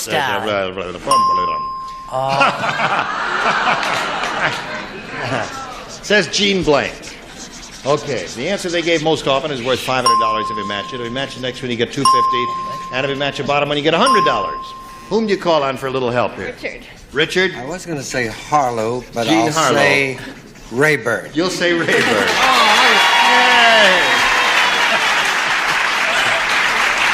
Brett. Brett? What about that person who's tops and taps? Gene Kelly. Gene Kelly. Okay. Charles. Charles, have you got one? I'd like Gina Lola Brigida, but I can't do that. No. And that gets such a huge laugh from the audience. Yeah, of course. All right? Charles is thinking, as you can plainly see, but he needs... No, I know, but I'm just keep checking adding. these answers. for his brain to work. Gene Autry! Gene Autry. Okay. We got Gene Autry, Gene Kelly, and Gene Rayburn. Now, you may choose one of those, or you may come up with another one if you value your life. No, it's your choice entirely. You can make your own free decision here. Whatever you say is okay with us. What do you say? I choose you. Oh, I thought you never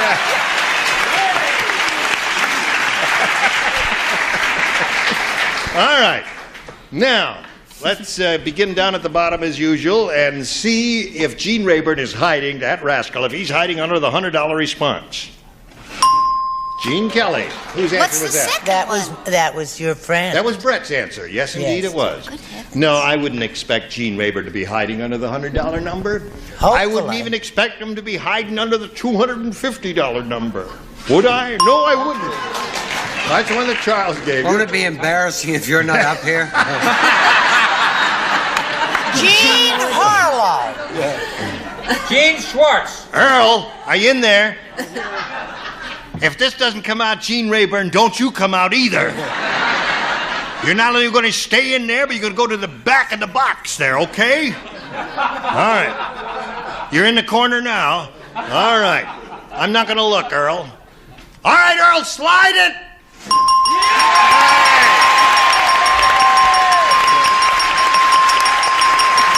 Congratulations, my dear.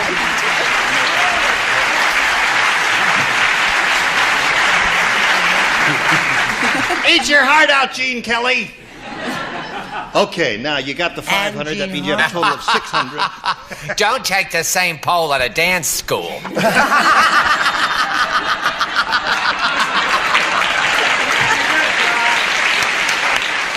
Okay, you're going to play now for 10 times $500 or $5,000. But remember to collect that. You have to have an exact match with one celebrity. Which one will it be? Richard, please. Okay, Richard, you're up, and you're going to face me. And here it is. It's worth $5,000. Blank Motors. M-O-T-O-R-S.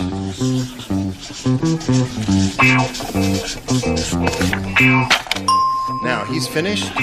Carol, we need your response. One you think will match his. Blank Motors. General Motors. General Motors.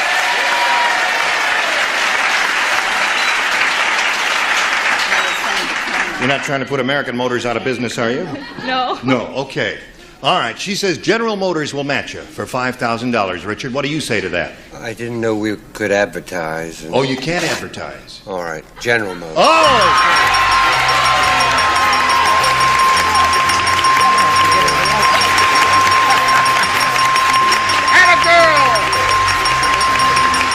So you got $5,600. I see your husband's very happy about that.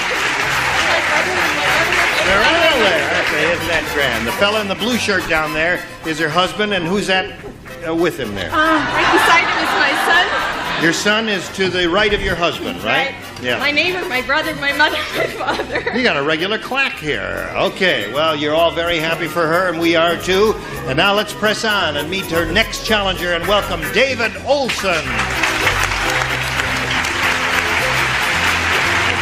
Hello, David. Okay, Carol. I guess Carol and David know each other. And she's very happy, and while she's catching her breath, David, we'll find out about you, please. I'm a senior in business administration, senior at Cal State Northridge in the San Fernando Valley. Yeah? And I just celebrated my first wedding anniversary. Well, congratulations to you. What day was that? Recently? 17th. Yeah. Okay. Is your wife here? Sure is. Okay. All right. We're very happy to have her here with us, too. And we'll come back to both of you in a moment or so, but right now we have to depart from the usual and do this message. Go! Go. All right. Are you both ready? Here we go. Round one coming up. Push the button. As you can see, the machine is a little temperamental. David Olson, make your selection. B. Here we go. Harry's girlfriend has been spending so much time with her plants that Harry got crazy jealous. How crazy jealous did he get? And how much time has she been spending with her plants? That's enough of that then. Last night, Yes. he burst into her apartment and blanked her begonia. He was so jealous. He was so jealous because she was spending so much time with her plants. I got you it. see. He burst into the apartment and blanked her begonia. Good for him. That's it. She's pretending to read it. She can't see without her glasses. There she is now. I'm allergic to begonia. Oh, you are.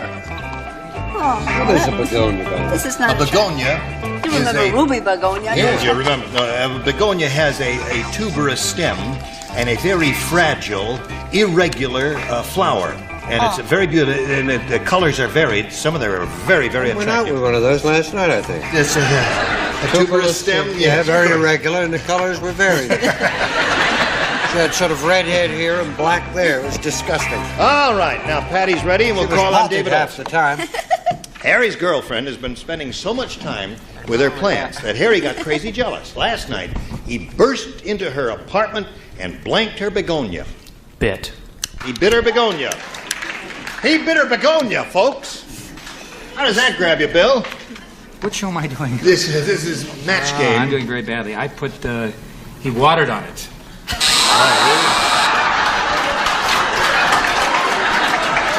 Throw it in the slot, sweetheart. Well, that'll kill him. Or... That'll show him. Bert, what do you say? Darling, I thought he just rushed in there with his big old ugly fat knife and stabbed it. Stab the begonia. Is that stab? Poor flower. Charles. The only thing you do to a begonia. What? You bed it. Bedded. He bedded the begonia. That's like some... Don't go on with it, honey. You just died. Give me a chance to explain it. What is bedding a begonia? Now, I know a little bit about flowers. Well, it's a love triangle of passion, and anything can happen. Okay, anything. Like in my neighborhood in Hartford Street years ago, there was this man.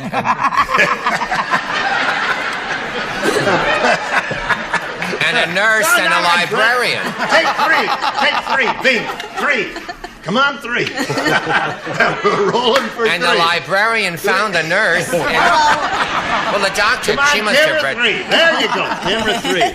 Oh, there you go. Well, I'm tired of rolling. But it wasn't until the minister arrived. Joyce. Charles, later in my office. End this okay, honey. Okay. I can't end this madness. I'm with Bill. He drowned the begonia. He drowned the begonia. Okay, the little lady, the man says, Harry's girlfriend has been spending so much time with her plants that Harry got crazy jealous. Last night he burst into her apartment and bit her begonia. Yeah, well, it's a very painful occurrence. Yes, it was. And I was embarrassed with my answer until I heard the word bedded. Yes. And I knew I was home free with 8. He ate the begonia. That's close to bit. Close. No match there? Oh, really? I'm in the... Yeah, sure. Oh, yes, it is. Judges are very fair. Right. I've forgotten David's the fact answer. is, you could not eat the begonia without giving it biting a bite. Because you cannot swallow a begonia whole. I have tried it. You can if it's bedded. No, you can't. Wrong! What do you say, Patty Baby? Hello. This is a little-known social disease among your begonia verbatim. A little-known social disease? This is correct. Among begonias. Oh, Yes. pardon me. He walked into that apartment and he infested it. Oh, infested the begonia. That's right. And that's why the begonia got sick. All right. Where are we here? We're in the middle of round one, and that's one for you, and your question will come along after this message. Are you ready? Well, we're not.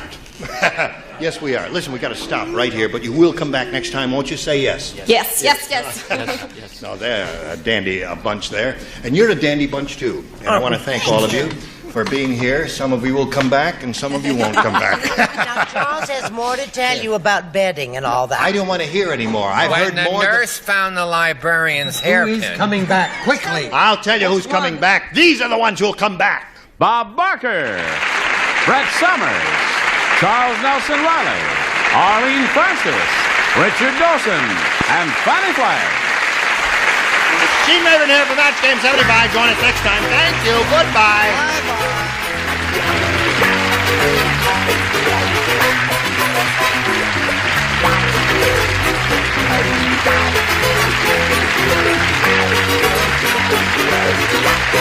This is Johnny Olson speaking for Match Game 75, a Mark Goodson, Bill Todman production.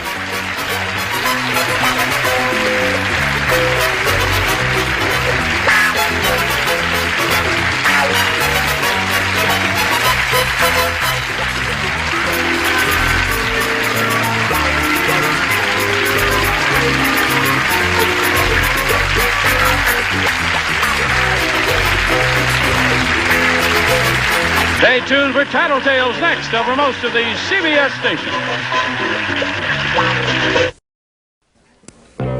Get ready to match the stars. Bert Convey, Brett Summers, Charles Nelson Riley, Lee Merriweather, Richard Dawson, and Gail Fisher as we play the star-studded Big Money Match Game 73. And now here's the host of Match Game 73, Gene Rayburn.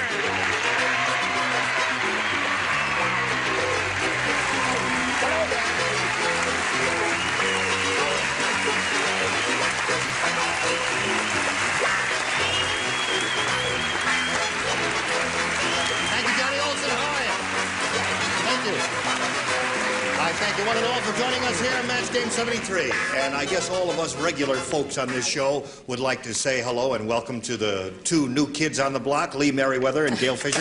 Nice to have you ladies with us.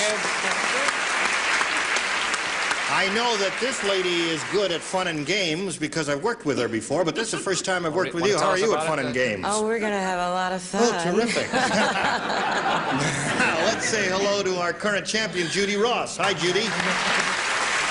How are you? Fine. Good. Judy has won one game, right? And she's about to have a go at the big money super match when the time expired last time. And are you ready for that? Hope so. Okay, we'll have a go at that right after we have a go at this commercial message. Just as we left you a minute or so ago, Judy here said, look what I did. Show them what you did, Judy. I mean, isn't that darling? I mean, that's really something, isn't it?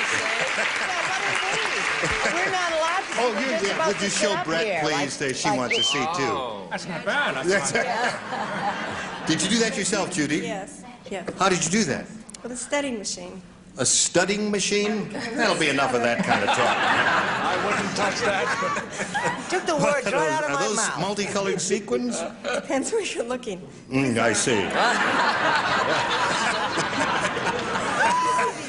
I think you're going to win the money, Judy.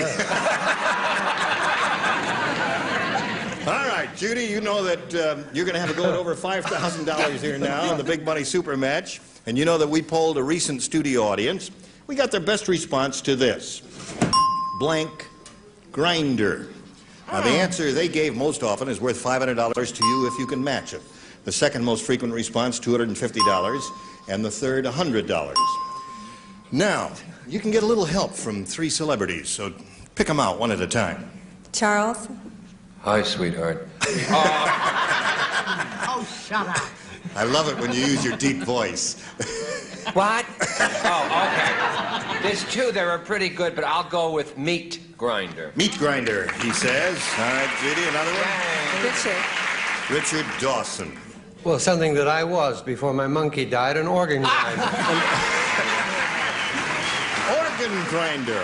Okay, you got two. One more. Bert. Oh, my. I've had two terrific ones. Could I have some help? I don't have a third. A what? No.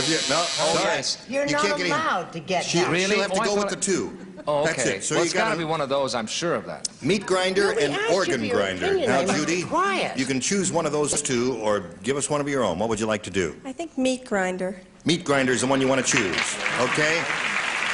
That's the one we're looking for, folks. Let's find out if it's up there indeed. First, may we see the $100 response. Coffee grinder is a good answer, and no one thought of it. You're a bunch of dummies. That's true. All right, still looking for meat grinder. May we see the $250 response? Organ grinder is Richard's answer, right? That's up there. All right, here's your third and last chance. You think it's up there, audience? Yes. All right, may we see the $500 response? Meat grinder is up there. Very good. Attaboy, Charles. Okay. I'm glad you won the money because I like the way you jump up and down with joy. CBS moves all over the place. The ratings go up considerably. Never seen CBS in orbit before then. Now, you got the $500, Judy. That means you'll play for 10 times that amount or $5,000.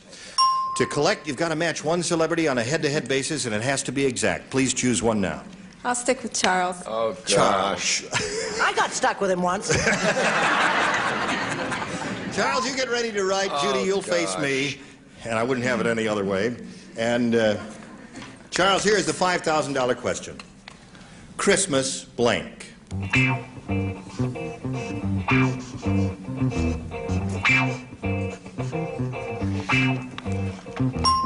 All right, Judy, he has finished his answer. Now we need an answer from you. How do you fill in that blank? Christmas? Tree.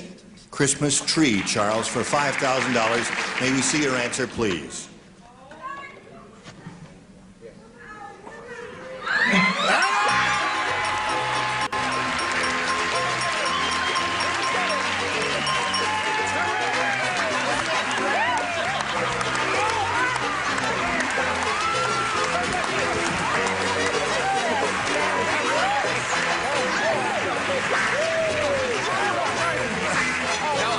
to. I wanted to match her because I'm nearsighted and I had to get closer to see the letters. I guess you're happy about the whole thing, right? Yeah. Judy, I've forgotten. Are you a student? No, I'm a graduate. Well, you're a graduate. What are you going to do with this money? You know, before the program, I had so many ideas if I won, and now I'm going to blank. All right. Yeah, that's the name of the program. My mind is a blank. Well, Judy, you're the champion. You've got $5,600. You're going to meet another challenger right now. Here comes Harry Reynolds. Hello, Harry. Harry, you know Judy? We welcome you, sir. And we wish you the best of luck, and we ask you to tell us a little bit about yourself.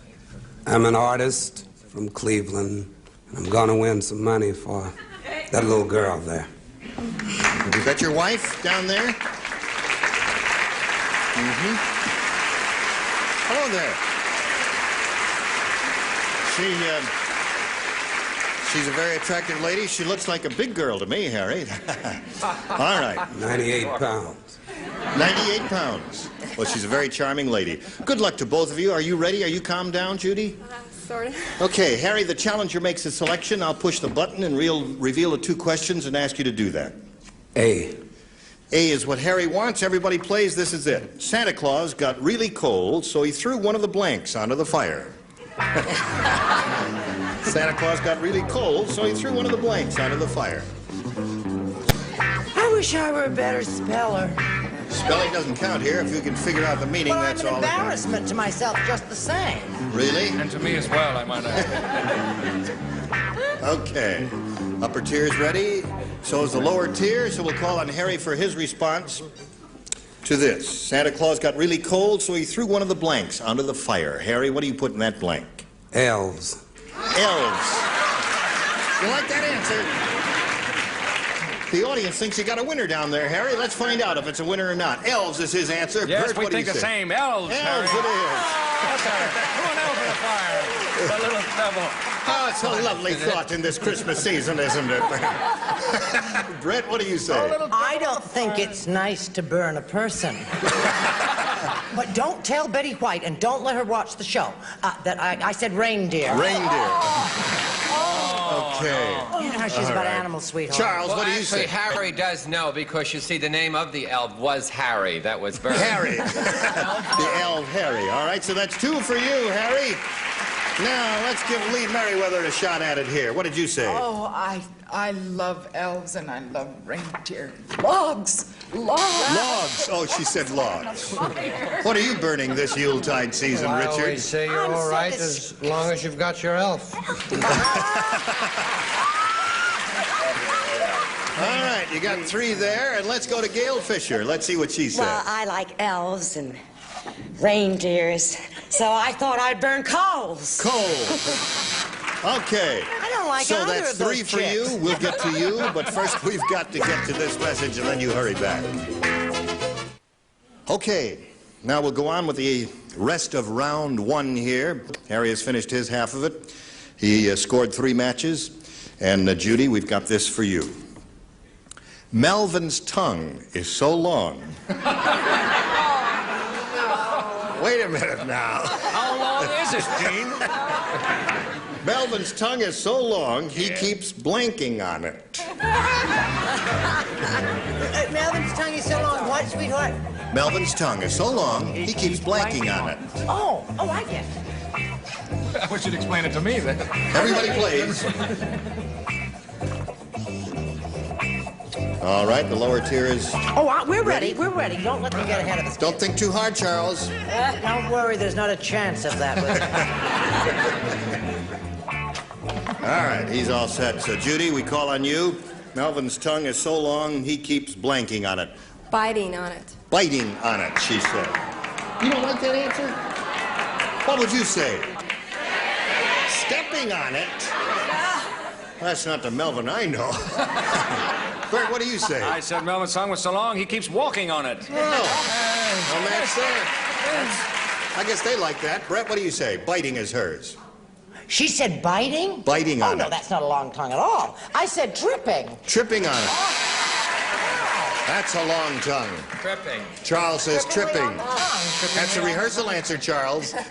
No, it's, yes. Lee, what do you say? I matched the audience. Stepping. Stepping.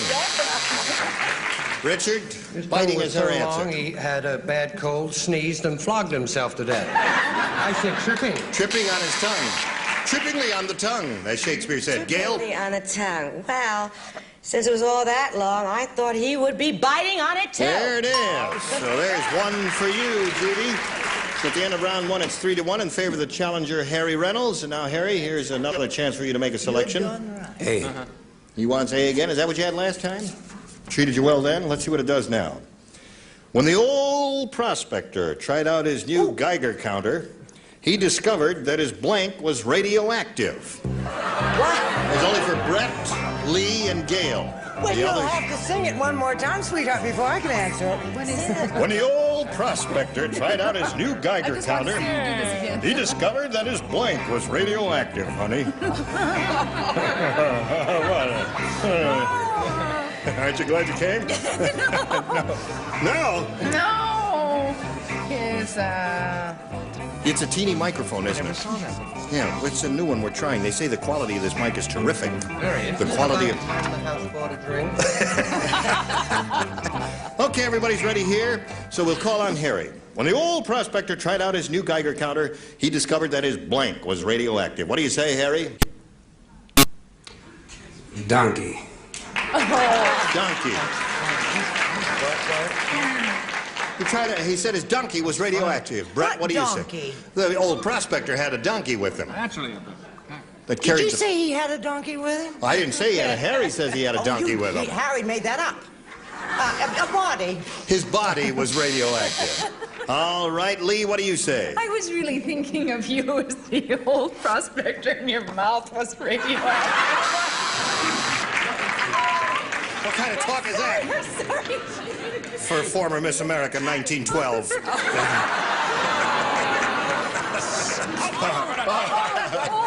I'll fight you. Don't let him say that about me. No, it was 1904, actually.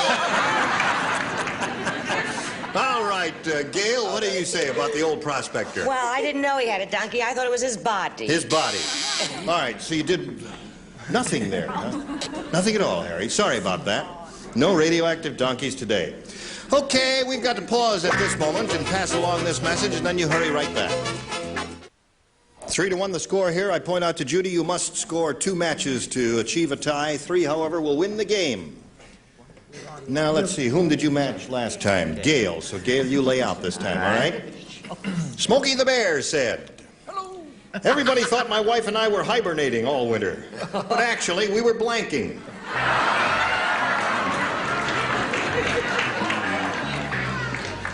John, would you bring in the other audience, please? Are you finished? No. Can't think of anything. Oh, all right. I'm all finished. All right, is everybody... Yeah, everybody's ready. I don't know what to say. Judy, Smokey the Bear said, everybody thought my wife and I were hibernating all winter, but actually we were blanking. Making love. Making love. Okay. This audience has a very powerful libido. See the way they applauded when she said making love? What did you say? I wish I could meet somebody with a powerful libido. That's enough. That's enough there. Oh, I'm sorry. Can Show I and move tell to a time, quieter? Bert. Your answer, if you please. I'm sorry. Her answer is got all making exciting. love. My What's your- libido went to sleep. I said hiding. Isn't that terrible? Hiding. Well, I didn't. Hiding. Well, you can't... You know, sound there. You'll never take me alive! Come back! Shane, come back! Get back up there and sit up straight and eat your oatmeal. Brett, what do you say? Well, I certainly don't say hiding. I said breeding, which is similar to making love. That's enough. Okay. It is now 3-2, Judy. Charles, what did you say? Being the only sweet person on this floor, I chose a very lovely answer. Making love ties the score. One more time and you win the game there. What do you say, Lee? Well, it comes before that. What bears do bear hugging? Hugging? Bear hugs. Oh, they were doing bear hugs. Okay, no match there, the buzzer says. together, Lee.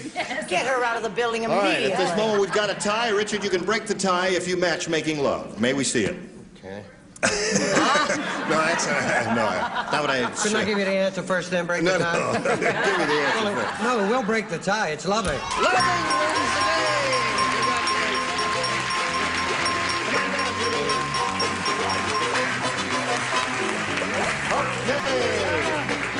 Stand on that mark there. And we congratulate you. You've had another $100. You've won another game.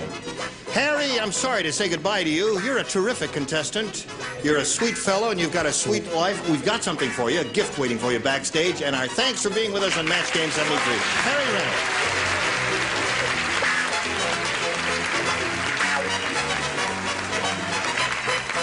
They'd like to see your artwork one more time there. It says Match Game CBS there. That is really terrific. Okay. I think it's the best shape CBS has been in for a long time.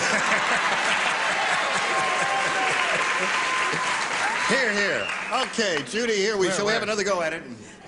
Charles. Oh, wait, no. I'll run the show, Judy. You give the answers. All right. I'll tell you how we do this. I'll be right down, We dear. got to do this first.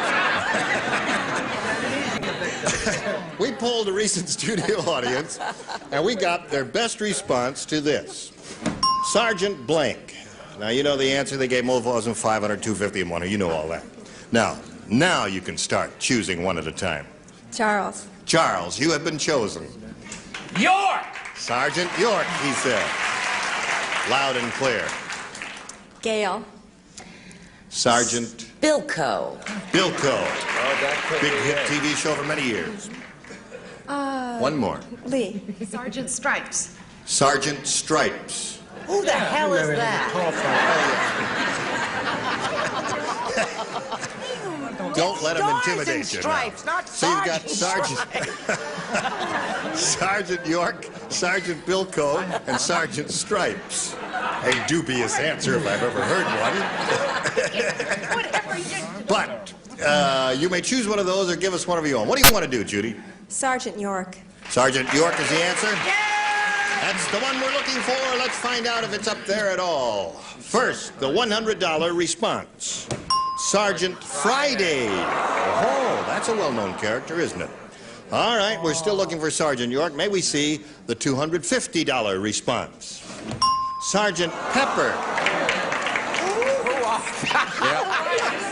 Sergeant Pepper. It's a strange audience we've had here. Who are these people? I wouldn't be too surprised if it came out Sergeant Stripes myself. Sergeant Salt. All right, here is... What's that? Oh, the Beatles album, yes. Thank you, Ira, for pointing that out to us. Okay, here we go, looking for Sergeant York, the $500 response. Yeah. Sergeant York it is.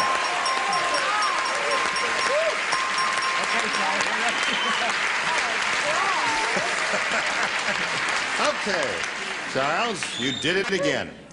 Now you've got the $500. You know you're going to play for 10 times that amount or $5,000 again, twice in one show. And remember, you've got to choose and match one celebrity on a head-to-head basis exactly. It's got to be Charles. Charles. I don't see why. I don't either. Here we go. Okay. All right. All set, everybody? Oh, Charles, please write your answer Oh, to sure, this. it's a lot of fun. Take blank. That's T-A-K-E, take blank. No help from the audience, if you please. We appreciate your enthusiasm, but your answers may be lousy. You know how it is there. Charles is finished. Judy, how do you fill in that blank? Take Take off. All right, that's her answer. Take off. And I Charles, wanted one of those sweaters so for bad. I'm sorry. 5,000. I said Take take five. five. Take But five. take off is It's a well-known good. phrase. Oh, really? Take. Okay, so Judy, you're up to $6,200, and we'll get back to you in a moment or so. First, this message for you. Here we are. Just have a second to thank you for joining us, and thank you for joining us. We certainly love seeing you on Barnaby Jones. Thank you very much, Chief. All right, we hope all of you will join us next time for Match Game 73. Gene Rayburn here. Bye. Today's consolation prizes are a Ronson 1000 XL electric shaver, the original flex head shaver with quick change stainless steel replacement cutter kit from Ronson. And heavy-duty Glamarine rug shampoo, the rug cleaner that's the efficient, easy way to cleaner, brighter rugs from Glamarine. And a supply of Swiss Miss Cocoa, delicious toffee, mocha, cinnamon, malt, and chocolate-flavored instant mixes, just add hot water. And Tootsie Pop Drops, 5 flavors of delicious hard candy with chewy Tootsie Roll centers. They fill the hole with Tootsie Roll.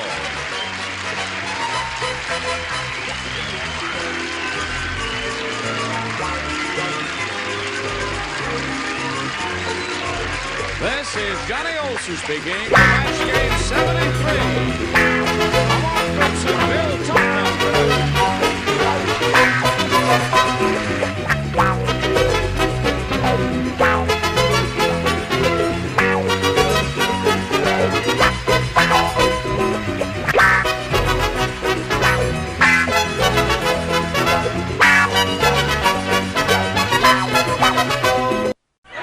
Get ready to match the stars. Gary Crosby, Brett Summers, Charles Nelson Riley, Mary Wicks, Richard Dawson, and Joyce Dulafont as we play the star-studded Big Money Match Game 77. And now, here's the star of Match Game 77, Gene Rivers.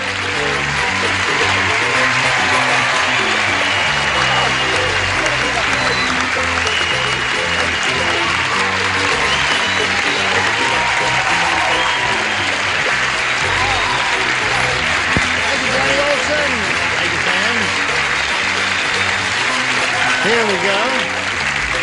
How nice to see you, my dear. Thank you, sir. And you, and you, and you, and you, and you. You're the new kid on the block. Don't kiss me now. I've seen the show. I've seen the show. A handshake will suffice. No, don't start. Oh, he likes Come here. to kiss boy. Oh, stop, because I haven't been here for a while. Look who's volunteering. All right. You I'm can so both sick kiss of you him. making Ready? a fool of yourself, Joyce. All right, ready? Okay, go. Welcome to the new kid on the block. Give her a kiss there. Not that, just a simple little kiss. Come on now, stop that. A simple little kiss. That's all. Look out, here comes the big fella. That's it, okay. Welcome to Gary Crosby.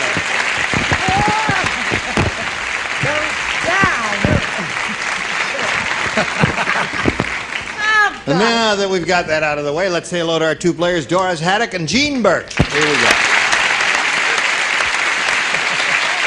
Doris is the current champ. She has $600. And we've completed one round. The score is 4-2 in favor of the current champ.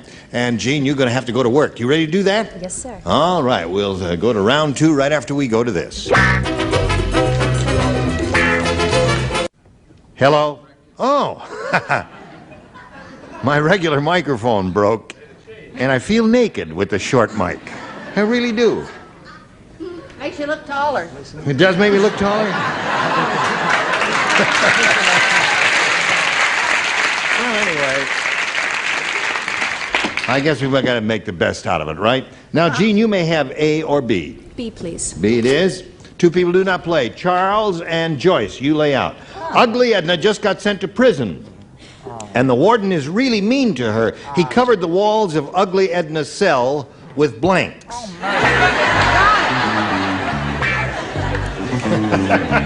You're pretty quick. Oh, look at that. Quick as a flash. Flash. Okay. Oh, listen, they're really going today. Now, Gene Burke, Ugly Edna just got sent to prison, and the warden is really mean to her. He covered the walls of Ugly Edna's cell with blanks. Mirrors. Mirrors it is. Good answer. Now, the lukewarm applause from the audience does not mean she gave a rotten answer. I know that. I've heard that, and I just want to show you that I'm off to a great start. You are Mirror. indeed. There it is. One for Gene. Charles just looked at me and he said, Susan, new glasses? I said, I've been wearing them for 4 years. Would you say that he was not exactly observant? Mirrors! There it is. That's two. It's going outside 4-4. Mary, the warden covered Ugly Edna's cell walls with mirrors, according to Gene Burke, Gary, and Brett. Mercy. Well, I hate to go along with the crowd, but you know what I mean? Mirrors. You did it. All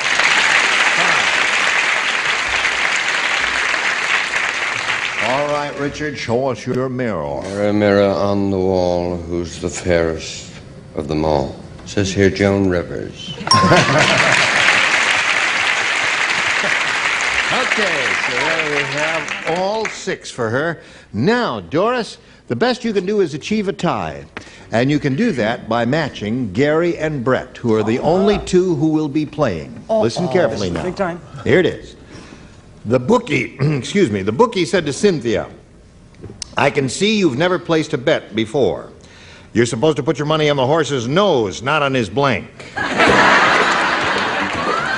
want to play too. That's cute. I know that Gary's going to get this. Aren't you a gambler? Aren't you a gambler? Not in any way, shape, or form. I had a long time watching my father lose. There. In here? Yeah, right there. All right, Doris had it. The bookie said to Cynthia, I can see you've never placed a bet before. You're supposed to put your money on the horse's nose, not on his blank. Tail. Tail. Nose and tail. The 2 opposites. Now, you must match both to achieve a tie and stay in the game. All right. Put down the area of the horse that I'm most associated with, the derriere. The derriere. Is that a tail? That's or a tail. They're thinking Of course. Okay. I thought I was in trouble. Well, you had to give him a second to think there about that. Okay, score is now 6-5. Hot cross buns. Buns. Well, that's it, honey. It's a match. It's a What is the difference between a derriere and a behind? Now, hold on. Now, wait a minute. They did it. Now, wait a minute. First they gave the buzz, and then they realized that was a mistake, and then they went the dinger, and so that is a match, and so the score is tied 6-6. Now we go to a tiebreaker. We'll turn off all of these lights here, push the button, reveal 1 tie-breaking question for each. The one who matches the most will be the winner. Jean, you want A or B? B, please. B it is. Here's the tiebreaker. Farmer Brown said, I fed my hens a new grain that has a hole in the center. It was a big mistake. Now, instead of laying eggs, my hens are laying blanks. You have to have that first full part. Farmer Brown said, I fed my hens a new grain that has a hole in the center. Don't need any more, huh? Right. I don't want you to strain your voice. Okay. Jeez, you're pretty with clothes on. You know that? You really are. Oh, Gary and I never see each other except on the tennis court. And we're both, in shorts. And there's something to be said for your outfit. There really is. And you're still wearing your tennis Thanks outfit. a lot. I knew you'd throw that in there. Okay, Gene Burke. Farmer Brown said, I fed my hens a new grain that has a hole in the center. It was a big mistake. Now, instead of laying eggs, my hens are laying blanks. Donuts. Donuts.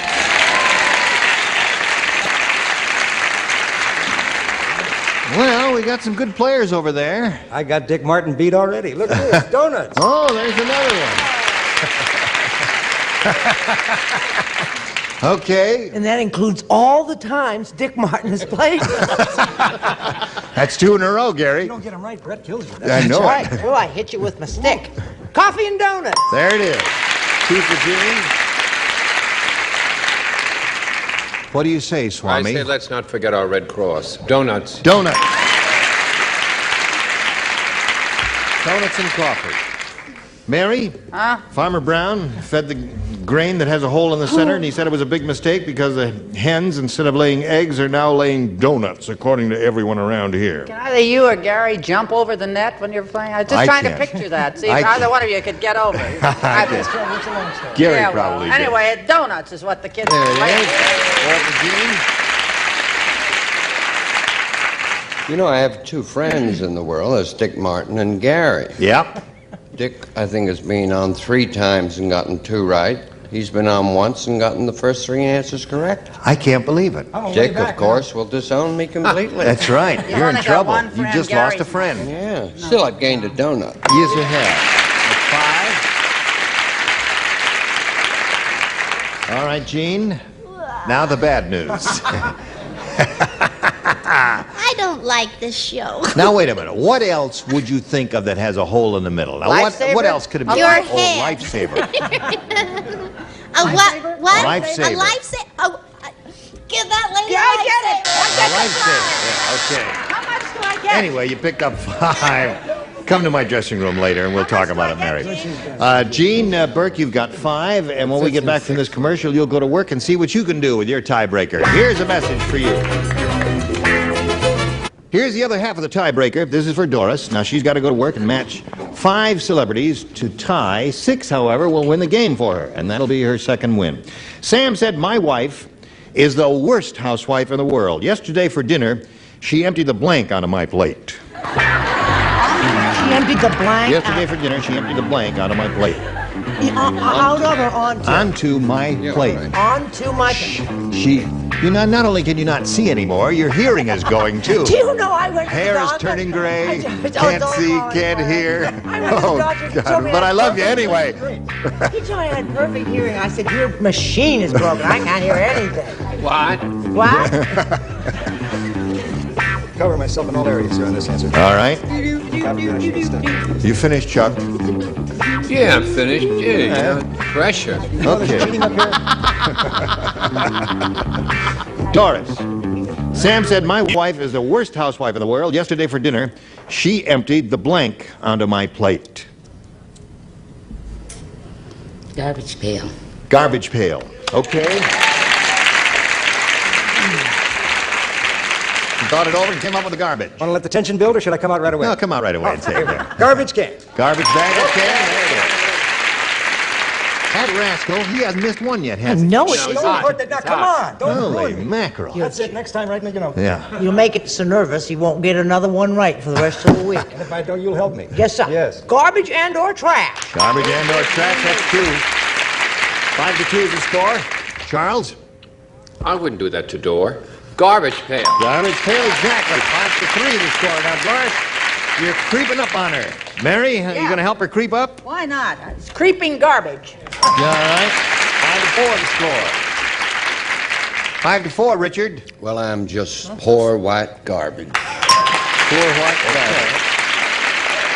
At this moment, the score is tied. Now, last time when we got the Joyce Bulliphant, From the company that brought you lifesavers. You know, if she stays on the show long enough, we may go to tiebreaker, tiebreaker, tiebreaker. Come on, Joyce. Now, wait a minute. I was going to say kitty litter, but I didn't. What did you say? Garbage. That's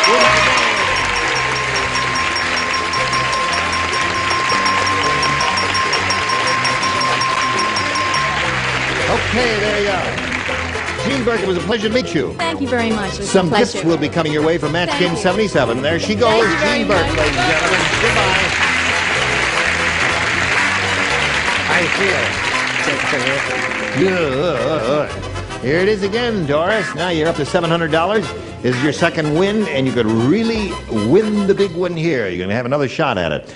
Not too long ago, Doris, we polled a bunch of people who came into the studio. We gave them paper and crayons, and we said, write your best answer to this. Rosie blank.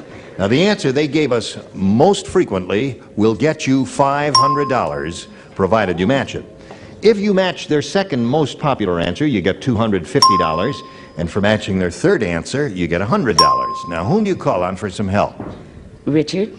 That great big teddy bear who does needlepoint like you. Yes. And he helps a lot of elderly people. He really works hard. Rosie Greer. Rosie Greer is a terrific guy. Charles? Rosie O'Grady. Rosie O'Grady. Okay. And Gary. Gary, have you got one? What a shock. Third Yes, is I a do. tough spot now, Gary. How about Rosie Clooney? Rosemary Clooney. Rosie Clooney. Everybody calls her Rosie. Yes, okay. Rosie So you have Rosie Clooney. Nobody's called her Rosemary in 4 years. Right. And Rosie O'Grady and Rosie Greer. You want to choose one of those, or have you got a better idea? No, I'll take Greer. You'll take Greer. He's a big man, and I wouldn't argue with you about it. Yes, he's a wonderful fellow. Let's find out if Rosie Greer is up there, and if so, where? May we begin at the bottom and reveal the $100 response. Rosie Posey. Rosie Posey, give me your answer. Rosie, my little Posey. All right, let's go up the ladder and reveal the $250 response. Sweet Rosie Rosie O'Grady. O'Grady. Right, all right. favorite. It looks very good for you now, Doris. Here it is. Rosie Greer. Yes.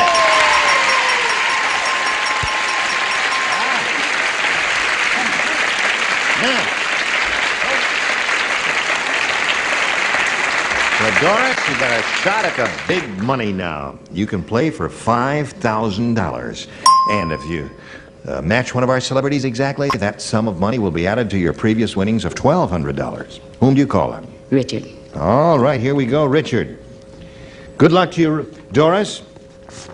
Think carefully now before you respond. Here it is. Paste blank. P-A-S-T-E blank. Paste blank. Paste blank.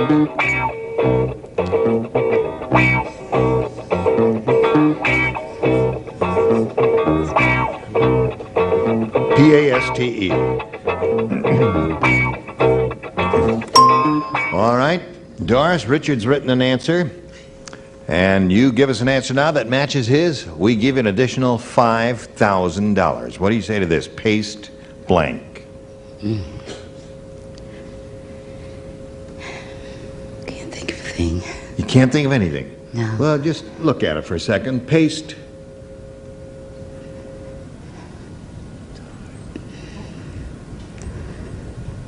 Stamp.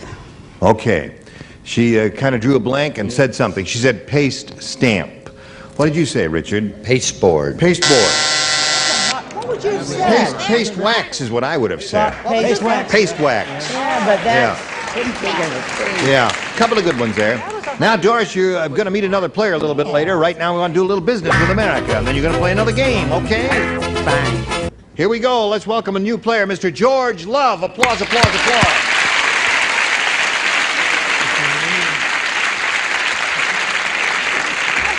George, how are you? How are you? Very well, thank you for asking. Where are you from? Born and raised in Ojai, California. Ojai. Right? Oh, I love Ojai. Yeah. I took a circuitous route driving back to Los Angeles once from the northern part. You'll find it. And because I wanted to go to a restaurant there, and it was closed. But they have a great restaurant in Ojai, California. Ojai, or I just can't the even remember. restaurant? No, one terrific restaurant. I can't even think of the name of it. Firebird? The Firebird Inn? No, that's that. not it. I Sorry. don't know. What do you do for a living? I teach for LA City schools. In fact, I've helped arrange so the fact that my wife, who's going to teach English in the fall, will do her student teaching at the school where I'm at. That's nice. Yeah. You arranged that. Yes, helped. Very good for you. You teach English? No, I teach history. She teaches English. Oh, I see. All right. Okay, George Love. Love is your real name, right? Yes. Yes. What was it before you changed it? Arnold. Arnold Love. Yeah. Okay. Oh, boy. Everybody's in show business but us, huh? No, you can't find a straight man anyplace. Yeah. Now, George, you may have A or B. I'll take B. B it is. New game. This reads as follows. Now, you're all familiar with the movie The Dirty Dozen, right? Yes. Yeah. Right. Fairly. Well, there's a new movie out by the same name. It's about Horrible Hannah's blanks. New movie out by the same name, The Dirty Dozen, and it's all about Horrible Hannah's blanks. Oh, that's the question. Oh, really? You know the movie The Dirty Dozen. There's a new movie out by the same name. This one is so easy. I am really surprised that you just got bing, just like that. He says that sometimes. Oh, got He doesn't know it. what he means. Got it. I don't. You don't know what it means? No, don't look at it. Now,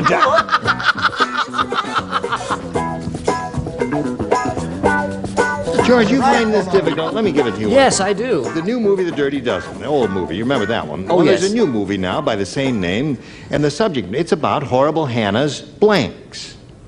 The Dirty Dozen. I have to come up with something now, right? Yeah, now you have to say an answer. That's the way the game goes. Laundry. Laundry. All right.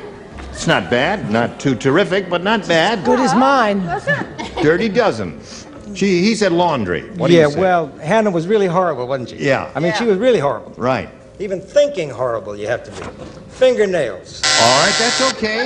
Nothing wrong with that. She's Horrible got Hannah's to fingernails. You get it on the way home, then you'll laugh. You'll Dirty love it. fingernails, right? What do you say? I don't think maybe we should throw this question out and start all over. I said I went for the rhyme. I said Horrible Hannah's cousins. Because Okay. it rhymes with Dozens, I see. That's a very Is that the one she stole from you? No. No? I never saw the broad before she came in today. I said family. Okay. I mean, it's Dirty all Dozen. right. What do they want? A show stop? No, Hey, that's a nice would be a help. answer. Yeah, we could use it. We say the first round questions are difficult, but this Yeah, one was right. ridiculous This is there. Do you realize that Gary has horrible Hannah with 12 fingers? Yes, I realize that. Did you get that? Yeah. Still What didn't would get you it. like to know? Well, you've passed a clothesline and seen a lot of things hanging there. Right. Laundry, he said there. Laundry's The what he handsome said. gent there, I said her dresses. I What was about thinking of that? laundry, see, the whole time. There's one It's for a George. match! All right. Okay. Richard, we come to you. Did you puzzle over this? Not at Not all. at all. Teeth. Gee, I hope they all hit. Horrible Hannah's teeth is what he said. What do you say, I Joyce? have the only right answer. Really? Oh, beginner's luck. All right, show and tell. Well, what else is a dozen? A dozen what? And if it's horrible Hannah, they're all I leaky. can't wait. Kids? A dozen eggs. Eggs. Everybody's No, under no, Will. that's not the We best didn't know answer. Hannah was a feathered friend. Okay, so there we are in the middle of round one. George picked up one match, and we'll see how you do right after we see about this. Listen, don't forget to watch this lady. She's going to be on Lucy's special. Yeah, in the Have fall. you got a date on that? No, sometime no, in the sometime fall. in the Okay. fall. Join us tomorrow for Match Game 77. I'm Gene Rayburn. Goodbye.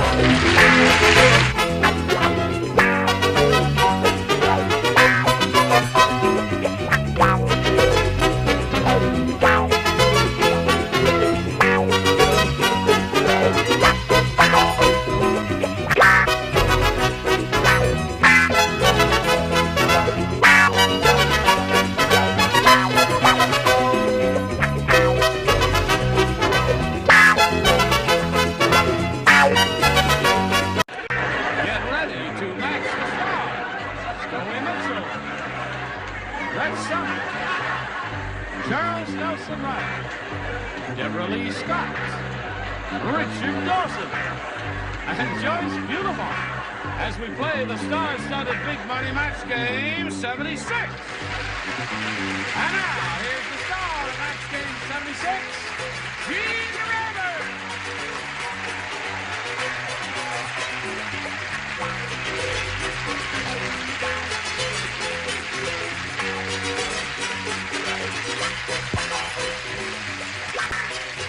What happened, John? I guess the other microphone is busted, huh? Yes. Okay. Now. Well, that's the best we can do. It feels strange. Yeah, that's a beautiful microphone, but a very sensitive one. And yesterday, when you went like that, I think you broke that one. I'm not surprised. That's more befitting you. Yes, thank you. Are you quite ready to begin? Yes, Doc. Are you going to be gay, witty, amusing, and I charming? am. I don't know about the rest of this group. All right. Let's say hello to Mary Manny. Hello, Mary. How are you? Now, you picked up a little money last time we were together. You now have $350, is that right? No. How much? $450. Oh, I'm sorry. Didn't mean to subtract 100 from you. You ready to carry on? Yes. All right. We're going to start with the audience match. You'll have another go at the over $5,000. We'll see if she gets it right after this. Now, Mary, you've won the $450, and we're going to see how you do now with the big money super match here. So, shall we swing the thing around here, and you want to push the button and... Well, let's do it this way. Yeah, that's it. How's that? Thank you very much. Isn't that clever, the way they pushed that around? You know, we got these little pygmies inside there running around there. That's not the pygmy. Oh, I'm sorry. We got big pygmies in there running around is what we got. You know what a pygmy is? No, what's a pygmy? It's a compact spook.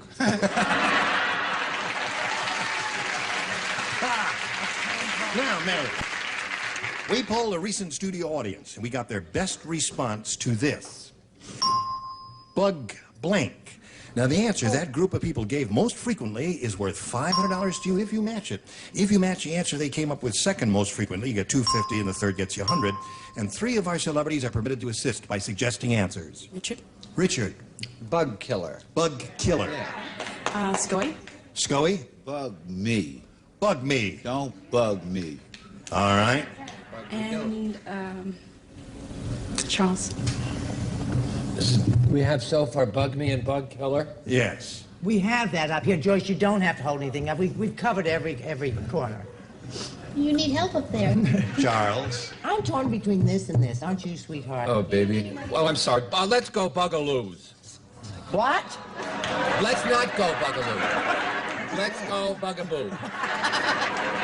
Don't bug me. We got that all right. Bugaloo, is that what you want? Yeah. Okay. Bugaloo, it's a popular dance. We're all going to do the dance afterwards. It's the boogaloo. Oh, it's the boogaloo. Oh, yeah. Would you like to change your mind, Charles? No, okay. The boogaloo, the bug killer, and the boog me. There, so those are the three we've got. That's fine. What do you want? You want one of those? You may have a better answer. You can go with your own idea if you like. Bug spray. Bug spray. Okay. All right. Bug spray is what she says. It's going to be up there under the big one. But we'll begin down at the bottom and reveal the $100 response. Bugs Bunny. All right. There's one. We're looking for bug spray. May we see the $250 number? Bug spray! You got it. Congratulations. Very good. Yes. I know what the $500 one is. What is the $500 one? Bug off. Bug off. Bugaloo. Apparently the audience agrees with you too, so let's Bugaloo. find out if Boog Off is up there. Yes, it is. All right. Now, Mary, you're going to play for 10 times $250 or $2,500, and you've got to match one of them exactly. Remember to collect it. Richard? Richard, it is again. And you'll face me. And here we go. Let's see if she collects it this time. She missed it last time. Get your ESP. We've Are got you to get it now for Mary. You're thinking about Come on. Richard? Right, now everybody concentrate. Are you really thinking about Richard? Sure. I think you're thinking about Scully there. Ever since he kissed you. Yeah. Get the money, I'm Mama. thinking about Here we go. Blank coffee. C-O-F-F-E-E. Blank coffee.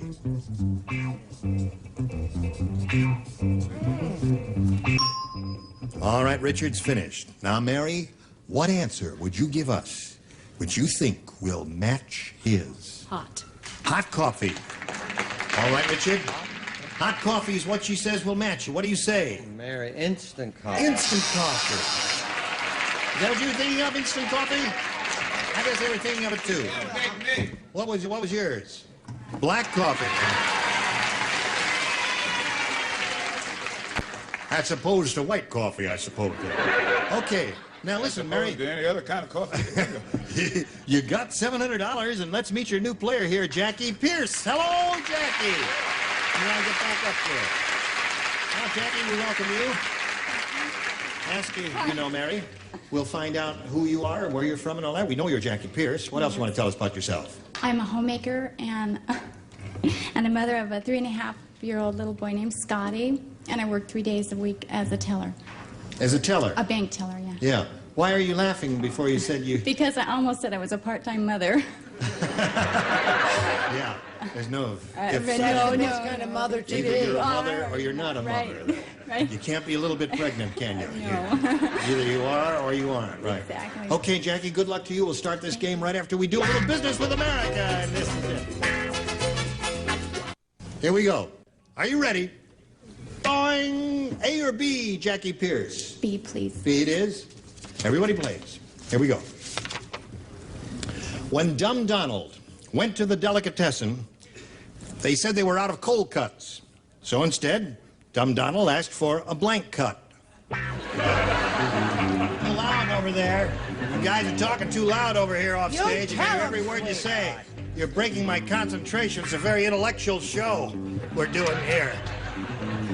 Haven't you got an answer yet? No, come on, give me a chance. What is They it? said they When didn't have... Dumb Donald went to delicatessen. They said they were out of cold cut. So instead, Dumb Donald asked for a blank cut. A blank cut. Oh, wait a minute. We're out of cold cuts. Right? Oh, We're out of cold cuts. He's okay. Well, give me a blank cut. give me a blank cut. Yeah. Give me a reservation at the Encino. You're in room 211. I'll be there in about 20 minutes. Thanks a lot.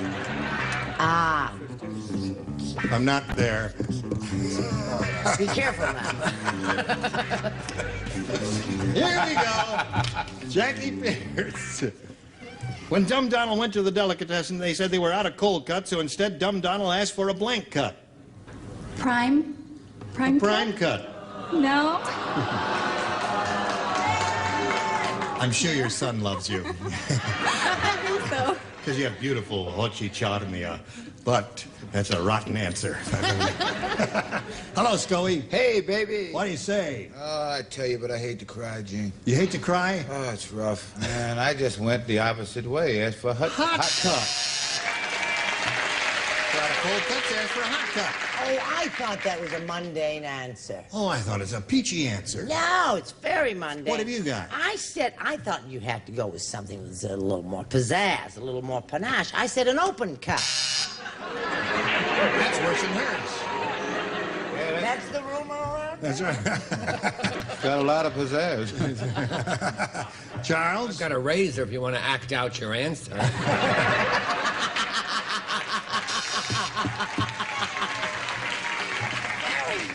Deborah, did you... I put the peach answer, hot. The hot cut.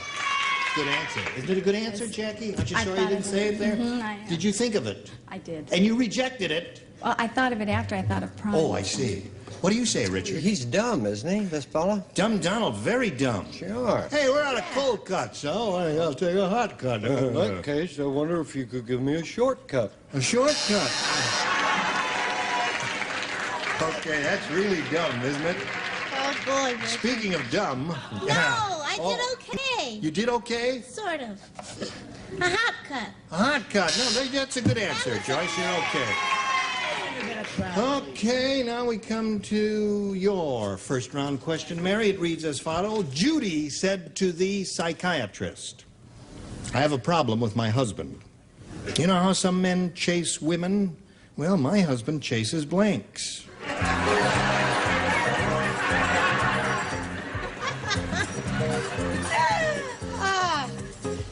Oh, whatever the word, you know, it's... Sure. We know. Oh, right. Okay, I'm not going to say any more than that. Yeah, there's some good choices here. Oh, everybody finished very quickly there, so we come right back to Mary. Judy said to the psychiatrist, I have a problem with my husband. She says, you know how some men chase women? Well, my husband chases blanks. Cars. Cars. That's a good one.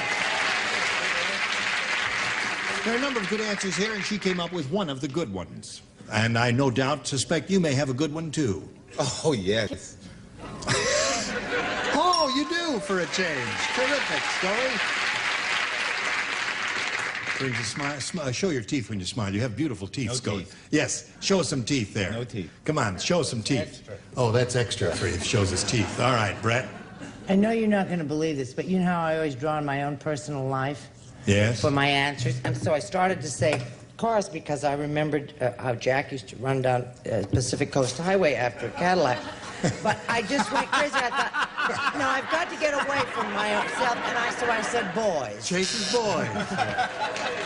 My husband chases boys. What'd you say, Chuck? I chose sailors, Gene. Sailors.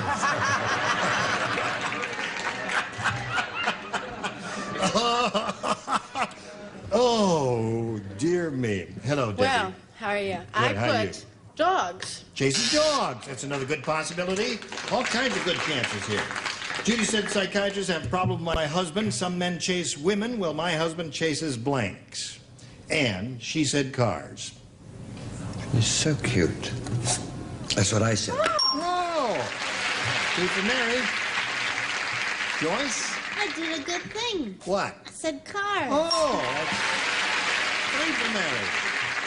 Yeah, here we go to round two. Are you ready for round two? Jackie, you may have a choice of A or B. I'll try B again, please. B again. All right. Gloria said, I'll never go back to Australia because while I was there, an ostrich buried his head in my blank. Therefore, I shall never return to Australia because an ostrich buried his head in my blank. There. Now, that's taken care of. Very good. Yeah. Some things you just do. Okay. You know what I mean, dear? Right. Buried his head in my... Don't think too hard. You're going to strain it. An ostrich buried his head in my... That's good. Okay. That's okay. Just put it down the counter. Anything. And me just say, no. That's splendid. Yeah? Yes, Good. indeed. Oh, good. Admire creative thought on this program. Charles, are you ready? Oui. Okay, Jackie. Gloria said, I'll never go back to Australia again. Because while I was there, an ostrich buried his head in my... You're gonna love this. I'm going to love this? Yeah. I'll be the judge of that. Okay. Navel. In my navel. Navel? Is that good? Yes, I do like that. Tickles a little, but I don't mind it one bit. Okay? I bet I got close to her answer. What'd you say? I said lap. Buried his head in my lap. No. Well, where the devil is your navel if not in your lap? No, it's a little above your lap. Just a minute. No. I'm sorry. You're going to have to show America where your navel is, because what? El Lapo. El Lapo there. All right, Well, so when your far, little two. child puts his little head in your lap, he puts it. He's got his little head on your little belly button. Yeah. This was an ostrich. No, it's an ostrich. Charles, what do you say? There should be a nurse. Luggage. Buried his head in my luggage. And for him, too. Yeah. Terrific answer, Charles. Jackie, you've got to match the remaining celebrities to stay in the game. And Debbie, we come Her to you. name is Gloria. Well, Gloria was very... An ostrich buried his head in my... I don't know why she wouldn't go back. Here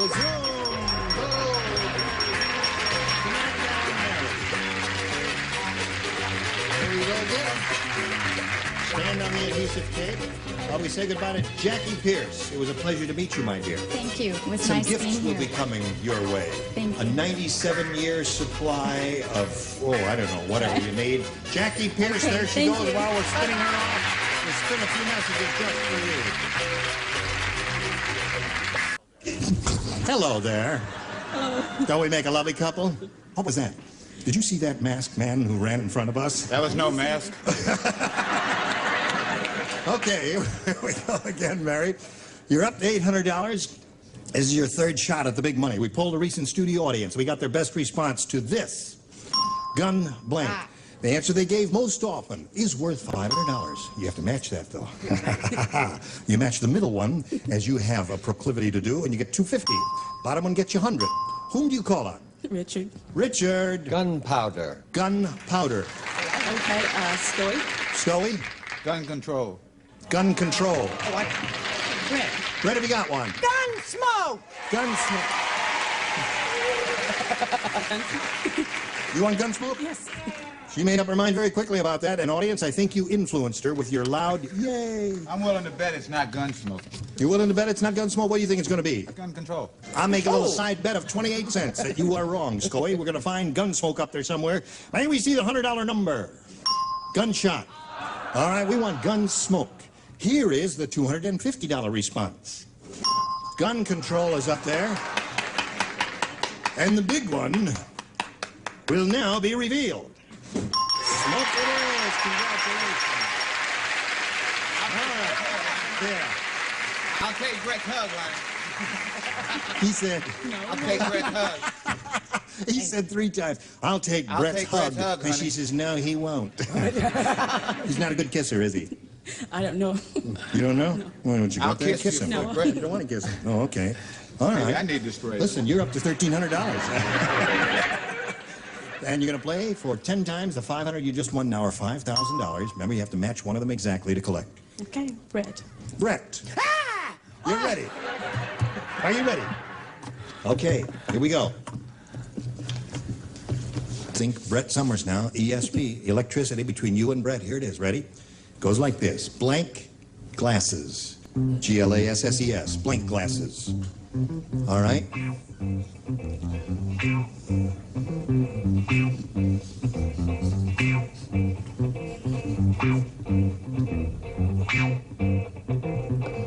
Oh, boy.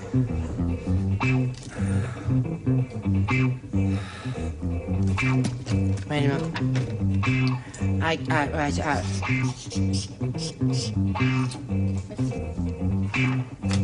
All right. She had a little trouble making up her mind there. Have you been thinking about it? All right. What answer do you think will match Brett's? Eyeglasses? Eyeglasses. I tell you, I've been standing here, Mary, and thinking, if I were playing, if I were in your spot, would I say eyeglasses or would I say something else? And I really couldn't. Before you show, because I don't know what Brett's written, just know that you didn't miss with me, because of this, I wrote sunglasses. You wrote sunglasses. Yeah, so I wouldn't have matched. You wouldn't have matched her. As much as I love her, so yeah. we'll see. All right, Brett? Remember, you would have matched with me. I'm good. He writes them afterwards. I'm going to kill myself because I wrote eyeglasses and I thought she doesn't wear glasses, and people who don't wear glasses always think in terms of sunglasses. Sunglasses. Terrible. I think of eyeglasses. Mary, you keep trying here. You're up to $1,300. It was a real toss-up between sunglasses and eyeglasses. It was a hard one. Now you're going to meet another player. Now let's welcome Janet Spilleri.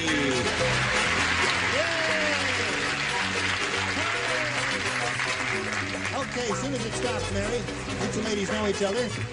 And we welcome Janet Spilleri. Is that the way you say your name? Spilleri, yes. Where are you from, Janet, all that? Simi Valley. Simi Valley? Yeah. That's north of here, is it? Oh, I don't know my directions. I think it's... Where's Simi? Is Simi Valley north of here? Earthquake capital of the world. Oh, is that where that is? Where the big quake was. That's north east of here. Yeah, northeast of here. It's nice there. Well, you better move there.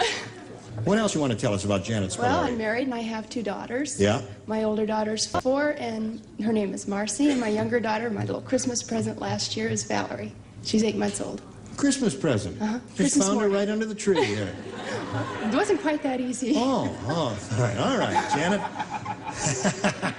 It's easy for me, it's difficult for you. It's easy for me.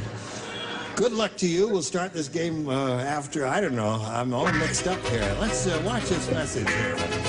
No time here. Gene Rayburn, join us next time for Match Game 76. Goodbye!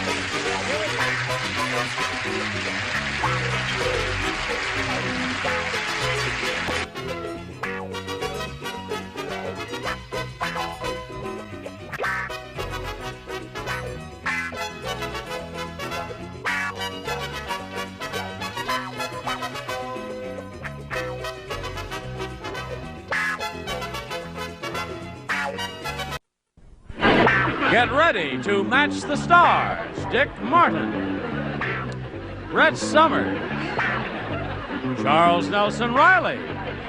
From Welcome Back Kotter, Helene Lambeck, Richard Dawson, and Betty White, as we play the star-studded Big Money Match Game 78. And now, here's the star of Match Game 78, Gene Rayburn.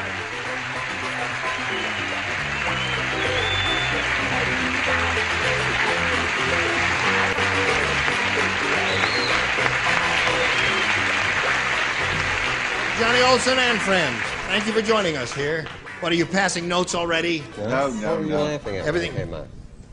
You're laughing at something. What was it? You rascal. What? He's hiding back there. Who? Jack. Ah. The Ripper. No. Jack, everything is okay. In case the microphone goes bad, he was going to bring out another microphone. That's his job. That's very nice.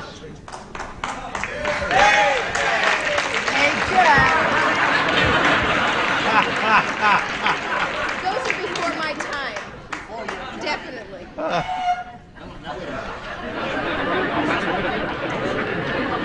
No. The other one was working. Look at that one. Is he on camera? Oh, now it's working. Oh, all right. We'll use it for a little while, Jack. Did Jack get on camera? He might as well get his $52. What the heck? Okay.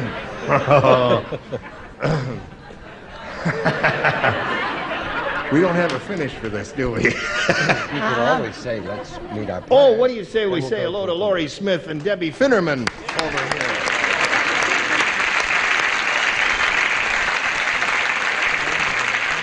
I tell you, it hurts right here. All right. Now listen, Laurie's a current champ. She has $10,250. Congratulations to her.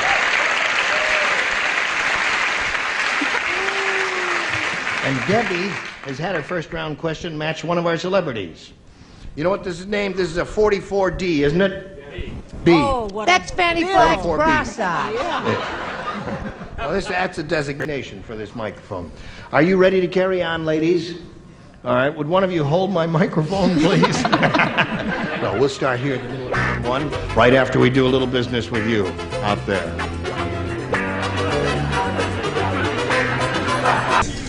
Okay, here we go. Middle of round one. Laurie, this is your first round question. Some people take milk baths, but not Weird Wanda. She goes one step further. She takes blank baths. Weird Wanda. Take milk baths. But not Weird Wanda. She goes one step further. She takes blank baths. I haven't been crazy about the last several questions. I didn't like that one we had before. Brett is complaining about the quality of the writing. Would you take that in mind, please? Yes. There's one of the writers there who's Now, cutting his do you wrists have an at this answer? very moment. I'll see you in Jean's dressing room. Cute. She takes blank baths.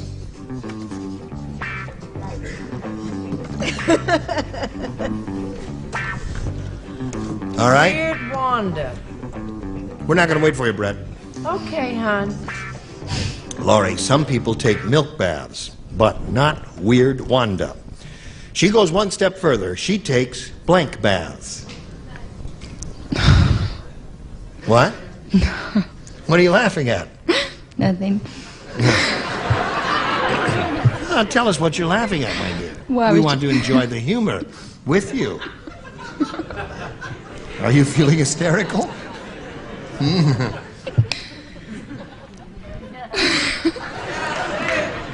Sorry. Now, hold on now, just a second now. Have you got a problem? No. Sounds like Have you got an answer? Yes. What? You don't want to say it. Would you write it down? No.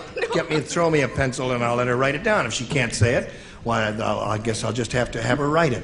Has she got a case of the giggles? Now, just write the answer right down here. Right there, and then you can keep on giggling as you write.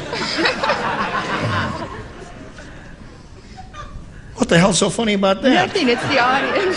Well, the audience has got you hysterical. Well, her answer is a whiskey bath.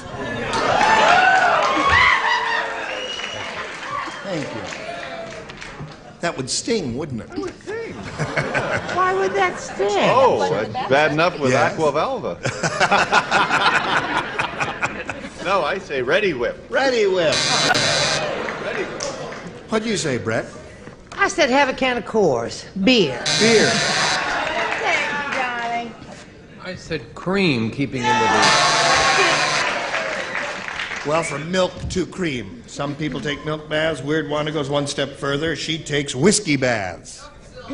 Being the clean-cut young American that I am, I said gin. Gin. I said liquor. Gin, liquor. Now, hold on just a second. Would you like to... Oh, wait, I said liquor.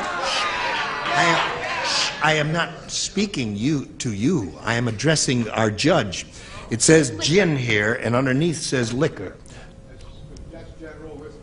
Okay, all right. Just wanted to check with you. We're getting particular. Wanted to make sure you understood. Yes, Richard. Weird Wanda goes one step further than the milk bath. She takes A bird bird bath. bath. Good. Put 5 pigeons in the tub. Call me tomorrow. Ruffles or feathers. Ruffles or feathers and everything. You should wash all over or not at all. Yogurt. Yogurt. Okay. I go to round 2 here and ask Debbie to make a selection. I'll try B this time. You want B? All right, one person does not play, and that is Richard. I'll take a bird bath. You take a bird bath while we're waiting. Nerdocrumbesia, such a stupid country. The Secretary of the Treasury is blank. It's a stupid country. Nerdocrumbesia. It's a stupid country. The Secretary of the Treasury is blank. That's a good one. That is? Oh, yes. Thank you for telling me. Stewardess. I love your actor's energy level. You just pull the whole show right up. Oh, okay. All right, now let's all perk up. I don't care for that one either. I guess it must be me. It is you. Now, don't copy. Let her copy if she wants to. Don't let me copy her. I'm not going to have anything. Okay. They're such a stupid. Now, stupid is the operative. Stupid country. The Secretary of the Treasury is. All right. Okay. Well, we're going to start I can't without think you. of anything, so I'll just have to put. This isn't a hard one, is it, Debbie? Well, we'll Very see. easy one. Here we go. He's having a hard time, too. Well, he always does. Nerdocrumbesia is such a stupid country. The Secretary of the Treasury is... Bert Lance? Well, certainly. What is so hard about that? I Yes, did sir? not, I was not playing. What's my answer? Bert Lance, it says right there. Yes. And then not only did they not get the right answer, they're too Wait a dumb. minute. How too, do you know that too we dumb didn't to get the copy right from you. answer? How do you know we didn't get the right answer? Well, Said he's broke. well, he hits That's one pretty so close. far. That's The one. Secretary of the Treasury is broke. Now, that's a good answer, but it's not what she's looking I for. want you to know something, Mr. Smart Blank. Yes? I'm too smart for the room. I threw out Bert Lance and in desperation brought it back. Oh! Why did you throw it out?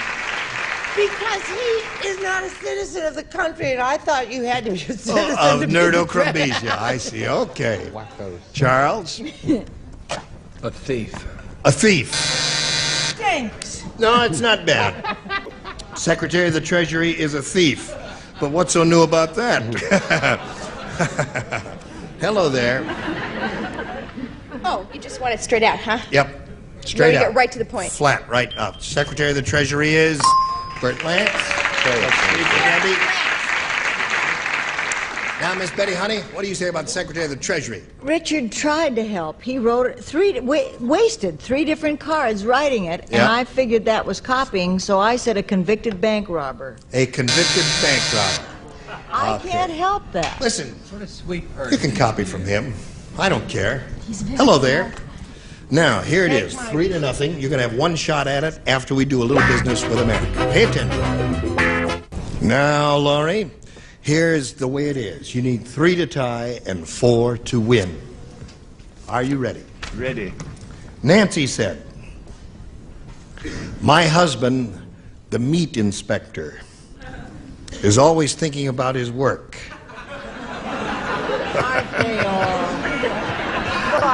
Last night, he stamped USDA choice on my blank."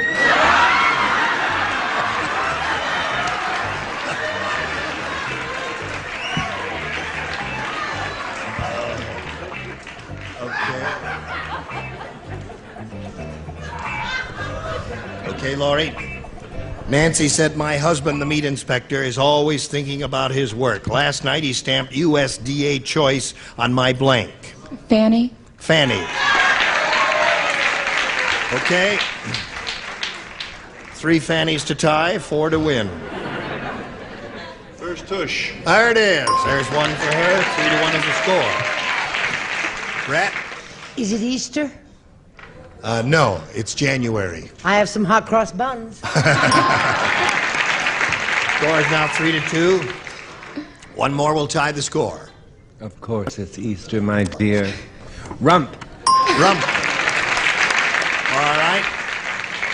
3 to 3 to score. Another pair of buns will win the game. What do you say? Well, I put rear end. That's it, and it's cute. And it's cute, and that means Laurie wins the game. There we go, there we go. There we go, Debbie. Debbie, you came that close. Good luck to you, my dear. We're going to have some gifts for you. A 12-year supply of all kinds of lovely things that you're really going to love. Debbie Finnerman. Now, Laurie, You have $10,350. You're up here for the 6th time, and here we go again. We polled the studio audience, and we said, write down your best response to this. Bionic blank.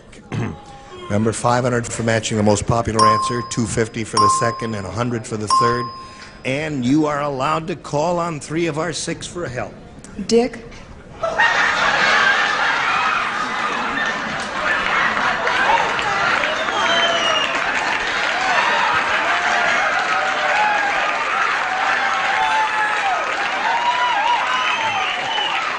I'll go with the easy one. Bionic woman. All right. He says bionic woman. The easy one. Richard? Bionic man. All right. Bionic man. Brett? Bionic buns. No. The 2 good. Bionic boy. But there's a bionic boy, is there one? Yes, there was. That one's coming in. All right. The 2 good ones are gone, Brett, so it's really tough. Almost anything you say here will be acceptable. Bionic dog. Okay. Bionic dog, bionic man, bionic woman. What do you want to do there? Bionic man. You want to say bionic man? She said bionic man. All right, let's find out. If bionic man is up there, we'll begin at the bottom and reveal the $100 response. Bionic dog. Very good. So glad What's I changed wrong? my mind. He's a $6 million man, but it's all right. You made a mistake? I admit it. You didn't mean to say bionic man? Well, no, I forgot that he's a $6 million man. Not Yeah. Well, he's bionic. I didn't even realize the He is bionic bionic. woman was easy. May we see the $250 response? Bionic man, congratulations, you got that. All right. No doubt, the big one's on top there. The woman, may we see her? There it is. Okay, now, you're going to play for $2,500. And to win, going to try again? Richard. All right, good luck to you, Laurie. Here it is, worth $2,500, and it reads as follows. Foam blank. That's F-O-A-M blank. Foam blank.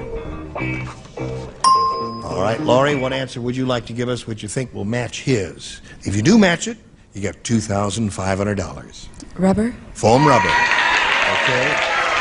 Foam rubber will match it. Cut. Pardon? Nothing. I was just talking to Betty. Rubber. There it is.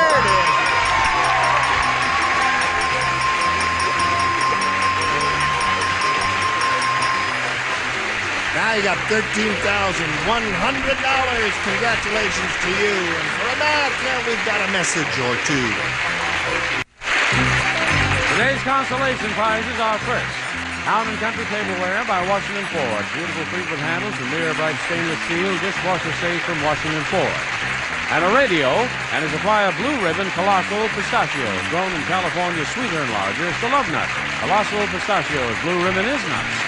And a wall clock and a supply of Welch's Sparkling Grape Soda, refreshing and lively, bubbly and bouncy because you've never really tasted grape soda before until you've tried Welch's. And a warming tray and a supply of Swanson's beef enchiladas and chili sauce for meat, Mexican lasagna, German and Polynesian-style dinners, and you buy Swanson dinners, you really get your money's worth. Show goes on with Gene Raver. Thank you, Johnny Olson. And now let's all welcome Francis Patrick. Hello, Francis.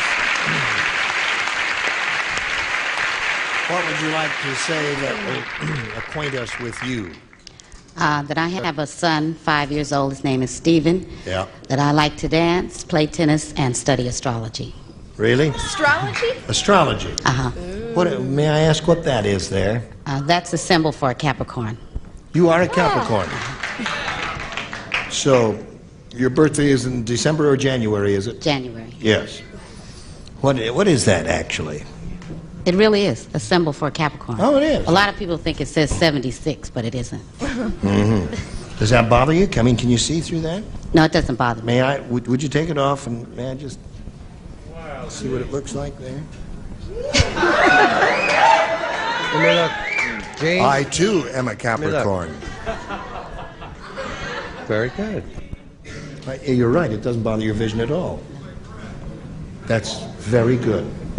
Now, what does your sign tell you about what's going to happen in the next 10 minutes? My sign doesn't tell me anything about that. Oh. What does it say, take A or B? My son said to take B. Your sign says take B. Son. Oh, your son. Oh. All right. Horrible Hannah is really horrible. Instead of baby's shoes hanging from her car's rear view mirror, she has baby's blanks hanging from her mirror. Horrible Hannah. Very good.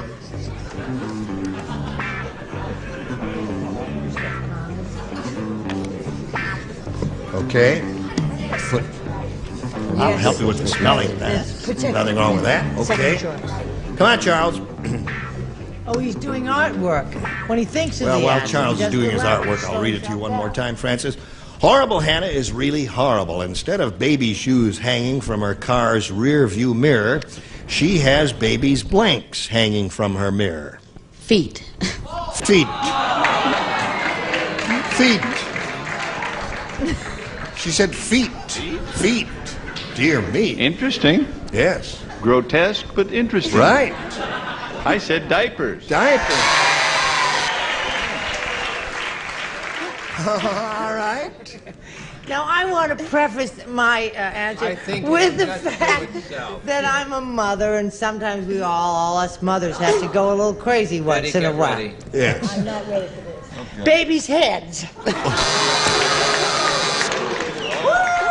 All the mothers out there know what I mean. Feet and heads. Dear me. Diapers. Diapers. Okay, Helene. Instead of baby's shoes hanging from her car's rear view mirror, she has baby's feet. Well, No? since I just got babysitting for my godchild last night and changed a lot of diapers, I said diapers. Diapers seems to be the definitive answer, Francis. What do you say, Richard? What a lovely story. Diapers. Diapers. Yes, my dear. All right. Why not? There it is. Diapers. Got them all. Now, let's see what Laurie does with her first round question. Tom said, I went fishing with Ugly Edna. She is so ugly. Shut up. She's so ugly, not only did she scare away the fish, she scared away the blank. Went fishing with Ugly Edna. She's so ugly, not only did she scare away the fish, she scared away the blank. Right. Sign that said speed up. Okay. Laurie, Tom said, I went fishing with Ugly Edna. She's so ugly, not only did she scare away the fish, she scared away the blank. The bait? The bait is a good answer. Okay, Dick. She's gonna match. There's one for her. What do you say? Them little worms just took off. Bait. Charles? The water. Scared away the water. What do you say? I said the worms and bait. Worms and bait. That's 3 for her. Richard? Bait and worm. Bait and worms. Mosquitoes. Mosquitoes. Very good. Yeah, so there you got 4, and now we've got this just for you. Listen, you were all just grand. Thank you. Grand, We were grand, just grand. talking among ourselves. We will look forward. Well, let's see. Who was the best? Eeny, meeny. No, I can't do that. You were all lovely. And I hope you'll join us next time for Match Game 78. Gene Raven here. Goodbye.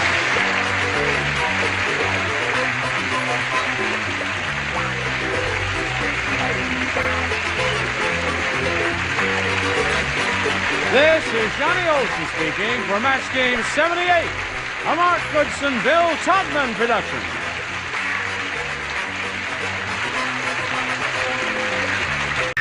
Get ready to match the stars from Lou Grant, Robert Walden, Brett Summers, Charles Nelson Riley, Elaine Joyce, Bill Daly, and Joyce Bulifant as we play the star-studded Big Money Match Game. And now, here's the star of Match Game, Gene Raven.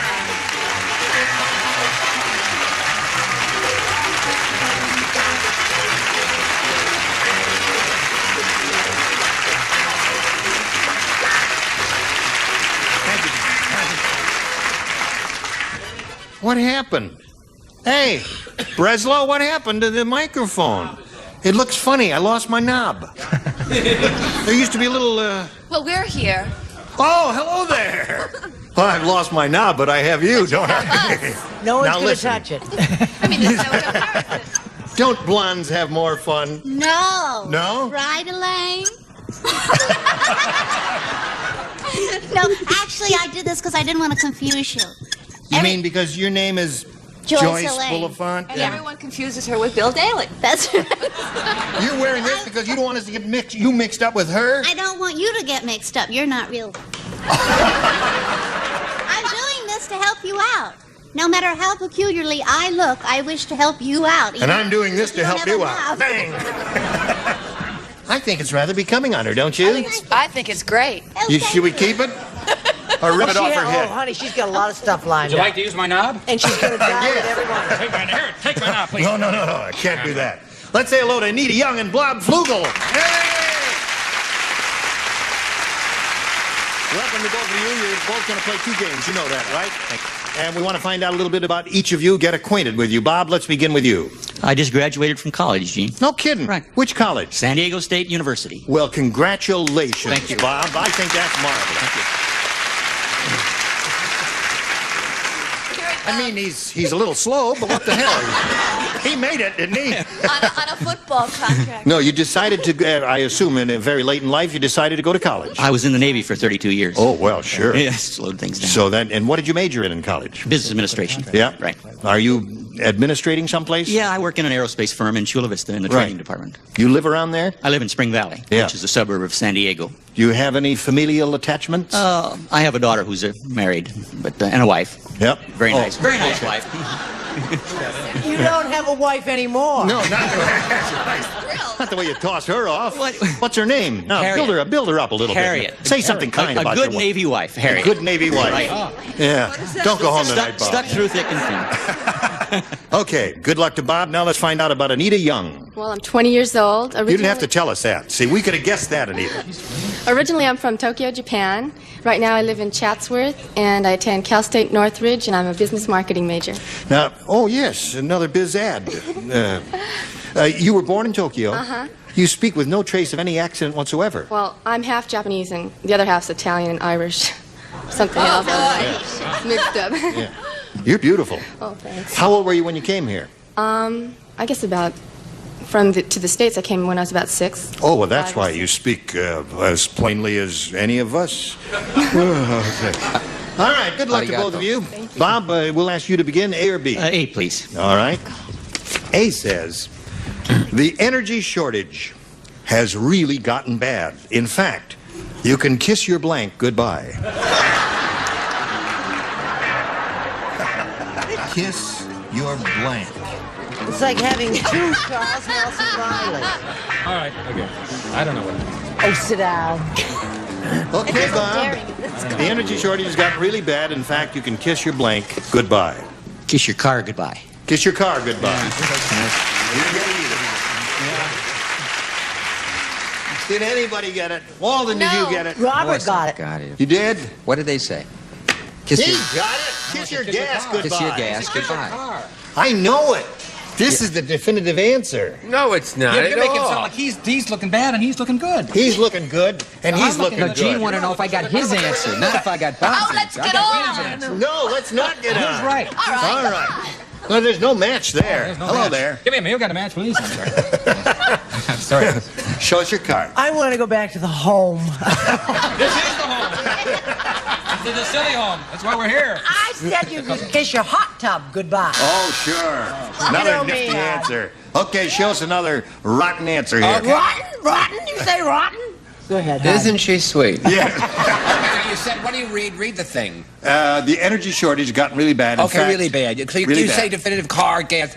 We've already had that. It's gotten so bad that people can have their cars. Isn't that correct? So it can't get so bad, it can get worse, right? Now, Right. what is the new source of energy that everyone and Jane Fonda are turning to? Solar energy. Right. Right. Now, when that energy is gone, Yes. then you say goodbye to your tan. Kiss your tan goodbye.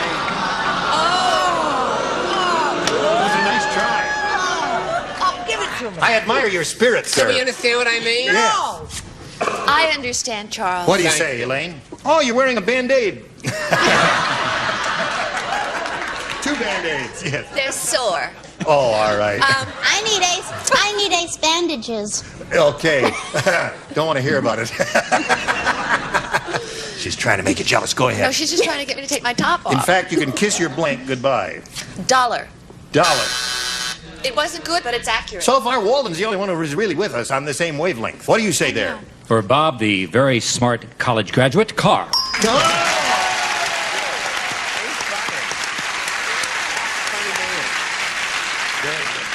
Hey, Mr. Flugel, once in a while you score with those rotten answers. Okay, Joyce, baby. It Formally. took him as long a time to write the answer as it did for him to get through school, too. True. I don't know if I understand my answer. I didn't. This is really a weirdo. You can kiss your pet pills goodbye. That means nothing. Has no relationship to the game we are playing whatsoever. The Okay, foothill? Anita I wish Young. I had some pet pills. Part Irish, part Italian, part Japanese. Pretty lady. It's strange having King Kong as president. On Easter, instead of eggs, they roll blanks on the White House lawn. King Kong is president. Strange having him as president. That's all right. All right. It's strange having King Kong as president. On Easter, instead of eggs, they roll blanks on the White House lawn. Coconuts? Coconuts, that's right. So here we want anything connected with King Kong would be okay. Coconuts is one I was possibility. thinking of sushi, but I said bananas. Bananas, another one. Maybe a little better than coconuts, bananas. What do you say? As we say abroad, bananas. Bananas, all right. Two of those so far. Hello, I'm Charles Nelson Riley. Do you want to appear young and glamorous? Gypsy false eyelash. Worn by most of our television stars. And now another wrong answer. Bananas. Oh, Charles, you are incorrigible. Zip. Strange having King Kong as president. Instead of eggs, they roll blanks on the White House lawn. What do you say to that, baby? I say coconuts. Coconuts. Okay, 1-1 to score. I've got a lovely bunch of coconuts. You better What do you say? I say I've gone bananas. Bananas. All right, you had a lot of bananas there, but very few coconuts. Then around 1, 2-1 in her favor. Round 2 coming up. Button. First list for you. Who was that man? What's that guy's name? What's his name? Joe. Let's hear it for Joe. Yeah. He brought back my little round Barbara tip here to the mic. Thank you, Joe. Okay, round 2. Anita, you're ahead. We're going to ask you to go first, A or B? A. A it is. No whispering, please. Sorry. Let's see. You two do not play. The rest of you do. Oh. Pinocchio said, I don't think Geppetto likes me anymore. Oh, why? He gave me a blank to play with. Pinocchio said that. Good? Of course, good. You know, I could get used to you this way. Right. Yes, it is. Blue eyes, all that. All right, here we go. Anita. And Pinocchio said, I don't think Geppetto likes me anymore. He gave me a blank to play with. It's got to be saw. A saw. A saw to play with. That he could hurt himself with that, couldn't he? Saw, chisel, plane, I with any carpenter's tool that cuts. Well, I'm hot today. You I are. said match. A match. Oh, that's a good one. No, match is all right, because wood burns. Yes. He wasn't even supposed to be playing. Didn't he match her before? No, these two did. No, sushi. I said sushi. Yes. I like her answer. I think she's cute. I think she's adorable. I think she's smart. I think she's intelligent, bright, all of that. All right. One more for her. I said match, too. They have 2 matches. Charlie and 1 has saw. wit. Yes, Charlie's with it. 2 matches and a saw. And now we come to Joyce. They don't get to write. Can I give their answer? No. Yeah. He gave them a woodpecker to play with. Oh, woodpecker. That's good. Woodpecker is Thank very you. good. That would dig into the wood a little bit. Look at her taking a bow and all that. Oh, that was for you. Yes. A knife. A knife. All right. So now she picked up one more. She's up to 3. Thank you. And Bob, here we go with yours. Connie said, Don't I write? We write. You don't. No, we're with Bob Flugel now. I'm sorry, Bob. And you matched him in the previous round, so you lay out this You time. are the only one who Yes, remember you were the only one who said. Only one who's Car. to get the right answer. Right. Right. Connie said, my date was so cheap. You'll never make it into show business that way. Never. Here's your last chance. Connie said, my date last night was so cheap. Terrific. Was that good? Oh. Piercing. Piercing is right. Last night we went to an amusement park, and he wanted us to blink through the tunnel of love. We went to the amusement park, and he wanted us to blink through the tunnel of love. She's so cheap. You're so cheap. Oh, wow. You know what the tunnel of love is?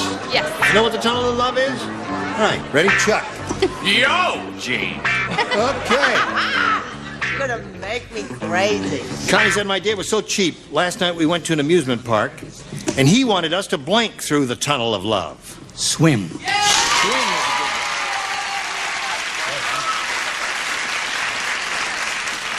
Oh, Bob Flugel's coming up with some pretty good answers there. Yeah, well, having entered college at 16 myself, graduating at 20, I came up with...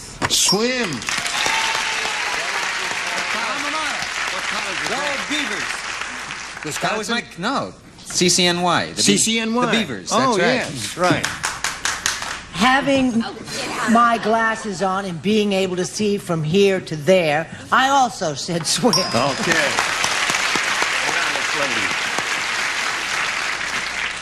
Now, could they swim through, or would they be stopped? Or would wade through? It's all adorable, Oh, is he but gonna could do they one do of that? those? I'm trying to go for the truth, but they could scuba dive through. Scuba dive. That's right. Somebody would stop them See, if I they do were a lot swimming. of shoaling and scuba diving, Gene. Oh, you do? Yeah. Yeah, where do you do that, sailor? In the Navy. Catalina. Catalina. Channel Islands. Right? You do that. Scuba Beverly diving. Hills. Okay, Elaine, we're up to you. Okay, I said swim. Okay, there's no one for Bob. He's up to 4. Wait a minute. That wins the game for Bob. It's 4-3. What'd you get, George? Okay. Now, you have 2 games to play. Win your first one. You'll come back a little bit later for the second one. Okay, we'll see you a little bit later. While we're spinning the needle off, we're going to spin a message or two just for you.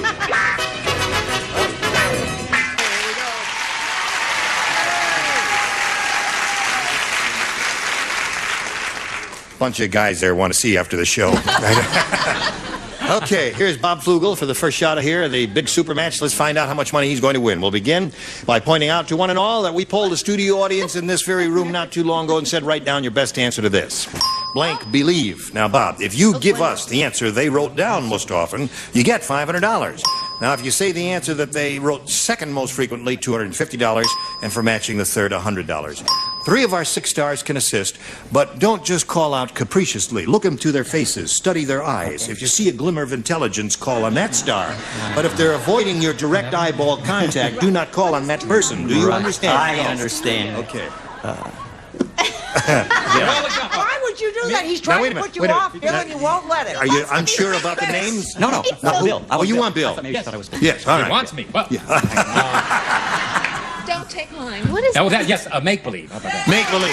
Bill. And Robert, please.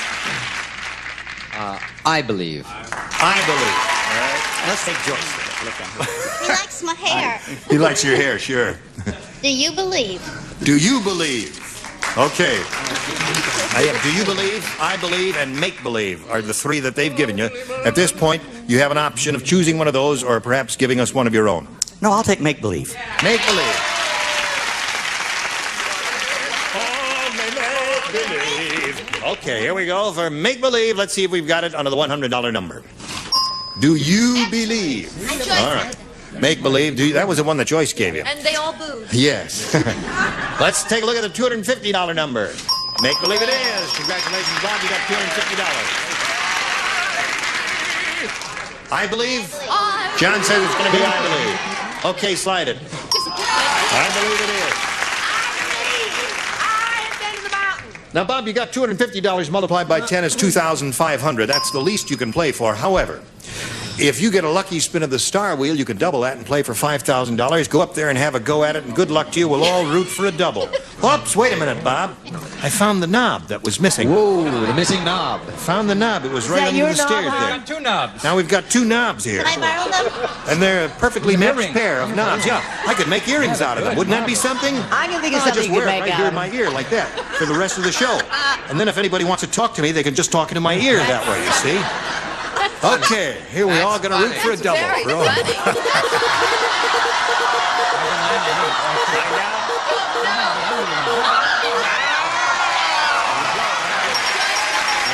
Are you ready? Okay, stand right there in the black dude down there. Good luck to you. Here it is, worth $5,000. It says, put on your blank. That's put on your blank.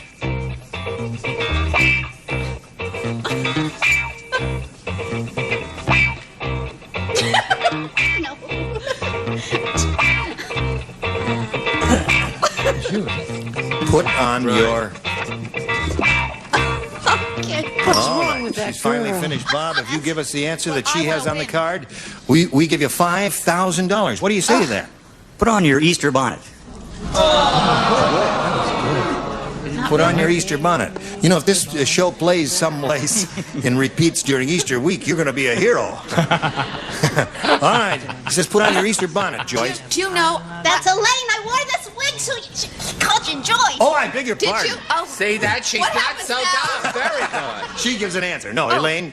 do you know, I really had that on the tip of my tongue, but I said put on your clothes. Clothes. Do you really think of Easter bonnet? Look at that tip of her tongue. Here's the answer. Look at it. There it is, right there. He had it there. Okay. Now, Bob, you got $250. Remember, you got one more game to play, so let's bring on Anita one more time here and find out who's going to win this.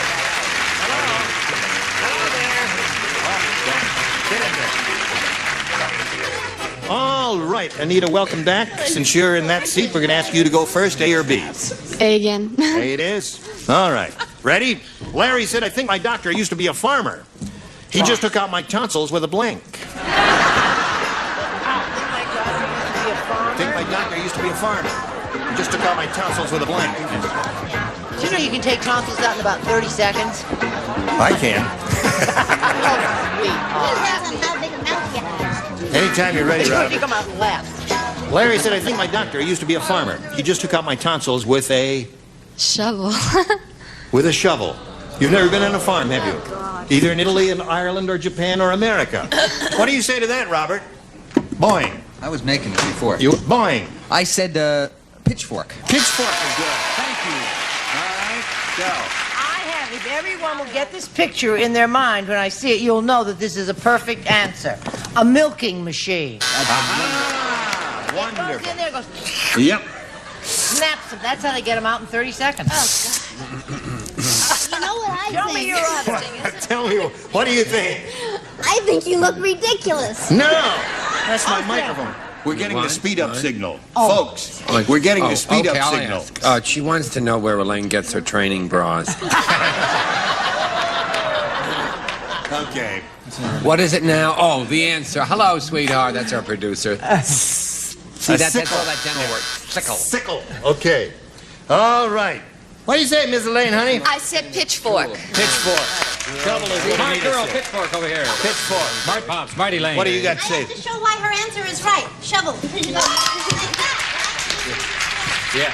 Oh, You getting choreography Okay. on the show? What is So this? that's one for her. Holy mackerel. Very good, Anita. All right, you stand by for yours. Now you stand by for this.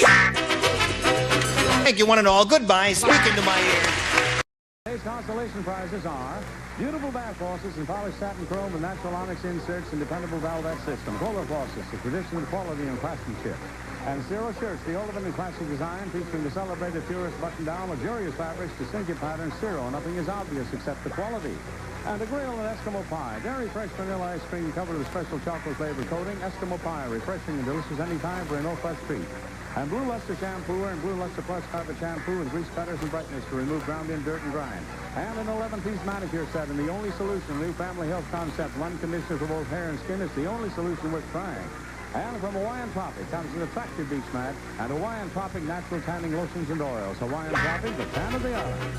And a frying pan and Hollywood safflower oil. Higher in polyunsaturates and other oils, Hollywood safflower oil contains no cholesterol. From Hollywood Foods.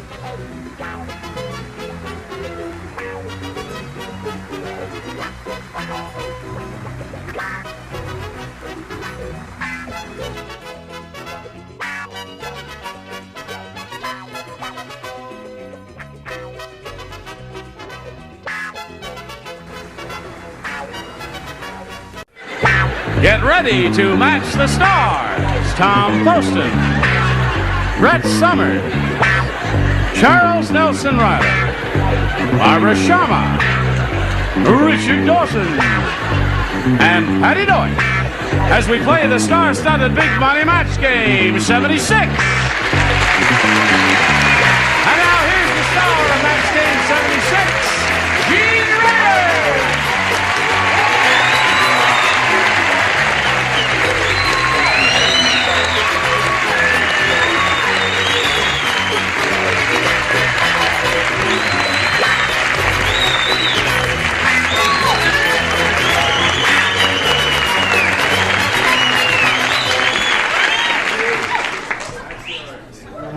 Liberace's back in town.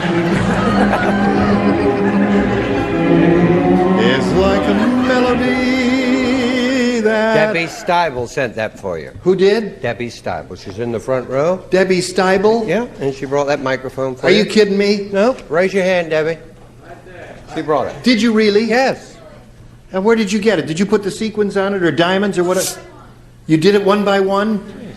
Debbie, that's very kind of you. And it works, too. Yeah. Where did you get this? Thank you, Debbie.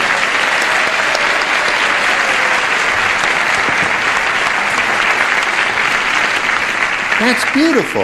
Well, that's why I wrote this card for her. Oh, you love Debbie Steibel? Well, because I knew that you would say that once you found out you did all that work. I think I am in love with Debbie Now, Steibel. I'd like to talk to you about some swampland I'm trying to get rid of, Gene.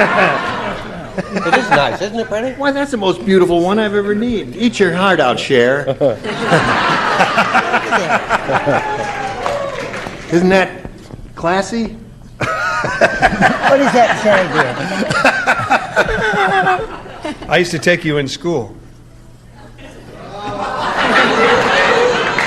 Doing the old hygiene joke, which we did, I think, 3 or 4 years ago. That's right, yes, all over. Wait, All right, well, shall we begin by saying hello to Dale Hodkinson and Lisa Spear?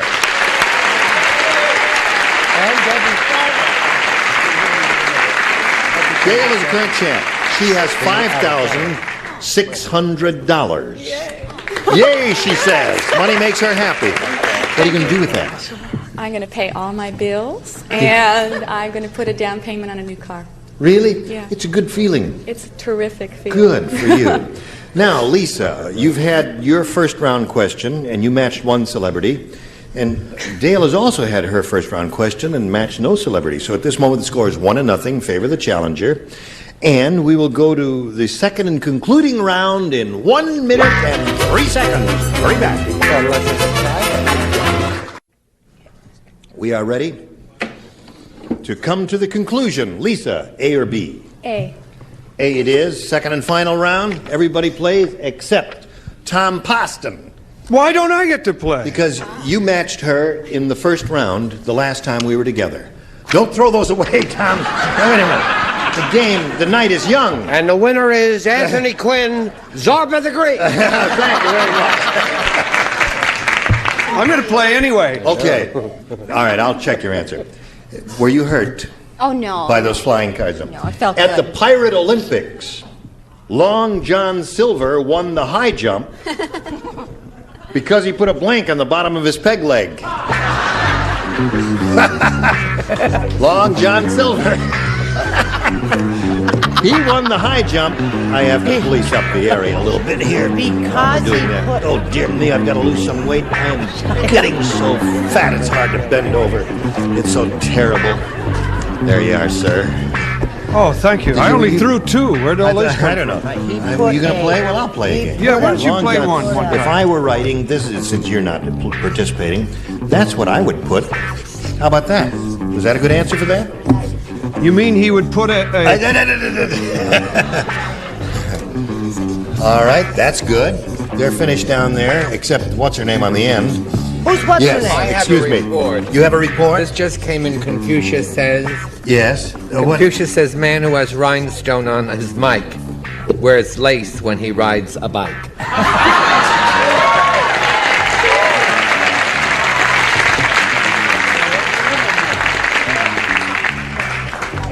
Wrong.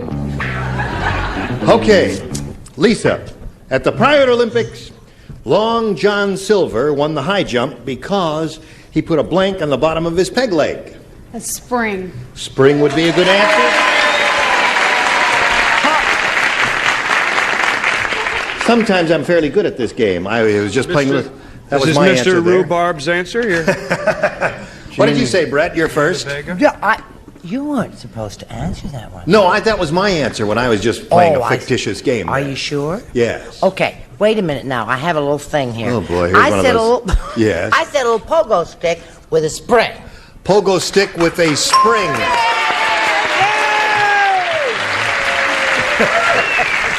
We're going to have to shave first. What do you say, I Charles? spared the audience that boring story and just said spring. Spring.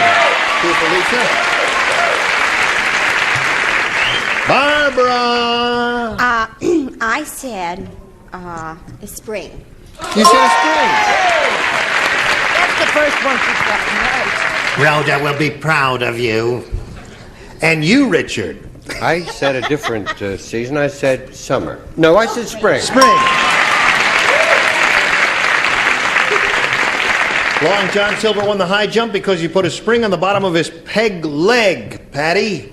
That would do it. But you didn't say spring, I take it, from that kind of response. Wait a minute.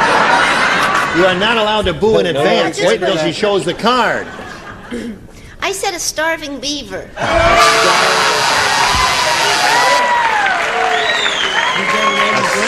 Starving beaver. Well, they eat wood. And so he would go a lot quicker. Okay, I gotcha.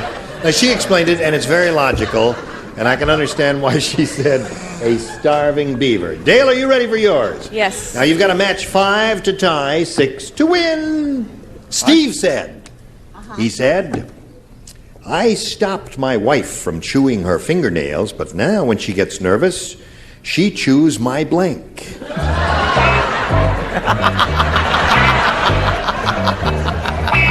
I'm not surprised. Oh, heavens. What's a girl to do? Is this really Cher's microphone? I thought she had a white one. Every time I've gone in next door to see Cher tape, she has a white microphone. She uses this one? This very microphone? Her lips were close to this mic? I hear she's canceled. What? You should chew her nail. Oh, she puts it right in here, like this. I love you, babe. Yes. Brett, are you... What are you doing, Charles? The doctor says it's time for your bath. Oh, yeah. I don't want those wet sheets again, though. I've had those. We're fooling around here. Oh, all right. But you could come. Anything you say. Now, Dale. Steve said I stopped my wife from chewing her fingernails, but now when she gets nervous, she chews my... Ear. Ear. 5 years, tie, 6 years, wins. What do you say, Tom? Oh, now I can play. Oh, no. Oh, yeah, now you can play. Yeah, you're supposed to play now. Now I don't want to play. Tom! Come on, Tom! Well, I emphasized, although you didn't, I emphasized and said now she chews my fingernails. Yeah. Thank you. Thank you, Mother. Okay. See, the reason I didn't emphasize that word Fingernails is... and ears are the same thing in Yugoslavia. No, they're not. Yes, Brett. This may come in. Got to match everybody here. She has to match everybody. Got to match everybody. Am I going to be the villainess? If she don't match. I did a little play on words. I said she'd choose my ear off. Ear off. Okay. Scores 5 to 1. Charles, she's looking for an ear. I said fingernails, too. Fingernails. So Lisa wins the game. What the rest of you have?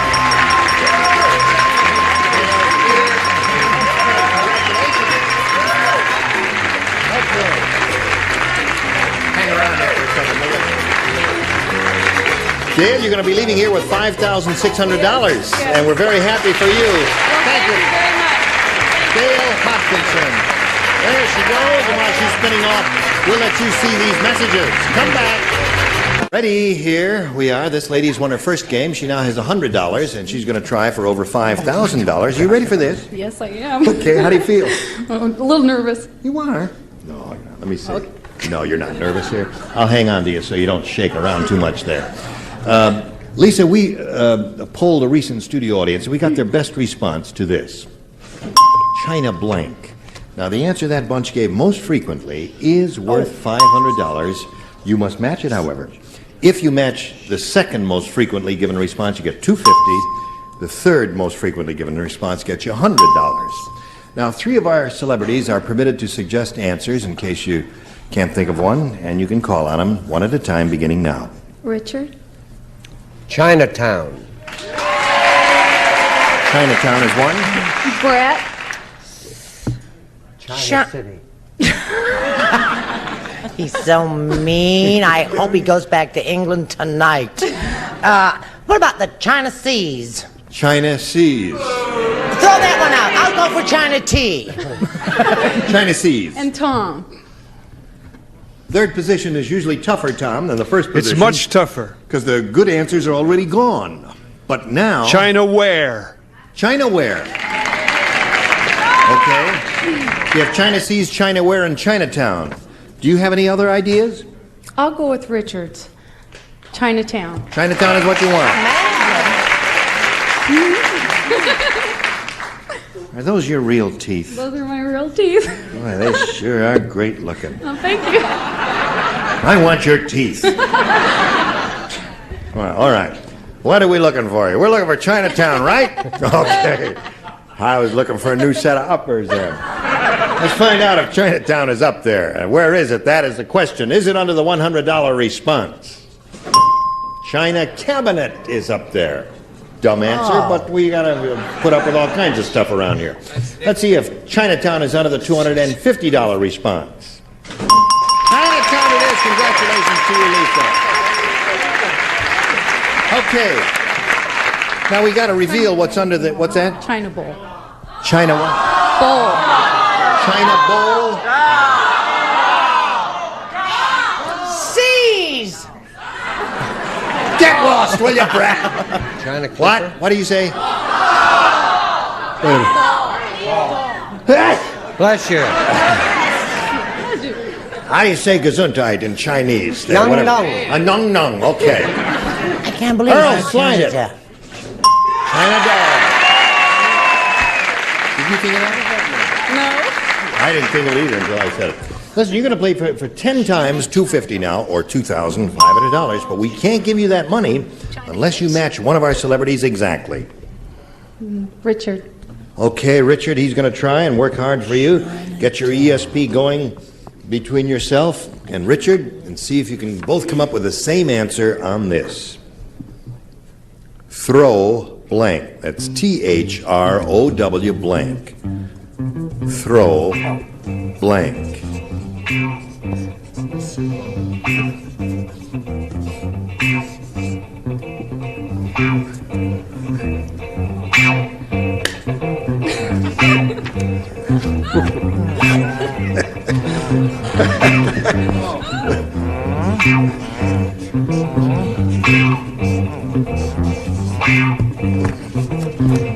Okay, he's finished. Lisa, we asked you to give us an answer which you think will match his. What do you say to that? Throw? This is pretty bad, but throw up. You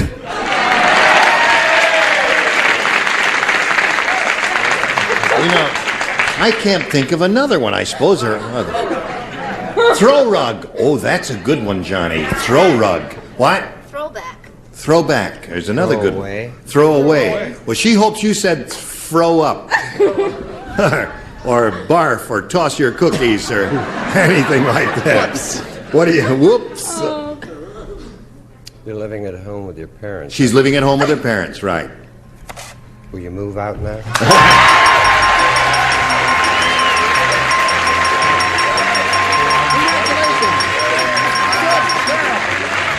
You now have $2,850.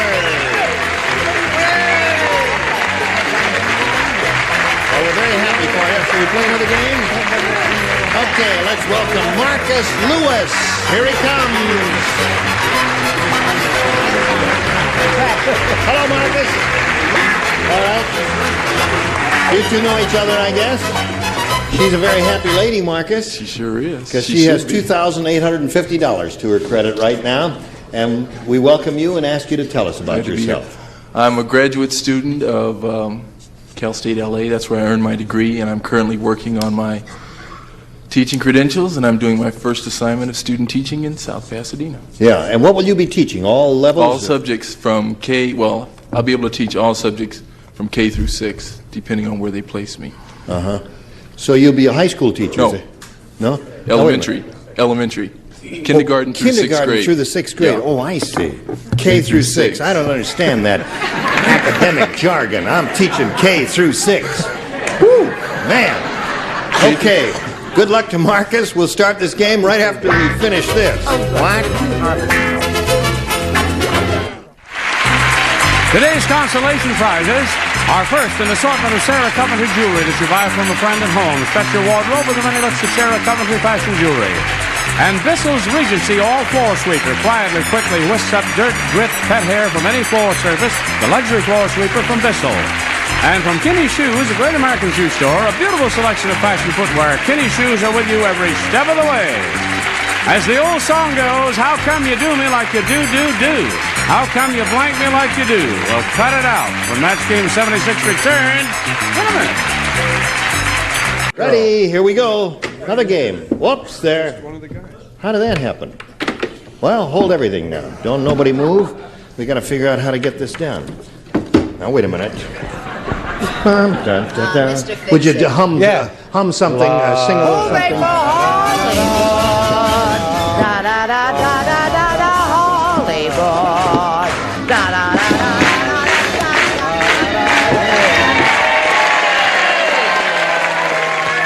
Okay, Marcus, you want a one from column A or one from column B? Column A. You want a one from column A there. Whoops, goodbye. Whoops. You're so smooth, so polished. Oops. Now, have you all heard of the TV series Harry-O? Have you heard of that one? Harry-O, yes. Harry-O, well. Yeah. Harry-O is really tough. Oh, yeah. He's so tough every morning, Harry-O brushes his teeth with Blanco. That's how tough Harry-O is. Got it. I'll tell you how tough he is, sweetheart. I can't play, Gene. Why? I have no cards. Oh, come on, Tom. Get him some cards. Don't give him any. Don't give him any. He threw his cards away. That's his problem. Take them back. Here's some more. Got enough? Thank you. You're my friend. Yeah. I don't want to go that far. He says he doesn't want to go that far. Okay, everybody ready? Oh, what a surprise. Marcus, are you ready? I'm ready. Okay. You're familiar with the series Harry-O, right? Yes, I am. Good. Harry-O is really tough. Every morning, Harry-O brushes his teeth with Blanco. Drano? Drano! What did he say? He said Harry-O brushes his teeth with Drano. Oh, for crying out loud. Well, I didn't know it was going to be that kind of a show. I said Drano. Drano! Very good, Tom. What do you say, Brett? I say anybody who can teach children from 4 to 11, I have to match. There it is. 2 for Marcus. Hello, Chuck. I couldn't go, I'm sorry, with Drano because it doesn't stand the brush as good as Babbo. Babbo. Babbo is good. Drano, Babbo. There are others, too. What have you got, Barbara? He said Drano, and I said Brillo. Brillo's another good one. Drano, Babbo, Brillo. What do you say, Richard? I say hi. Hi. Drano. Drano. 3 for Marcus. Now. Reprise of Drano. Drano. You know, it's very difficult to get 4 matches on a first-round question. I really mean that. Okay. Now, let me get the other question out here. Don't nobody get it up here in a second. That's the wrong one. There's the one. Yeah. What? No, I got it. All right, here we go. Listen carefully. After Dave's house burned down, Dave was so mad at the fireman, he went down to the firehouse and he put blank on the pole. Polish person? No, after Dave's house burned down, he was so mad at the fireman, he went down to the firehouse, put blank on the pole. Blank on the pole. You know, the brass fire pole they slide down? Yes. Right. Oh, honey, I got The it. house Right. burned down, and he was angry at the fireman for letting his house burn down. He went and put blank on the fire pole. Come on, Leonard, that's right. See the big sign? No speed. Those naps are fantastic. Yes. Presto per piacere. I'm finished. Look at me, I'm finished. Brava, brava. Okay, here we go. Now, Tom, you ready? Did he put it in the slot? There we go. Lisa, after Dave's house burned down, Dave was so mad at the fireman, he went down to the firehouse, put blank on the pole. Grease. Grease it is, a good one. Okay, Tom? I wrote down 2 here. What? Well, you'll have to pick one, because I don't know which they are. I don't know which they are. So what does it say? It says grease. Okay, that's the one. Come on! No, you can't do that, Tom. Drano was so good, I wanted to use it again. Is that it? All right, grease. What do you say? Well, if you put grease, you just slip right down. It's Well, she said smart grease. if you put tax. Tax. Charles? Or what the babies get between their legs with sandpaper. You Sandpaper, very bad. Barbara? Oh, I put Crisco. That's Crisco. That's great. Okay, you got it. There's another grease. There's another grease. And Patty? Sandpaper number 7. Number 7, sandpaper. So right now the score is 4-3, and we've got this message for you. Just a fast bye-bye. Bye-bye. Gene Rayburn here. Goodbye.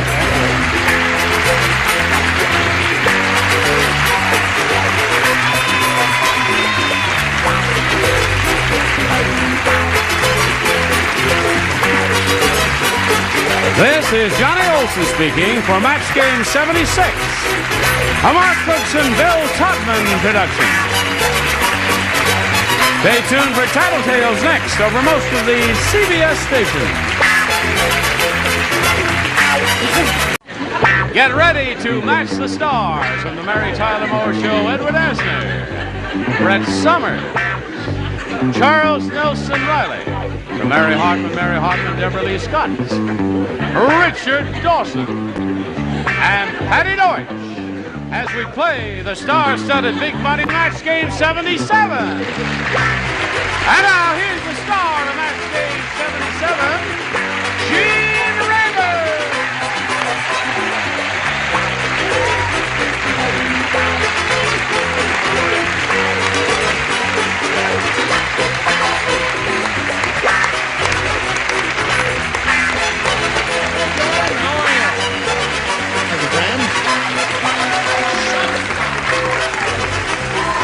Thank you very, very much. Nice to have you with us. Showstop. What? Showstop. What's wrong, Edward? Just so brilliant. I am dazzling, but What time's the the heck? funeral? That's funny. I'm getting out of here. Let's say hello to Barbara Hilton and Deborah Rose. How do you feel, Barbara? I feel fine, Gene. Good. Gene, could I say hello to my granddaughter? Say hello to your granddaughter? Yes. What's her name? Her name's Elissa. Elissa. Gee, I wish I could let you do that. It's against the rules. Oh. Not our rules, the FCC in Washington. I understand. Write him a letter. Okay. All right. How are you, Deborah? I'm just excellent. Good. What's the score here? 5-0. Yeah. Oh, are you going to play games or not? I'm gonna try. All right, she's going to try. So come back and watch Deborah Rose try right after this. Here we go. Bing, this is the final round. And Deborah Rose, you have some catching up to do. You said it. What do you want there, A or B? I stick with A. A it is. Let's see what this looks like. Now, I guess everybody's familiar with the James Bond motion picture called Thunderball. You're familiar with that, are you? Go ahead. Well, there's a new movie out starring Fat Phyllis. It's called Blank Ball. Got it. New movie stars Fat Phyllis called Blank Ball. Oh, fat. I thought you said flat. No, Fat. F-A-T Phyllis. Perfect. Yes. Okay. Deborah Rose, Thunderball. Got a sequel to that. It's a new movie. It's starring Fat Phyllis, and it's called Blank Ball. How about rollerball? Rollerball. Well, I suppose for a fat person that wouldn't be bad. Rollerball, eh? Well, let's see. You need 5 to catch up with her. Edward, what do you got? Rollerball was a picture, wasn't it? Yeah, that's why I didn't put it down, Phyllis. Butterball. Now you got to match everybody else. Need 5 butterballs here. Show us your butterball, Brett. No, a rollerball. I think we all went for butter. Butterball, so that means Barbara wins the game. Everybody had butterball. Everybody had butterball. Okay, go to your room. Everybody had butterball. You had 6 there. Didn't you think of butterball? Fat Phyllis there.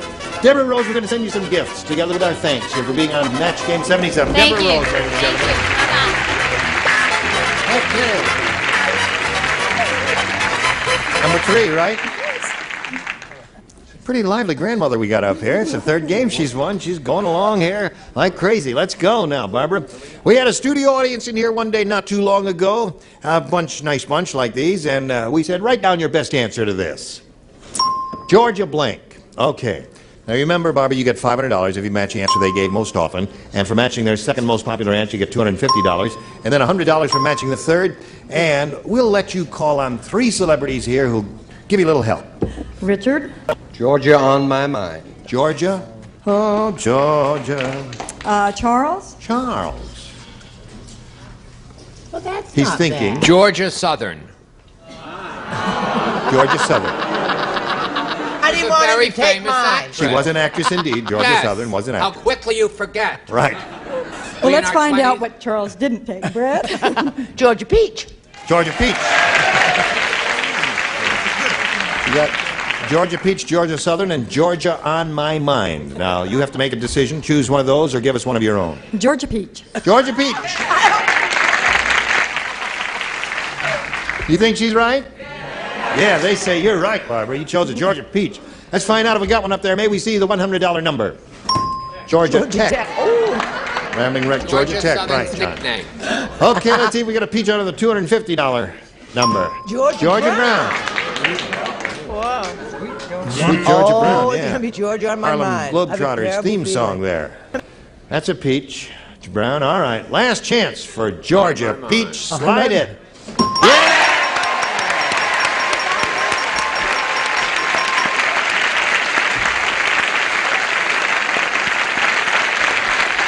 Congratulations, brother. Picked up another $500. You're up to $6,300. And you're going to play for 10 times the amount you just won now, or $5,000. And you have to match one celebrity to get that money. Well, my son's still bigger than I am, so Richard, it's going to be you. Okay. Georgia off my mind. Her son is a DI instructor down there in San Diego, I know. right? And he says, go along with Richard there. Now we'll find out. Good luck to you. Here we go.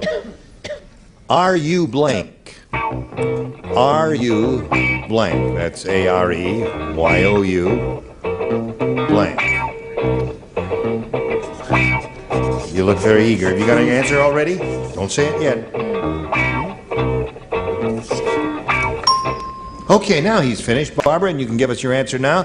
And if it matches his, you get the $5,000. What do you say? Are you ready? Are you ready?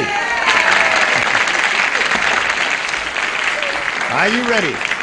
Not this time. Not this time. We had two in a row. far out matches. Pretty That's good, right. but Oh, this- yeah, they were I said, are you marvelous. there? Are you there? Are you okay? You know. Yeah, are there are you a lot ready of to- good ones there. Nothing. I'm sorry. Are you nuts? Yeah. Are you crazy? Yeah. What Are do you mean? mad? No, I'm not mad. I was just teasing No. Well, she's got $6,300. How can she be angry? No. Listen, we're going to do a little business here with America and come back and meet your new player, okay? Thank you. Hey there, what do you say you all greet Kathy Mathis over here? Hello, Kathy. Fine, how are you? Fine, thank you. Now we'll find out the story of your life, if you would please, Story Kathy. of my life. Well, To John, I'm not related, unfortunately. You're not related to Johnny Mathis? No. I see. I have 4 children. Yeah?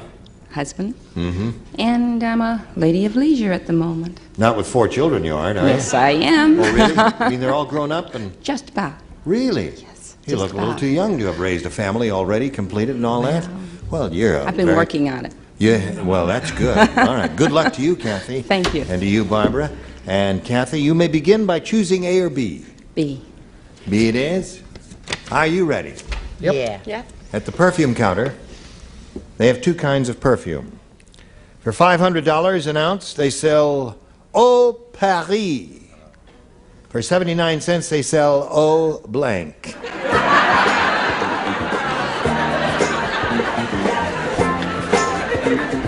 Oh, Paris. For $500 an ounce. Yeah. And for 79 cents, they sell Eau Blanc. No, he wants Oh, your answer. How do Oh, you Paris. No, I never asked you how to spell. She wants to know how to spell exactly the No. answer I wrote. Just so the I audience never, says, ever- "Yes, the cameras are on, the lights are on, they know." I hate him so. I didn't They'll find say- it out in a minute. Cut! I didn't take his answer. Oh, really? I couldn't even see Come it. on, Deborah Lee. All right, am I the last one? You're the last one, Deborah Lee. Oh, I don't know, Pooh. Now, Kathy, at the perfume counter, they have 2 kinds of perfume. For $500 an ounce, they sell Eau Paris. For 79 cents, they sell Eau Blanc. Oh, Pew. Oh, Pew.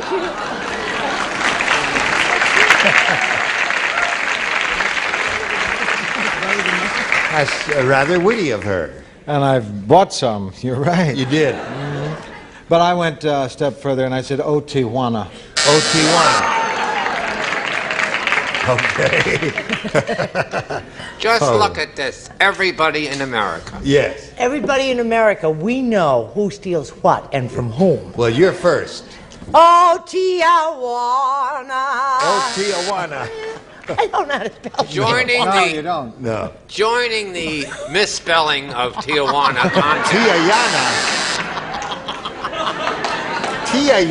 I had athlete's foot as a child and never could go to school. Which is true. It's true. Oh, dear. Deborah Lee. Yes, sir. $500 an ounce, they sell Eau Paris. 79 cents, they sell Eau... Well, it's on the same order of hers, but I couldn't spell whatever. What'd you say? She's an Pew. old Pew, I couldn't. yeah. So I went Stinko. It's the Oh, same. Stinko. Yeah. It's the same. I couldn't spell Pew. Oh, the Stinko. Spelling doesn't count here. You got the match, that's I it. use the French. What's that? Oh, mon Dieu. Oh, mon Dieu. Oh, my God. That's the English translation. Ooh, terrible. What do you say? I think it's a match, but you have to take into account that this is the French spelling of a Jewish expression. Uh-huh. Oh, fait pouille. Oh, fat cool. Yeah, that is. Not bad. Pretty good start for her, right, Barbara? Yes. Okay, Barbara, let's see how you do with yours now. Howard Cosell said... Which time? When I was a boy, we were so poor, I could not afford a regular toupee. Instead, my mother made me one out of blank. When I was a boy, we could not afford a regular toupee because we was very poor. We was? That's what Howard Cosell said. No, I'm just quoting Howard She Cosell. made it out You're of... so cute. Thank you. My mother made me one out of blank. Have you got the idea, honey? Sure.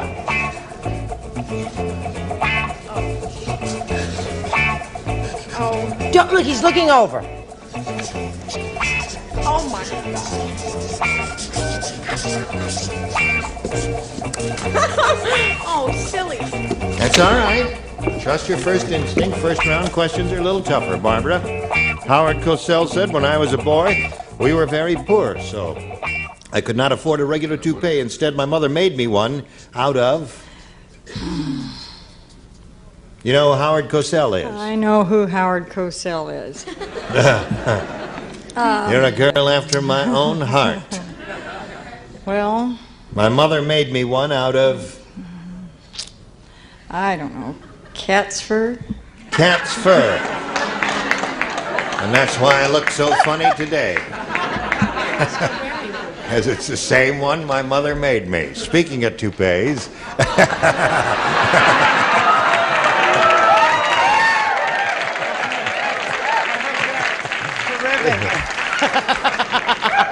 I am Howard Cosell making a big hit with Edward Asner.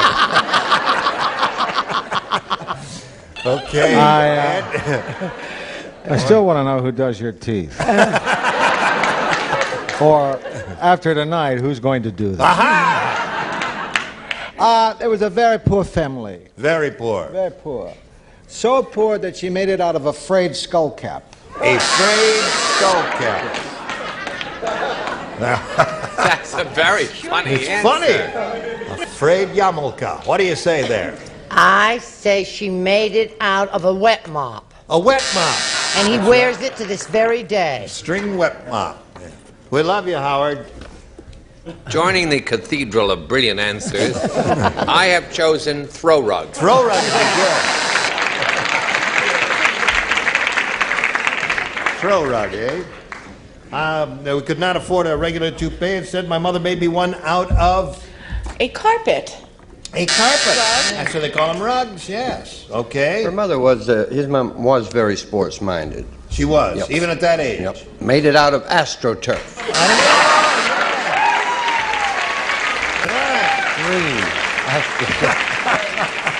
Well, it matched his skin, you see. Right.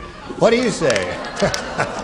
Well, you have to keep in mind that this is the French spelling of a very old Jewish expression.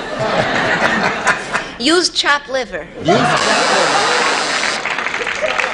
That would be green also, right? In keeping with the... Okay, so there we are at the end of round one. 2-0 to score in favor of Kathy. Round two coming up after this.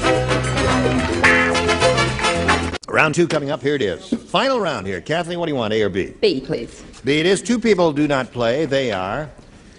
Frickin' frack. Oh, Null yeah. and void. The two ladies The two surrounding redheads. Richard here. Yeah. Okay, here we go. The rest of you, if you would, please. George said at the wedding, the bride was really a dog. When she removed her veil, she had a blank in her mouth.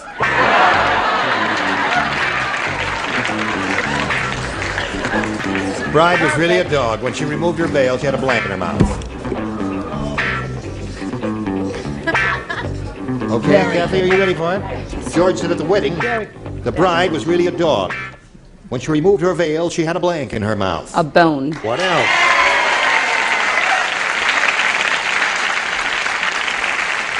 She said a bone. What kind of dog? It was an Irish setter. Yeah. Yeah, beautiful. Had big feathers. I know what you're... A bone. A bone. All right, Kathy, you're up to 3. Brett? Oh, bone. Bone.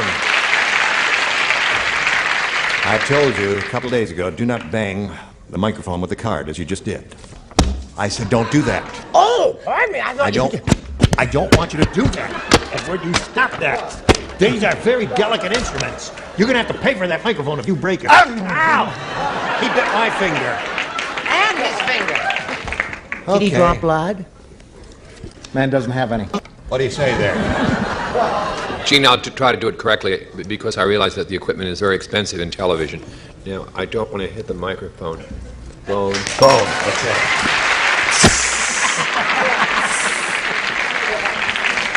He not only bit my finger, he hissed as I walked by. I believe we have an asp in our midst. Now, Has he had his shots? I don't know. Have you had your shots? For what? Tetanus. What do you say, Richard? We're looking for a bone here. She had a blank in her mouth. The lady said bone. Now, Richard, how many times do I have to tell you, don't fool around with the equipment? It's very delicate technical equipment. I'm sorry. Good, I just put my... I will be careful. And I'm very... Oh, it's a bone. Don't do that, Richard. Don't do that anymore. You got something on your finger. What? You got something on your finger. They're mad. I'm surrounded by mad people. Hey, Gene. What? How come your microphone is much cheaper than ours? No, it's not cheaper, it's just skinnier. No, it's cheaper. The way you throw that thing around, it must be Oh, cheap. no, it's very delicate microphone. Huh? Yes, very delicate. I handle it very carefully. See the way I hold my pinky out? Yes. Unused to it, huh? At the nudist colony, oh, hey, this may be a good one. Wow. At the nudist colony, Roberta is the most popular reporter on the newspaper staff. Why? That's because she has a card that says press, and she wears it on her blank.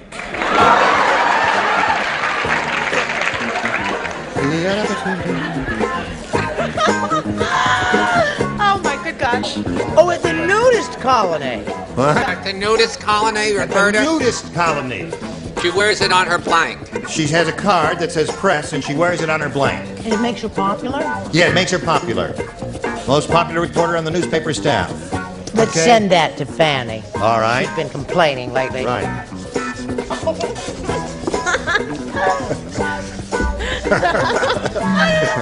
Having a good time? Yes. Get away. Oh, why should I go away? It's making me laugh and I look silly. No, you don't. Charles, write an answer. Have you thought of an answer? Don't say it yet.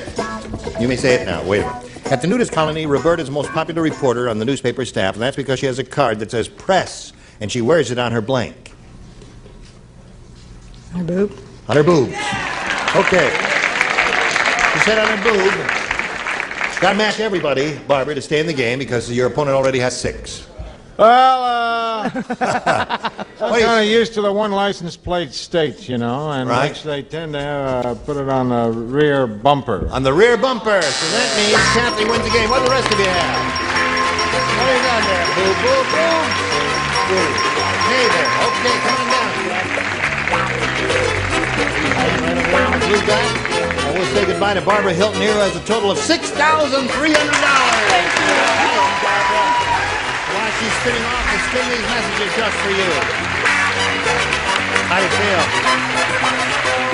Are you ready? Hit it. What'd Just you have got in 15 mind? seconds to say goodbye. Well, let's all Can you do do it. that? Just one Yeah, at a say Yes. goodbye, Ed. Goodby. You do? Good night, Gracie. Bye. Bye. Join us next time, 1977. Gene Rayburn here with Courtney Clark.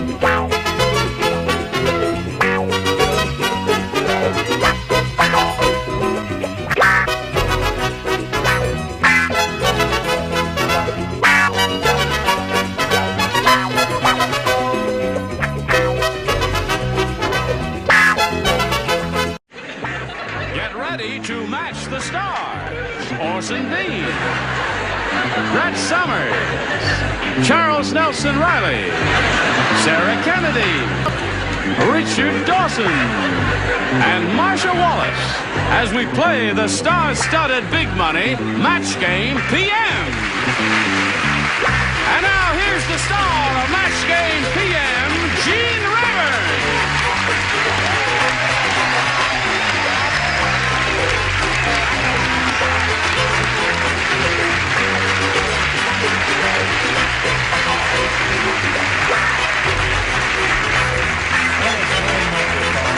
Here on the floor.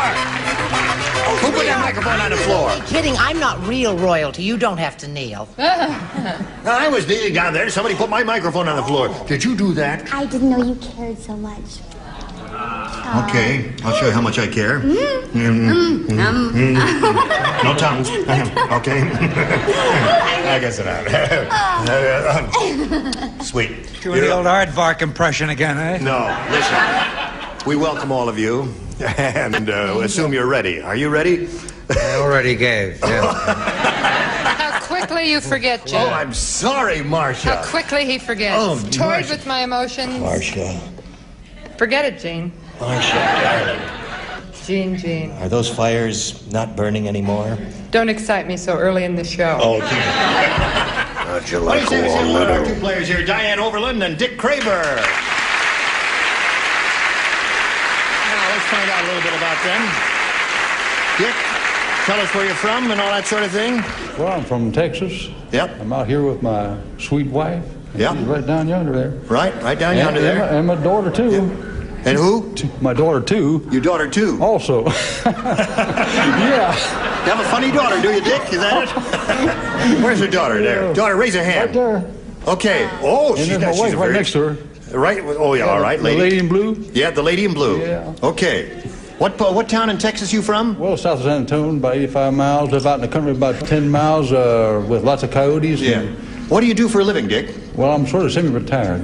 Semi-retired? Yes. What did you do before you retired? I was a building Speech instructor. therapist. You were a what? Building instructor. A speech therapist? No. Yeah. All right. Okay, Dick, we welcome you. Wish you the best of luck. And now let's find out about Diane. I'm single, and I'm here We with... can do something about that, honey. Get them letters coming. Yes. Oh, I think Richard Dawson's handsome enough. Oh, all right. And I work in an Italian restaurant for 3 Italian brothers, and I serve lots of antipasto, lasagna, pizza, 10 pounds worth. Really? Really. But And it that's hasn't about it. affected you. You have a very nice, slim, attractive body, my dear. Oh, you should have seen me before. You've been peeking again. Okay. Get it Well, are you fast. both quite ready now? Yeah. Okay, now I just want to remind you that you're going to be trying to match as many celebrities as you can, and then the winner goes on to play the big money super match, which can pay off over $10,000. And Dick will begin with you and ask you to make a selection here, A or B. B. B, we ask you to do this because some of the contestants find some questions more difficult than the others, so it's your choice. Are you ready? Nobody would eat Dumb Dora's pork and beans because Dumb Dora made it with blank beans. Nobody would eat Dumb Dora's pork and beans because Dumb Dora made it with blank beans. Are you thinking about that, Dick? Don't say it yet. I'll tell you when to say it. Are you thinking? Okay, he's nodding his head affirmatively. He is thinking. Waiting for Brett and Charles. Don't think too hard. You'll strain something, and we'll have to get a replacement. That's good. You like that? Yes, I like that. All right. Everybody all ready over there? Here we go. Dick, nobody would eat... You've heard of Dumb Dora. You've seen this program. Oh, I right? sure have. Yeah, Sure have. Nobody would eat Dumb Dora's pork and beans because Dumb Dora made it with blank beans. Orson beans. Orson beans.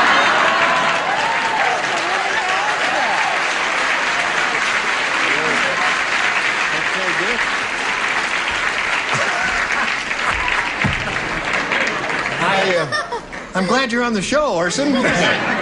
What do you say to that? Does that surprise you? I say I love you, Mr. Kramer. I'm going to take him out for a fried egg sandwich and a bottle of Pepsi-Cola. I said jelly beans. Jelly beans. That would make a rotten dish. That's a good answer. Brett? I said Mexican jumping beans. Oh, that would be difficult, too. That's 2 good answers. Well, 3, including Dick's. I said Orson. Yes. Charles? Mexican jumping beans. Jumpers there. Nobody would eat Dumb Dora's pork and beans because Dumb Dora made it with Orson beans, according to him. What do you say, Sarah? I said Mexican jumping beans. Mexican jumpers, yeah. You know, being from Texas there and so close to the Mexican border, I'm surprised you didn't say Mexican jumping beans, Well, Dick. I was overwhelmed by Olson. You were overwhelmed by Orson? Yes. Yes, we're constantly overwhelmed by Orson there. What do you say, Richard? I think the score actually means you're underwhelmed. The underwhelmed by Orson. Guam jelly bean. Jelly. As opposed to All Mexican. right. Now, Marcia, we come to you. Yes. Well put, Gene. The most boring answer I have ever given On this show. in my vast shows. To any And not only question? that, it's wrong. To any question, green beans, please. Green beans, no. All right, All right, more. all together, one boo. Come on, more. That's enough. Okay, you got Thank it. you. I feel All much right. better. Thanks. Now, Diane, we come to you. This is your first round question. Everybody plays. Matilda Mooseface is so ugly.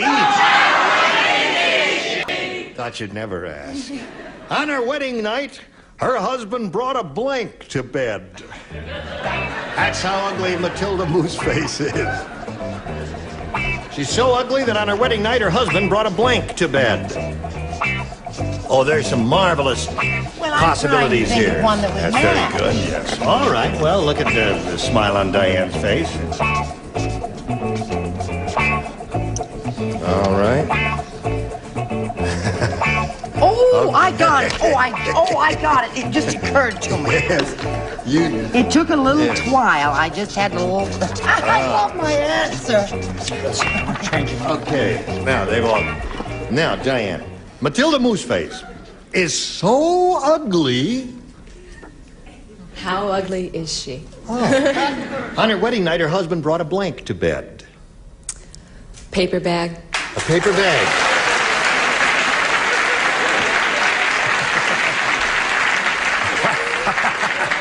What do you say, Horse? What do you say to that? Well, this is the first answer I wrote. It's not my answer, so I better not show it. Okay. His preference was a real moose. But I didn't use that. As I said, what I said was a blindfold. A blindfold? No, wait a minute. A paper bag and a blindfold. Oh, all right. But the same idea, but we can't do that. How about the real moose? Does that match a paper nothing. bag? What else you got there? Anything else you're offering? Okay, Brett. I was so thrilled with my answer, Yes. and I was sure it was going to match. I said he brought a mask to bed. You know, everybody's got the same idea you have, Diane, but they're just different. We can't match them. Charles? Those 3 Italian brothers torture good. He came with, what was her name? Who? Matilda? Matilda was a bag. Yes. So he came with another bag, which was paper. There it is. Paper bag. One for you, Diane. All right, Sarah, we come to you. Matilda Mooseface is so ugly that on her wedding night, her husband brought a blank to bed. She says a paper bag. And what do you say? Well, I say a paper sack. Same. Same indeed. That's 2 for you, Diane.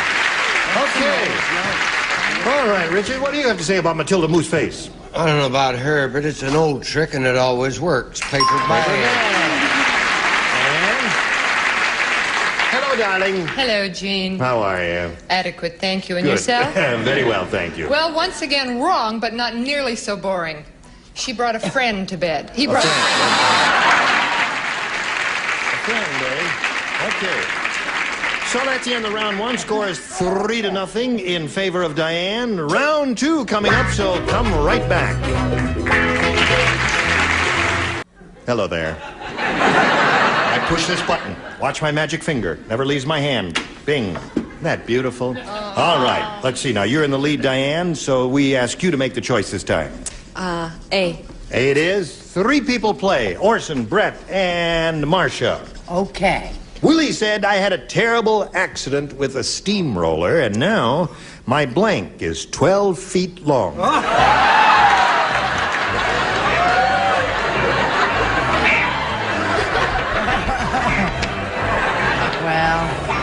It's not so bad. Depends on how you look at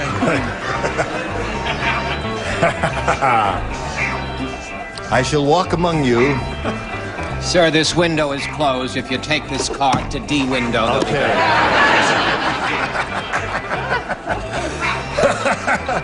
All right, everybody's ready. So, Diane, Willie said I had a terrible accident with a steamroller.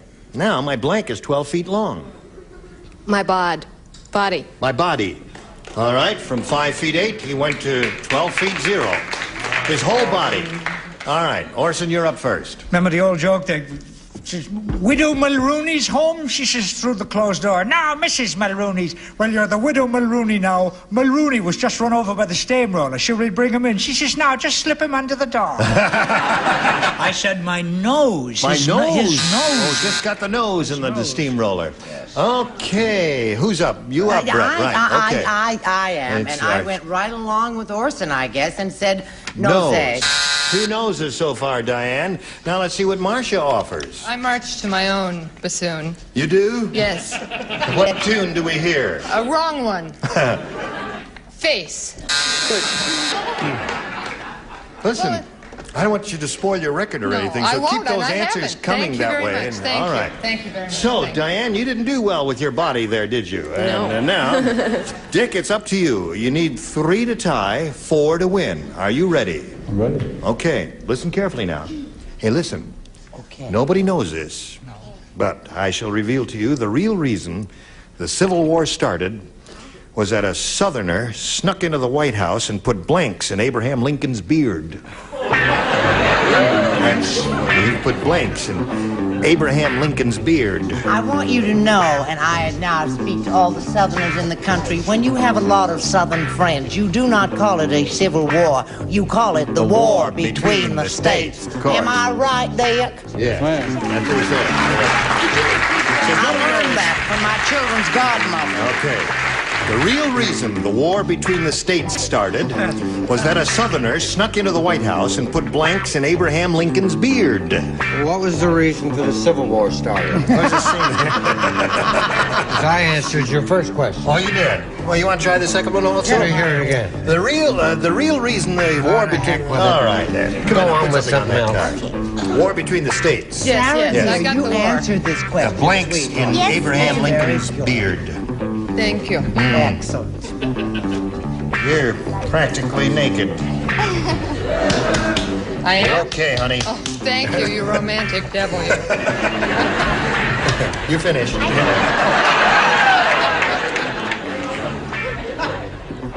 can't think of anything. Well, No Marcia, one you- like me. that's I the know name of I the have show- to. The name of the show, Match Game. You got to write something down. You think we'll match old Dick Kraber over there. No, this is... I love it when you're strict. Yeah. Now, Dick, the real reason the war between the states started was that a Southerner snuck into the White House and put blanks in Abraham Lincoln's beard. Chitlins. Chitlins. That's a terrific answer. It's a Southern answer, isn't it? Isn't Chitlins Southern? Yeah. That's not bad. What do you say, Orson? I don't know why it started, but the reason it went on so long was because it was until 1865 before Grant was sober enough to pronounce Appomattox. I said fleas. Fleas is good. Chitlins and fleas. All right, Brett. I don't know, Orson and I better start picking out China and stuff. I said Alabama fleas. Alabama fleas. Charles, Chitlins, did that cross your mind? Instead of picking out China, why don't you simply just go there? Georgia Moore. Now, Dick, you got to match a bottom tier to stay in the game. Let's see what happens. Sarah, it's up to you. Well, Well, what? what are chitlins? Chitlins are things to eat. Oh, They're fried. Oh, they're like On little... deep fat, honey. Right. Well, I said that someone snuck in and put little curls in his beard. Curls in his beard. So that means Diane wins the game. What'd you have? Curls and ball weavers. Congratulations to you. Okay, now you stand by for a moment. Well, Dick, sorry to see you go. Yeah, sorry to go too. You're sorry to go? Yes, It was a sir. pleasure meeting you. We got a gift for you, and I hope that your vacation is going to be terrific. How long are you going to be around this area? I'm shoving off Tuesday morning. You're shoving off Tuesday morning. Well, have a nice trip back, and it was a pleasure meeting Dick Kraber, ladies and gentlemen. Come on. Now, we'll get to you in a moment or so, but before we do that, we've got to get to these messages. Pay attention and come back. Here we are. It's Diane Overland, and she's going to go for the Big Apple. Are you ready? I'm ready. Okay, it's time for the big money super match, Diane, where you can win over $10,000. Now, to do that, we have 2 audience matches for you. And I want to remind you, whatever you win in these audience matches, you'll have a chance to multiply by 10. Here we go with the first one. We polled a recent studio audience, and we got their best response to this. Blank eater. Now, the answer they gave most often is worth $500 if you match it. The next one brings you $250 if you match that one, and if you match the bottom one, you get $100. 3 of our celebrities are permitted to assist. Whom do you call out? Richard. What do you say, Richard? Anteater. Anteater. Okay. Charles. Charles? A heavy eater. Heavy eater. Okay. A heavy anteater. Marcia. Marcia. Well, you're amazed that she asked me, Gene? No, I'm not. Yes, you are, No, I'm Gene. not. You're No. amazed that she asked me. I just love the sound of your name, Marcia. And I have one. Marcia. Gene. Oh, Now, you be Marcia. careful because she's my friend, That's you know. correct. He was Yeah. amazed. Did you hear him? Purple people eater. So, audience seems to like that one, but I don't want that to influence you one way or another. You got purple Peter. Next time. Thank you. We dozed off. What do we have exactly? Purple people eater. And eater. Yeah. And heavy eater. Now, you may have a better one in your head. He said wistfully. Hopefully. I think I'm going to go with Richard on Anteater. Anteater. Yeah. That's what she wants. Okay. Let's find out right now if it's up there, and if so, where. Let's begin down at the bottom and reveal, sir, if you would please, the $100 response. Big eater. That was, well, close to heavy eater, but not exactly. Anteater is what we want. Let's see if that's under the $250 response. Peter Pumpkin Eater. Peter Pumpkin Eater had a life and couldn't keep Okay. it. Put her in Last a chance for pumpkin Anteater. Here is the $500 response. Anteater! Congratulations, you got it there. Well done. Okay. Now you won the $500, which means that the least you'll be playing for is 10 times that amount, or $5,000. Now let's see how much more you can win with the second audience match. And here it is. Blank Q. Okay, blank Q. You think about that? Call out three of our celebrities, one at a time. Richard. Richard. I Q. Okay, there's one. Charles. Charles. PDQ. PDQ. Marcia. And Marcia. XYZ. Try green beans again.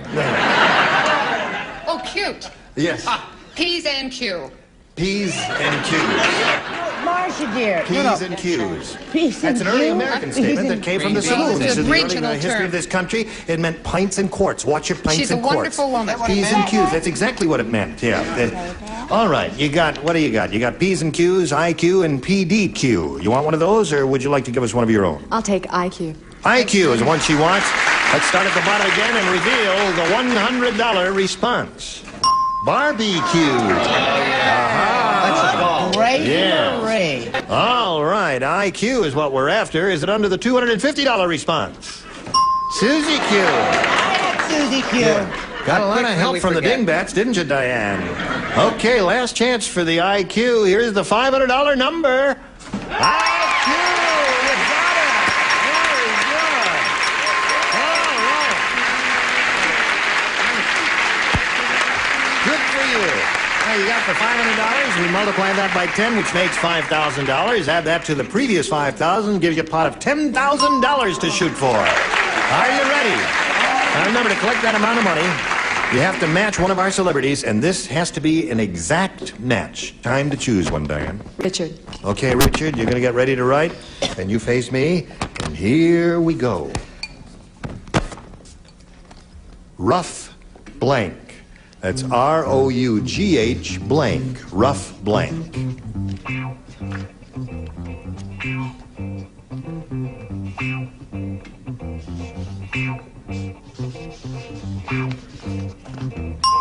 He's finished. Now we call on you, Diane, to give us an answer which you think will match his. What do you say to that? Rough blank. Roughneck. Roughneck. All right. The audience is undecided. About 8 people think she gave the correct answer. We'll find out right now. Does she match you for $10,000 with Roughneck? I said Rough Rider. Rough Rider. Yeah. Rough Rider. Well, that's okay. You know, there was Ready and Rough and Ready. There are a couple of good ones. Roughneck was. Oh, he had Roughneck. Yeah.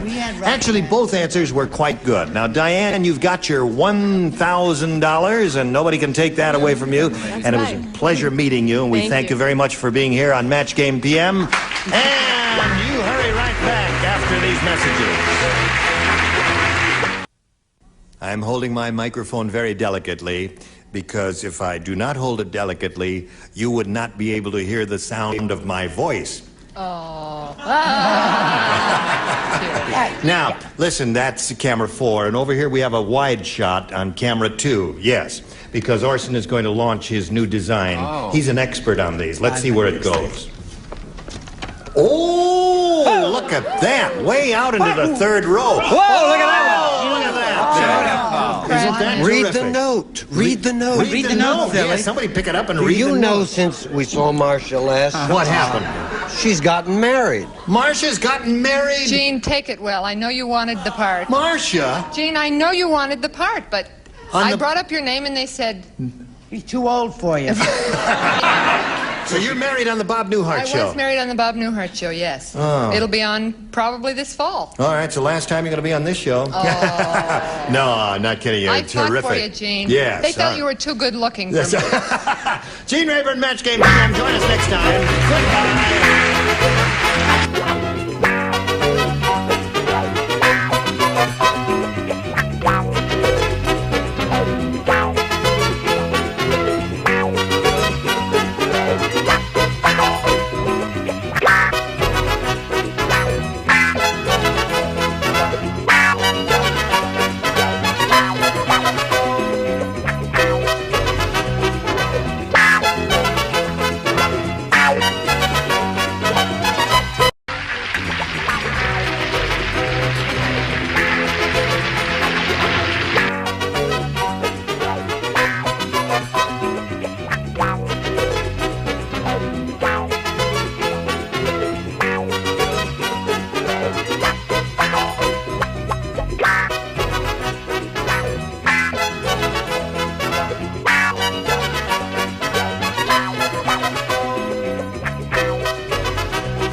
Get ready to match the stars. Gary Berghoff, Brett Summers, Charles Nelson Riley, Madeline Rue, Richard Dawson, and Betty White as we play the star-studded Big Money Match Game PM.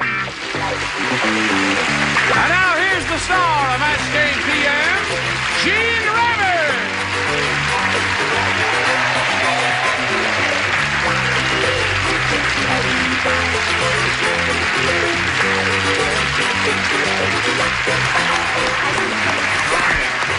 And you're Johnny Olsen and friends.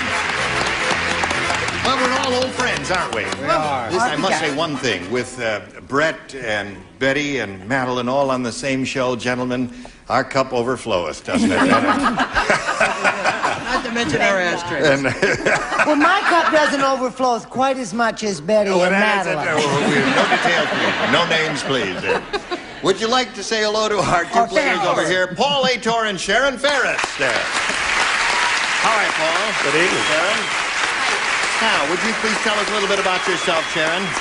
Well, I'm a housewife. I'm married. I have 2 little girls, and I'm a part-time student. And we like camping and water skiing, tennis, lots of sports. You're an outdoorsy type girl. Yeah. Okay. Thank you, Sharon, and good luck to you. Now, Paul, what about you? Where are you from and all that? I'm from Trenton, Michigan. I'm an art teacher in high school. I am single, so I sublimate by traveling and collecting antiques. There are better ways of doing it. Not by sublimation. He knows that's why he's single. Good luck to you too, Paul. Now, I point out to both of you that you're going to be trying to match as many of our celebrities as you can, and the winner will go on to play the Big Money Super Match, which can pay off over $10,000. All right, Sharon, I'll ask you to make a selection here. Do you want A or B? I'll have A, please. A it is. Here we go. The nurse said, she said, that new surgeon used to be a basketball player. That's why he's in the operating room dribbling Mrs. Brown's blank. You don't believe that, but it says right there. That's why he's in the operating room dribbling Mrs. Brown's blank. That surgeon used to be a basketball player. He used to be a basketball player. That's why he's in the operating room dribbling. Do you know what dribbling is? Of course I do. It's when you go da-da-da-da-da. That's what dribbling is. I'd like to know what would he have been doing if he had played football? Have you finished writing? Yes. Oh, that's splendid. There. All right. You finished there? No. I think I'll do the whole show from here. Would you ask the art teacher if he thinks I have any talent? The art teacher. Would you give that a grade? I can tell you. You'd grade A, B, C, D, or on a scale of 1 to 10? Should better stick to dogs. Stick to dogs. Oh, the light is on. There it is. Okay. Now, Sharon, the nurse said that new surgeon used to be a basketball player. That's why he's in the operating room dribbling Mrs. Brown's blank. Appendix? Appendix. That would be difficult, wouldn't it? Gary, what'd you say? She says appendix. No, I'm sorry. I said kidney. Kidney. All right, so far 1 appendix, 1 kidney. What do you offer, Brett? Well, I ruminated about it for quite a while. I'll bet you did. And then I thought, I'll do a little play on words. Yes. And I said tum-tum. Tum-tum. You know, like tom-tom and a tum-tum. So you kind of had to be right there in the operating room, I guess. All right. Charles? Does that rhyme with jum-jum? No hostility. Joyce Brothers is not here today. And he didn't even show up last week. Right. Heaven knows where he was. I don't match, I'm sorry, dear. But it's a good title if someone wants to buy a movie, Dribbling Mrs. Brown's. Mrs. Brown's. Bladder. Bladder. It's a nice sound, yeah. I am dribbling Mrs. Brown's bladder. Mrs. Brown's bladder. Okay, so far we've got a kidney, a bladder, an appendix. We could put together a whole person here. It's a real fun show. Yes, it is. That new surgeon used to be a basketball player, and that's why he's in the operating room dribbling Mrs. Brown's bladder. Appendix. You said bladder. Yeah. Okay, we got 2 bladders. And you, sir, what do you say about this surgeon? Well, she was having a cesarean. Oh, she was? You've heard the old expression. Yes. You have a beautiful, bouncing baby. Oh. Oh, that's the best that phrase, yes. Okay. Wait, what is it, a boy or a girl? I don't know. He's still bouncing.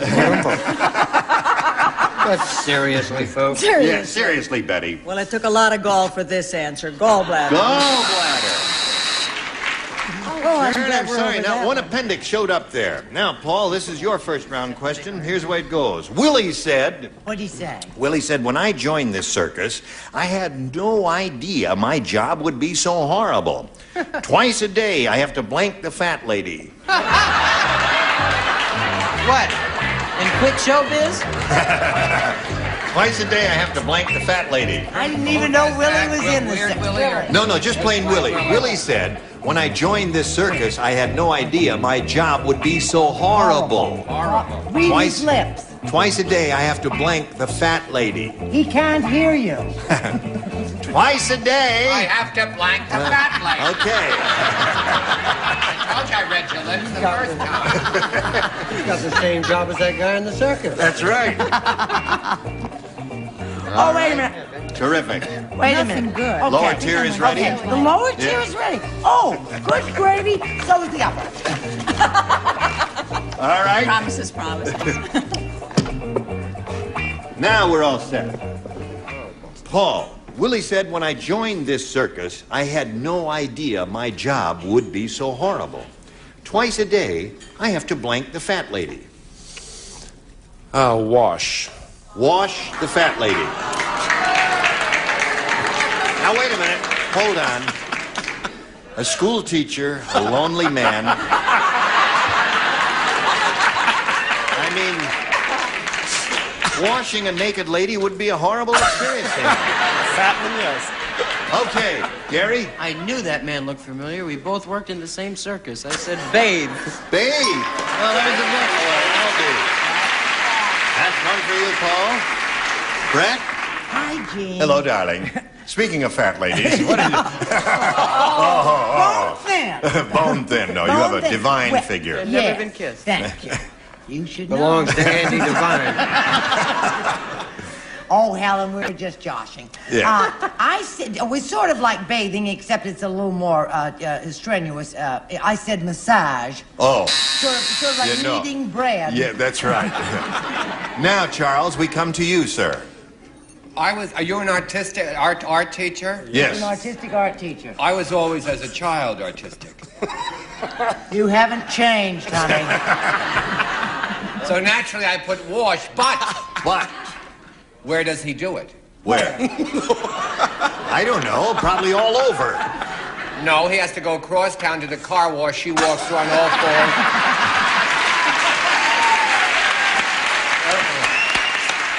So, Paul, that's two for you. Okay, Madeline.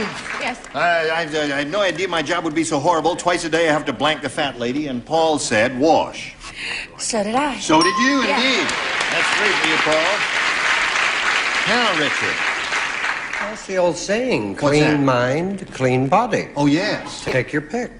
Bathe. Okay. Four for Paul. Now, my dear. I was always told to play hard but play clean, and I did not remember that at this point. I said he had to weigh the fat lady. You had to weigh the fat lady. And he didn't even walk. So there's the end of Well, round they'll one. teach you actually to criticize her art. Don't mind me saying so. 4-0 the score in favor of you, Paul. That's the end of round one. Round two coming up after this message. Hello there. Okay, push this button. Go to round two. Let's see. Paul, you're ahead, so you'll make the selection. Do you want A or B? B. B it is. Here we go. Let's see who plays here. Brett plays. I don't. And Betty. Just the two of you. Before you read the question, would you like to look at the picture again and And get it straight. give an I honest take it all opinion? back. It's great. Isn't it a good picture? I think. Terrific, yes. All right, I are you don't ready? understand. She doesn't have any lights on, but only two people play. No, we're playing with Paul. What This is happened to Paul's. what's her name? See, I got. Well, he's ahead, so he goes first, you see. Oh, I see. That's the way we We'll do it. explain the game to you one of these days. What do you want? Yes. What do Is you this- want from her? It's only her second year playing. She'll get the hang of it sooner or later. He's playing I match get it game now. 63. What did Read, Mrs. Gracie. Ludden say? Are you ready? Read the card, Gracie. What'd you have in mind, honey? Superman. Oh, yes? Superman said, the strangest thing happened. Ever since I was exposed to kryptonite, my blank glows in the dark. Big Brother is watching you. Who said that? Superman said Oh, that. Superman said that. Ever since I was exposed to kryptonite, my blank glows in the dark.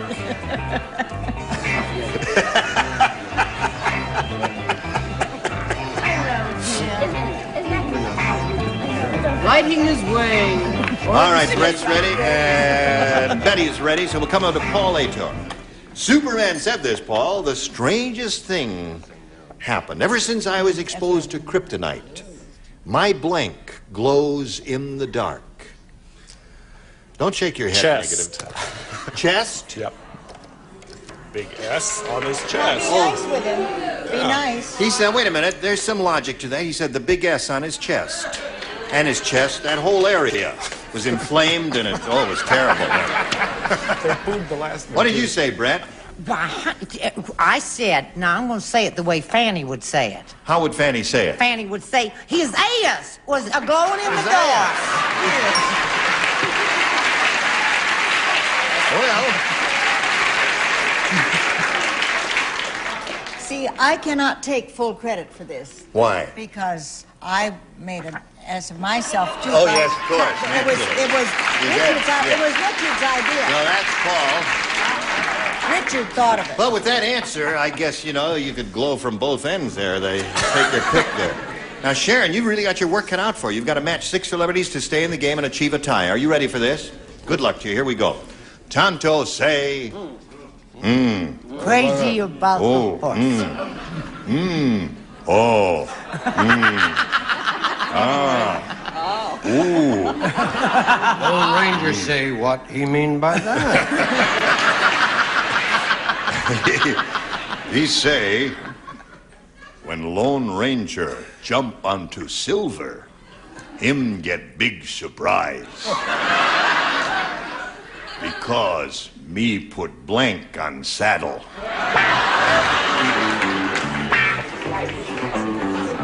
Everybody play. You, paleface, you right answer. And bring to my dressing room in person. Read it again. Yes, indeed. Tonto say, when Lone Ranger jump onto Silver, him get big surprise. Because me put blank on saddle. She didn't mean that part. She meant the Oh, the good. Don't mean nothing. All right, ready, here we go. Sharon Ferris. Tonto say, when Lone Ranger jump onto Silver, him get big surprise because me put blank on saddle. Tax? Tack on saddle. You say, I don't know where they would find tax out there. no? Where they... Oh, well, I'm They assuming... carry a toolbox. Surprise the heck out of him? I guess they put the shoes on with tax, don't they? Yes, nails, tacks, and all that. This is They didn't really have interesting, tax isn't it, folks? I'm sorry, I said sort of a natural tack, a cacti. A cacti. That means Paul Ator wins again. What the rest of you have? Cactus, Jack, Grease, Richard Potter. Congratulations to you, sir. You won't go faint. You stand by for a moment there. Paul says, I hope I don't faint. No. You all right? Take a deep breath, Paul. And he'll hyperventilate. Not you, Madeline. Paul there. Okay. Now, Sharon, we're going to have to say goodbye to you. It was a pleasure meeting you, my dear. We've got a gift for you. Sharon Ferris. Let's say goodbye to her. Thank you. Goodbye.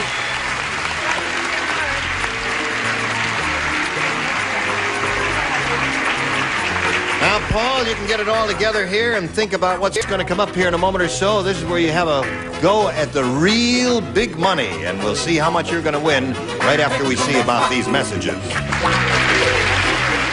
Here's old Paul Ator. Are you ready, Paul? I'm ready. You got it all together. Now, it's time for the Big Money Super Match, where you can win over $10,000. Now, to do that, we have 2 audience matches for you. And whatever you win in these audience matches, you'll have a chance to multiply by 10. Are you ready? I'm ready. Here comes the first one. We polled a recent studio audience and got their best response to this. Gary blank. Now, the answer that audience gave most often is worth $500 if you match it. Then if you match the next one, you get $250. If you team up with that bottom one, you get $100. Now, 3 of our celebrities are permitted to help. Whom do you call on? Richard. Richard? Gary Cooper. Gary Cooper. Betty? Betty White. What say you to that? Gary Moore. Gary Moore. Okay. Gary. Gary. Say it, Gary. I'll say it. I'll stick All right, I'll say it. All Gary, right. Indiana. Gary, Indiana.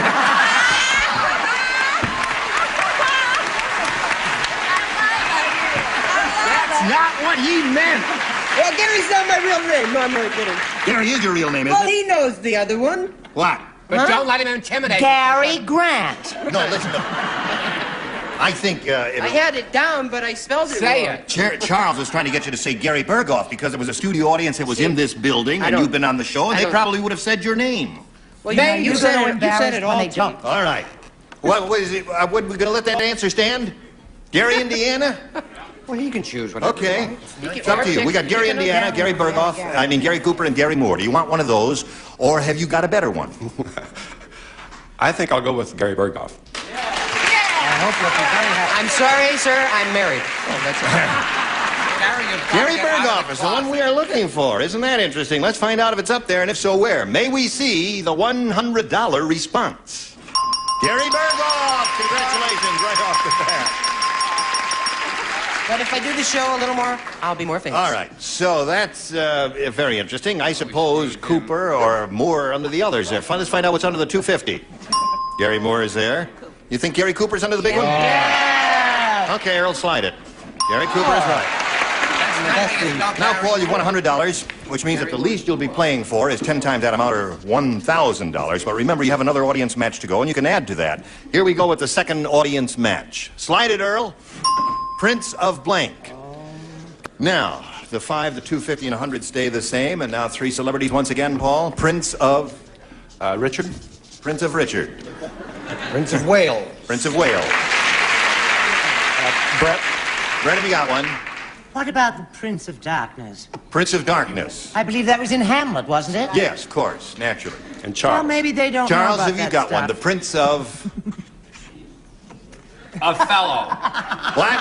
What they used to say about me, he is a prince of a fellow. Prince of a fellow. Princess. Wait a minute. Wait a minute. Charles. Are you for Gary, Indiana? No. Tell me the truth.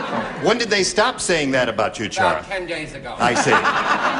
So you got Prince of Darkness, Prince of a Fellow, and the Prince of Wales. Paul, you want to choose one of those? Prince of Wales. Prince of Wales it is. Prince of Peace. That's what we're looking for. Now let's begin down at the bottom and see if the Prince of Wales is hiding under the $100 response. Prince of Darkness. That's See? That's They right. laughed when I sat down to play. Yeah. Prince of Wales. Let's see if it's under the $250 response. Prince of Peace.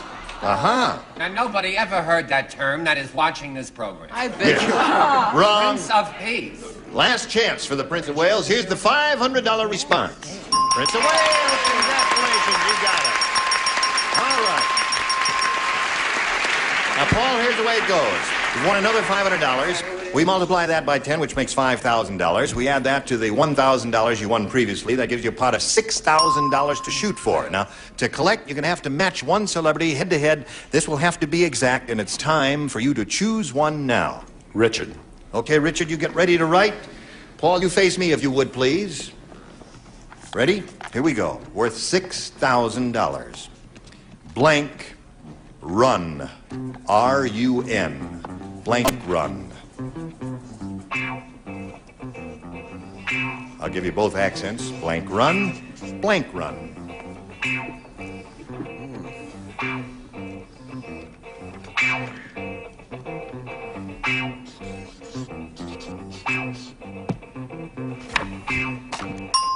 Okay, he's finished. Now, Paul, have you been thinking about an answer? I have. Have you got one you think will match Richard's? Home run. Home run. That's the word. Home run. You know, I've been racking my brain here trying to figure out what I said until you said home run. I didn't think of that one. I hope Richard thought of it, though. We'll find out right now, Richard, for $6,000. I could only think of two. One is a show business term, dry run. Dry run? The other was bull run. Bull run. Yeah. Well, listen, I gave him Gary Cooper, and he took Berghoff. Don't growl at me. I did the best I could for him. But home run is such a marvelous answer, It is. and I'm sorry to say it is excellent. it never occurred to me. I didn't think of it either until he said it. It didn't occur to me. Did you think of it, audience? Now then, give him $6,000. Where were you when he needed you out there? Sure, it's easy to think of it later on. Okay, Paul, you've got a grand total of $600, and that ain't bad. What's that?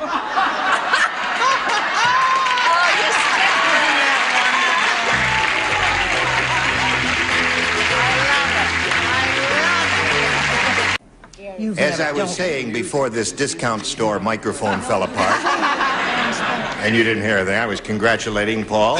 He's won $600, and he's very happy about that. What are you going to do with that bundle? Pay my way home. Well, we congratulate you. You're a splendid fellow, a nifty kid, and a peachy dancer, isn't he? Yes. There's Paul Ator. Thank you very much, Paul. We congratulate you. Paul Ator. Goodbye. Now, before we go,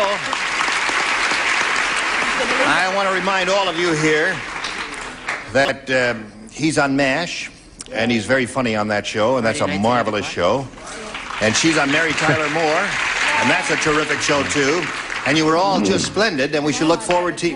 And you're on all the time? Well, I hope so. Gene Rayburn for Match Game PM. Join us next time. Goodbye. Some can...